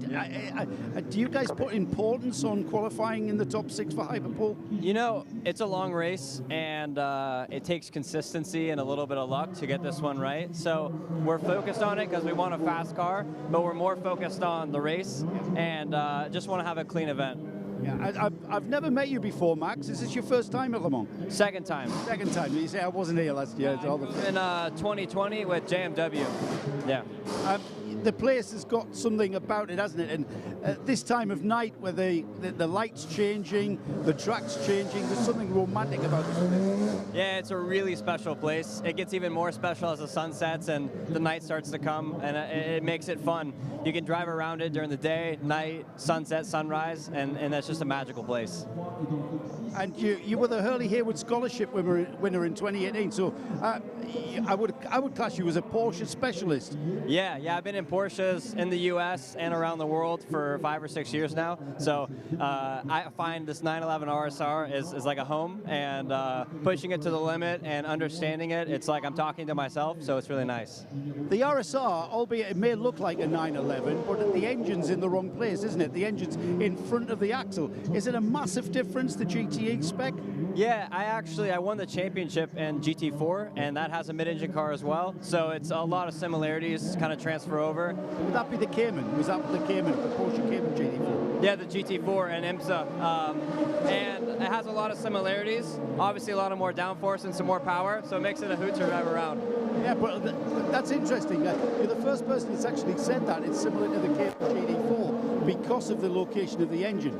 That's probably about the only thing that's similar, but yes. Yeah. Thanks, Max. We'll get back to qualifying. Hopefully, Jan can pull the time out. Yeah, thank you. Have a great day. Great to see you. Maxwell Root. Maxwell Root made his debut a couple of years ago, as he said, 2020, when he was only 21 years old. Now, a bit of mayhem out on track. There's yellow flags out, and it's very, very congested indeed into the Ford chicane and the Motul Raccordement corner. There is some rain on the pit straight, which has arrived almost 40 minutes later than race control had reported, and there are now yellow flags elsewhere around the circuit too. Bear in mind, in GTE Pro, the one car that's not in the top 6 is the 74 Riley Motorsports Ferrari. Rain lights are on, though, and one heck of a stack of cars. It was like the rolling start we're going to have on Saturday afternoon there, Bruce. A number of cars making way for each other, but it was a combination of prototypes crammed in behind GTs, and one of the Inter-Europol competition cars has to take to the grass there at the Forest S's. Well, they don't all have a lot of grip up there. The first third of the lap is where the rain has started to fall, but the car I was looking for was the number 8 Toyota, still to set a flying lap, and so in fact for Maxwell Root, he could be happy that his car is still ahead. But for the 8, it's made space for itself by hanging back when all the other cars were leaving the pits and, as Johnny was saying, tripping over themselves. But when the driver, Brendan Hartley, comes up to complete the lap, he's going to come round that final sequence of corners and find the track is wet, but he has done the clever thing. He's made a gap. Is his lap going to be good enough to put him up into the mix? But it's really the next one. But looking at any weather maps around the circuit, suddenly the screen is covered in colour. Colour's not a good thing. Now, Brendan Hartley wanted to finish that lap in the number 8 car because, bear in mind, that car has been worked on for most of this session so far. He'd set a personal best time through the middle sector, but that was before he'd hit the wet stuff at the end of the lap. Now, there's still the issue about LMP2 and the fact that the 6th and 7th place cars are really nip and tuck, and Louis Delatraz, Charmy Lacey are on the bubble right now. The weather's arrived, so does that automatically cement the top 6 that we have provisionally into those positions? And therefore, we are going to be denied, the teams are going to be denied the chance for those 6th and 7th places to switch around, as Team Penske's LMP2 car goes straight on into the gravel at the Dunlop chicane. Just simply didn't have the grip there. Would have been a little more grip last time. So the bad news for those that haven't set a time that are outside the top 6 in any of the 4 classes, they're unlikely to improve unless it just dries. How much time have we got left? Of course, the whole session was delayed by about a dozen minutes, but the clock continues to count down. 23 minutes remaining, but suddenly, if you haven't got a time on the board, Johnny, you're in trouble. And this is what's so costly, I suppose, for sitting on your laurels a little bit, thinking we'll wait till later on in the session to really push. When the conditions are good, then and the racetrack is relatively empty of cars, then that's your opportunity to try and get a banker lap in. The order in GTE Pro is as follows as things stand. The 92 Porsche fastest, the 63 Corvette second quickest, then the 91 Porsche, which is in pit lane like its sister car. 64 Corvette is 4th fastest, then the 2 AF Corsa Ferraris 5th and 6th, and the 7th placed Ferrari, and at the moment the one to miss out on Hyperpole tomorrow is the Riley Motorsports car, which has more speed, I think it's fair to say, but just cannot get there because the start-finish straight and the early part of the lap, basically the whole of the first sector, is now so damp, Bruce Jones. Yeah, and Fraga needs to find half a second. He might scrape through into the top 6 if he finds just 0.4, but to be safe, it's still very, very close in GT Pro.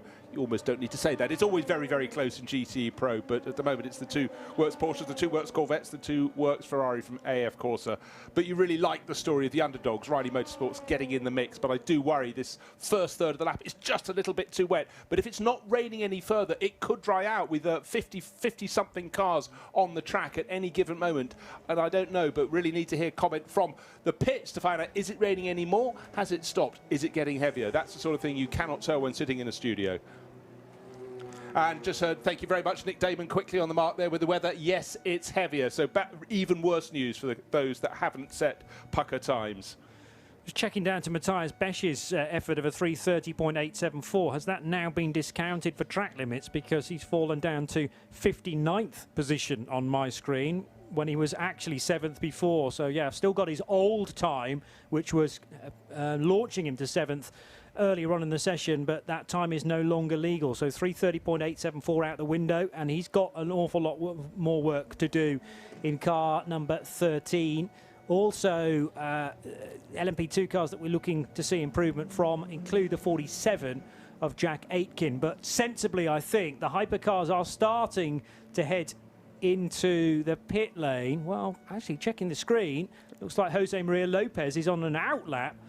7:08 and 36. So Glickenhaus, the Alpine, the sole Alpine, may well think about heading into pit road. But the 8 car is still circulating. Remember, that is on the back foot, having joined the session late. So they're just grateful of any sort of track action. And this might gather some useful data for the race, should we see some of the wet stuff there. Yes, we haven't had heavy rain so far in this meeting through the test day on Sunday, but we had little flurries, but never quite enough to be properly wet. So anyhow, but we could equally get little flurries through the 24 hours of the race between Saturday and Sunday. But certainly the pit lane is suddenly becoming a very busy place to be. Still looking for those that haven't set times to move up the order, but I think this flurry of rain has just proved if you went out early, set a decently good time, maybe not your best, but the best you could do as a starter, that could be good enough to get into the top 6. Top 6 in each class, just to remind you, go through to Hyperpole tomorrow. If you finish 7 in class tonight, of course, you miss out, but that is your position on the starting grid in your class. At least that is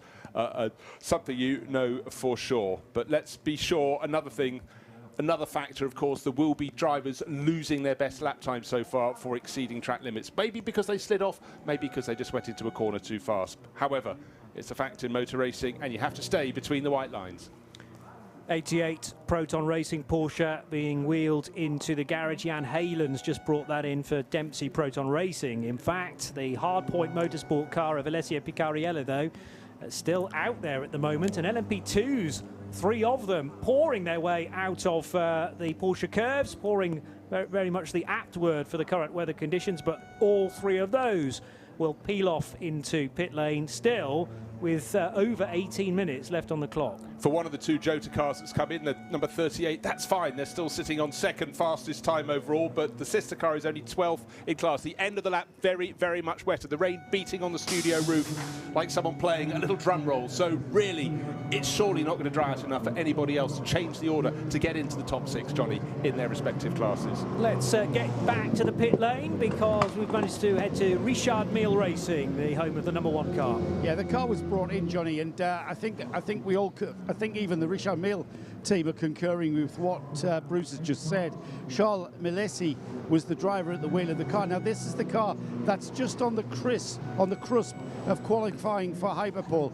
It's qualified 7th, and Charles has brought the car in. The team brought fresh, slick tyres out, and I thought for a moment, with what 19 minutes to go. In the session, they may have thought there was enough temperature in the tarmac for the rain to come and go and then the track to dry up. However, as the clock ticks, this rain continues to fall, and it's perhaps the heaviest we've seen. But it really is like a bit of a Disney cloud. It's already moving. It's moved past the number 1 pit and moving up pit road to pit out. And I can see it moving, this sort of wall of rain, and it's moving. It really is the little black rain cloud out of, was that Winnie the Pooh? Toyota team radio. Now it's coming from that place. Then the rest of the track was fine. So Jose Maria Lopez reporting back to Gazoo Racing about the direction that the rain arrived, which was from the sort of airport end, Tête Rouge, and then moving back, or moving towards Porsche curves, if you like, and inching its way along the Mulsanne Straight as well, but very localised indeed. As he says, Jose Maria Lopez says the rest of the track absolutely fine. That was the reason why I reckon cars were happy to stay out and just live with the difficult balance and the risk of the car falling off the road on the short first sector, because you could gain time elsewhere. And even very recently, we've seen cars picking up time, setting personal bests on the middle sector, which runs from Tête Rouge all the way down the Mulsanne Straight into Mulsanne Corner, and the final sector as well, including the run out of Mulsanne Corner and corners, famous corners like Indianapolis, Arnage and the Porsche curves. But still got 16 minutes and change left in the session. We're in this strange old situation where hardly anybody is out on track currently. We've got 1 car, 2 cars, make that 0 cars now, because they've all come in. The final few, the 74 Riley Motorsports Ferrari and the number 8 Toyota of Brendan Hartley, who is way down in 29th behind pretty much all of the LMP2s. Now, there are 3 LMP2s behind, but they're the ones that have had the difficulties, of course. This will not matter, so do not get concerned about the lack of lap time for car number 8. All 5 hypercars are automatically in to tomorrow night's Hyperpole session as the number 8 car is wheeled back into the garage, and we can get this update from the pits. David Pittard, I'm going to find out whether it was David who qualified the number 98 Aston for Northwest. David, I believe you were in the car. You're going to confirm that for me? I was in the car, but the Viking did the lap. Did he? Yes, he did. So, yeah, first one was quick. Quite a few cars got track limits, including us. And then the second one was even quicker, so we didn't need the first one after all. So, Northwest AMR have done a mega job with the car. Nicky's the man, so happy days. Right, so you guys have qualified. The tracks are going to change now. You guys have qualified for Hyperpole, I believe. I believe so. Yeah. Well, yeah, we're fastest in GTM, so yes. Yeah, you were the quickest. You still are the quickest. Is that how it finished? Yeah, correct. Right. Okay, tell me about your lap. I take it you wouldn't have had a chance to look at Nicky's data to see where he clinched the extra time. No, not at all. I was literally just jumping in. Obviously, we've been working together and comparing data beforehand. So I had my homework that I'd done before the session. Charlie Eastwood's here, been helping mainly Paul Dallalana, but he's been very helpful for me as well. So big thanks to him to pass over his Le Mans experience. And yeah, I didn't really get a chance to get going, which is a shame.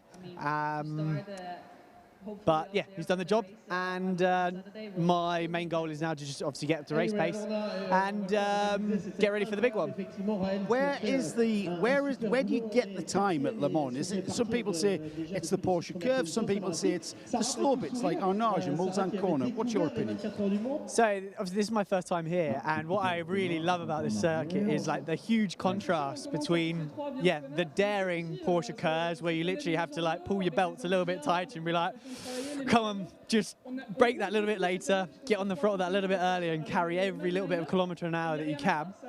But then in the complete contrast for the chicanes, it's all about being patient.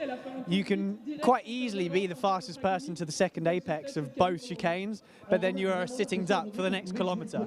So that's what I really like the contrast between the track is you have to really attack some parts, but then you have to be so patient for other parts. Interesting. Thank you, David. I'll leave you to check. The clock's ticking. There's talk of the track being dry in places. You guys aren't planning on going back out? I mean, we have nothing to risk. Yeah, Nicky did such a good job that even if we're not P1, I'm sure we'll be in the top 6. Thank you, David. Let's head up to Nick Damon, who's got someone else to chat to. Up with Vincent Abril. Vincent, congratulations. The rain has come to your rescue, or perhaps you were fast enough anyway. I don't think congratulations is what I deserve after this quali, but yeah, I couldn't get a clean lap. From my side, the team set me out in a great gap, so I knew the potential was there.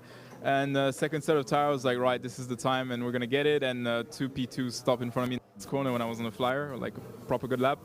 So at the time, when you're a driver, you're frustrated not to get the lap time you were supposed to get into the car. But we're through to Hyperpole, and then it all resets on tomorrow. So happy for the guys, happy for my friend Louis and Conrad, which are driving exceptionally well. They deserve to be in Hyperpole. And yeah, tomorrow is another day, but we're through. So 61 qualified. Just what was it like that last lap with the rain coming down? Well, it's basically over. You know it's over, but at the time I was P7, so one car lost a lap in front of me because of track limits. Track limits is an issue in GT because we do push the boundaries to the maximum, and I have to say the ACO does a great job with that compared to other series I race. It's good to know that if you do a foot wrong, you're out. So it's risk and reward, and today we were on the lucky side, but there's definitely more for us tomorrow. There's a massive number of AF course run GTM cars. I think it's 9 of them or something back to back. How much do you share information, or are you actually all individual teams?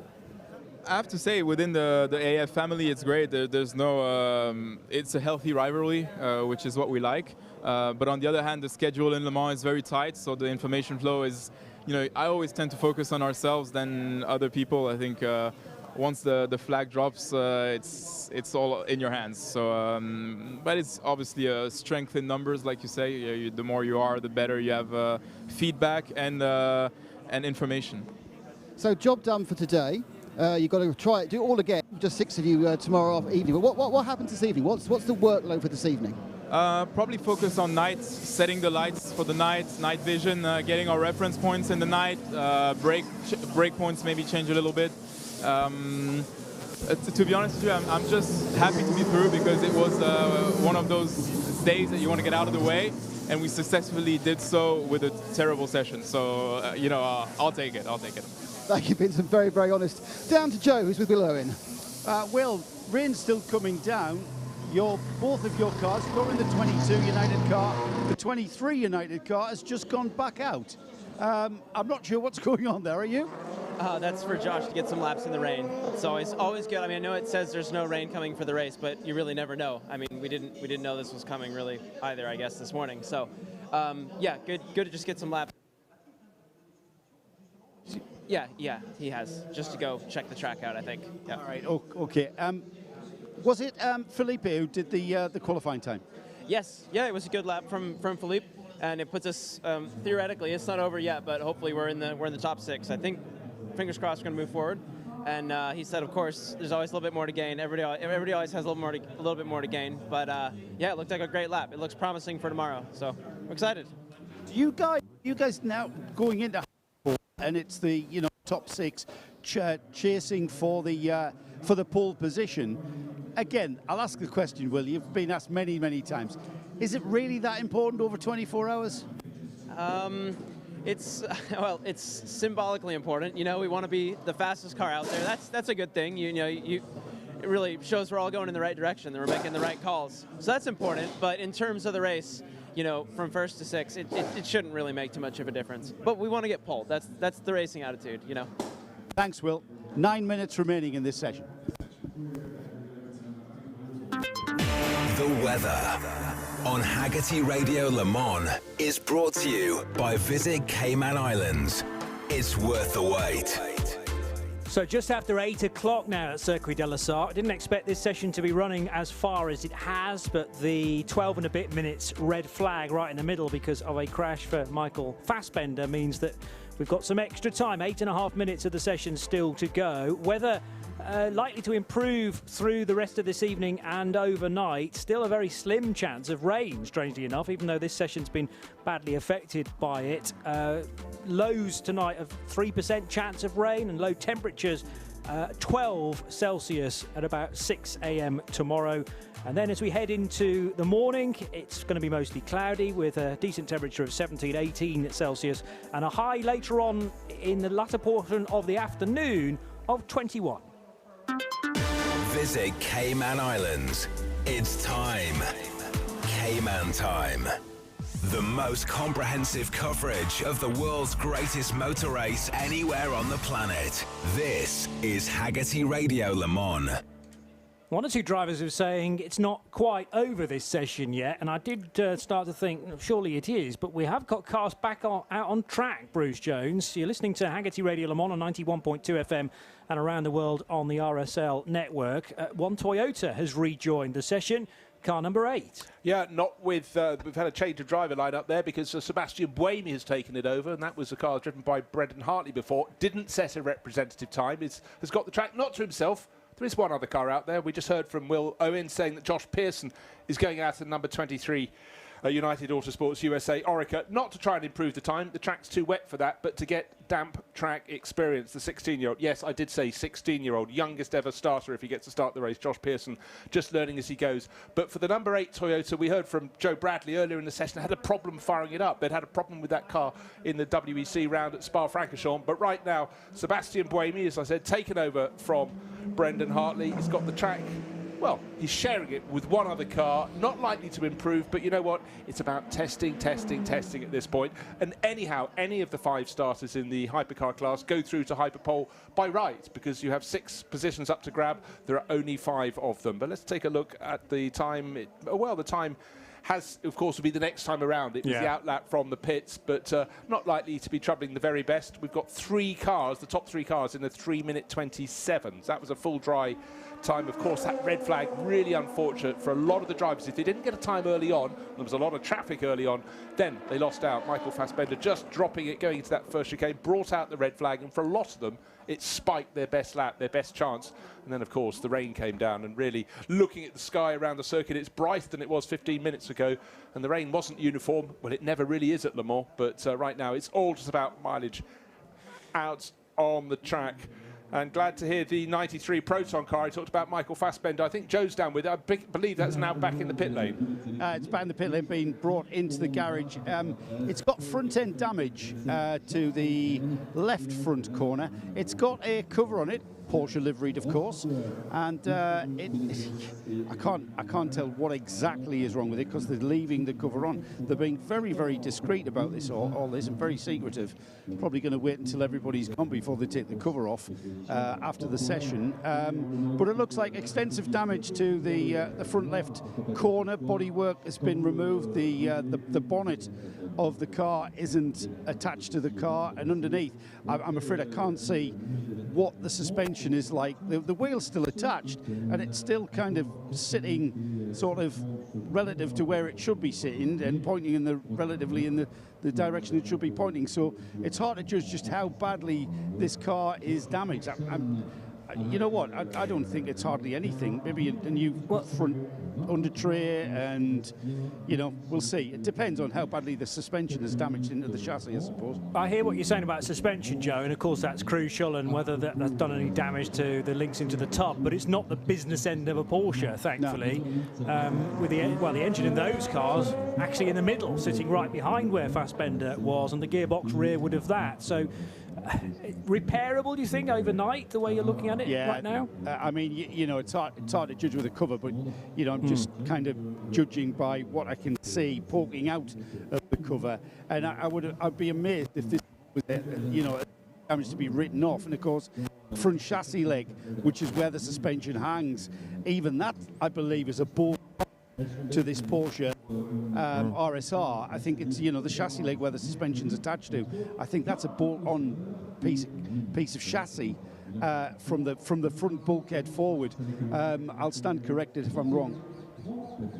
Well, it was amazing a couple of weekends ago when you and I and the rest of the RSL team were at the Nürburgring 24 hours to realise how much of a modern-day Porsche GT3 car is modular, and you just kind of unclip certain bits and attach new sections to it. I realised GTE is a different rule set, and there's only so far you can go, but hopefully it was a big shunt for Michael Fassbender, and clearly he will have been taken to the medical centre as a precaution as well to make sure he's absolutely fine, and there's nothing niggly that will rear its ugly head later on tonight or into tomorrow. But fingers crossed he'll be passed okay to race, and that they can fix that car. I've got to say, Dempsey Proton Racing, just about one of the best Porsche teams around right now in terms of the customer programs, and they will have the necessary bits. They've got 5 cars entered in the race this year? Yes, 5 cars, because the hardpoint entry, which suddenly changed around, but the name didn't change, because basically 2 of the drivers decided they weren't going to come, and we lost Catherine Legg and Rob Ferriol, but in their place, the 99 car, still under the Hardpoint Motorsport banner, but it's really Absolute Racing. Just to mask it all, of course, for the drivers of that, Andrew Harrianto, Alessio Picariello and Martin Rump.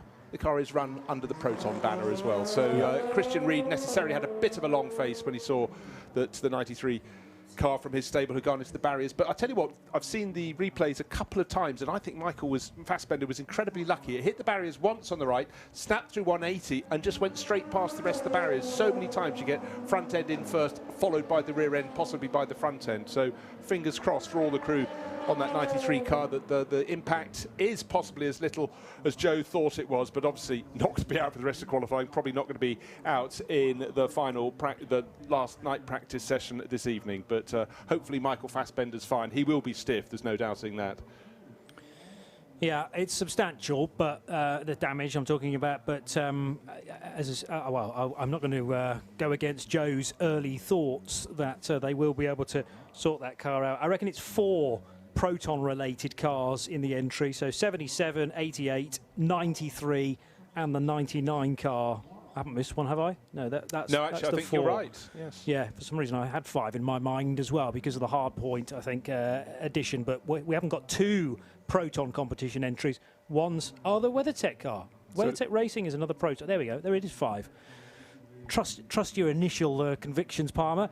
31 is the WRT entry heading into the Porsche curves, and Robin Freins is back at the wheel of that, having set its best time earlier in the session at 3:29.898, to put it quickest so far. So that car almost certainly into hyperpole. 44 seconds left on the clock. If you head across the line before the checkered flag has a chance of being shown, you will squeeze an extra lap out of this. So there's a bit of time still to run.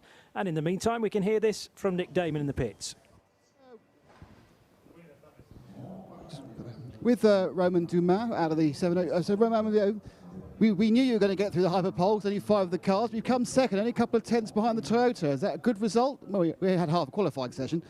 Well, at the end for us, in hypercar, most important is to use this session for set up the car for the race, actually. So we'll see tomorrow, but at the end of the day, it's not it's a 24-hour race. So these things around hyperpole and so on is nice for the show. But most important is to have a nice car for Sunday, and Saturday. But surely, I'm sure that Jim, who's just walked past you, he'd like to claim the pole at Le Mans, because that's very achievable. Perhaps winning the race more difficult. Yeah, for sure. But at the end of the day, pole position in Le Mans is always interesting for publicity. When you are in a big brand or with Mr. Glickenhaus, it's the same. Yeah, so we will see tomorrow, but today we are more focused about looking for the car for setup, and we will see tomorrow. I think we have a good chance, but Toyota is very fast also. So I think they are a little bit faster than last year, it looks like, but also, so we will see. The Achilles heel for this car has been, was previously was kind of niggling reliability and also the pit stops. Do you think that's an element you've really sorted out this season? Well, at the end of the day, you have to see and the true picture. Who is that? Each race we are learning. We are not testing much for sure. So each race for us is a step ahead. We are a lot better than last year. Like if you take the last sector, the Porsche corner, it's a lot faster this year. So at the end of the day, cannot compare. Toyota who is doing big simulation. I mean, as I was used to with Porsche, the Audi, and here. But at the end of the day, we have to do our own race. We were a surprise last year, and we try to be again a big surprise this year. Great stuff, Rowan. Just talking outside of Le Mans, are you tackling Pikes Peak again this year? No, unfortunately. I mean, fortunately, you have Goodwood on the same weekend in England, so I also like Goodwood. So I will be in Goodwood, and next year I will be in Pikes Peak already. It's already clear and signed. So I will miss Pikes Peak this year. It's 100th anniversary, but I will be there next year. Something crazy? Yeah, it will be crazy. You will be surprised. Thanks very much. Thanks very much indeed.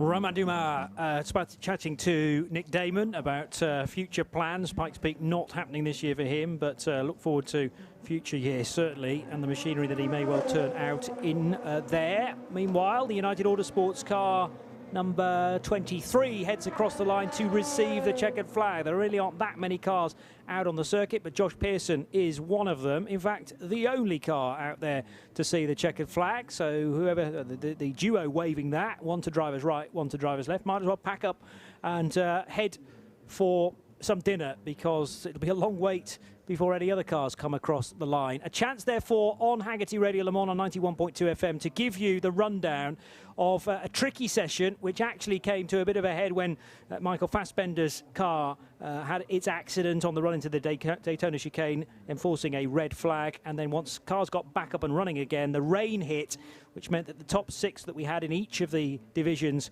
would more or less, well, it would exactly stand for the rest. And unfortunately for those cars finishing 7th and further beyond, that is where they will start Saturday and Sunday's race. So in reverse order, let's do GTE AM. The cars just to miss out. 10th fastest, the WeatherTech Racing Porsche number 79, driven by Julian Andlauer. The two Team Project 1 Porsches for Ben Barnicoat and Matteo Cairoli. They finished car 56 8th and car 46 in 9th.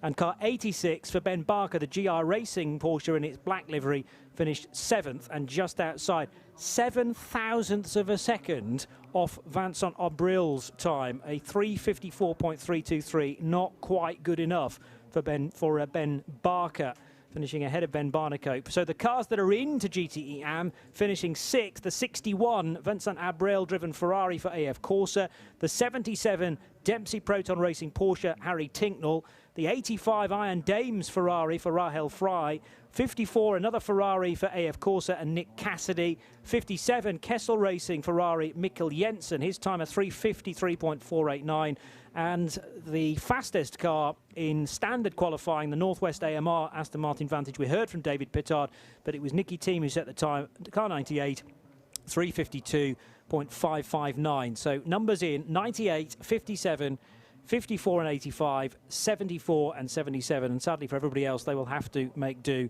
with where they have finished in standard qualifying. In GTE Pro, the 92 car fastest from the 63 Corvette, so 92 Porsche, 63 Corvette, 91 Porsche, the top three in Pro. In LMP2, the 31 WRT Robin Fryns car quickest from the Jota car 38 of Antonio Felix da Costa and the 41 Real Team by WRT car from Norman Nato.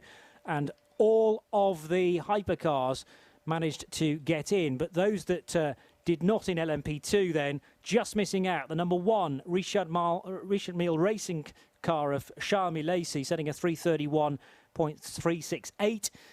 Panis Racing 65, Nicolas Jamin missing out, as did the number 5 car for Felipe Nasser and Team Penske, and the 32 car for Team WRT and Mirko Bortolotti finishing in 10th. All of the LMP2s that get into Hyperpole are of the normal, of the Pro-Am driver lineup, the non-Pro-Am driver lineup, rather than those that include a bronze-rated driver.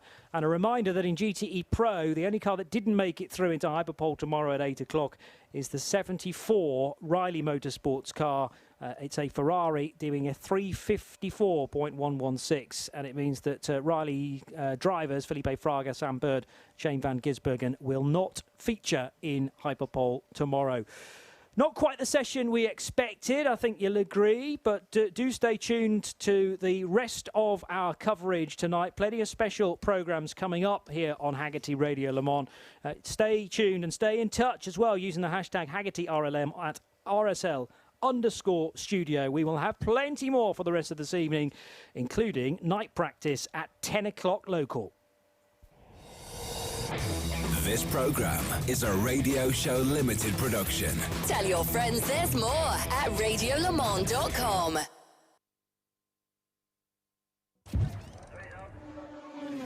The Historic Racing News Radio Show. Hello, I'm pleased that you could join us.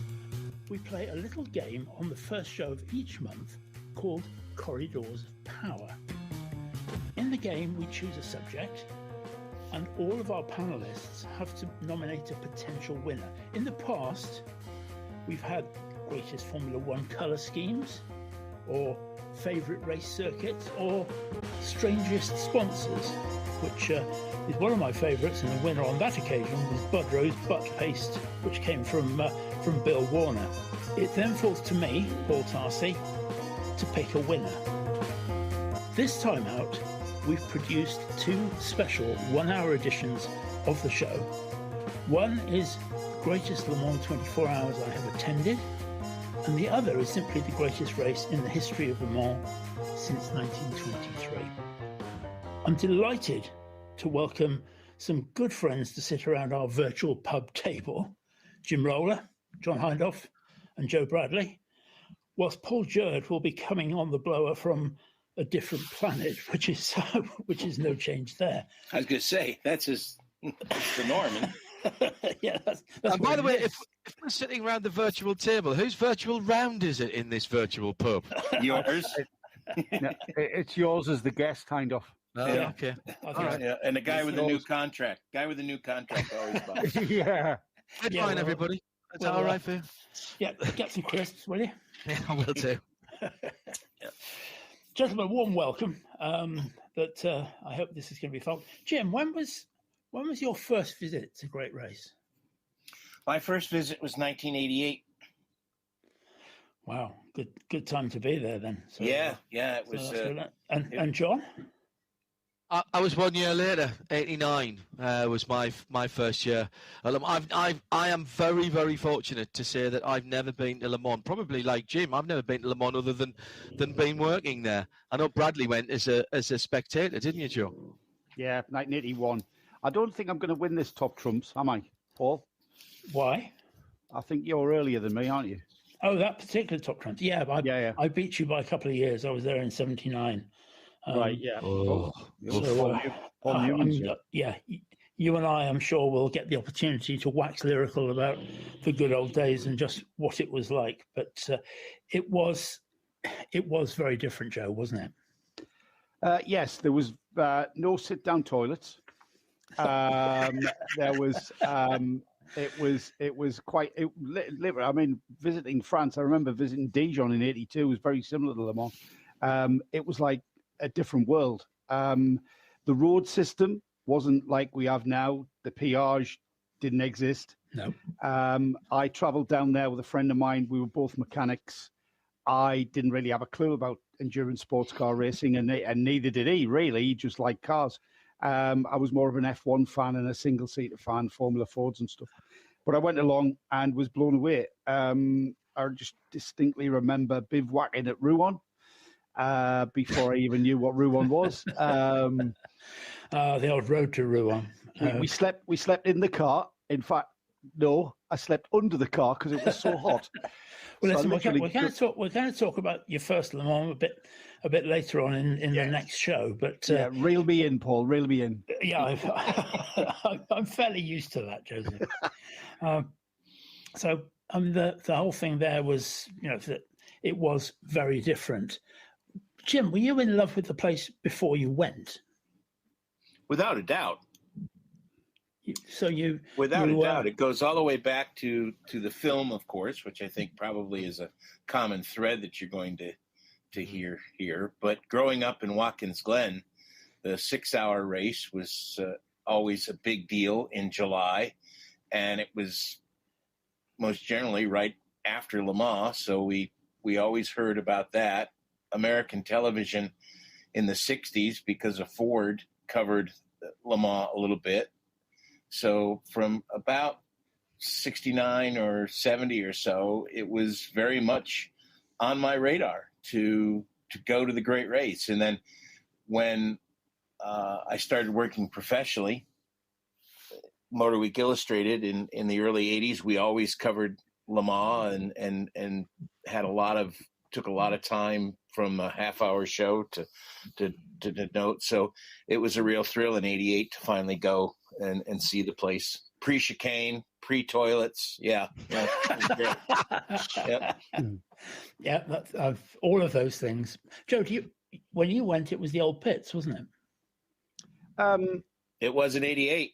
Yeah, it was for me in 89 as well. Yeah, it still had a pit. When you say old pits, you don't just mean like the lay-by pull-off. There was a pit wall. There was a pit wall, but it was the old style pits. I've never, ever worked at Le Mans other than the current modern pits, and I really do not know how on earth anyone, mechanics, anyone, could work in that pit lane. Well, for a start, a pit was 12 feet wide. Yeah, the cars were longer. Yeah, than the pit. Much longer. So, you know what though, the pit stops weren't as kind of they were choreographed to a point, but they weren't as choreographed and trained for and practiced as we have today. It's a fine art.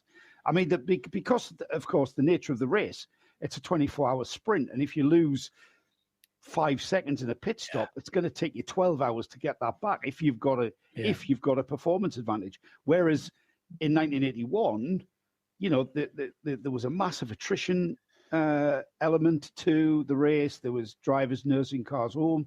It was the nature of the beast was completely different, wasn't it? Yeah, I think it's changed immeasurably over the decades. I always think of the Rob Walker story of an interview he gave. Rob Walker, who obviously owned all of Sterling Moss's race cars, and he competed in the last Le Mans 24 hours before the war, 1939, and that he gave this interview and he said that he was driving a car and that the owner was in the pit, and he was a bit of a drinker, and that he was having a wonderful party in the pits, and that with about an hour to go, they suddenly remembered this poor bastard who was out there driving around in their car. So they sent me a sign, and I came in, and they filled the car up with petrol, and they gave me a glass of champagne and sent me on my way. Unbelievable. Doesn't happen like that now. Unbelievable. I tell you what, Jim mentioned the movie Le Mans. Yeah. And there is a particular synergy there, isn't there, Hindhoff, between you and I? Oh, yeah. I think we saw that movie in the same place, although... We absolutely did. You were a year ahead of me at school. We were only separated in terms of age by a few months. In fact, actually, we should say this about Joe. Joe was born on the weekend of Le Mans, 1962. He was born on the Saturday of Le Mans, 1962. That's his birthday. So that's something that we've got to get in here. His mother was in the throes of labour, whilst the final front-engined victory for a car at Le Mans was going on in 1962. Joe and I went to the same school in Sunderland, and by the dint of how the school year works, Joe was the year above me, albeit only a few months older than me. And we didn't know each other that well at school. We came together. We knew of each other, but we came together afterwards in a mutual appreciation for taking cars to bits and putting them back together again with a friend of ours who had a pit in his garage, which was very, very handy. And I think we saw the movie Le Mans, Joe, in the school hall at Farringdon Comprehensive School with those horrible moulded orange plastic chairs that were impossible to get comfortable on the film club on a Wednesday or a Thursday night, and we didn't even know what was happening. Movie club, No. It was run by Mrs. Lloyd. Yeah, French and English teacher. I reckon I would not be able to walk if I sat for 2 hours in one of those plastic chairs these days. Wouldn't, mate. But yeah, I mean, you know what? I don't know. Hindhoff and I have spoke about this many times, and he was in that same hall as I was, and I felt it was about 19. I'll tell you exactly when it was, Hindhoff, because having saw the movie, it was about. It must have been towards the end of the school term, because it was July of 1975. That's exactly when it was, mate. And I'll tell you why. So we didn't get new movies, did we? Because they were on Super 8 or something like that. You know. Oh, right. That's right. Yeah. It's like a movie club. Well, I saw it. I was taken by my father to the cinema, me and my brother, to see it on general release. When there was a cinema at Marble Arch at the top of Park Lane in London, and we were taken there. And of course, back in those days, parking a car in central London was easy. And that Dad had parked his Austin Cambridge on the other side of the street. And when we came out, my brother Mark and I squatted by the side of the road and ran across the road to get into our Austin Cambridge as a Le Mans start. But very good. It was I can remember that clearly. When the movie first came out, I was 9 years old, and in America it had an R rating. So So my mother would not let me go see the movie. However, my older brother Tom, who was in the Navy, was home on leave, and he went to the movie. And I stood in the kitchen and cried because I couldn't go to the race car movie, and Tommy was getting to go because he was old enough to go. Wow, that was an R rating. Yes, well, because of the crash, because of the violence. They considered that violence. By today's standards, it's It made a massive impression on all of us, and I think anybody who watched it at the time, because for the most part, we consumed Le Mans in those days, in the late 60s and the early 70s, on the radio, and therefore you made your own pictures. You heard it on in our case on the BBC on a Sunday afternoon in the summer, and it was I vaguely remember, just Derek Bell winning again, basically. Derek Bell and Jackie Hicks. And when we actually saw it in the mid-70s, and we saw those cars on, a sheet hung over over a blackboard in a school hall with those horrible curtains with the sort of sun motifs on them. Do you remember those as well, Bradley? It was awful. Well, and it sounds like a stag do, not a. It looks like something out of from another planet. The cars, they made a massive impression on me. Because we were looking at Ford Anglias and Mark 1 Escorts in the mid-1970s. We hadn't seen anything like that, had we, brothers? Well, the reason I know it was July 1975 when we saw that. The first thing I did was not the first thing, came out the cinema, went to bed. That following weekend, I went into town, school hall, yes, and found Motorsport magazine, and it had a picture of the Gulf Mirage on the front, and I picked it up and bought the magazine. I think it was about 30p. I've probably still got it in the loft somewhere. And on the front was the Gulf Mirage of Jackie Hicks and Derek Bell, who had won the 1975 race. So there it was. These absolutely space science fiction looking race cars racing for 24 hours, and it was that kind of sparked an interest that didn't really manifest until I went to the race in 1981. And guess who won that as well? Yeah. Like it's a Derek Bell, you know. Yes. Funny how that works. It was in the script in those days. Absolutely. Mind you, I have a bit of a raw nerve about the film in that everybody always talks about Steve McQueen and Le Mans, but people always overlook Paul Newman. Yeah. Who actually did race there. Yeah, who was every bit as big a star, but he really raced there and he bloody nearly won it. And that it's, but for a bit Dick of Barber, judicious cheating by the Kramer team, he would have won it. And that, to me, that's a much bigger hero than McQueen. But I think the whole story of the film, and it has come out, hasn't it, in Steve McQueen, The Man in Le Mans, and thanks to Andrew Marriott and a number of people for making that happen, and also the French Kiss with Death as well, Michael Kaiser's book. Yeah. I think latterly, it made an impression on me at the time, but latterly when I did get involved in the sport and I found out more about what a frankly complete nightmare the film was to make, how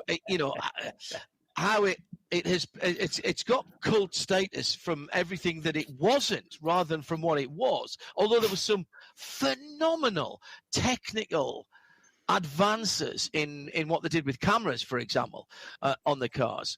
But it was much more about that movie, and we've all found out about it, haven't we? Was much more about McQueen and his psycho and his psyche and his ego, about wanting to make the ultimate racing movie, and not necessarily. He did want to race there, but of course the film company and the insurance company wouldn't let him race. And as you say, Paul Newman's story with Dick Barber nearly winning, it was a 935 that they were driving. Yes. That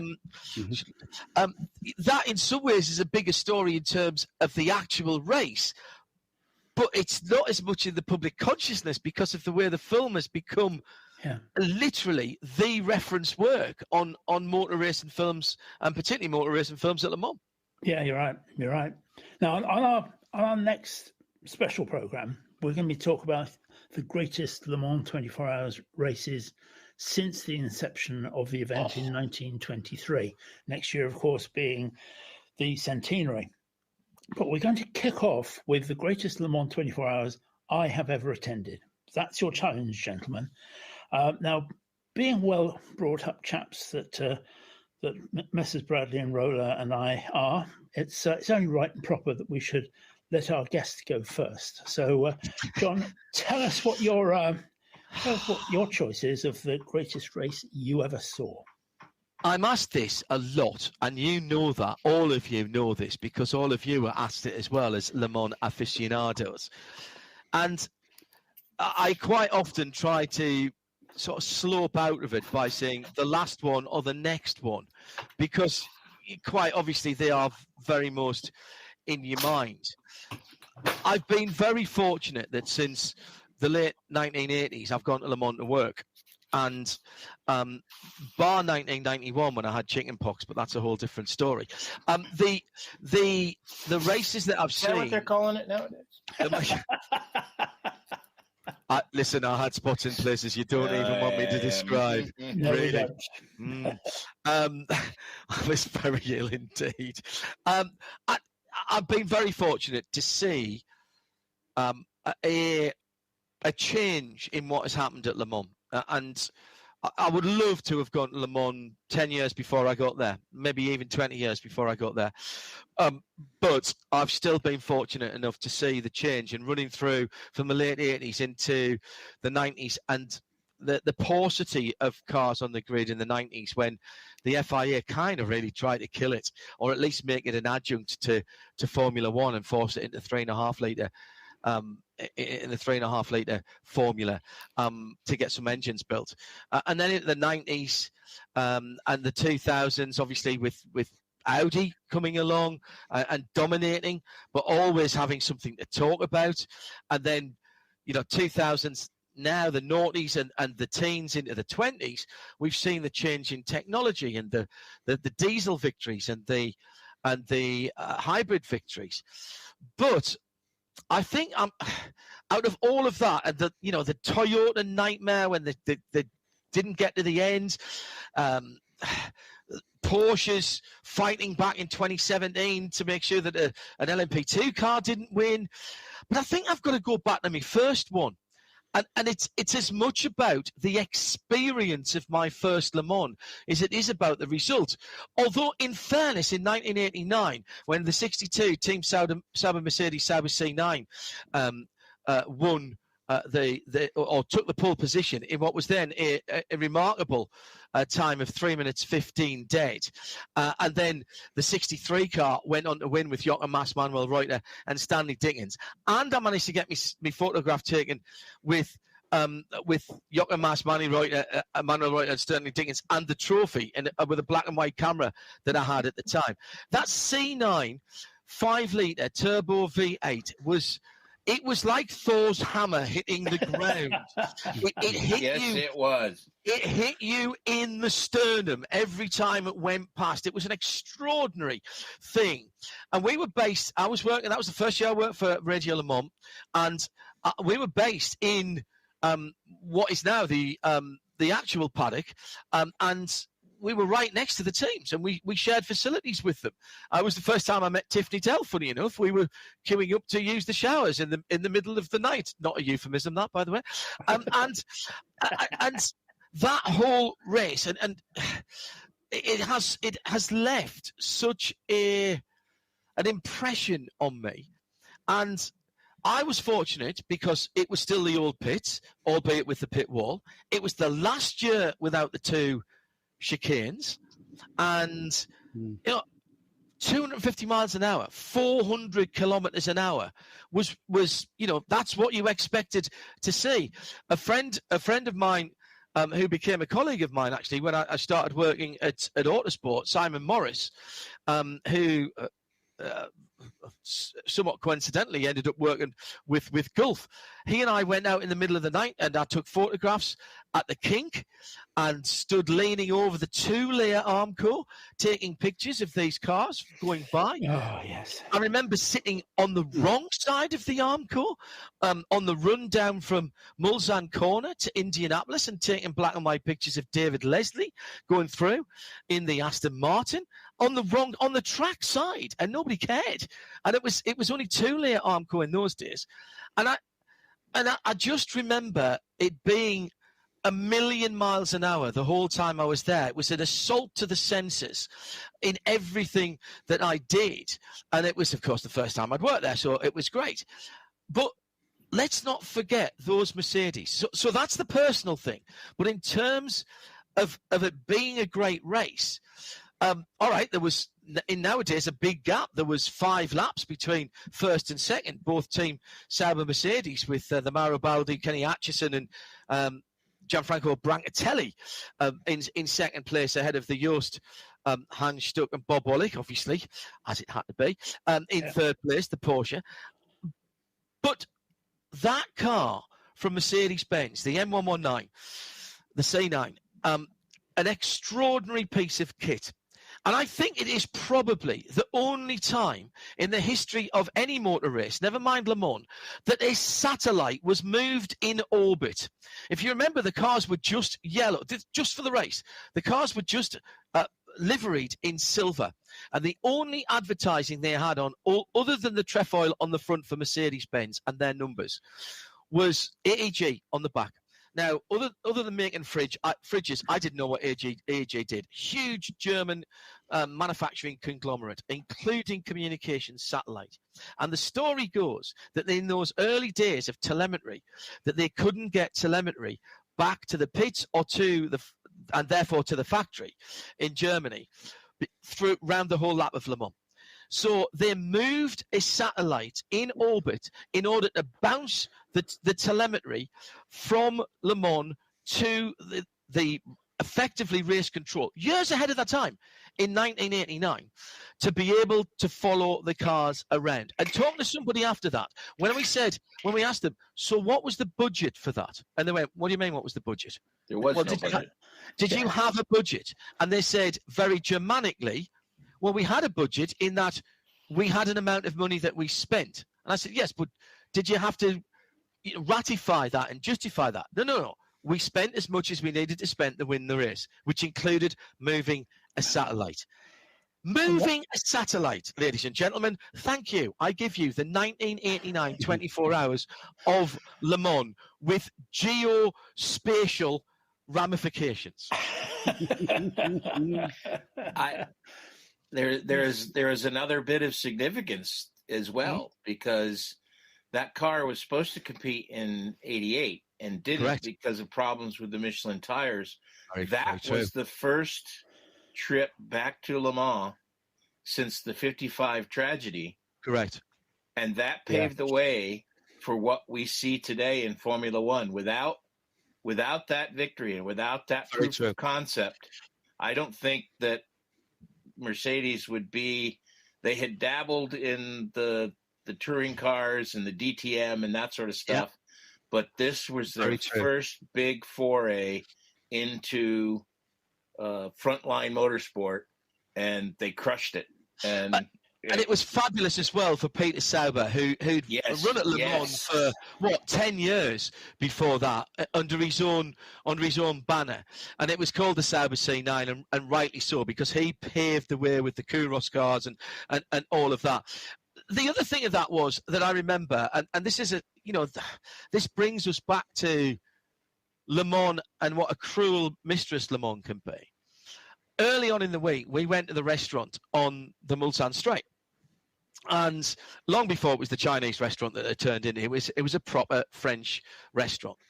And when we came out of that as the Reggio Le Mans team, there was a right kerfuffle going on outside, and there'd clearly been something quite serious. And we sort of didn't want to get involved, so we stepped away. There was a little Renault 4 that was pulled up. The police were there. There was an ambulance there, etc., etc. And there'd been something horrible that happened. We only found out later in the week that gearbox mechanic for Silkcut Jaguar had walked out the restaurant and looked the wrong way, being a Brit, looked to the left instead of the right, and got knocked over, and subsequently he died. It was a tragedy. Being picked up by a poor French guy who was coming home from down at Tours back up to Le Mans. And the Jaguars that weekend were plagued with gearbox problems all the way through, the XGR9s it would have been in those days. And all of those things came together for me to make it an extraordinary experience. Is my first one there. And then finding out afterwards about satellite repositioning and the amount of money that Mercedes put into it when, all right, Silkcut Jaguar weren't exactly underfunded. Walkinshaw would never have had it that way. And you had Repsol with Brunn and the 962 there as well. And Nissan were there with the R89s, let's not forget, another fantastic car. So we had plenty of stuff going on at the front of the field. Toyota were there as well. But it just seemed to me to have so much going on that if you'd written it down and made a Steve McQueen script out of it, people would have said, no, sorry, that is too fantastical. All of those things would never come together in the same race. I give you 1989. You make a good case, Mr. Hindhoff. That's a tough one. Jim, you've already said that you came to La Sarthe with high expectations and a beating heart. Which race stood out for you? Well, of the ones I attended, probably 2000. Well, there are so many. As John said, it's the next one, or the most recent one. And I really went back and forth because, much like John, my 1988 experience, which was my first one. Oh, what a great year to go, Jim. What a great year to go. It was just the whole story behind that, which we'll get into in our next show, was a great story, much like John's. And then, of course, I did 89, and I remember everything John's talking about there. But probably, and then in 2000, when I started working with John and Joe and everybody at Radio Le Mans, that was obviously a good one. But probably the one that will stick in my memory the most is 2011. It was when the Peugeot and Audi battle was, to me, at its height. Peugeot came into the event having just won Spa. They were clearly everybody thought, faster. So there was a lot of pressure on the Audi guys. They were fairly early in the e-tron era. And so it was actually, this was pre-e-tron. This was the last year of the TDI. I get 11, 12, and 13 always blur together for me. We all do. Yeah. And this was the last of the TDIs. And this was the year that both Alan McNish and Mike Rockenfeller had those huge shunts that in all the years of going to that place, I had never experienced accidents of that ilk. We'd heard of them. You always hear about the big crashes. You hear about what had happened, Joe Gardner's crash and things of that nature. But to be there to witness live both of those incidents and then have the race come down to one lone Audi versus the three Peugeots was the drama of that was reminiscent of any great sporting drama. I don't care if it's the ninth inning of a tied baseball game or extra time at the FA Cup final. That drama of the last few hours of could the Audi of Fessler, Lauderer, and Benoit Trellier hold on against the charge of the three 908s behind it, and to hold on, claim the victory. It was Lena Gade's first victory. She became the first female engineer to ever claim victory at the great race. And it was at a time when, like I say, the Peugeot and Audi were at the peak of their fight against each other. Ulrich always classy. I think that was the year also of Charles Dressing coining the sock puppet, wasn't it? I guess from the for the Peugeot, yeah, for the Peugeot with the mechanic going in the side of the car. But that was just an absolutely fantastic race. And then in the other classes, we always so focus on the top class. It was a very popular victory by Greaves in LMP2, and a double for Corvette in GTE Pro and GTE Am, because the factory car with Olivier Beretta, Tommy Milner, and Antonio Garcia claimed the Pro category, and the Labra car, the number 50, with Bornhauser, Julien Canel, and Gabriel Gardel, claimed the Am category. So for a guy from the States, it was great to see Corvette flags flying high, but just the whole drama of that event, to see that would be the most dramatic win I think I've seen, just because of the pressure that was on that lone car, because that was all that stood between a Peugeot and a podium sweep. Yeah, exactly right. It was only 13 seconds, 14 seconds at the end as well, Jim, wasn't it? I remember. That's right. Yeah, they were closing. It was closing hard, and it was it was Bourdais, Pagenaud, and Pedro Lamy that were the car that finished second. Saracen, Frank Montagny, and Nick Manassian finished third, and Davidson, Wirtz, and Marc Genet finished fourth. So it was Audi, and then the Peugeots 2, 3, and 4. I mean, it was. And there was the Oreca Peugeot as well behind them with Nico Lapierre. Yeah, that's right. I forgot about that. That's exactly right. Fifth. So it was actually top five dominated. I think uniquely, you and I were on the air at the same time for Rockefeller's accident, because you were actually on Radio Le Mans and I was on Eurosport, because we were doing double duty that time. Yeah, and I remember seeing those pictures and thinking, a bomb had gone off. What has happened there? Yeah. I couldn't even tell what the only reason I knew what car it was is because I had you in my ear, and you immediately said, "That's an Audi." So that it's one of the it's got to be Rockefeller's car. And I thought, how does he know that? What bit of debris has he seen that long before GPS tracking and stuff like that? And you picked it off brilliantly straight away. And McNish's accident early on, of course, was a real shocker. And that I remember that very, very clearly as well. We all do. It's that was a horrible one. So thank you, Jim, for that. That's got us all thinking. And Joe, your first visit was just before Group C. So you've seen, and let's face it, it wasn't the best of times for the race as a whole. So you've seen the highs and the lows. So what's your favourite? So you know how the rules of this month's corridors. I've been sort of a typical sort of team manager competitor. I'm going to wriggle the regulations. Yeah. Here's my international surprise face. I'm gonna jiggle the regulations because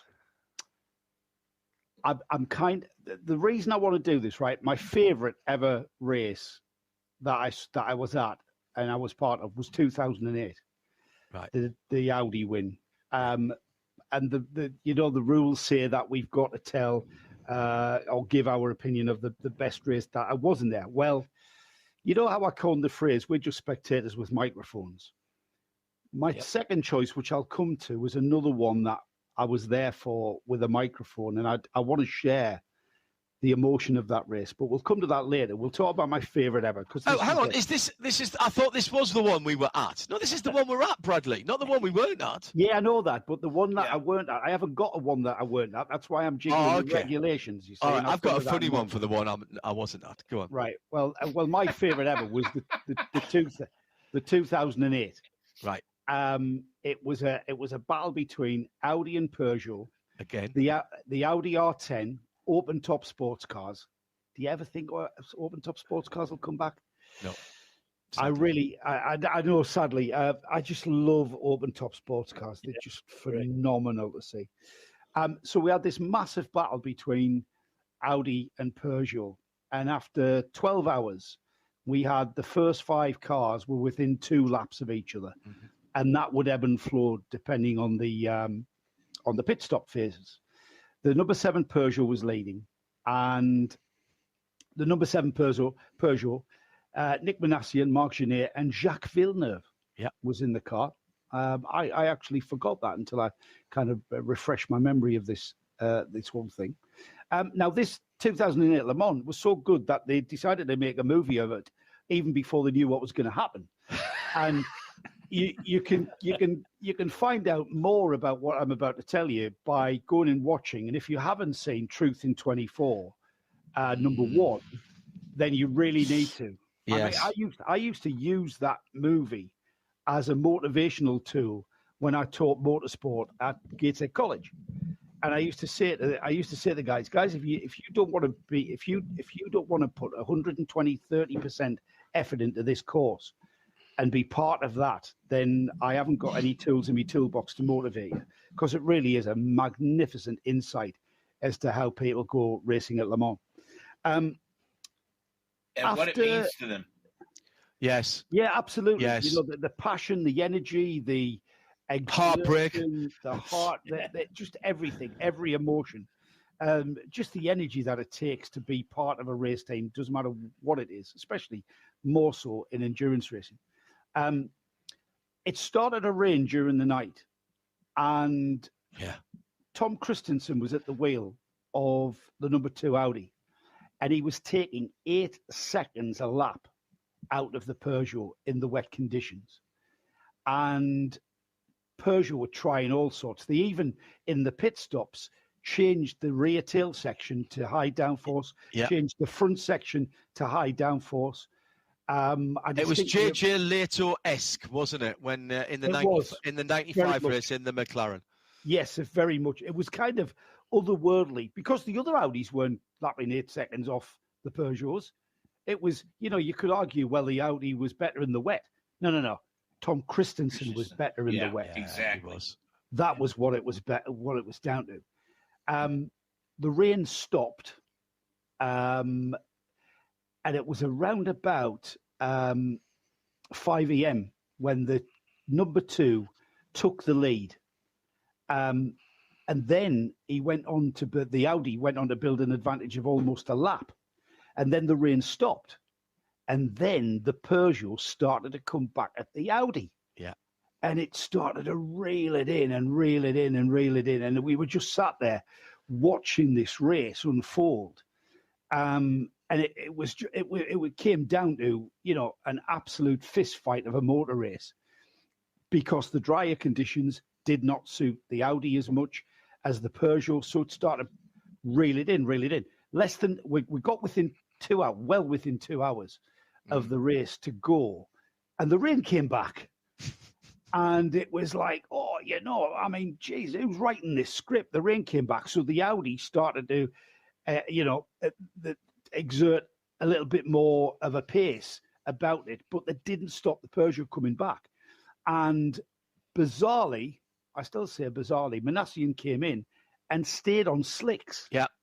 Because at the time, I presume at the time, we didn't have as accurate as forecasting tools as we perhaps have now. I think it was just he didn't want to give up the time, because you had to change the tyres separately to the fueling, right. Of course. Yeah, that's when you had to do. Yep. Yeah, that was proper pit stops. Yep. He stayed out on the slicks and spun off, and that pretty much sealed it. The Audi went on to win, and the 2008 race is it's like when you say 1995 Le Mans. What does people say? JJ Lehto. Yeah, 2008 Le Mans. Truth in 24. Tom Christensen. It was Howden Haynes was as much a part of that win as any of the McNish, Capello, Christensen. With Lena Gade as his number 2. And you know what?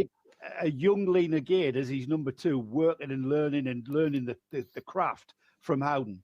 And you know what, Joe? What you've said there about that, and why that's an important Le Mans is not just for what happened on the track, because people I've spoken to in the industry, and Jim will back us up here, other motorsport documentary films, like the Senna film, like some of the feature films, would never have been made if it hadn't been for Truth in 24, which was an entirely funded production by Audi of America, with a set of guys who were much more used, Jim, to doing. I think didn't they do NFL films?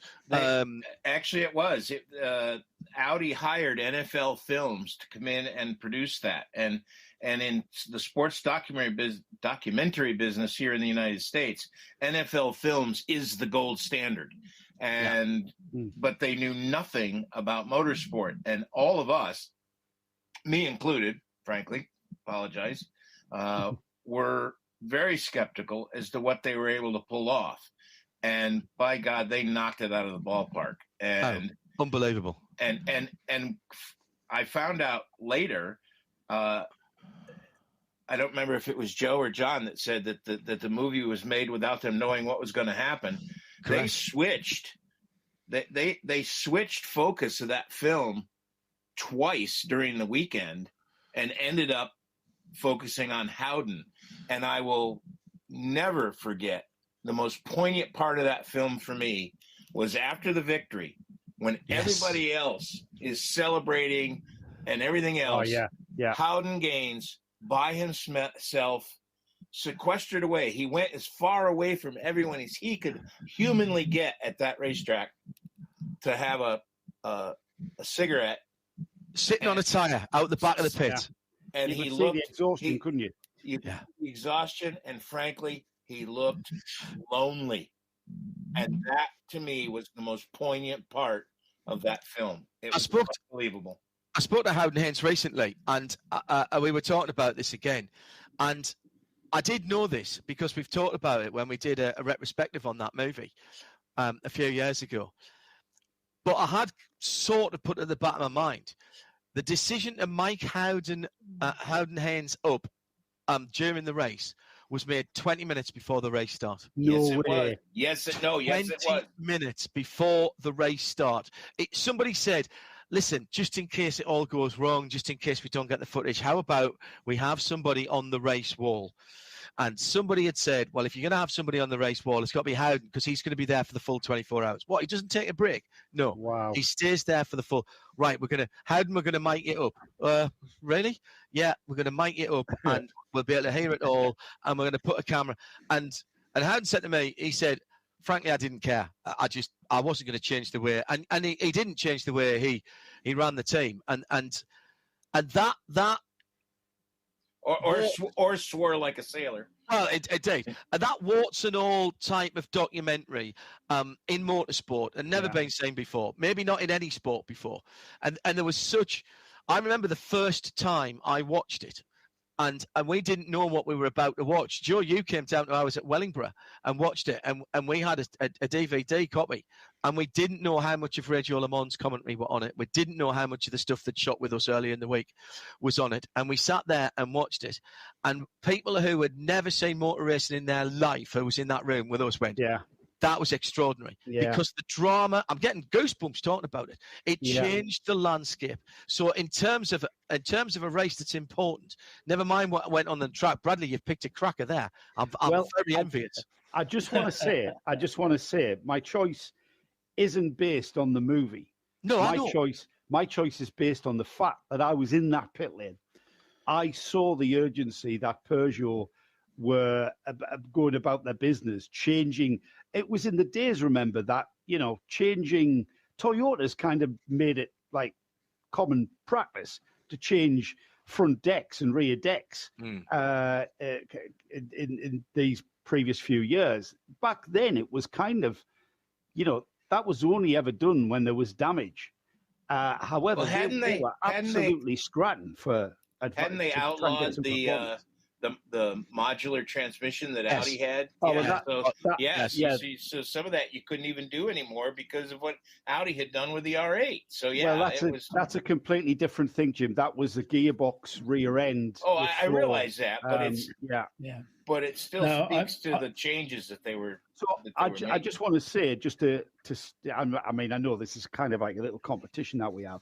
The fact that I've given Hindhaugh goosebumps with my choice, that's got to put me up there for. No, I'm going to need some thinking time. So in the sport, NFL films, by the way, were the people who did that. We should give them their full due for that. And it won awards all over the place in terms of documentary film making. And it's on YouTube now, isn't it? It is. Both of them are. Yeah, full of them are both. Yeah. Well, Paul, we've heard from the boys in the pub. And I understand that you've been coming to us from planet Zarg. You've long been known for being on another planet, so there's no change there then. But which race that you attended would you put forward as the best you've seen? I'm a great believer in that your first time for anything is the most memorable. So basically, for me, it was. You're doing your own jokes. For me, it was an advert in my local paper started off when I noticed a local coach company were doing a trip to Le Mans, and one of the pickup points was literally 200 yards from where I was living. So I persuaded a friend that this would be a fun weekend, and soon there we were, curbside, bags in hand, and as the coach drew up on the Friday evening, we were off to the 1986 Le Mans 24-hour race. Now, neither of us were into motorsport really at all at the time, though, I'd watched Formula One when it was on GP. So basically, other than the fact the race was going to be for 24 hours, we knew nothing at all about what was going to happen. And I think we were very, very lucky that we actually, I think went in at peak Group C, in the fact that, you have the 956s there, Porsche, first race to their 962, but the privateers were still competitive. It was before it did become hugely dominated by the factories. And it was a whole field of Group C rules. There was one lone BMW M1, Porsche's strange four-wheel drive 961, and a scattering of Mazdas, but that was it really. So it was a trip down to Portsmouth, overnight on the ferry, sleeping on the floor. The coach stopped at a little garage on the way down to Le Mans, and we bought our tickets there. And it was only really, I think, when we got to the circuit, the size of the event was dawning on us. And, we wandered in for that few hours before the start, and the village was stunning. I can remember sticking my head into a bar that was a full German beer cellar with, Oompa band and everything. And, there was just such an exciting buzz. There was even those old pod-style buildings that you remember from the Le Mans film, the Steve McQueen film was still there. And also, of course, that wonderful French ability to urinate over any vertical surface. But, as start time approaching, bizarrely, I don't know, we left the player. We actually wandered down to the S's just before Terre Rouge and leant against a tree and watched from there. And we got the programme and, like you do, we picked a car each. And my friend went for one of the Chorus livery Saubers. And I just liked the colour scheme of the number 7 Yost car, the 956, totally oblivious to the fact it had won the previous 2 years. And, I can remember the start. The field blasting past at race speed was absolutely stunning. And Klaus Ludwig in my number 7 already making his intentions clear as he was hassling the Rothmans cars. And, we watched from there for a while, just discovering that once every hour you had to gather around the speakers so Bob Constanduras could update us on what had actually happened. Yes. Those days. So we went for a walk and trekked our way back up past the Dunlop curve. And of course, it was a curve in those days, no hairpin, before the circuit was altered. And we ended up going around the back of the paddock, and we came up to a barrier where there were all the gendarmes were actually camped and everything. And no idea why, but the guy on the barrier leapt off his chair, opened for us, and let us through. And we just found ourselves walking down these country lanes. So it was a nice evening, and it was a nice walk, and we could hear the cars in the background. And we walked and we walked and we walked, and we took a left turn, and we came to another barrier where we could see 30 yards up Marshall's, Armco, and the racetrack. And we got let through that. Still to this day, I have no idea. Other than the fact that I had a nice camera around my neck, no idea. And quite genuinely, my first Le Mans, 4 hours into it, we ended up stood on a marshal's post on the Mulsanne. And this is, of course, before the chicanes. So we had cars roaring past us. And you couldn't actually cope with the speed they were going past you at first. You couldn't sort of track your head fast enough to stay with them.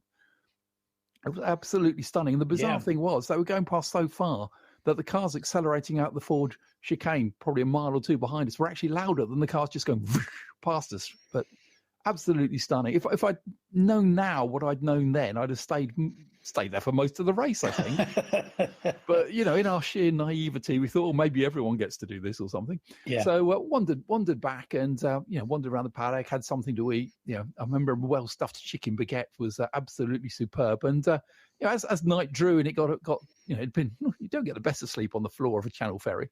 So we decided to have a little doze, and they got in our sleeping bags under a tree down in the chapel section, down the hill from the Dunlop Bridge. And, that wonderful Le Mans thing of despite the race engines going past so close, you do drop off. And, I dropped off to sleep only to be woken quite suddenly by my left arm being yanked up in the air, partly because I tied the straps of my bag to it and some ill-mannered cove was trying to relieve me of my bag. So, I've never been renowned for waking up quickly. So I said something like, that's my bag, in a tone of indignation, only to receive a face full of pepper spray in return. With my friend John, who literally had just woken up at this moment, getting a blast too, so he didn't feel left out. So now that was, as you say, the height of the Mercedes Porsche rivalry. Well, Mercedes were new. This was the first, the Chorus livery cars. So they were the newcomers. This was also really the first year for the Jaguars, the first year for the TWR. So really, although the Jaguars are there and we're slipping off the lead lap quite early, they were still trundling around. But it was the privateers who were giving the Works Factory Rothmans cars, that trying to keep them honest, if you like. This was the first outing for the 962, so that was a new car, whereas you had teams like Yost and Kramer and everything who had their 956s very, very sorted. Yeah, those Porsches by then were very, as you say, very sorted. And it's strange, isn't it, to look back and think, well, it should be really boring having that many Porsches, but it wasn't, was it? It wasn't at all, to be quite honest. And, the grid looks, you go and look at the photos of the grid and it's just literally Porsche after Porsche after Porsche. But it's absolutely superb. This is what I said, to me, that was peak Group C, when the privateers could compete with the factory cars. And I still think to this day that Porsche don't get, if you like, the acclaim and what they should get for being willing to sell rivals a competitive car. Because how embarrassing is it to be beaten by your customer? But they're saying that they're going to do that again next year, aren't they? Which is great news. Yeah, fantastic. So, but my experience that first Le Mans was, highs and lows. After that, we decided we'd go and sleep in the coach. staggered up when it was light. And I remember, I don't know if you've ever been by coach, but the coach park, there's like no gaps. So literally, it's just coaches. You can't move till the coaches around you have moved. We were going down these narrow gaps between the coaches back to the circuit when suddenly I smelled bacon. And we zigzagged around. We found this British coach. He just had a line of trestle tables down the side. And you gave the gent at the one end £1. He handed you a paper plate and you walked along. You got bacon, eggs, sausage, beans. And to be honest, most memorable breakfast of my life by being, A, we were ridiculously hungry. B, we barely slept. And I was totally unexpecting it. So that was fantastic. And then you were hit by the reality of Le Mans as we went back into the circuit and found that poor Joe Gartner had been killed in the night. Yes, of course. In the Kramer. The reason why we should put this forward? Your first is your best, isn't it? I had so many things happen. I even ended up on track at the end, pushing the C2 winner off the track. Beat that. Yeah, that doesn't that doesn't happen very often. And as you say, it is so often the case that things that happen your first time, you think, oh, well, this is the way it always is. But it never happens again. So no, not at all. We actually had a very not angry is the wrong word, indignation high, shall we say, gentleman on the coach back. I ended up drawing pictures on drawing on a map of the circuit to explain how we'd got to the marshal's post because he didn't believe us. I've been going 10 years and blah blah blah. Well, thanks for that, Paul. That's good. We'll put that forward. And yes, your first one's always your best, eh? Very, very much so. The question that I warned you I was going to ask, out of the current crop of Formula One drivers, and by that I don't mean just the 20 who turn up every other weekend, but all those drivers who are peripheral to Formula One now, who of those would you like to see in a modern prototype? John? Charles Leclerc or Carlos Sainz. Either of those two. Why? I think probably. I think both of them have got the right attitude to go endurance racing. I think Sainz he probably slightly better, but Charles Leclerc because he's just. I think he's box office. I really do. He's great on his tyres. He understands. He understands the strategy. So does Sainz. I think both of the Ferrari drivers would be brilliant, and the fact that we're getting. We're getting Ferrari back, and Formula One is going to stop clashing with Le Mans. There's an opportunity for them to do it, and I think that would be absolutely box office. Jim, what do you think? Who would like to see? Of the current crop, I'd like to see George Russell. Interesting. I think he's more sympathetic to the car, and I think that's always the problem with Formula One drivers. I also think that George will listen, and he's a good teammate. I think not like some prima donnas we could mention. I think that well, that's all 20 of them, but that's a whole different conversation. Some more so than others, I'll admit, but I think I think George Russell. Yep. Bradley? Easy one, this. Lando Norris. Lando Norris made his Daytona debut, his endurance car debut at Daytona. I can't remember the year. Might have been 2019, before he was in Formula One. He was about to go to Formula One the following year. And he raced for United Autosports in LMP2. And in the night, when the track went wet, dry kind of thing, he was outstanding. His lap times were just phenomenally quick. He drove in it was 18, Joe, with 18, right? With Phil Hansen. Yeah, it was just phenomenal. And I remember saying to him, towards the end of the race, something along the lines of, have you enjoyed racing these cars in the dead of night, et cetera, and he says, yeah, I loved it. He says, I said, we're going to see you soon? And he went, well, I've got something. I went, I tell you what, go off and win some Formula One World Championships and come back and see us, will you? And he went, absolutely will.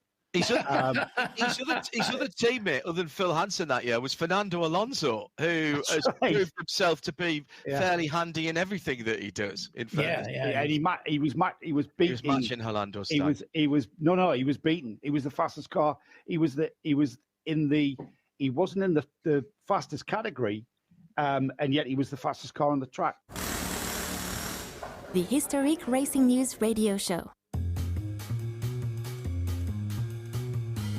Right. Well, while you've got the floor, Joe.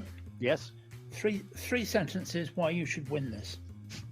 It's quite simple. I give Hindhoff goosebumps. Yeah, That's sure. not very common. It takes a lot for Hindhoff to get goosebumps because he's seen so much and been so many places. It was at the height of the Porsche, Peugeot, huge manufacturers going at it. There wasn't a budget. The budget was to win Le Mans, and so you had phenomenal driver lineups, and we had phenomenal tactics, and there's an element of the gods came in. I know this is more than 3 sentences, Paul, but yes, but I can't. It's all right. You kind of summarise. Joe and Jim both know that I've got the. Yes, you have. He's losing points already now. After that, he's losing points. I don't really need 3 sentences. I've given Hindhoff goosebumps. That's good. Right, Jim. What should you win? Tough competition, but I think that human drama is what makes the world go round when it comes to sporting events, and I think that human drama that we saw play out that year is unsurpassed, whether it be the surviving Audi or Lena winning her first, or and any of those other elements that came into it. It was pure human drama, and that's hard to beat. And John? The best sounding 5-litre turbo V8 ever in 1989. and I'm sorry, you can say that I'm wrong, but you are absolutely incorrect. The Silverado's first win on their return, Peter Sauber winning the race, which he thoroughly deserved to do as a privateer, and space. And I'm going back to the satellite getting moved. There was a satellite moved to win Le Mans. Come on, work with me here, people. We've unfortunately lost the signal from the planet Zarg, so we can't bring PJ back in. But his choice of 86, I think. I can speak for him on that. Oh yeah. Sorry, an interesting time, but yeah, it's given me a bit of time to think about all this, and I think all of them have their own little thing that goes for them. But I have to express a personal preference, and 5-litre V8 Group C cars. John with a winner. Well done, John. Back of the net. I tell you one thing I want to say, guys. I think it's really interesting that we all chose the era that we kind of know, and I long and hard thought about whether we could extend it back over, but we've got the opportunity to talk about Le Mans we weren't at another time. And we're certainly going to do that. Don't forget to look out for that second show when we'll talk about the overall greatest races. Don't forget you can download all of the Historic Racing News Radio Show episodes from the Radio Le Mans Radio Show Limited platform, or wherever else you get your podcasts from. Just search for Historic Racing News. You can contact us on the Historic Racing News Facebook page, on Twitter at Hist Racing News, hashtag HRNRS, or have a look at our YouTube channel, because that's got some interesting stuff on there as well. I'd like to thank all of our panelists, our regulars, Jim Roller, Joe Bradley and Paul Jerd, and our special guest, John Hindhoff. Don't miss the other part of our Le Mans special, which will be coming up soon, or pick up the full podcast release on our first and third Wednesday of every month on those channels that we've talked about. My name is still Paul Tarsi, and as always, if you have been, thanks for listening.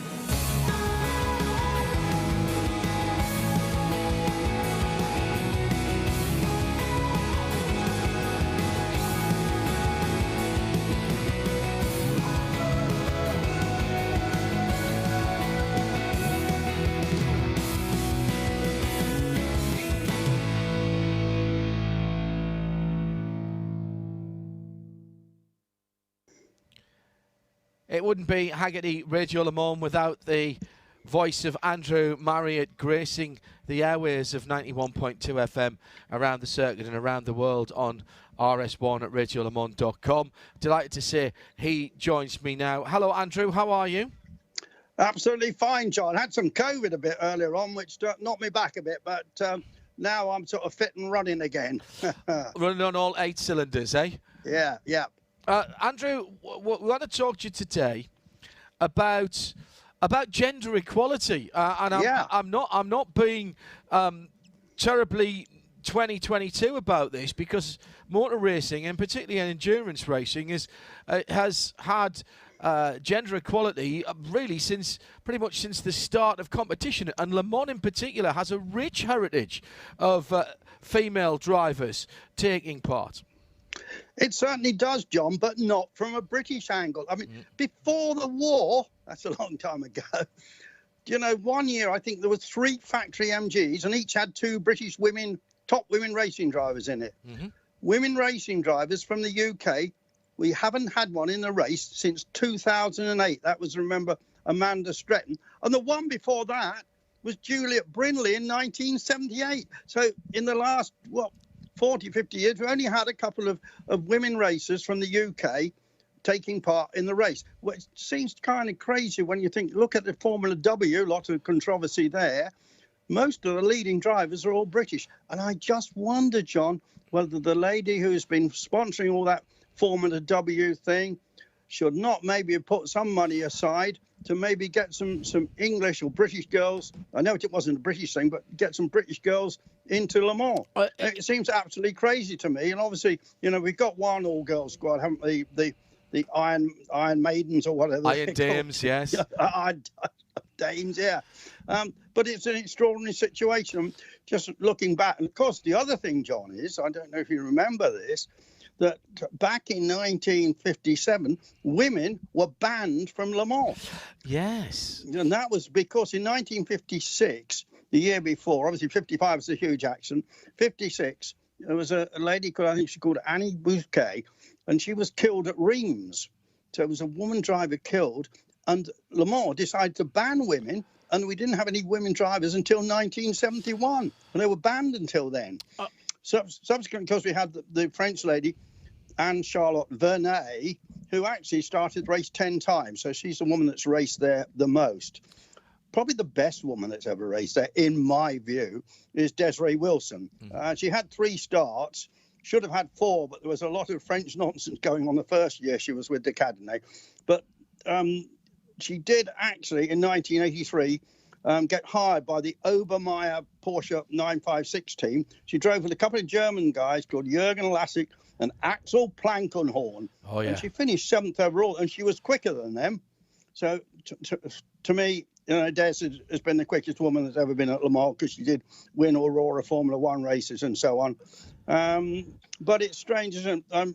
I mean, more recently, you know, we've had people like Kathy Muller there. There's been lots of women racing drivers there. But when I say lots, you know, there's been some significant ones, but in all, only 57 women have ever raced at Le Mans in all the period.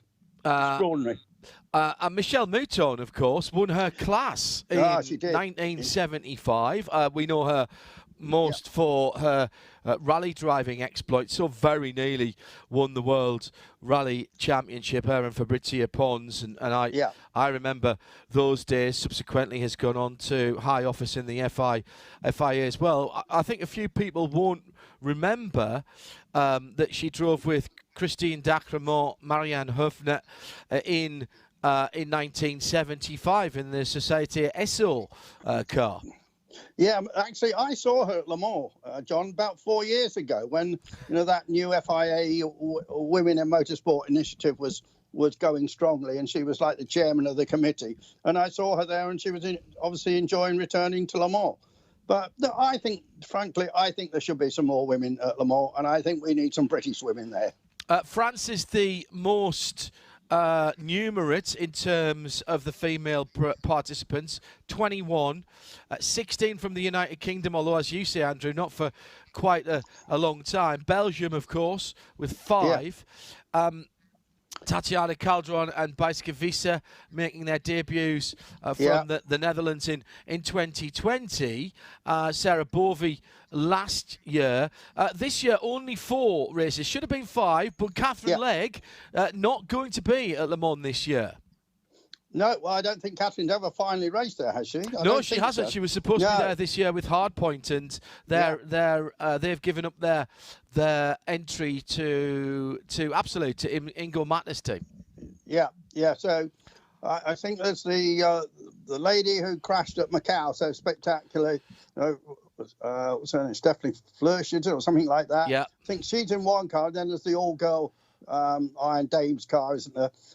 Which is sponsored by the clock magnate Richard Mille, or the watch magnate Richard Mille, and they've gone well in that Ferrari in the GTM class. So they might be on the podium, but no, it's an interesting situation, really. I remember Lillian Breiner, of course. She was quick. She was, and didn't just come to race at Le Mans, as many drivers don't. But back in the day, quite a few people turned up and only drove at Le Mans. But Lillian Brennan was doing sports car European and World Championship. With great success as well in that Ferrari, yeah. Yeah, she raced 3 times. Claudia Hurtgen, you've mentioned. Vanina X, 5 times from Belgium. And then, John, yes. John, how difficult could that be for Vanina X when Impossible. No, impossible for her. And she did a pretty strong job, actually. Quite a lot of Swiss flag drivers, because as well as Lillian Brenner, who was a Swiss flag driver, Natasha Gashnang, Cindy Alleman and Rahel Fry, of course, have been there. I remember a couple of drivers who came across from the IMSA series, which was then the American Le Mans series in the early to mid-2000s. Milka Duno, who was there twice, the Venezuelan driver, and Liz Halliday, who was there in 07 and 05, I seem to remember. Equestrian, very high-ranking equestrian, and still trains horses to Olympic level. And then, of course, we saw her many years in the pit lane and commentating for Eurosport, because there's a lot more female pit lane reporters at Le Mans than there are actual drivers, I think. Been some big names down through the years that have come over. You mentioned Desiree Wilson, who, of course, raced in Formula One cars. Lynn St. James came to Le Mans a couple of times. She raced with 91. Kathy Muller. Kathy Muller, who was Yvonne Muller's sister, but really quick and got to quite a decent level in Formula 3000. And Lynn St. James, they raced a Pink Spice. But if you read the Desiree Wilson book, ghosted by me, you'll find that the whole thing was an absolutely disaster. I think it only lasted a few laps. It was very badly. I think it was a Japanese team that had this mad idea, and they were woefully ill prepared for it. And Des was tearing her hair out because she was a very professional and competitive driver. And the same, it was a strong team. But interesting, isn't it, the lack of females, really? And if we're going to talk about female drivers who's raced in Formula One, we've got to mention Lella Lombardi from Italy, who raced in the mid to late 1970s 3 times. And, of course, she holds, at the moment, a unique place in history of motorsport. Half a point in a World Championship race. Yes, and still, isn't that amazing? That she's still the only female to have done that. Of course, it's not just drivers. Down through the years, there've been plenty of people behind the scenes as well in administrative areas, but also, and of course, we think very much in the 2000s.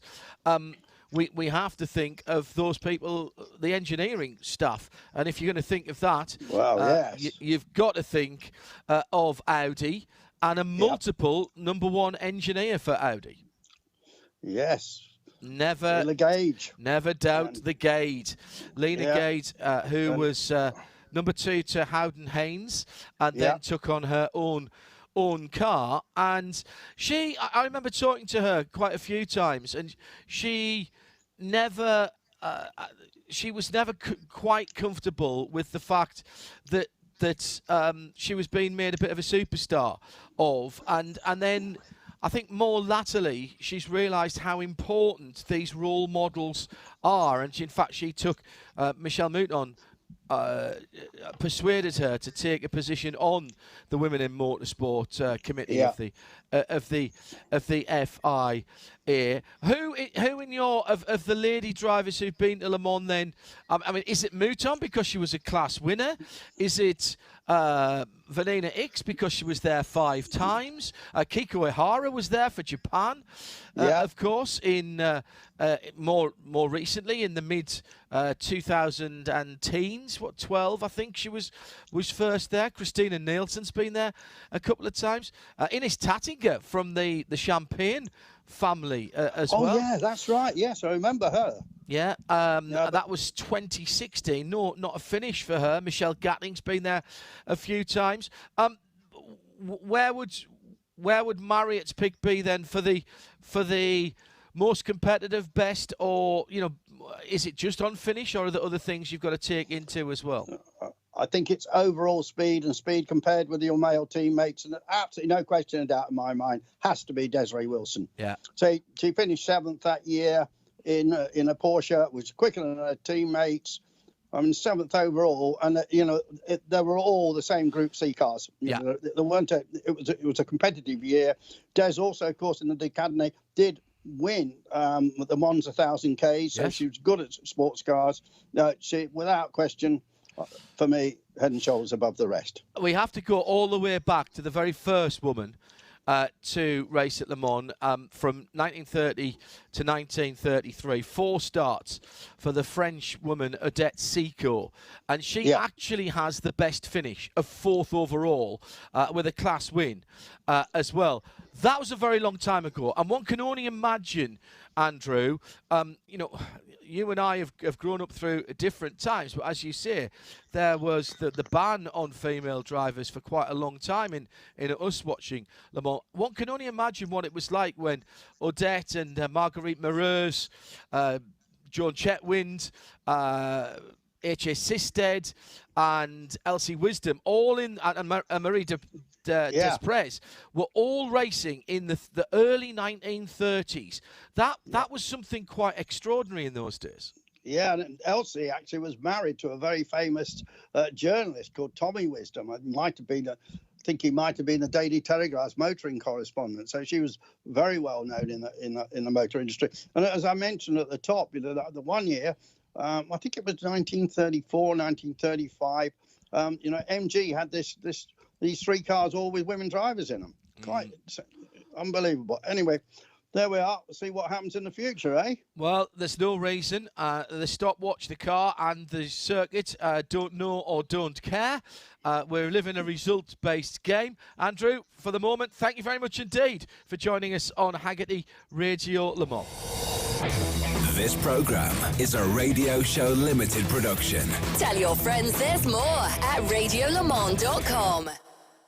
Hagerty Radio Le Mans 91.2 FM. We know in motor racing, don't we, that precise information is absolutely key. And talking now to the man who publishes the Hagerty Price Guide, David Kinney is with us now on the airwaves. David, welcome along. First of all, how are you? I'm doing well, and yourself? Very good. Thank you for taking the time to speak to us here at the world's greatest endurance race. Hagerty Price Guide has fairly well been regarded for quite some time as the absolute gold standard of price guides for cars. How much work is going in behind the scenes to make that so? I would love to tell you I do it all myself, but we have a team of about 15 people now who work on the price guide, and it's also known as Hagerty Valuation Tools online. And we look at every single sale we can find worldwide to determine what our values are going to be in the guide and online. So it's a never-ending process. It's kind of a Sisyphean feat. We're always pushing that ball up the hill, but it's a lot of fun because we get to meet some great people and talk about great cars. I'm that guy who, when the boss goes by and sees that I have nothing but cars for sale on my computer screen, they know I'm doing my job. So that's a pretty fun thing to do, isn't it? Hang on, that's the world's best gig, surely. Don't let everybody know. Oh. Don't let everybody know. I know. No, so I mean, yeah, it's hilarious at times because the stuff that 99% of the public, when their boss finds out they're doing, would be maybe made redundant or something like that. No, for me, it's part of the job. And then talking to car dealers around the world and talking to auction people. Everybody thinks we get all our values from auctions, and that's not true. We get them from all kinds of sources. So I have a pretty good network of people that I talk to on a regular basis. Just, sometimes just ring them up and have a chat about what they think about the market. Sometimes ask them about specific cars. Sometimes bet them a beer or two over some prices. So it's like you said, it's a great gig and it's a great company to be working with. So I'm one lucky guy. I'll ask you about the collating of all that information and how that's done in a moment. But an obvious question, I suppose, that our listeners would want to know is, why is this important? And what is it that this information is used for, Dave? Okay, so most of the people who go to look at the price guide are probably shopping for a car. Maybe they're thinking about, buying a, let's just say a 2012, American, European, whatever car that they want to add to their stable. But we have numbers all the way back to pre-war cars as well. So it depends on what you're looking for, but a lot of the stuff that's out there is information that you can find that's kind of unfettered by sales. We're not trying to sell you anything when we're online. So let's say you're looking at an 89 Bentley Turbo R. That'd be a perfect car for motoring around Le Mans, wouldn't it? So you can go and research the prices, not only historical prices, but also the current prices in 4 different conditions. We use condition number 1 is the best car in the world. Most cars are 2s and 3s, and then 4s are cars that are lacking a little something or might have some very obvious needs. But it's very valuable for people looking for cars, but also for people who have the cars to kind of follow the marketplace to see if they need to, make some adjustments to what they're collecting, including, changing their insurance. Is it overinsured? Is it underinsured? All those things come into play.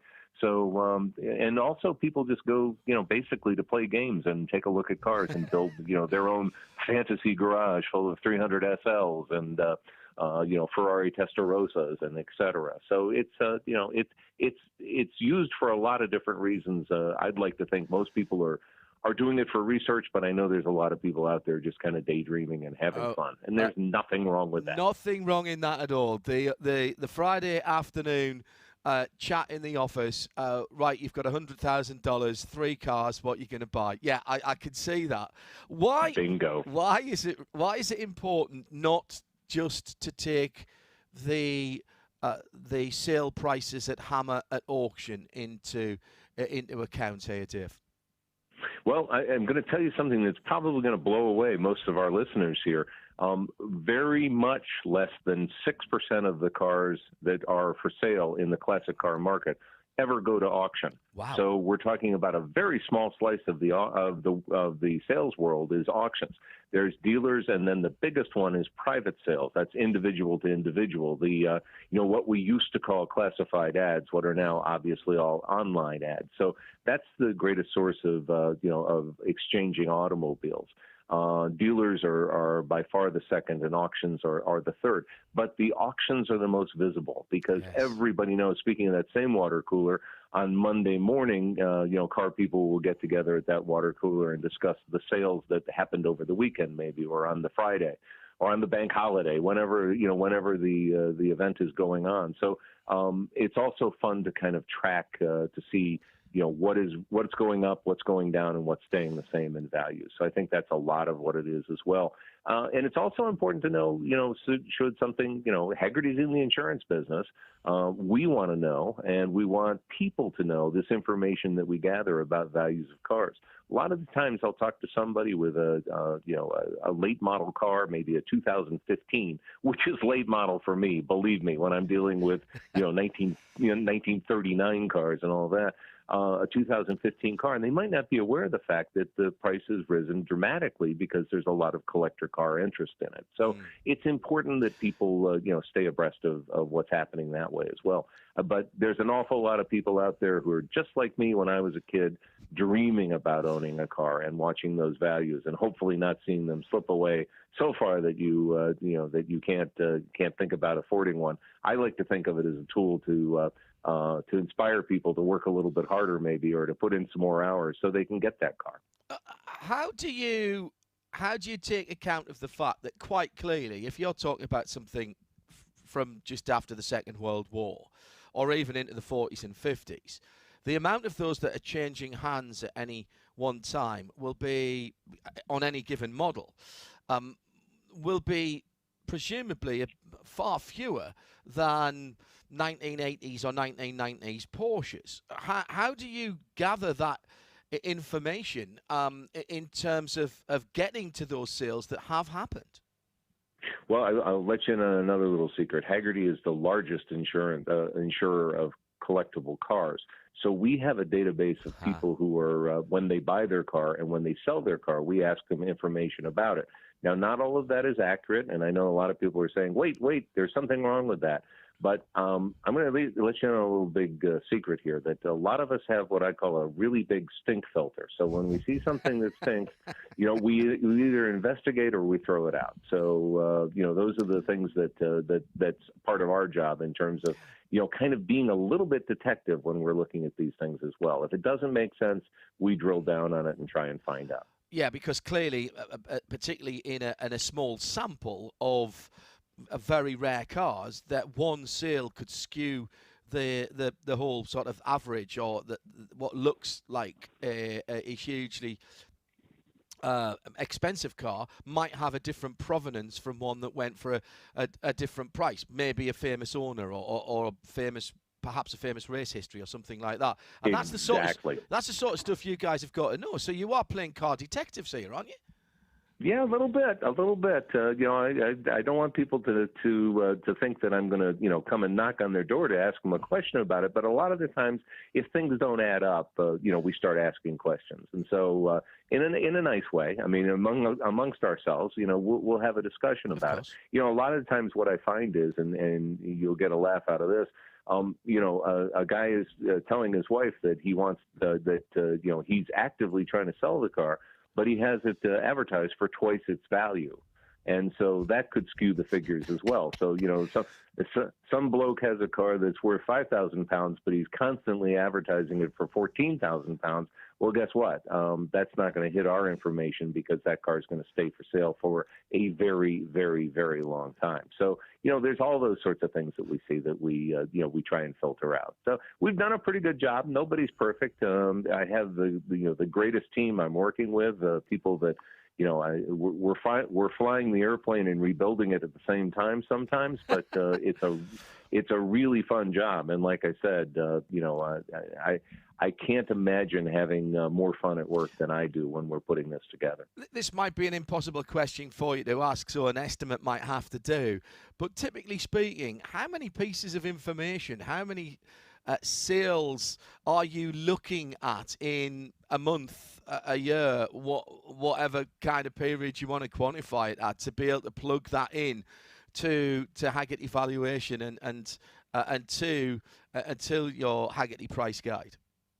Well, we have so many people that are working, and we all work on different files. It would almost be impossible for me to say, but for standpoint in terms of just reviewing what we have, and a lot of the times my job is to be the kind of review guy on a lot of these things. I know I'm looking at the culmination of probably with one person's file, probably I would say in the neighborhood of 20 to 30,000 vehicles that person searched to find information about maybe 800, 900 to maybe 2,000 vehicles. So, Wow. And once again, back to your point, depending on the car. Now, we're doing more of these late model cars that are very important. Let's say we're talking about a 2019 Subaru WRX STI, something like that. There's a lot of those out there that we're looking at. But if we go back to Humper Super Snipes, there's just not that many on the market. So, to your point earlier, that a lot of the things are very, very active, where some of them are kind of stayed and they kind of stay around. And a lot of times those prices don't change a lot either.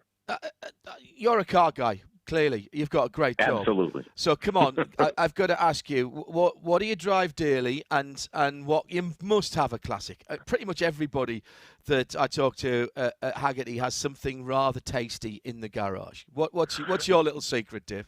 Well, okay, it's no secret because everybody who knows me knows. Now, number one, I'm an American, so come on, I drive a pickup truck every day. Okay. So you give me a pass on that. I also have a Ferrari 612 Scaglietti. Oh my goodness! And my very favorite car is a 2015 Bentley GT3R, which is the homologation car for the GT3 series for Bentley.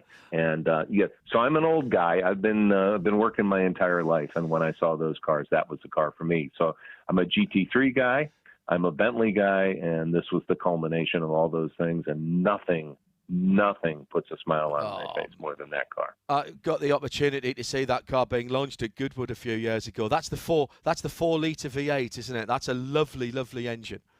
It is, and mine is one of the rare ones that's not white with green. Mine's black with green. Ooh. And the first owner of my car was the comedian David Spade.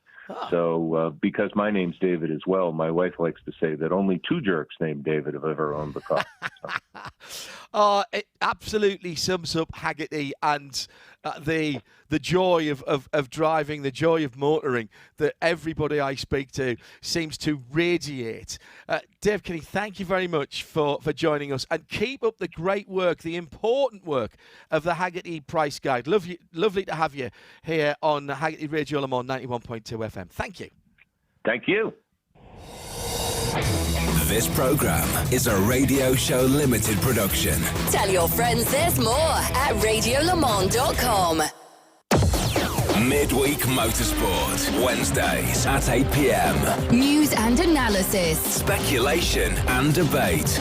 special guests, and our resident experts discussing the whole gamut of motorsport. Formula One, sports cars, touring cars, rallying and bikes. If it has wheels and an engine, and they keep score, it's on Midweek Motorsport, Wednesdays at 8 p.m. on RS1.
Good evening, everybody. I thought for once we'd let that opener play all the way through, because it just, to me, epitomises the excitement and the building of the excitement from test day through first practice and qualifying and in now to the darkness qualifying, or the darkness practice, should I say. Welcome along to the Circuit de la Sarthe.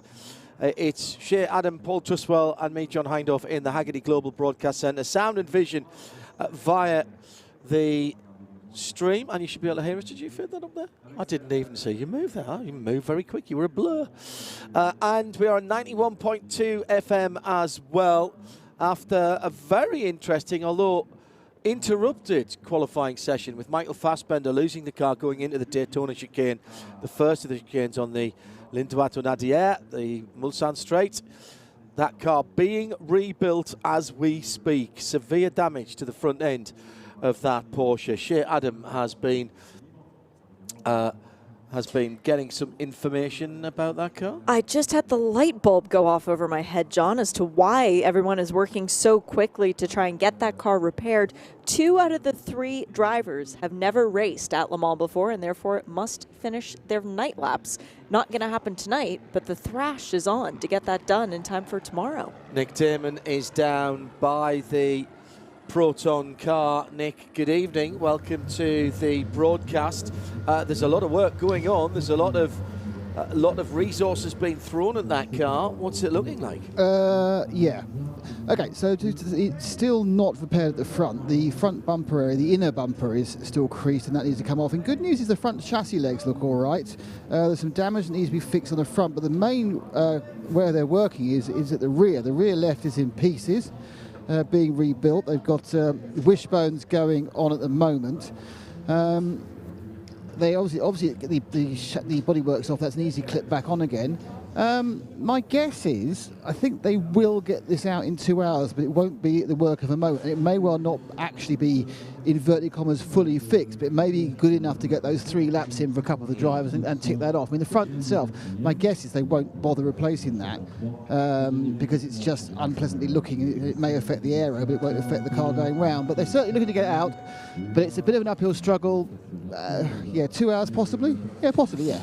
The other car that had problems in that qualifying session, the only qualifying session for anybody who finishes out the top 6 in their class, of course, was Stephen Thomas and the Algarve Pro Racing LMP2 car. Joe Bradley is down outside APR. How's that one looking? We heard that might have been tubbed.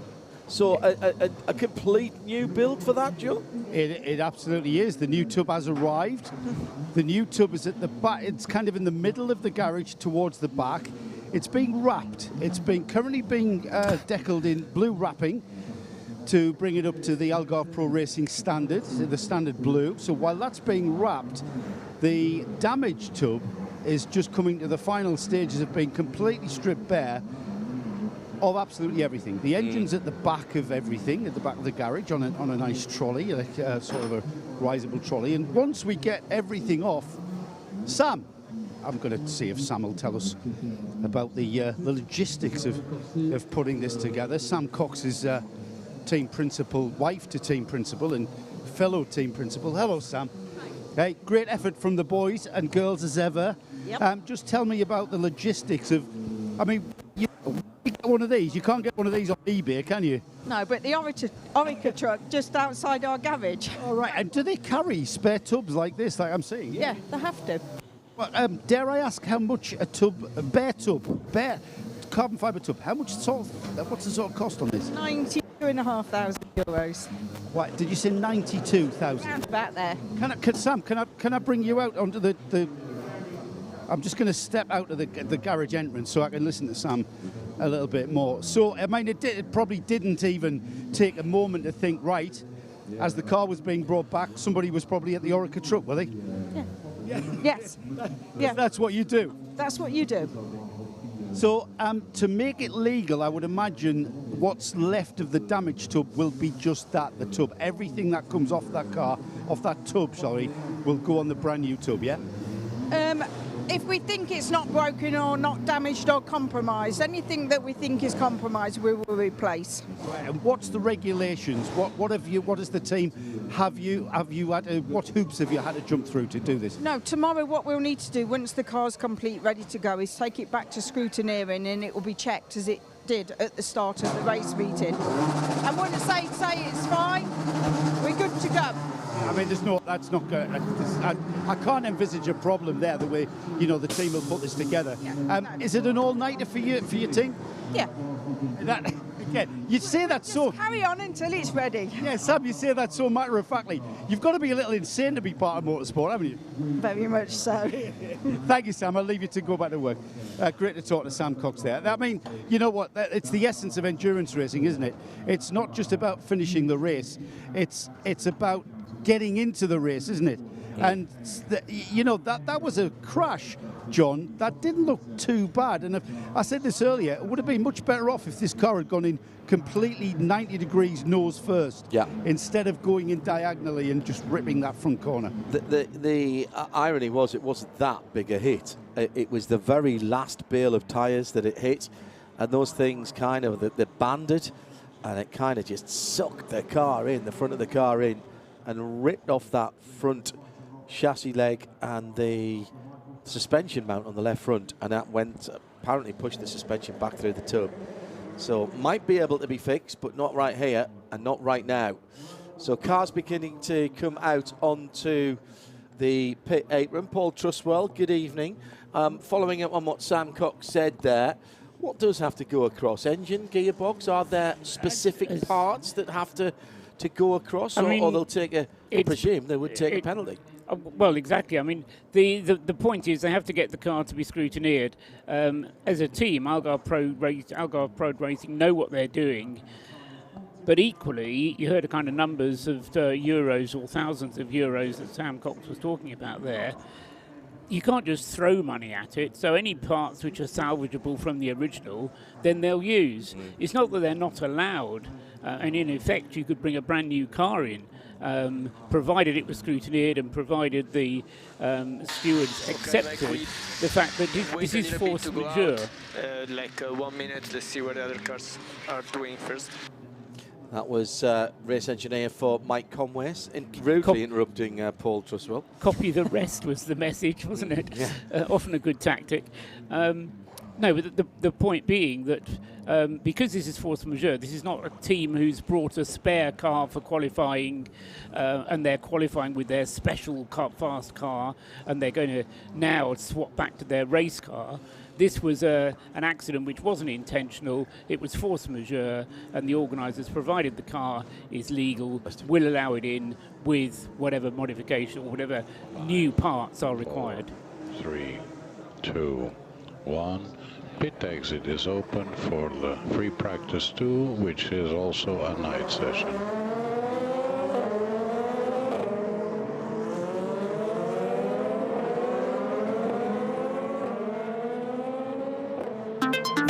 The weather on Hagerty Radio Le Mans is brought to you by Visit Cayman Islands.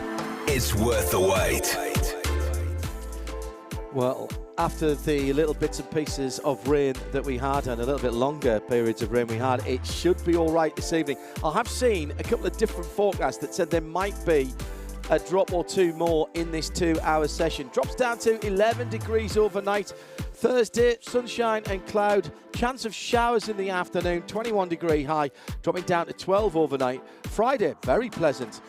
Far fewer clouds, 24 degrees, 25% chance of rain.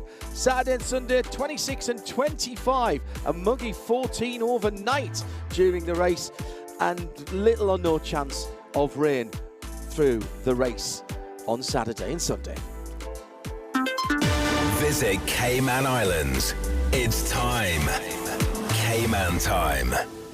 The most comprehensive coverage of the world's greatest motor race anywhere on the planet.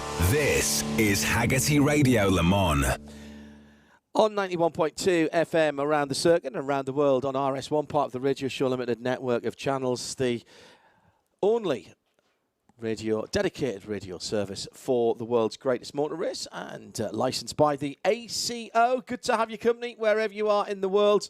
Things beginning to just drift into life on the pit lane with both Toyotas at the moment sitting out on the apron. The 7 car is pulling out round its sister car, which is levitating by some kind of clever magic down there.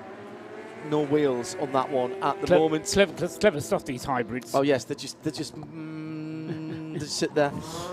Yoda's uncle says, has the purple light been turned on yet? There hasn't been a purple light for a while. We talk about it with great fondness, Paul, don't we? If you don't know, the purple light used to signify official darkness. But now this session, and for a while, the late evening session, even if it isn't as dark as it is now, has all been described or at least ruled as darkness. Exactly, although the bizarre thing is the rules state that the cars have to have the lights on all the time anyway. Whether it's daytime or nighttime, the cars have to have the lights on. So in the old days about which John was just talking, which I barely remember, the purple light signified that the headlights had to be turned on. And of course that was dependent on what the weather was doing.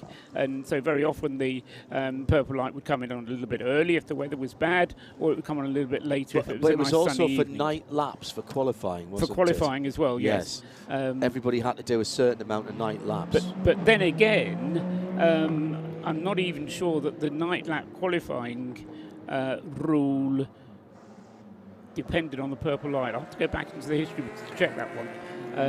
But nowadays, very simple. This session is a nighttime session. Cars must always run with the headlights on anyway. Night laps, just to make the point, 5 night laps are required to be done by each driver during either this or tomorrow's 2-hour session. 5 laps, one of which must be across the start-finish line. So you don't have to do 5 flying laps. You have to do 5 laps altogether, one of which must cross the start-finish line though.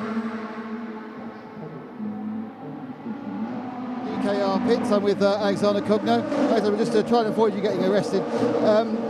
Alexander, with the number 3 KR engine, you've had a lot of problems today, and the car's once again in pieces. What's this issue? Yeah, we have some problem with the gears, and now with the brakes. So hopefully it's only for the practice, and we will have nothing to the race, I hope.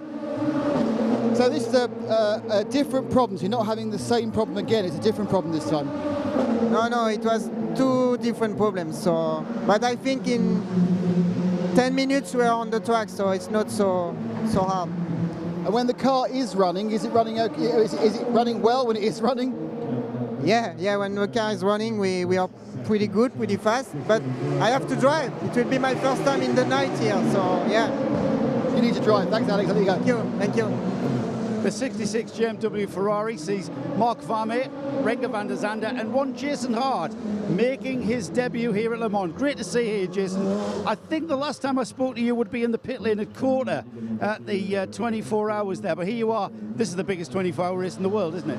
It is. It's the biggest one in the world, and it's my second time to France. First time was for the simulator test for this race, and no, I'm enjoying France. I'm loving the track. Oh my goodness. How good is it? I mean, you from the simulator you get a feel, but there's nothing like the real thing, I would imagine.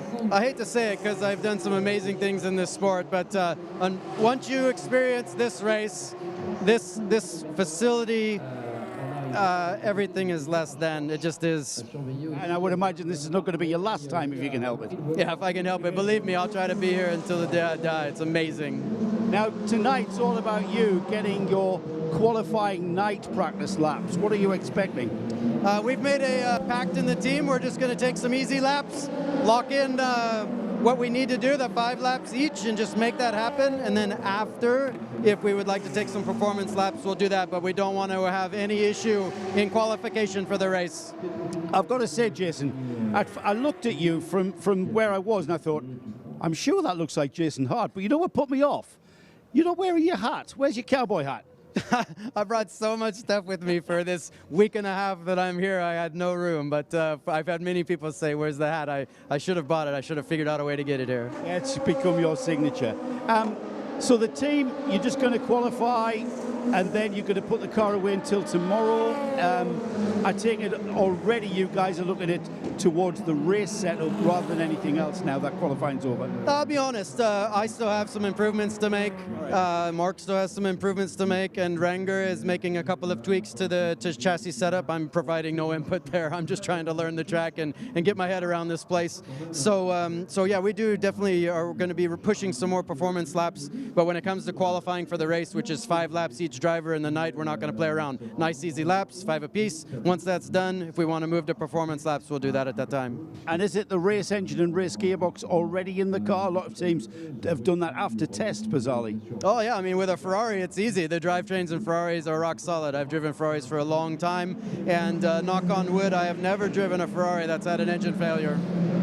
Well, touch wood, touch everything wood. Yeah. I hope that's the case. Jason, I hope you enjoy your night laps. I'll try and grab you tomorrow and just see what you think of this place in the dark. I'm sure it's a different animal. Great chatting. Thank you so much. Yeah, Look thanks, forward to it. Brilliant stuff for Jason, and normally seen behind the wheel of one or other BMWs, of course. So he'll have been excited about the announcement earlier on this week for the new BMW M Hybrids, which we'll see in GTP class at IMSA next season.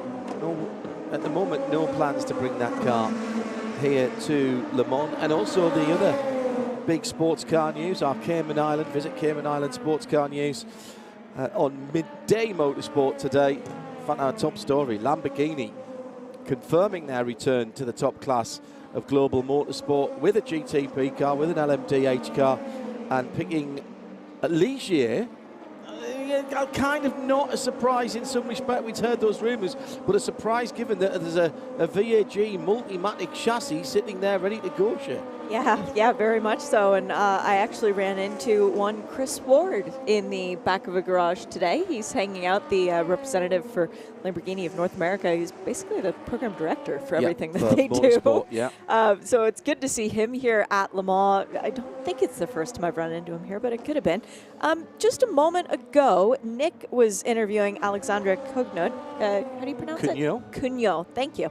He's kind of a funny person to say he's never done laps around Le Mans at night, because his road to Le Mans success is so great. In the race that takes place before the big race, the Michelin Le Mans Cup, he won it back in 2016 in an LMP3 machine and finished second the following year. So a brand new experience for Alexander, who's about to go out on track for the first time ever. Did see him helmeted and in the car. That's going to be exciting. If you are following along on Studiovision, on Hagerty Global Studiovision. Hello. Hi, Mom. Hello. She is actually watching. Diane's watching? Yeah, in Muskoka. One in found Wi-Fi. Excellent. Well done. Yep. Wi-Fi? You've got Wi-Fi up there now? No. It's a neighbor cottage. Okay. Yeah. That's fine. And Johnny Knotts is watching back in Florida, our pit lane official extraordinaire from IMSA. Oh, very good. We had Doug Feehan tuned in from home earlier on. That was nice of Doug to send me a little note. You will notice that there is an Omologato countdown clock. That's what we're calling this year our Omologato watches. This side. Here we go. Have you got it? Are you pointing right at there, right there.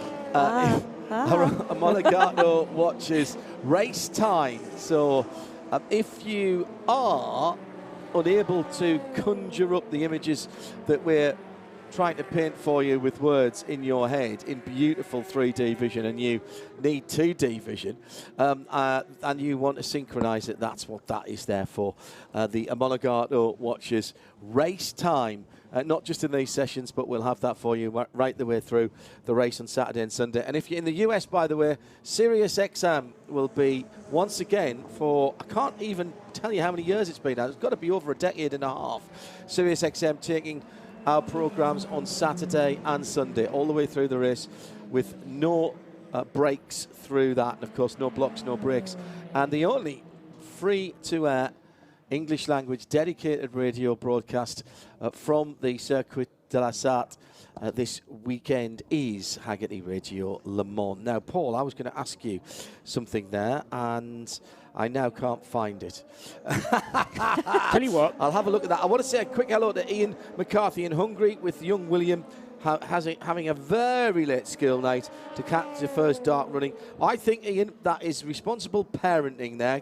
Next generation, etc. Paul Truswell. Yeah, I just wanted to say really what a green racetrack, because we went into that slow zone at the Porsche curves, which we told you about, but we didn't actually tell you why. And unfortunately, I'm glad that wasn't the question you were going to ask, because I don't know why we had the slow zone at the Porsche curves, but we did. It has now been removed, though, so it was another pretty much exactly on the nose of 4 minutes for a slow zone, and it has now been removed again, though, so we've got a fully green racetrack and a goodly number of cars already out on the circuit. As we heard from Alexandre Cugno, there's no, actually it was Jason Hart, wasn't it, who was telling us no need for any real heroics in the first part of this session. It's really just a job of getting all your drivers qualified, and so far out of the 62, 41 of them have set a time, but we are going to be short a couple of them, as we've heard, with the Algarve Pro Racing car not participating, and certainly a little while to wait before we get the Michael Fassbender Proton Porsche out onto the circuit. Well, just had a little bit of team radio there, but let's go to Joe Bradley, who is going to give us news of another team that we might not see for a wee while. Well, the number 83, the F Corsa. This team more familiar with Ferraris in the garage. However, it's got an LMP2 Oreca sat there in the garage. Of course, this is the team that we believe is going to be running the Ferrari manufacturer entry when it decides to enter the World Endurance Championship in Le Mans. That's a rumour that I've heard. Whether that happens, I do not know. Right now, though, what I do know about this entry, the 83, is devoid of a gearbox right now. It's having a gearbox change, and this has put it right back. Luckily, all three of their drivers, Francois Perrodo, Nicholas Nielsen and Alessio Rivera, they qualified because they've raced here before, albeit not all of them. I think Francois Perrodo has raced prototypes, but not all of them have raced prototypes, so they're fine. It's not like there's any pressure on the team to get the car out for the drivers to qualify. However, if they want to set things up like the headlights and other things with regards to night running, then they are a little bit on the back foot right now. We've got the setup kit being attached to the front of the chassis. The gearbox the new gearbox is already on the rear, so the car will soon be off the jacks, on the ground, on the flatbed, and being set up for a little bit of practice. That's not quite imminent in my estimation. That's still a little bit way off, so we'll keep an eye on the 83 pit. Yeah, they do still have to get their night laps in, of course. Yes, exactly. I mean, the fact that they've been here before and they've done it before doesn't remove their obligation of doing night laps. The qualification requirement is that within the free practice sessions, you have to do a lap which is within 110% of the pole position car. But also you have to do these 5 night laps, and that's no matter who you are, whether you're Mike Conway or Alexandre Cugno. The whole field has to do that. Although it has to be said, if there is force majeure and if there's a good reason why you can't, then the stewards will look much more kindly upon you if you do have experience, and provided your team manager writes an appropriate letter and that's accepted, then you will be allowed. Is that literally like a note from your mum? It is. To Miss PE? I've had the... I don't know if it's a privilege or not, but I've had sight of some of these letters, and it's amazing. Some of them are written far better than others, but as long as they go in and the explanation is given, you may then be asked to go and see the race director and explain your position. What may happen is that your fastest driver may be required to start the race. You may also have to start the race from the back of your group. But apart from that, there shouldn't be a problem. As I say, the problem only comes if you have drivers who are not experienced. Then it'll be a harder job to explain to the race director why you want to start with a driver who didn't manage to do the qualifying. We got a glimpse a couple of moments ago of an onboard video from the number 8 Toyota, and it flew past a car that looked like it was barely moving. Well, that's because it was barely moving. The 77 Dempsey Proton Racing Porsche, Christian Reed behind the wheel, 835 seconds to get through Sector 1. That is an issue. So that car trying to make its way back to the pit lane and is still moving around the circuit. Down at the United Autosports team with Ollie Jarvis from the 23 car. Well, Ollie, Alex aced qualifying. What's the work for this evening? Yeah, Alex did a great job, and also the team. We've got a very good car. We knew as long as we put a lap together, we'd make it through the top 6. It's not easy out there with so many cars on track. And now the night session, just getting Josh some laps in the night round Le Mans, and then Alex and myself 5 laps each to make sure we do the night laps that are required from the series. At this point, with a car that's been run for so many years, with 8 hours of practice at the test, 3 hours, is there anything more you can learn, or is it really a case now of trying to keep the mileage down? And there's always stuff you can learn, and I think this year as well, because the cars have changed slightly. They've reduced the downforce, reduced the power, and that has changed the balance of the car. So, we're not making huge changes, but we are developing throughout the test session. But I'd say where we are now, we're reasonably comfortable where we're at. It's tiny little tweaks here and there, and now focusing on the race car. So you're here at Le Mans, but only a few days ago, Detroit having an unbelievable battle for the lead. Did you enjoy that one? Yeah, that was Detroit's an amazing track, and IMSA always produces close, hard racing, and it came down to a fuel-save race.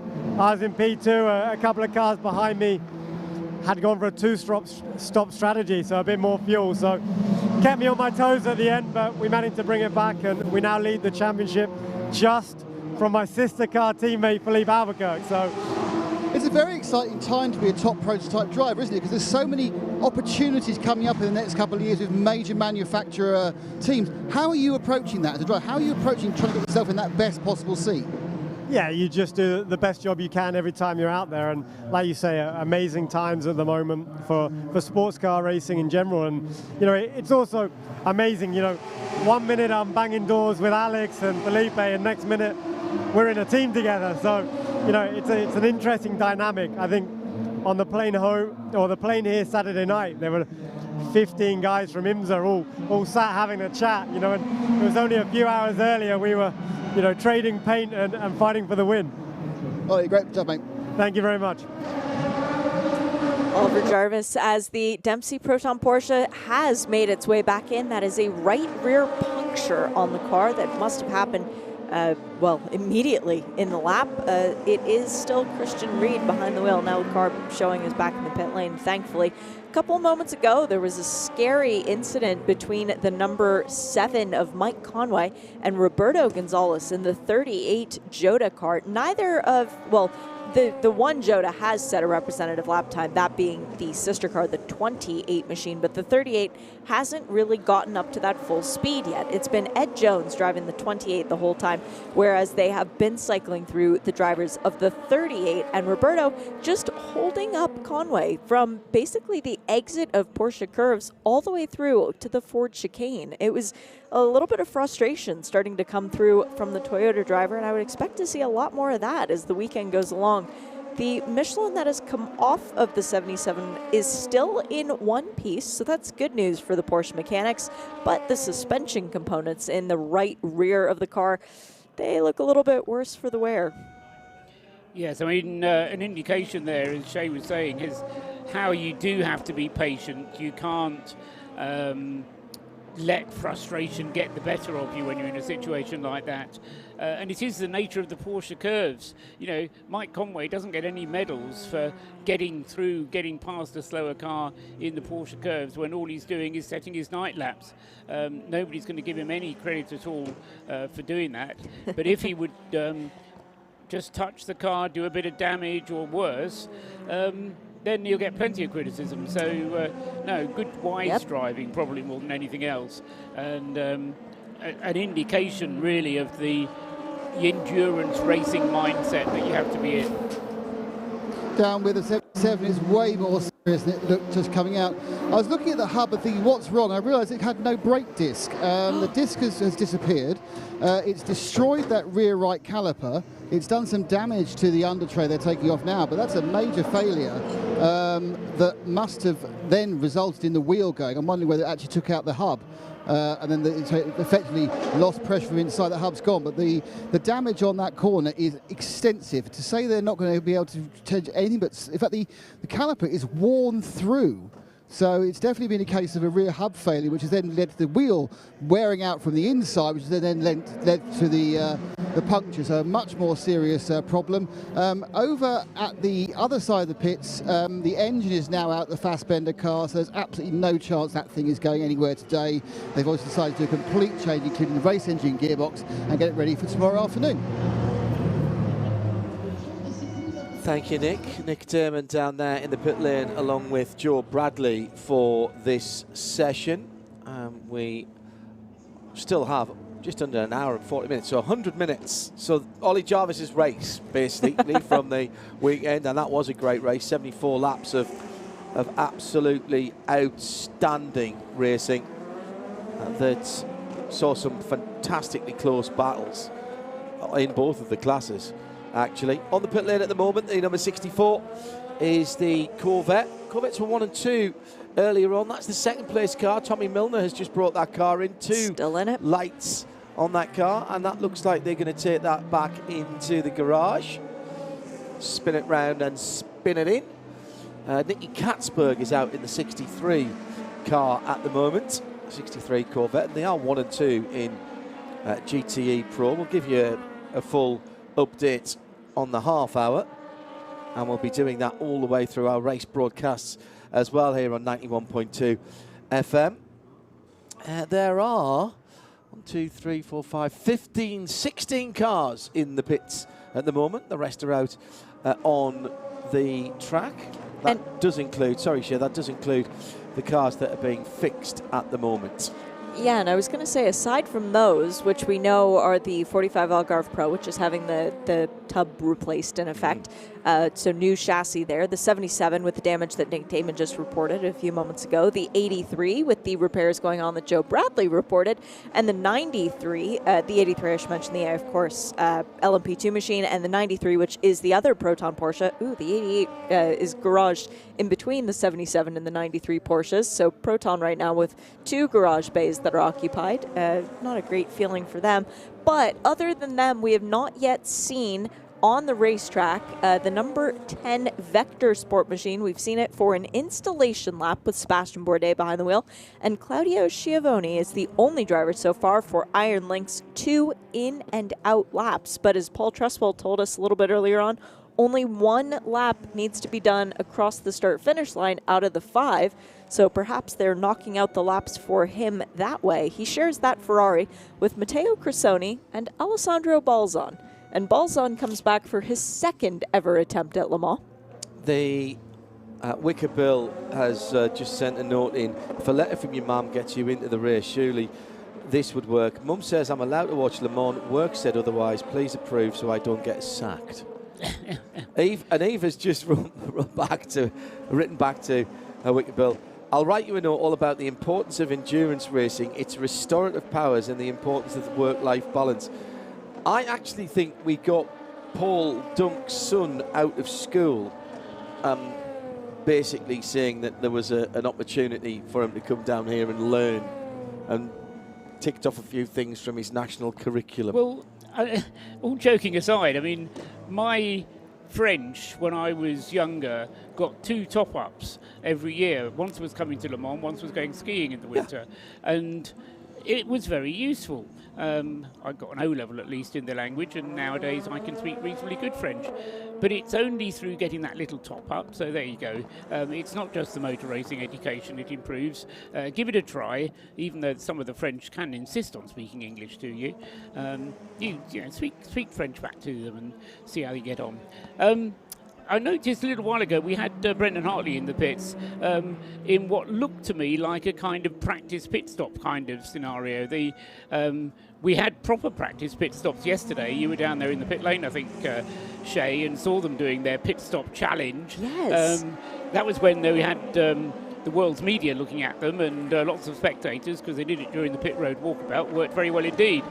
But, of course, you can't beat doing a proper pit stop during the night at Le Mans and really getting your team used to what there is to be done.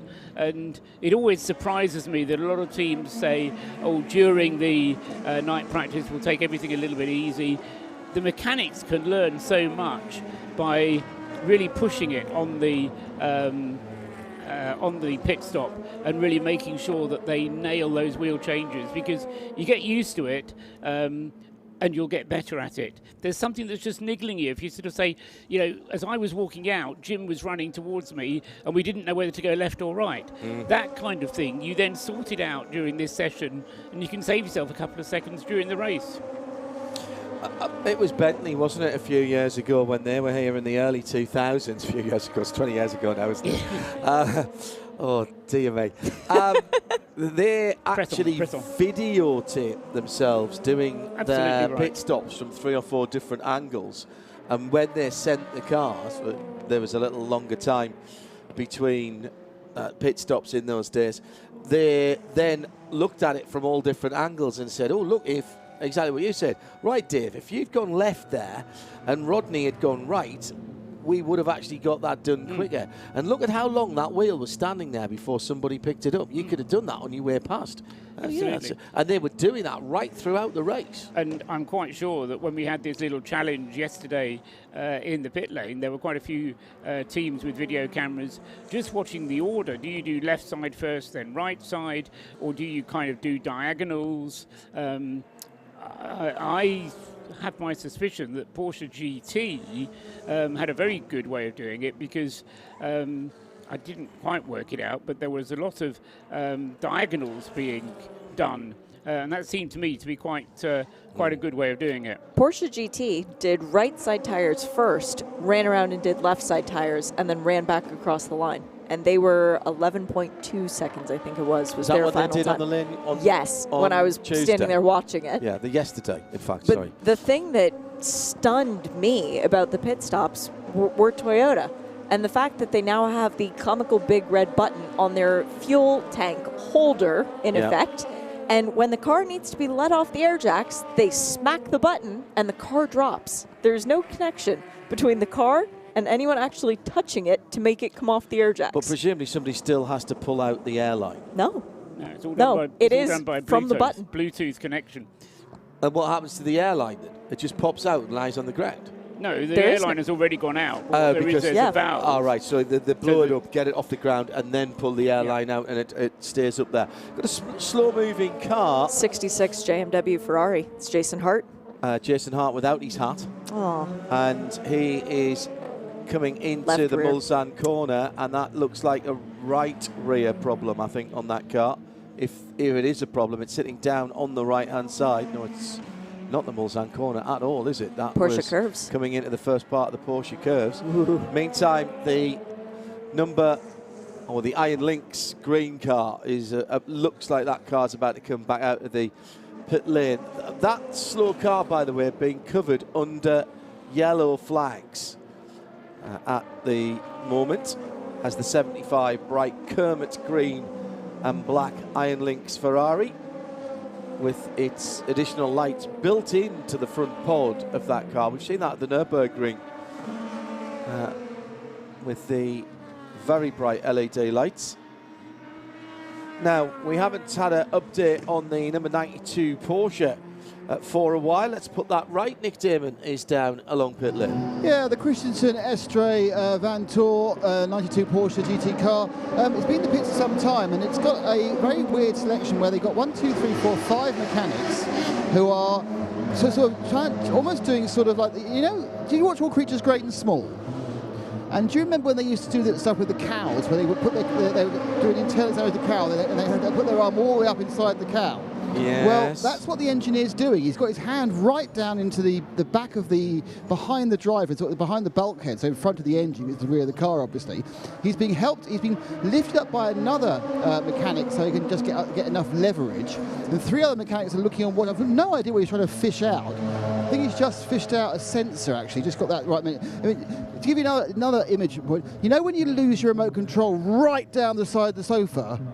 It's pretty much what happened in the Porsche garage at the moment. They're looking for the remote control. And when you drop your mobile phone down the side of your seat on the plane. Oh, no, it's not quite that bad. Okay. Because that obviously involves don't move it. Don't move it, and get one of the crew to come and help you out. Because you are not responsible to find your own mobile phone once you've dropped it. I've got no idea what you're going to do there. You're going to dismantle the seat. Anyway, they are it is a bizarre sight to see a very large German engineer being kind of shoved down a hole. I suppose really, thinking about it, it's a bit like a Dachshund going in a badger set, isn't it, really? Perhaps that's the kind of Germanic way.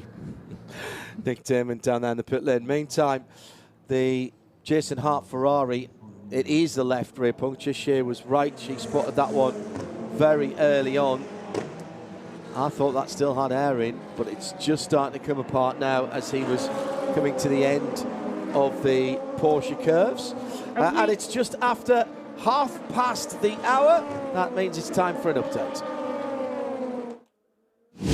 The Valkyrie AI Update. Data-driven solutions for a data-driven sport.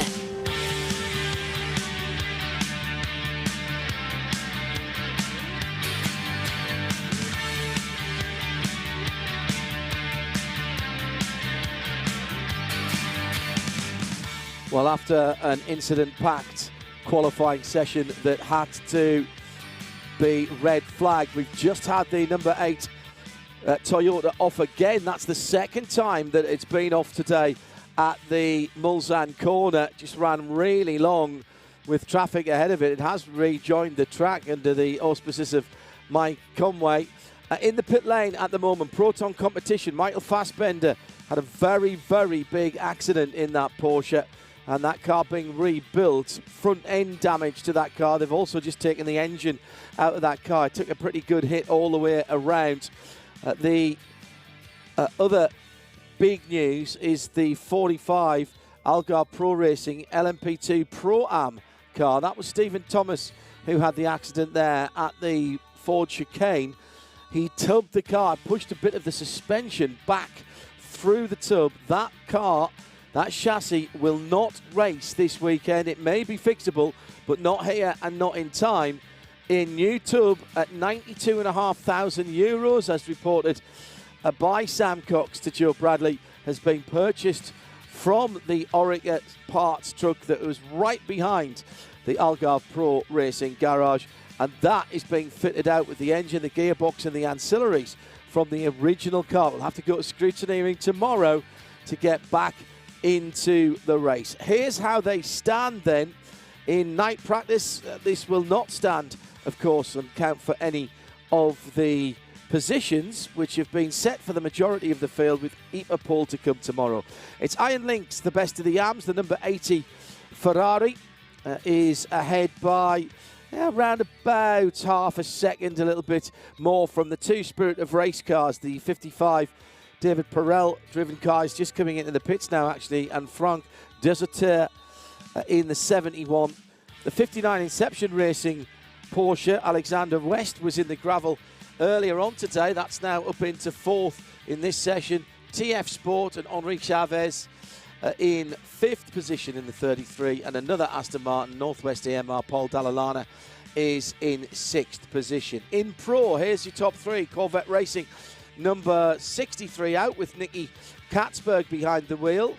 Tommy Milner's in the pits in the 64 car, or at least he brought it in 2nd place. And in 3rd, it's Fred Makovici for the Porsche number 91, except Felipe Fraga has just gone quicker in the 74 Riley Motorsports Ferrari.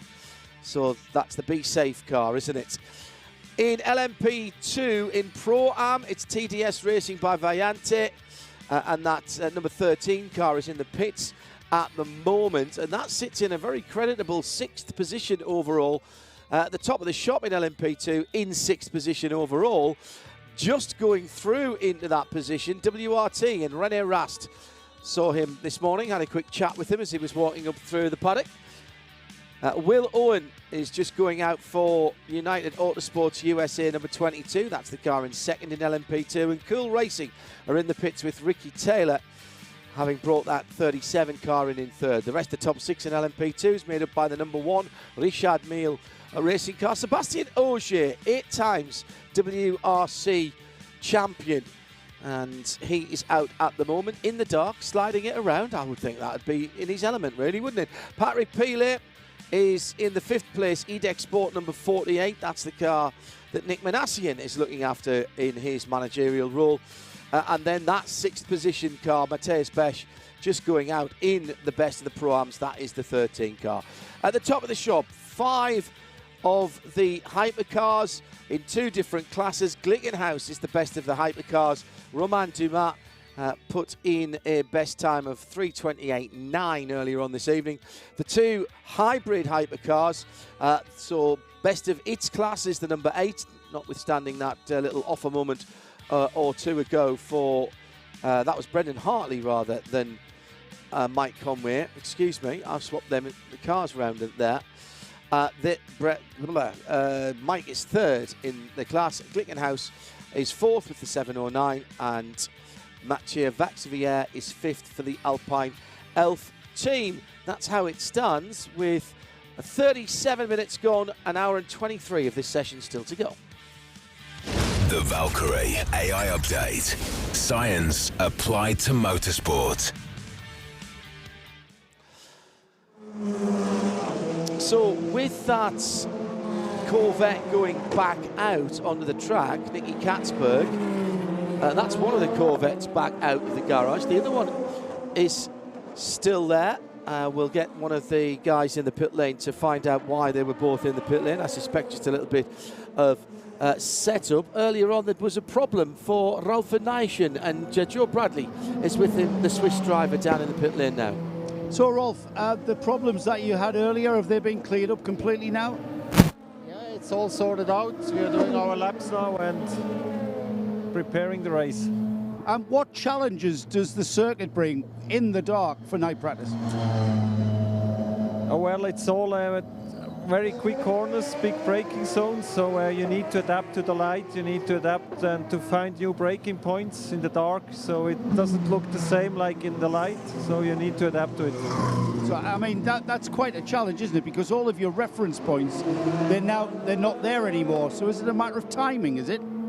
Yeah, it's something like this, especially in the Porsche curves where it's quite dark. It's, yeah, you need to get used to it.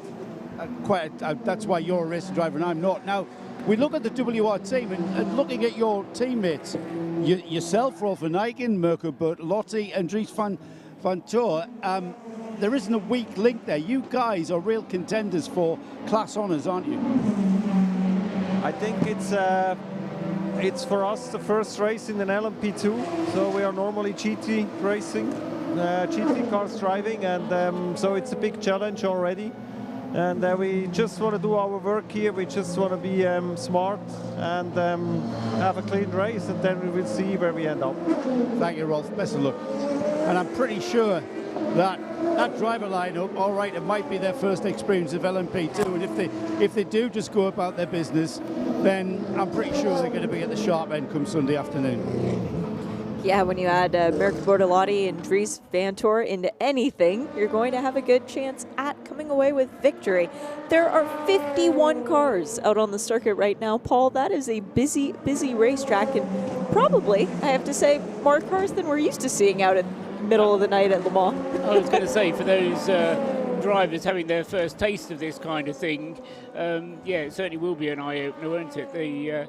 As you say, a lot of cars out there, and you know, it's not as if they have to be heroes at this stage, but in the back of their mind will be, come Saturday night going into Sunday, these will be the kind of conditions where they're going to have to be racing for real, and where every second does count. We talk about Le Mans changing its nature now so that it becomes really a 24-hour sprint rather than a proper test of endurance. Well, it's both, but you know, at this point, yes, you can afford to lose a second or two here or there, because there's no point in doing otherwise. But in the race, you know, you'll have that added pressure, and you'll have all of the other things going on. You have to make sure that the tyres are behaving themselves. We heard, I think it was Stuart Cox saying that they were going to be quadruple stinting the tyres. I've heard suggestions that some P2 teams may be going for 5 stints per set of tyres. But 4 stints is only 2 hours. Yes. It's not, and it's a hard, that Goodyear's a hard tyre. It is, yes, and I mean, it is a spec tyre in that sense. But it is something you have to worry about. And over the course of your stint, because they don't want to be changing the driver if they're not changing the tyres, it does mean that driver fatigue, it's going to be a 2-hour stint for them, or a 2.5-hour stint. Fatigue is going to play its role. Another car that's just gone straight on at Mulsanne is the Kessel Racing Mikkel Jensen-driven Ferrari. Might have had a puncture as well. A couple of people reporting that. Pretty busy down at Mulsanne corner in the darkness hours. New nose going on the number 8. That was the car that went off there a little bit earlier on. They'll have been planning to do that anyway, I suspect, because they will have different pieces of bodywork to stick on the car for nighttime running. Very often there's a slightly different aero configuration in the night if the air is a bit cooler, and that may involve, the easiest way of changing the aero is just stick on a new nose cone. Interesting that both the Glickenhausers have had good long stints in the early stages of this session. John was just running down the positions. We're nearly 45 minutes into the session now. 42 minutes into the session. Romain Dumas in the 708 Glickenhaus did a 9-lap stint. Frank Mayer did an 8-lap stint before that in the 709 car. So the Glickenhausers looking there or thereabouts. They've gone out, they've done their laps that they need to do. Romain Dumas and as I say, it was Frank Mayer who was first in the car. That car has now switched to Richard Westbrook. So 3 out of the 6 Glickenhaus drivers have had their turn behind the wheel. In the Toyotas, both Brendan Hartley and Mike Conway have been dominating the driving there. And what do you expect to see from the hypercars then? 9 laps? Or maybe a 10 in the race? 13. 13? 13 laps from Glickenhaus and from Toyota. I think they should be doing 13. So why are we not seeing 13 laps now then? Because they don't need to. I think they've probably said, go out, do as long as you need to, do half an hour, something like that. They want to ensure that all 3 drivers get their turn behind the wheel. If they would do 13 laps, then possibly they'd start running into the end of the session. There's no need to push them. Although it was interesting what Stuart Cox was saying earlier on, wasn't it? Sort of wanting to know how much tyres to use. Yeah, the Kessel car coming back slowly for Mikkel Jensen. Well done to David Rally. I had a couple of other people who tweeted in using the hashtag HagertyRLM. Right-hand side puncture on that car. I'm not sure whether it was the front or the back, Shea. Or cause or effect of him going off at Mulsanne. May I offer to the court a suggestion about the LMP2 tires and quadruple stinting, perhaps? The ideal conditions to get the tires into their operating window is warmth, correct? They prefer environments like Bahrain or Barcelona for the heat. So perhaps when we're in a situation like Le Mans, where the temperature has been, let's face it, fairly mild all weekend, and the night won't be too cold, but it won't be warm enough for the tires to be really attacked. I think if it's they'll 14, last. They'll last. I think 14 degrees overnight, people will be clapping their hands. Yeah. If it doesn't get any colder than that. But it means that the tires won't be effectively in their operating window at all during the stint. They're ideal. But that's window. not necessarily a good thing. If they're not in the operating window, they'll slide around more and they'll wear more. Exactly. Yeah, understood. Hashtag HagertyRLM if you'd like to get in touch with us. Hello to you if you're watching and listening. An hour and 15 minutes still to go down at AF Corsa. Alessandro Pagidi is getting ready to jump into his car as the Kessel Ferrari is almost so back. Close to the entry to the pit lane. Ooh, it's right a right front. That was very good eyes from David Rally. That is exactly what he said. Looked like a right front puncture, he said. Chapeau, 5 David. minutes ago. Into the pit lane for that car now. So that will at least get him assistance. Even if he was to stop now, the pit crew will be allowed to help him.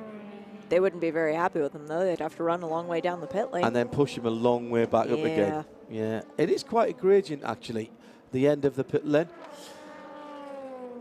Let's go down to the pit lane and check in with Algarve Pro. Now, one of their cars, the number 45 car, being rebuilt at the moment after a fairly nasty incident, not high speed, but suspension pushed through the tub of that car when Stephen Thomas was driving it.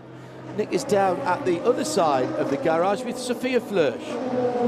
Sophia, the 47 car, how are things going so far? Well, I mean, it's great, first of all, to be back in Le Mans racing again. Such a cool track. First night practice is underway, just in my night laps. And yeah, I mean, it's special. I think long run pace is looking pretty good. We have a pretty strong Pro-Am lineup here, so the race is going to be long, and I'm really looking forward to it. How much LMP2 experience do you have, Sophia? Well, I've done endurance racing the past 2 years, so been here already twice, and it's my third Le Mans, and yeah, did ELMS and WEC the past 2 years, so did some races, and I'm enjoying it. 2 ninths prior, so is anything better than that what you were going for with Jack in the team? You're looking perhaps for a podium? Well, I mean, I think the lineup we have with Jack Aitken and John Falb as the amateur is pretty good. And I mean, the grid this year is really high. The level is really high. We have 27 cars, and obviously we're going to try to go for the class win. What have you learned? Obviously, you've done a lot of racing all around, many formulas. What did you learn, especially at Le Mans? Well, I think consistency is key, and it's just the teamwork, the work with the engineers, with your teammates. It just makes you, I think, a better overall racing driver. And I mean, it's one of the biggest races worldwide, so I think it's a great honor to race here and to be in such a good team and lineup. Sophia, thank you very much indeed. Sophia Flörsch with Nick Damon down in the pit lane. That is a strong lineup, Shea, particularly with John Falb in that car. He is, you know, if you accept that the driver who has the least experience, who is the lesser of the metallic substances, yes, is where the difference is going to be made. John's pretty solid. Oh, massively. This is his 4th time to Le Mans already. He's got a Petite Le Mans win under his belt back in 2017. ELMS champion. Road to Le Mans, he stood on the podium here before, so definitely a solid lineup. And as far as Pro-Am is concerned, one of the strongest in that class. I really appreciated that interview with Sophia, though. Could hear the smile in her voice, just how much she appreciates endurance racing now. Hello to Jack Szalowski tuning in for the first time this week.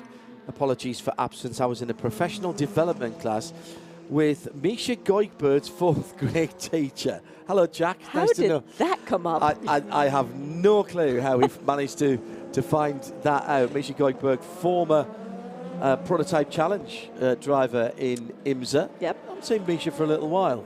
He was the champion of the IPC in 2014. He's been racing in SRO the last couple of years. And missing IMSA, he did Daytona and yes, in a right. Lamborghini. That's right, yeah. Really enjoyed that, so it's good to... I never got to the infield of Daytona this year. Right. I didn't get actually to go. And I never got out of it. Ivan Chambers says, any reason that why we're not seeing the endurance lights on the cars? By that you mean the additional lights, they are on, they're out there. They tend to be integrated now. It's not like the old days when you would bolt on a set of CBA Super Oscar, quartz iodine if you were lucky, and put a lamp pod on. They all tend to be built in. The Ferraris in particular, Paul, have got a very smart way of integrating an extra set of LED lights into the nose. It's all aero. It's all aero, isn't it? You don't want to be sticking on anything that could interrupt the airflow. I mean, you've had the guys designing these cars spending hours and hours in wind tunnels getting the aero flow across the car right. Last thing you want to do is to stick something auxiliary on the front there. So, fair everything in you possibly can. I think that should be the same for road cars as well. I like the front of a car looking nice and smooth. Yeah. And also, it's better for pedestrian safety if something nasty should happen. What? You don't want things sticking out. Oh, that is true. I thought you meant more lights to see them. Well, no, there is that. Yeah. There is that as well. Can I ask a question of you and your magical timing? Yes. How long has the 74 O'Reilly technology Ferrari been in the pit lane? Because I feel like Felipe Fraga has had that P next to his name for a rather long time now. Well, and the other thing we should mention is Fred McAvecchi split the 2 Corvettes as well, while Tommy Milner's been in the pits for quite a long time. I did mention to the pit guys that if they could have a wander past the 64 car, not sure which of them is closer to that at the moment. The 74 you're talking about. Yes. Yeah, it's only been there 4 minutes, in fact. So, yes, it has been a bit in and out, but this has been not its longest pit stop. And one further question, if you can, Paul. Has Shane Van Gisbergen been in that car yet for this night session? Yes, he started the car. Excellent. Felipe Fraga took it over, and as I say, for the last 5 minutes it's been in the pit. So we're still waiting for one of them. This is the Singleton car from GTE Pro that didn't make it into the Hyperpole. Sam Bird is the one we're waiting to go out in the car next. The 64 Corvette was in earlier on. Alexander Sims, one of the drivers of that car, I'm with now. Alexander, was the car in the pits for a problem? No, we were just doing a setup change on the rear. Admittedly, it did take a little bit longer than I think guys were expecting. I think they found a small issue. I haven't even caught up with them to see what the issue was, but it's back out on track and all going well. Excellent news. I've just been watching you there doing some stretching exercises. Just for the listeners' sake, I'm going to describe what I saw. You're back against the wall, squatting down, rolling the neck. Is that important? I would imagine the squatting down, stretching the joints in the knees, etc. Is that important before you get in the car? Yeah, I mean, it's more a factor of these are the first laps I've done all day. So I've just been stood around all day long. So that was to stop you falling asleep, you mean? Well, no, it's just, sometimes when you stand around a lot, your lower back hurts a bit. So just to stretch that out, activating my neck a little bit just to get a little bit warmed up and ready to jump in the car and go flat out. Rather just get off a deck chair and jump in the car, yeah, absolutely. So you guys go into Hyperpole for the pole position, or the fight for pole position, I should say, tomorrow. Where do you think yourselves, where do you see yourselves? Well, I mean, as we saw in qualifying, it's a pretty tight field. I honestly don't know how Nick felt with his lap. It was, rain disrupted session even, so I don't know the true potential of everyone. So I don't know. I think we're in the mix, but it's tight in qualifying always in GT Pro. Does it matter? I mean, I know it's Le Mans, so does it matter? It doesn't. It just, I guess, gives a bit of an indication of people's outright pace. But I mean, even low fuel pace in qualifying is not directly relevant to how you're going to be through an entire stint, and on double stinted tyres even. So, yeah, it's one of those nice things to have, but if you haven't got it, you don't really mind too much. Fans are back here at Le Mans, first time since 2019. How much difference does that make from your perspective? Well, it's lovely. Driving around the track, I'm sure it'll be bigger and bigger as we get towards the race in terms of the fan zones and the things that are going on that you can experience in the car, because it's something that you do notice. You do see that the fan areas that are lit up and stuff going on, smoke coming out from barbecues and things, different smells across the racetrack and things, particularly at night. But yeah, even just to do the driver autograph session, meet the fans again, be able to see all their bonkers memorabilia that they bring for you to sign, photos from 15 years ago that you completely forgot about. It's lovely. It's really, really lovely. Yeah, it's great having them back. Thanks for talking to us, Alex. I'll leave you to your stretching.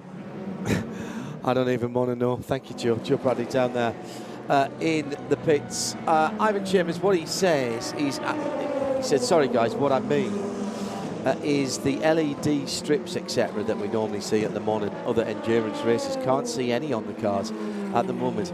I think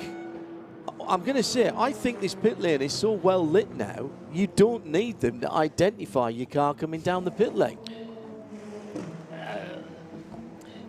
Because we normally see the LED over the header rails. Yes, I mean, it's not just the pit lane, though, is it, John? I mean, you need to be able to pick the car out. It's a valid point. There was something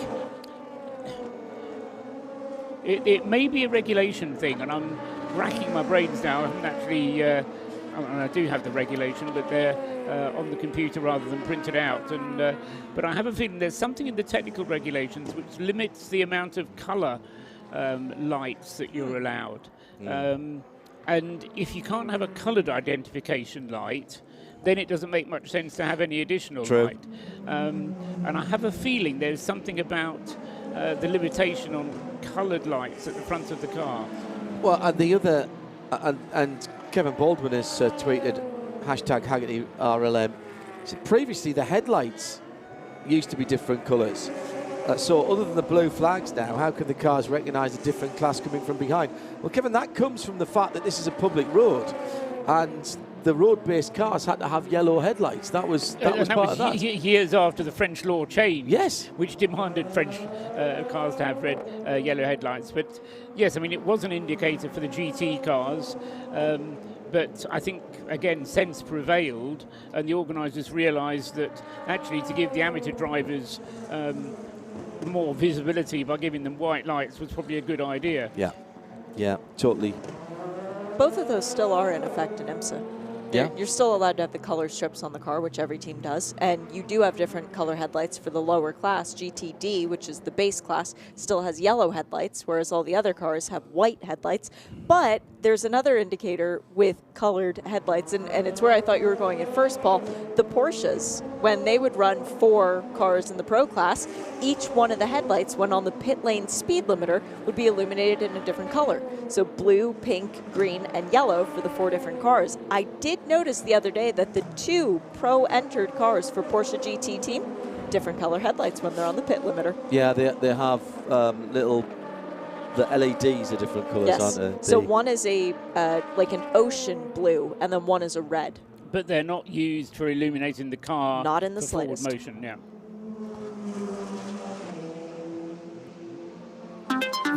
The weather on Hagerty Radio Le Mans is brought to you by Visit Cayman Islands. It's worth the wait. Turned into a rather nice evening, to be honest. In full darkness now as we approach 10 o'clock. Temperature tonight dropping to 11 Celsius. Pretty decent day tomorrow. A little bit of patchy cloud. 20% or so chance of rain. 21 degrees the high. 12 degrees overnight into Friday, which should look fairly similar. Top temperature of 24. Saturday and Sunday, that's what you want to know about. Barely any chance of rain whatsoever as it stands right now. A little bit of cloud on Saturday, but a good sunny one on Sunday. Top temperature 25 degrees. Visit Cayman Islands. It's time. Cayman time. The most comprehensive coverage of the world's greatest motor race anywhere on the planet. This is Hagerty Radio Le Mans. So, just on 1 hour of Wednesday's action to go as we head towards 11 o'clock. Just 40 seconds away from 11 o'clock, in fact. And if you are watching on Studiovision, you will see our countdown clock there. That's the Homologato Watches race time. Handy here, even handier when we come round to the race coverage itself. Coming through to complete a lap is the number 47 Algarve Pro Racing, Jack Aiken driven car. And that car jumps up to the fastest in Pro-Am and 6th overall, or 6th in LMP2, should I say. So that's the first time that I've been looking at the timing that the TDS Racing by Valiante have not been top of the shop in Pro-Am. Around about half the field, just short of half the field, Paul, entered in that Pro-Am category, which is still a relatively new addition to LMP2. Does allow for teams that have got slightly less, well, not necessarily experience, but just different grades of drivers. A lot of these drivers have been around for a very long time. And a different way of approaching the problem of how do you run a P2 car. Because a P2 car by its very nature is a budgetary exercise. How do you run it on a particular budget? And by having different types of drivers in, then you can do that quite easily. Car stopped on the start-finish straight, John. Is the Inter-Europol competition. Fabian Scherer behind the wheel, one of the Swiss drivers in that car, and he's got a bit further than the Toyota did, but not much further. Do you think he missed the low fuel light on the dashboard and it just coughed and died? He stopped beyond the start-finish line. Yeah. And well short of his pit box. Yeah. I mean, it is further down the pit lane away from the start-finish. Off the driver's right, he's not in the firing line, as it were, but it can't be left there. And I think if that, he's got electrical power. If that car can't move under its own steam, I think we'll go to, at the very least, a slow zone. I think you're right, John. And sorry, Paul, go ahead. Yeah, I was just going to say, I think you're right. And, of course, the problem there is that, as you said a little while ago, that's probably one of the steeper hills. If you're going to push it, it's going to take a bit more than marshal power to push it, so it'll need some kind of recovery vehicle. And as you say, it's really only a matter of time before a slow zone is put into place, I think, there. Not good news for that car. Good news for the, we've lost it now, number 48. That was the car, 48, the EDEX Sport Orica, Paul Lefar, Paul-Luc Chatin, Patrick Pilet.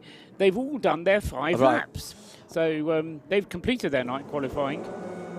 Yeah, not a fuel problem for the number 43. This is another car who's hit the curbs very hard in the Ford chicane, and that's collapsed the left front suspension there for Scherer. Right front suspension, excuse me. Thank you, Scherer. Yeah. The Goodyear tyre still has air in it, and somehow Scherer managed to keep the car out of the wall on the right-hand side, which, given that I'm not sure that wheel was doing any kind of steering at all, was pretty artful, to be honest. Just a quick mention for Cara de Vlaming, who is the PR Supremo and logistics expert for Inter-Europol. This is going to be her last race with the team. A number of people stepping away from the sport after this race. Cara's been around, I'm sure she won't mind me saying, for quite a long time. And I remember working for Viper here back in, when would that have been? Oh, 90. I was going to say, you're going back 98? Into the 90s, yeah. Yeah, that was her first Le Mans. The first time I met her, she has been an absolute star. They gave her an internship when she was still in elementary school. That's very kind of them. Yes, absolutely. Absolutely. Well, that car is going to need recovery now that we know that there's damage to it, and we have a slow zone coming. Already in place. Already in place, thank you, Paul. From Marshall's post 35.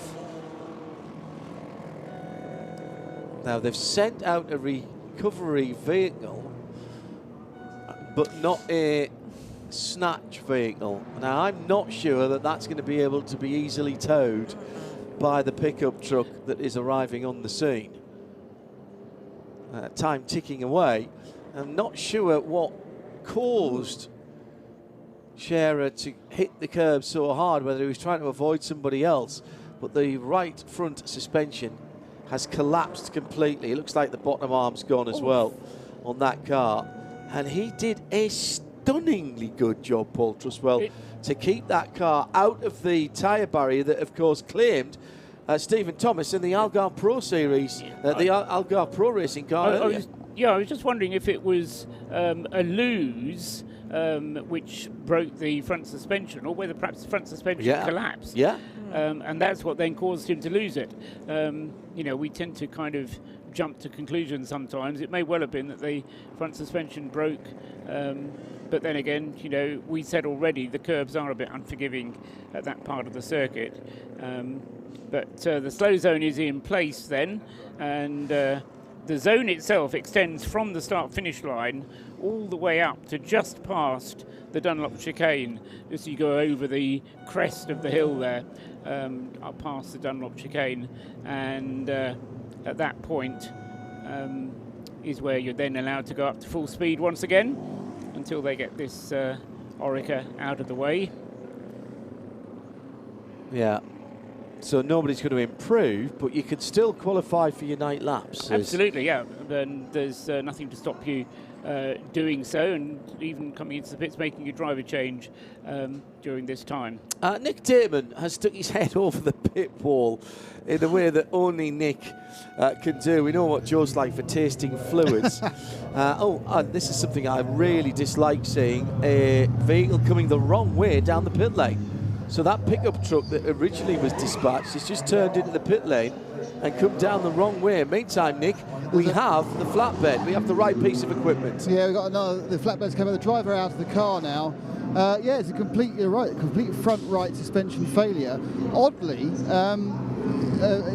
something actually you get model on iRacing. If you clunk something hard enough there, the wheel really irritating. This pings up into the, and you can see it through the holes. And that's the whole thing. You kind of realise what's happened. If you hit something really hard, it just picks through. The rest of the car looks fine. There's a bit of gravel. He has put some gravel at some point earlier. That's sitting in the right-hand underside pod.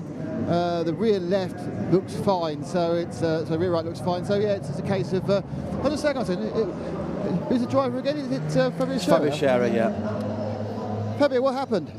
I turned in and the suspension broke, so I could not do anything anymore. Luckily, I didn't hit the wall or anything worse. So was it a case where you went over a curb and that broke the suspension, just broke on its own?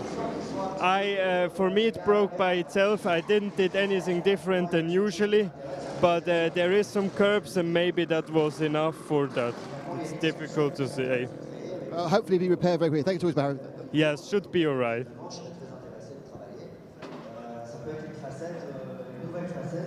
So with the Euro Interpol car off, causing a little bit of delay for the team, Cara de Fleming, you look after the media for the car, so I'll ask you, do you even know anything at this moment about why the car's gone off? The car's gone. It has a broken suspension, I hear. Right.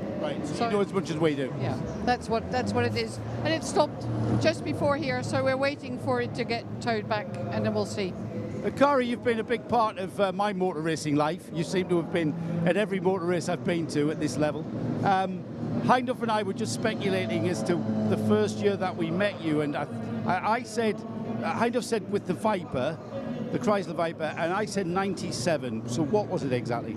You're both right. Are we really? My first year as a PR was in 1997 with Viper Team Orica. That was the first time ever I was at 1996 was the first time here at Le Mans. I go, this is really interesting. So second time I was here as a PR. The second race I did was in Oschersleben. And I go where is everybody? Where is Oschersleben? Where's Oschersleben? Yeah, and I did that for 4 years. And then the fifth year was for Orica, not for the agency, not for Chrysler and not Dodge. And then I went to do rallying, single-seaters, and then 6 years ago I said to Graham Goodwin, I really want to come back to Le Mans as a PR for a team, and you know what they say, sometimes wishes do come through, and this team asked me, because I knew this team from the Formula Renault, and they asked me to do the PR, and after 5.5 years this is going to be my last race. I mean, you know, are you sure you want to do this? I mean, it's a big... this is a sort of a drug, isn't it? Motorsport's a drug. What are you going to do exactly? Are you completely retiring to the beach or something? Unfortunately, I can't retire, so I still have to work. I'm a tourist guide in Amsterdam, so I'll try to do that a little bit. And for next year, I have probably 4 events in a beautiful chateau in France with 40 classic cars, and people can drive those classic cars. So I'm going to take a little bit more of a private life, because over the last 26 years, my private life seems to have sort of disappeared into being at home for a week, being gone for a week. So, yeah. And you'll not miss the flying, will you? No. I'll miss the camaraderie. I miss the people. I don't think I'll ever come and watch a race because it bores the hell out of me because I have to work when I'm at a track. But I'll certainly, it's, my heart's been in it for 26 years. Yeah. Well, Cara, we've still got this week to get through, and I'm going to see a lot of you, as we all are this weekend. Have a great final race, and I just know that this time next year, I'll be still looking for you, just in case you've changed your mind. Well, you never know, do you? No, you never know. Say never. No, never, exactly. Great to talk to you, Cara, as ever. We'll stay in touch on Facebook, of course. Yeah, there's always that. I believe information coming in that Renger van der Zande has put the GMW Ferrari off. Is that correct? I gave you some wrong information there. I thought it would have to be noted down in my book if Renger van der Zande had thrown the car off. It's actually the AF Corsa number 21 car at Mulsanne Corner. Christoph Ulrich behind the wheel. Not so very long ago, one of our listeners inspired to go racing by listening to our broadcasts here on Hagerty Radio Le Mans and through IMSA Radio. I had a long chat with him at Sebring at the WEC Prologue, and he was absolutely buzzing about this series. It's going to need a little bit of a lift. It's in the air right now, and Christoph is still aboard the car. They just needed to get the back wheels out of the gravel trap there at the Mulsanne Corner. Christoph is another one of those drivers, John, that's actually had a bit of success around this track without ever having raced the 24 hours. In the Road to Le Mans races, the Michelin Le Mans Cup, 2 podiums in those races in which he's contended in a Ferrari. So this will feel quite familiar to Christoph, sharing the car with Simon Mann, who I spoke with earlier, and one Tony Valander. Not a bad driver lineup for those trios. So the clock continues to tick down. 47.5 minutes still to go. It's almost 11:15 here at the Circuit de la Sarthe, as we are counting down towards the end of the first competitive day here at what the ACO are saying is the 90th running of this race. I've had a few people tweeting in and saying, no, 89, it's 89, it's not 90. Take it up with the ACO. I'm not getting into that argument at all. Hashtag Hagerty RLM. And I think actually that might have been Indianapolis or Onage rather than Mulsanne. No, where, I think where it was the Mulsanne 21 corner car. where the Ferrari was off. Oh, really? Okay. Yeah. Not being seen down there at the moment, so I apologise if we got that one wrong in the darkness. It was only on the CCTV camera. Slow zone procedure will end shortly in zone 6, around about half a minute. But the one in zone 1 is still in place, so it's one of those complicated ones. Depending how you make notes of these things, if you do make notes of these things, where for a period you have 2 slow zones on the circuit, and therefore your average lap time goes down by twice as much as it would do if there's only 1 slow zone on the circuit. Rule 8.3.1.3 for your identification lights is what we've been looking for. Of No course. car, I'm surprised you didn't know that by heart. No car identification lights may interfere with safety lights, either the ERS or the medical lights, in positioning or in colour, so no variants of blue, red or green.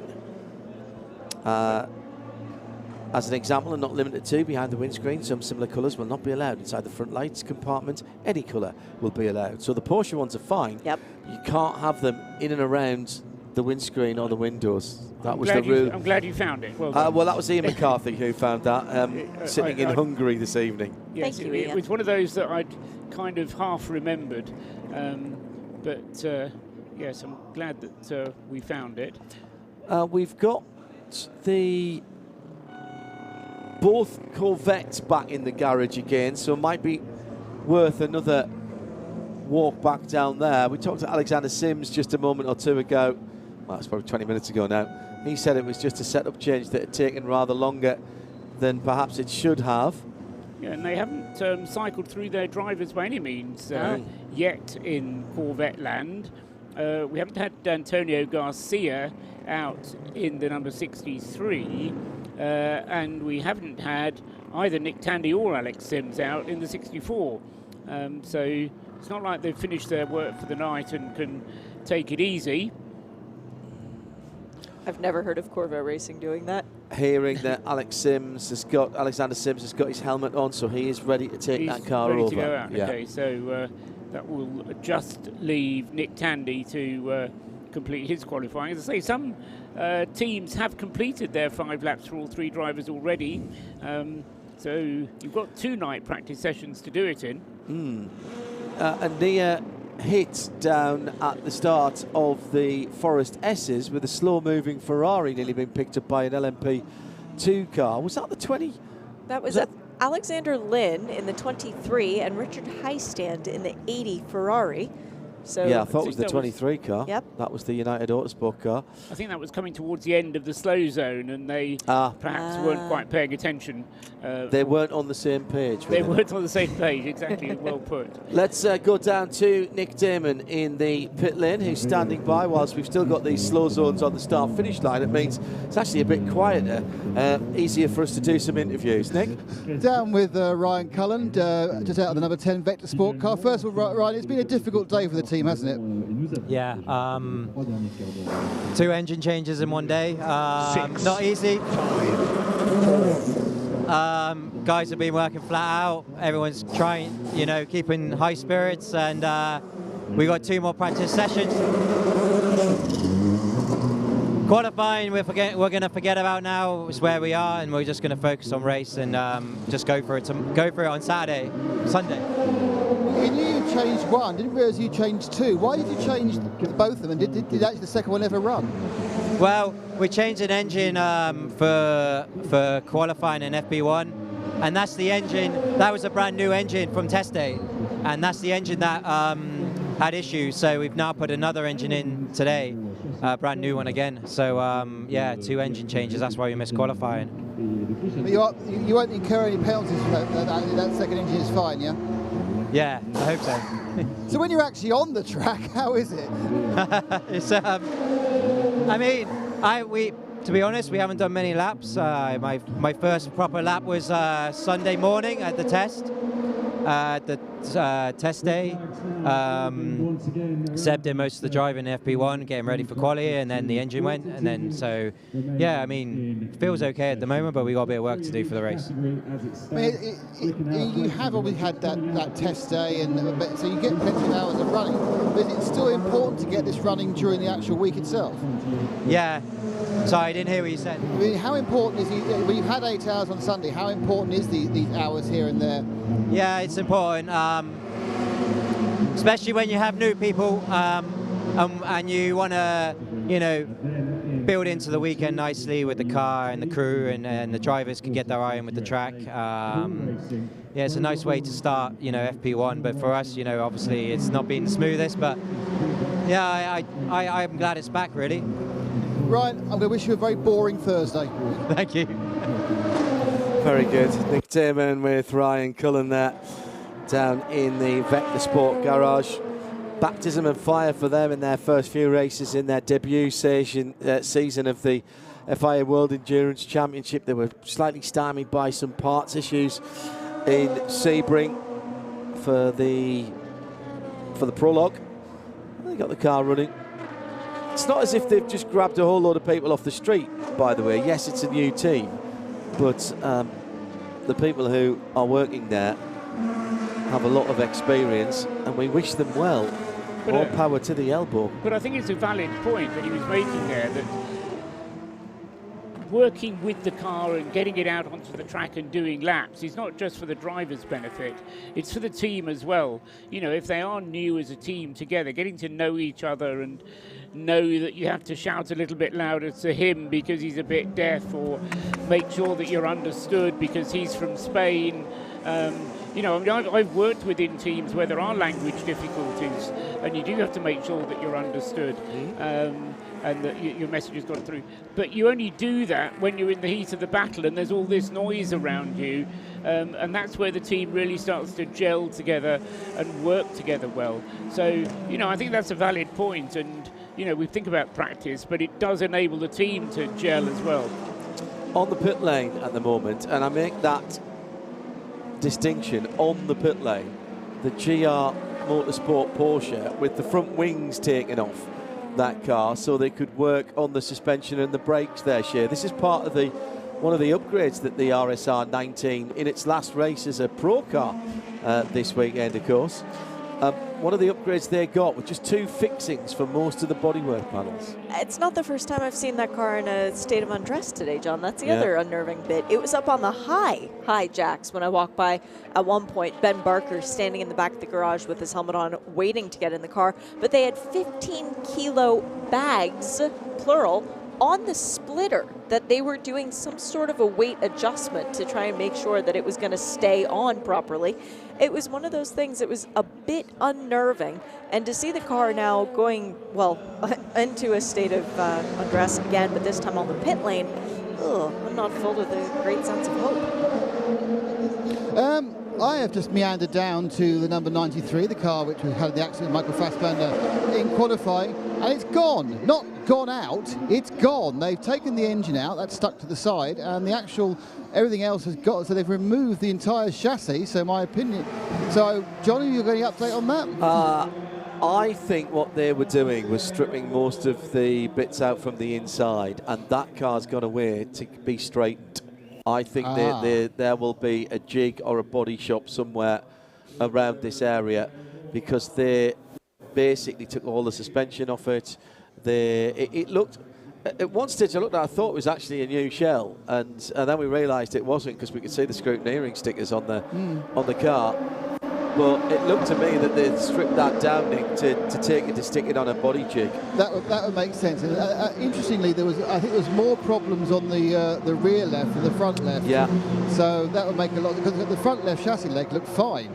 But yeah, that makes total sense. They haven't gone to replace it. They've gone to give it a good old stretch overnight.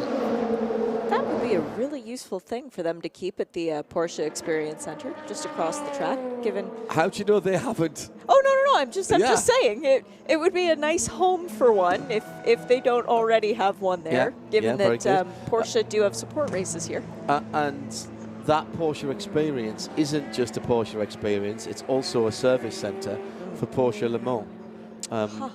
So like PEC LA? Yes, exactly so. Interesting.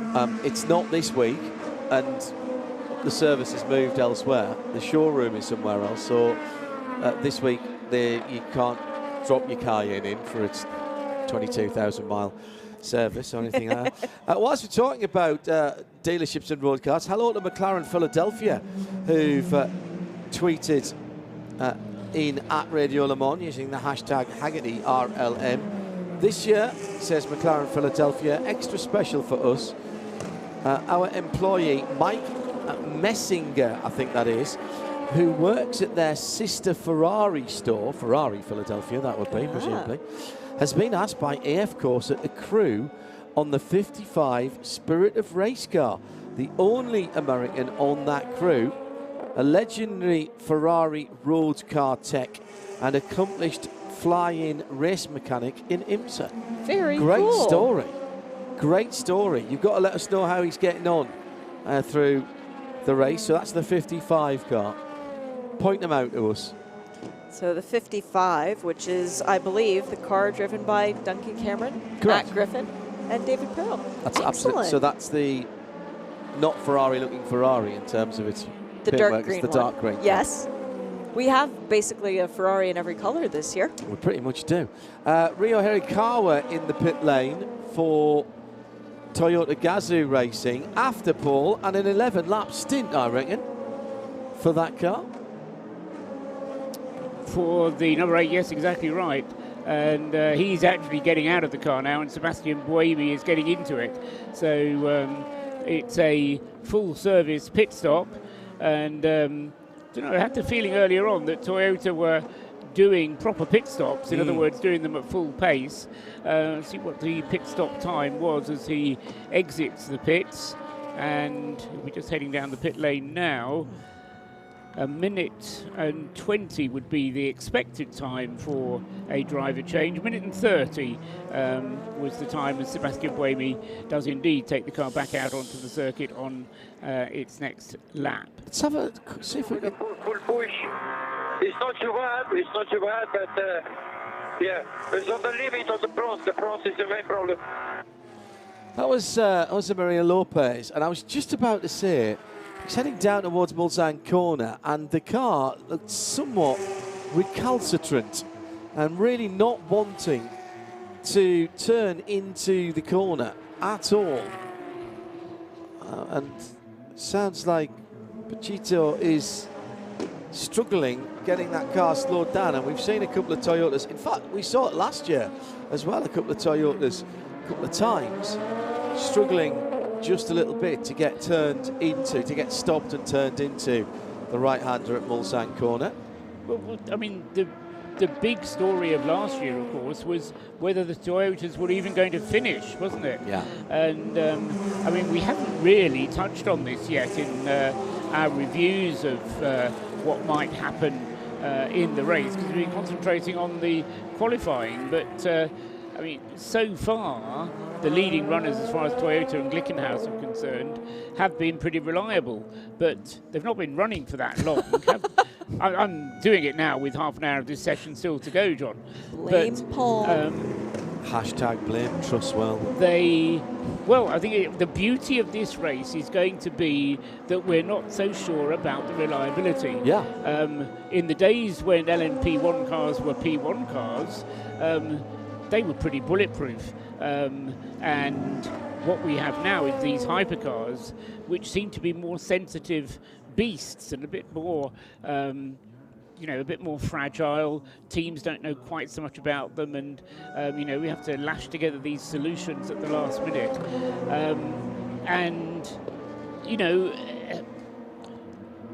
We come to expect high reliability, but you've been coming to Le Mans for long enough, John. It wasn't always thus. You'd have to watch carefully and see what the teams were doing in order to ensure that reliability. Yeah, and you didn't drive at 100% either. You nursed the car towards the last 3 or 4 hours of the race and saw what performance you might have left. Two very different programs going on here within Toyota Gazoo Racing. They've got two cars. You might say, of course, why wouldn't you do that? The number 7 car just in again for Jose Maria Lopez after 2 6-lap stints from Mike Conway and then 2 5-lap stints for Jose Maria Lopez. And I think there's been a nose change at every one of those stops. Yep. That's certainly the ones I've seen. So. They certainly seem to be doing that very often, don't they? And of course that does mean that Kamui Kobayashi hasn't driven the car at all yet this evening. I wonder if he's going to get in before the end. I would have thought they'd get him in at some point just because it's fair. But he'll do Hyperpole tomorrow, won't he? Yeah, almost certainly, yes. Yeah. But you kind of put him in at some point. So Buemi goes through, starting his first flying lap now, and the Jose Maria Lopez, as you say, the number 7 car in the pits with Kamui Kobayashi actually getting into it now, and he is taking over the wheel of the number 7. But no, I think the point you were making there, John, the different programs used by the two Toyotas. Yes, you've got 2 cars. If you copy each other, then all you're going to do is to learn the same thing twice. If you do something different on each car, hopefully you'll learn 2 different things. I believe we were told that Kobayashi was going to be going for potentially his 5th pole at Le Mans in an interview that John did with senior officials at Toyota. Yeah, with Rob Leupen. Giving us intel on that. So he already gave that away. So they're going to stick him in for a potential 5th pole, and they want to go for it. They want to go for it. Okay, fair enough. If the weather's right, yep, and if they feel that they're not going to put themselves at too much risk, they've not had a pole position this year. It's won each to Alpine and Glickenhaus. Toyota have not had both cars home in a race either, although it's been both cars have finished, but just not in the same race. Correct. One with accident damage issues, and one with a high voltage systems issue at Spa. And the tub from the Sebring accident, I was informed, is now the car that's in the simulator. Ah, really? That tub was so badly damaged that it can't even be used as a show car, so it is going to a good life in the sim. I said to Rob, you know, you never want to do this, but can you take anything out of that, even if it's only, well, the tub did its job because the driver got out, and he got out under his own steam. He said, yeah, absolutely. Yes, absolutely we can. Is that how we want to see a race end? No, but all of our procedures work well, same as at Spa when they had the high voltage issue. And the man with the little briefcase is the guy who's got to come out and do the business. It all works. It proves things are working and working safely. We've got half an hour to go. Time for an update.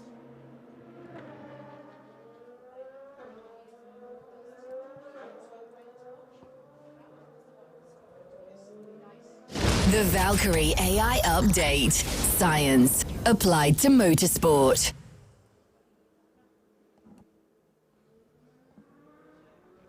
Let's crack on then with the updates, and it is Glickenhaus at the top with Pipo Derani in the number 708. That time that was done quite some time ago. And in second place, Toyota Gazoo Racing in the number 8. Number 7 is in third. 709 in the pits in fourth, and the Alpine in fifth. And they're separated by a tad under 4 seconds. Call it 3.5 actually.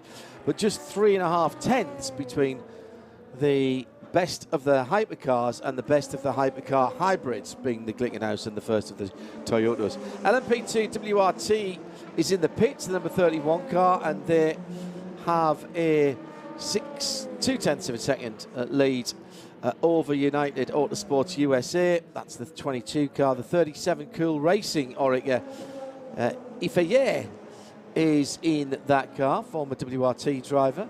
He's just another 10th further back. Another 10th further back from there, Lorenzo Colombo for Prema Orland team, linked with Ferrari for next year. Algar Pro Racing, John Falb. Sophia Flush talking about him earlier on. He's taking over the number 47, 6th position in LMP2, and that's the best of the Pro-Am cars, and the 3:33.7 set by his teammate just before he got into that car. In LMGTE Pro, Corvette Porsche Corvette is 63.91 and 64, and there's a couple of tenths between first and second, and nothing at all between second and third. 53.669, 53.699. Then Riley Motorsports in the pit. Sam Bird brought that in a wee while ago. Kevin Estre for Porsche GT team in the 92 car in fifth. The top 6 made up of the AF Corsa number 52. James Collado was waved away from the 51 car not so very long ago, and he wasn't very happy because he'd taken his time to get himself dressed. In the AM class, it is Team Project 1 from the that's the Porsche, and Mikkel Pedersen in the 46 car. David Pitbull Pittard, as he's known in our Nürburgring commentaries. The number 98 Northwest AMR Aston in second, and Iron Dames Rahel Fry, the 85, in third place in the Ferrari. Fourth for D Station Aston, fifth for Team Project 1 Porsche, and sixth another Porsche, that's the Dempsey Proton Racing, Jan Halen in the number 88 car. That's how it stands with just on 25.5 minutes to go of Wednesday's running here at the 2022 Le Mans 24 Hours. The Valkyrie AI Update. Science applied to motorsport.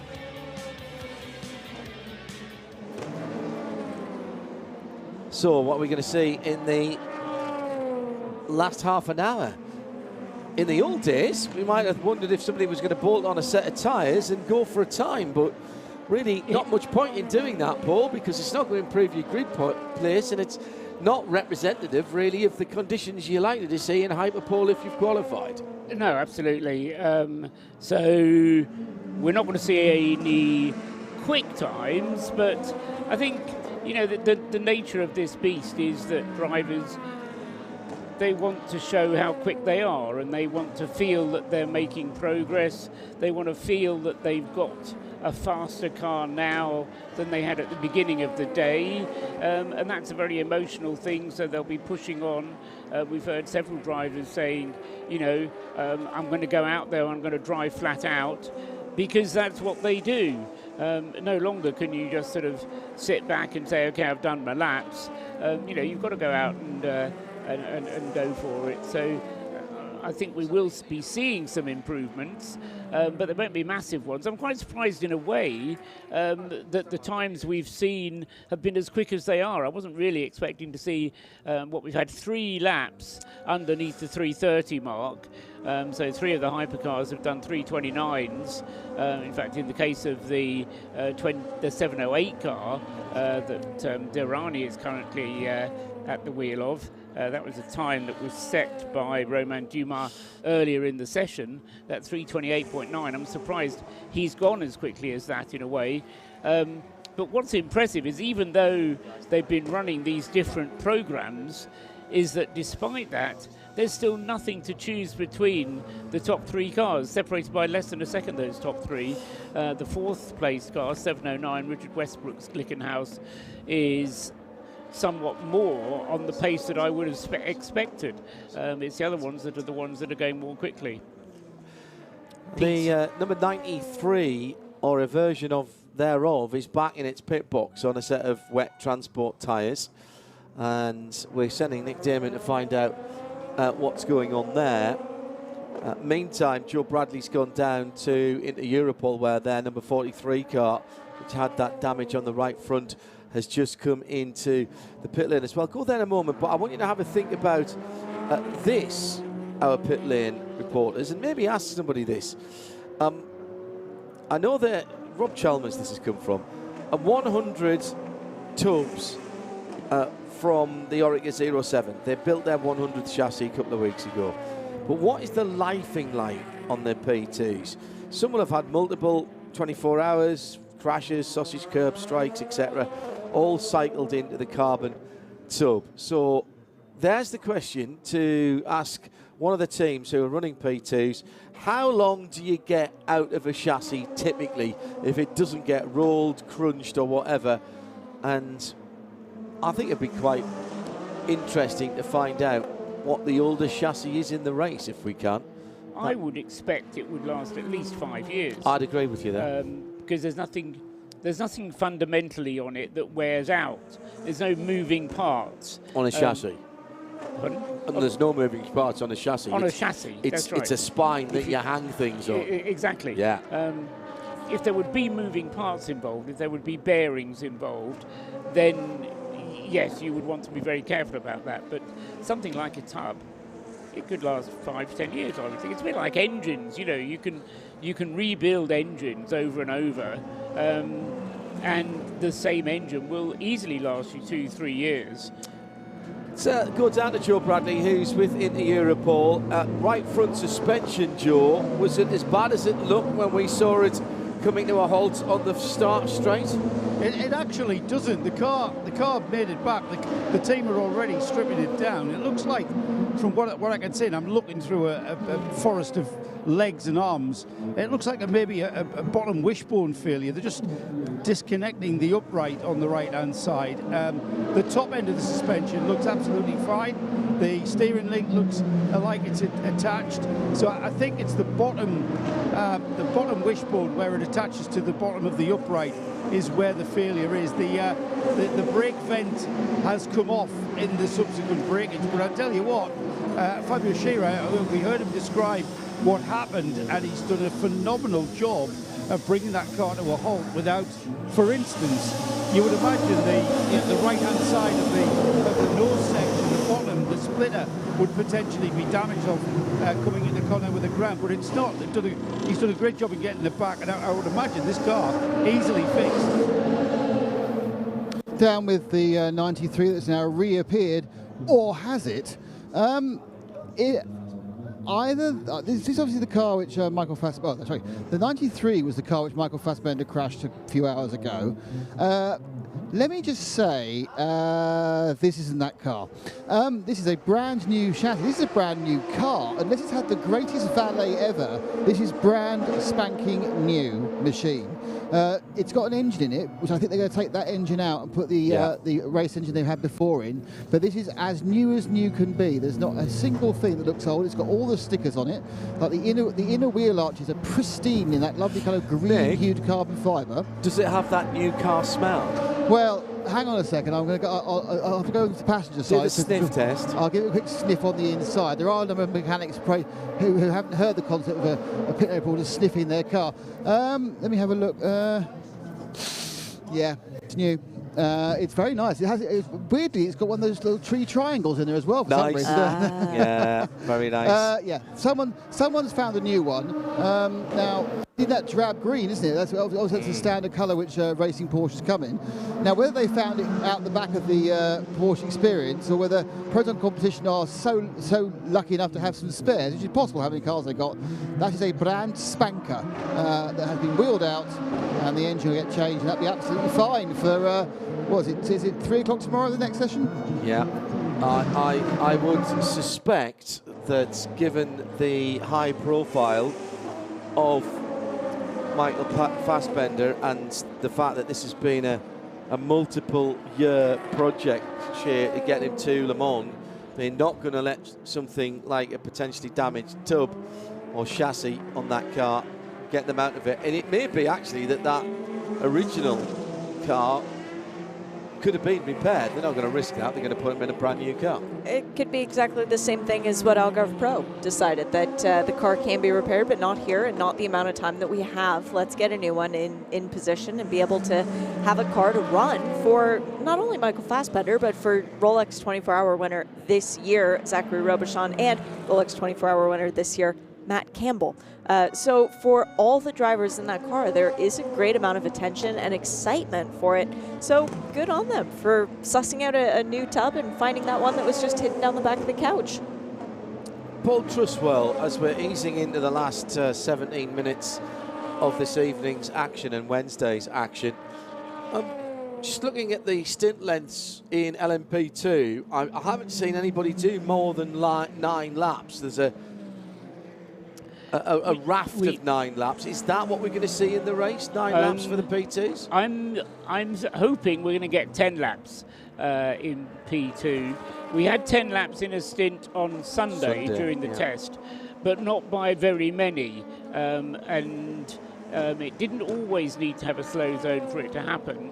But as I say, it didn't happen very often. I haven't been down and checked every single stint, but I would expect during the race them, not in the first stint will be very much the cautious one, with 8 or 9 laps on it, but thereafter I think they'll be trying to get 10 laps out of the 65 litres which they're being given. One advantage, if this is really me being my optimistic self, one advantage of having less horsepower and less aero is that you don't actually use as much fuel. So that 10 litres of difference that they give you doesn't have quite the full impact that it would have done if you had all that aero and you were trying to push the car through the air. Yep. So with less power, less aero, the fuel actually goes a little bit further. So I think we'll be seeing 10 laps. But as I said to you earlier on during the earlier free practice session, John, I still think that the P2 at very best is going to be 9 laps off what a hypercar is going to be able to do over the course of the full 24 hours. So you're talking about around half an hour, which is what it used to be, if you remember, the last time that P2s were threatening to be up there with the top class. And it does mean that each of the hypercars does have this threat of a half-hour pit stop could mean that they end up in a battle with the P2 car. Yes. That's a qualified yes. We've got plenty of time to talk about that.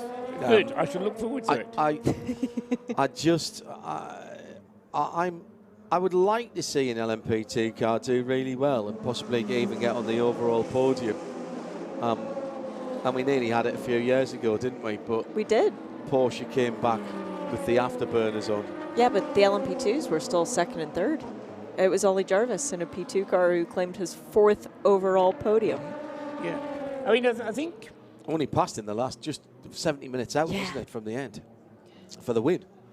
I mean, I actually agree with you, John. I don't want to see a P2 car winning. However, if the hypercars mess up and if they spend 40 minutes in the pits, then quite frankly, they don't deserve to win. Well, that's the essence of endurance racing, exactly. Isn't it? Yeah, no, I completely agree with you on that. I mean, last year, I think it was Pascal Vasselon who was quite clear in telling us in our prototype panel on RS1, one of our Midweek Motorsport specials, that I think he said last year they could only afford round about, I think it was 12 minutes of unscheduled stop. Yes. When I talk about this half an hour in the pits, I'm not talking about overall time, I'm talking about unscheduled time. Correct. And I think it's a bit longer than that this year, but they will have to be keeping an eye on the clock to see. Now, and that also assumes that everybody else doesn't run into each other, fall off, throw it at the scenery, get a puncture, or whatever. But I am intrigued to see the LMP2 battle this year. I know one or two people are saying that this is a transition year and. Listen, it's just Le Mans, and every year Le Mans has a story to tell, and you don't know, Paul, what that's going to be. I think it's going to be interesting to see the P2 battle, as you've just described it, the battle between the P2s. I'm not actually that interested in whether they catch up with the hypercars or not, because the P2s are so well matched that the battle between WRT, United Autosports and Jota, possibly the Panis car, that's going to be really one to watch. 64 Corvette is back out again. 13 minutes for Nick Tandy. Seems like enough track time in the night. Yeah, very bright side marker lights, which is showing from the left-hand side he's in second place, and from the right-hand side he's in the lead, which is interesting. What is the 64 in reality? Neither of those. It's in third. So if you add the left and the right side together, you get the place of that car with the lights at the moment. Another nose change for the number 7, Toyota Gazoo Racing. This is the car that's doing the short 5-lap stints. Kamui Kobayashi has taken over. Mike Conway did 2 6-lap stints. Jose Maria Lopez did 2 5-lap stints. Kamui has done a 5, and then he's come straight back in after a single lap just to spoil that. Knew I was looking at it. I think probably what's going on there is that the Toyota is merely making sure that all of their bits of bodywork just fit on the car. Yeah, headlights pointing in the right direction. That stuff, yeah. When they fit them on, that the lights are still working, that all the electrical bits work and things like that, Shane. But in years past, in the last couple of Le Mans, when I've been here standing in the pit lane, they have changed the nose at almost every opportunity, and it's been very aggravating as a traditionalist that you want to see the dirty car, and by the end of the race, it's a mostly dirty car, but with a clean nose. Oh, well, that's when you can then take it along to the Goodwood Festival and to the Norris Ring, and you can have 2 race-winning cars in 2 different places at the same time. Let's go down to Nick Damon, who's down at Toyota with Pascal Vasselon. First time we've heard him on the airways of Hagerty Radio Le Mans 91.2 in 2022. Nighttime session for you and the team. I mean, you've changed about 112 noses of the car, haven't you? Why are you constantly changing the nose of the cars? We change the nose because we have had a contact with the curb. We have had a slight damage on the curb. So is that something to learn from? Do you now need to modify the front of the car for the race now, or just to get drivers to stay off the curbs? It was just replacing the front which was damaged. Where do you feel the car is now in comparison with the other hypercar challenges? I think obviously it's very close. as a lap time show, it's within a few tenths between Glickenhaus and us. Is it true that do you think that you are under more threat for the pole than you are for the race, though? Honestly, I don't know. We will see. Thanks, Pascal. Pascal Vasselon with Nick Damon down in the pit lane. Joe Bradley, meantime, has wandered over to Algarve Pro Race and their garage to see how their €92,500 tub is getting along. When they said it was a bare tub, Joe, they meant it was a bare tub. There was nothing on that, and already we're starting to see some semblance of wiring and some of the tubing and the other runs of various bits and pieces going onto that car. Yeah, absolutely. I mean, the tub was bare, was devoid of literally everything, and the tub, by the way, is now swapped. So the damaged tub is now in the middle at the back of the garage.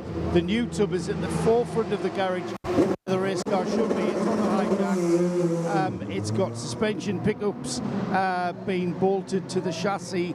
It's got some brake pipes that are running along the side of the chassis. There's looms, there's wiring looms everywhere on the floor, and you know what? When you do a job like this, the thing is, there's a sense of urgency.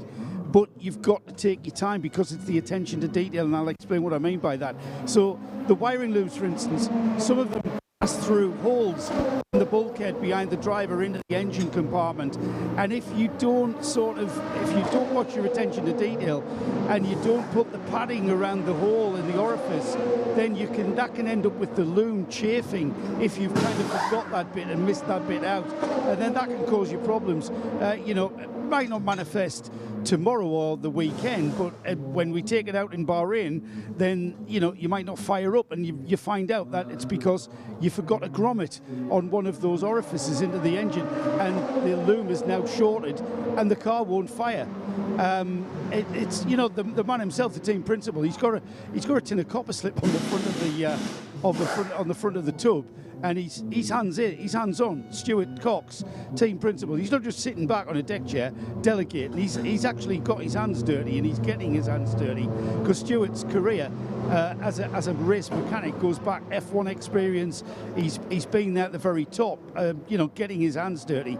And it's not like Stuart will let the boys get on with this themselves. If it is an all-nighter, Stuart and Sam Cox, the husband and wife team principals of Algarve Pro Racing, will be here until everybody else goes to bed. And right now, just to paint a picture, you've got the new tub with the fresh blue wrapping, looking very splendid. The Algarve blue is on there. The engine and gearbox is on a trolley behind the tub, kind of in the location where it's going to be soon presented to the tub. I'm not quite sure what time that will be.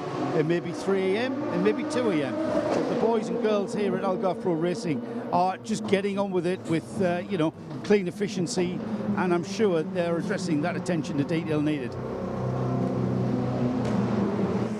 Joe Bradley down in the pit lane there. Shea Adam and Paul Truswell with me, John Hindhaugh, in the Hagerty Global Broadcast Centre. Good to have you company. 91.2 FM around the circuit, around the world on RS1. David Pittard for Northwest Aston Martin, and the number 98 car coming to the line in third position in the AM category. A lot of people rooting for that team, where they've had some awful luck down through the year. Yeah, they have. This is Paul Dallalana's organization and effort, and there is a giant Canadian flag hung from the roof. It is over the entire length of the car. The giant rectangle is horizontal over the car. It's a beautiful sight, reminding you just how badly the main driver of that car, Paul Dall'Olano, wants to win this race. It is the only track in the WEC in which Paul has not been previously victorious, and for that matter, stood on the podium. So we really hope he can knock that off his list this week and accomplish one of those two things. He's been trying for long enough. I believe this is his 7th attempt at Le Mans. Flip to the right page of my notebook, and 10th, actually. 10 trips to Le Mans. 5 minutes to go, Paul. Yeah, no sign yet of who is it? Who's missing? We've had. We have had all 3 drivers in the number 8 Toyota and all 3 in the 7 Toyota. Yeah, so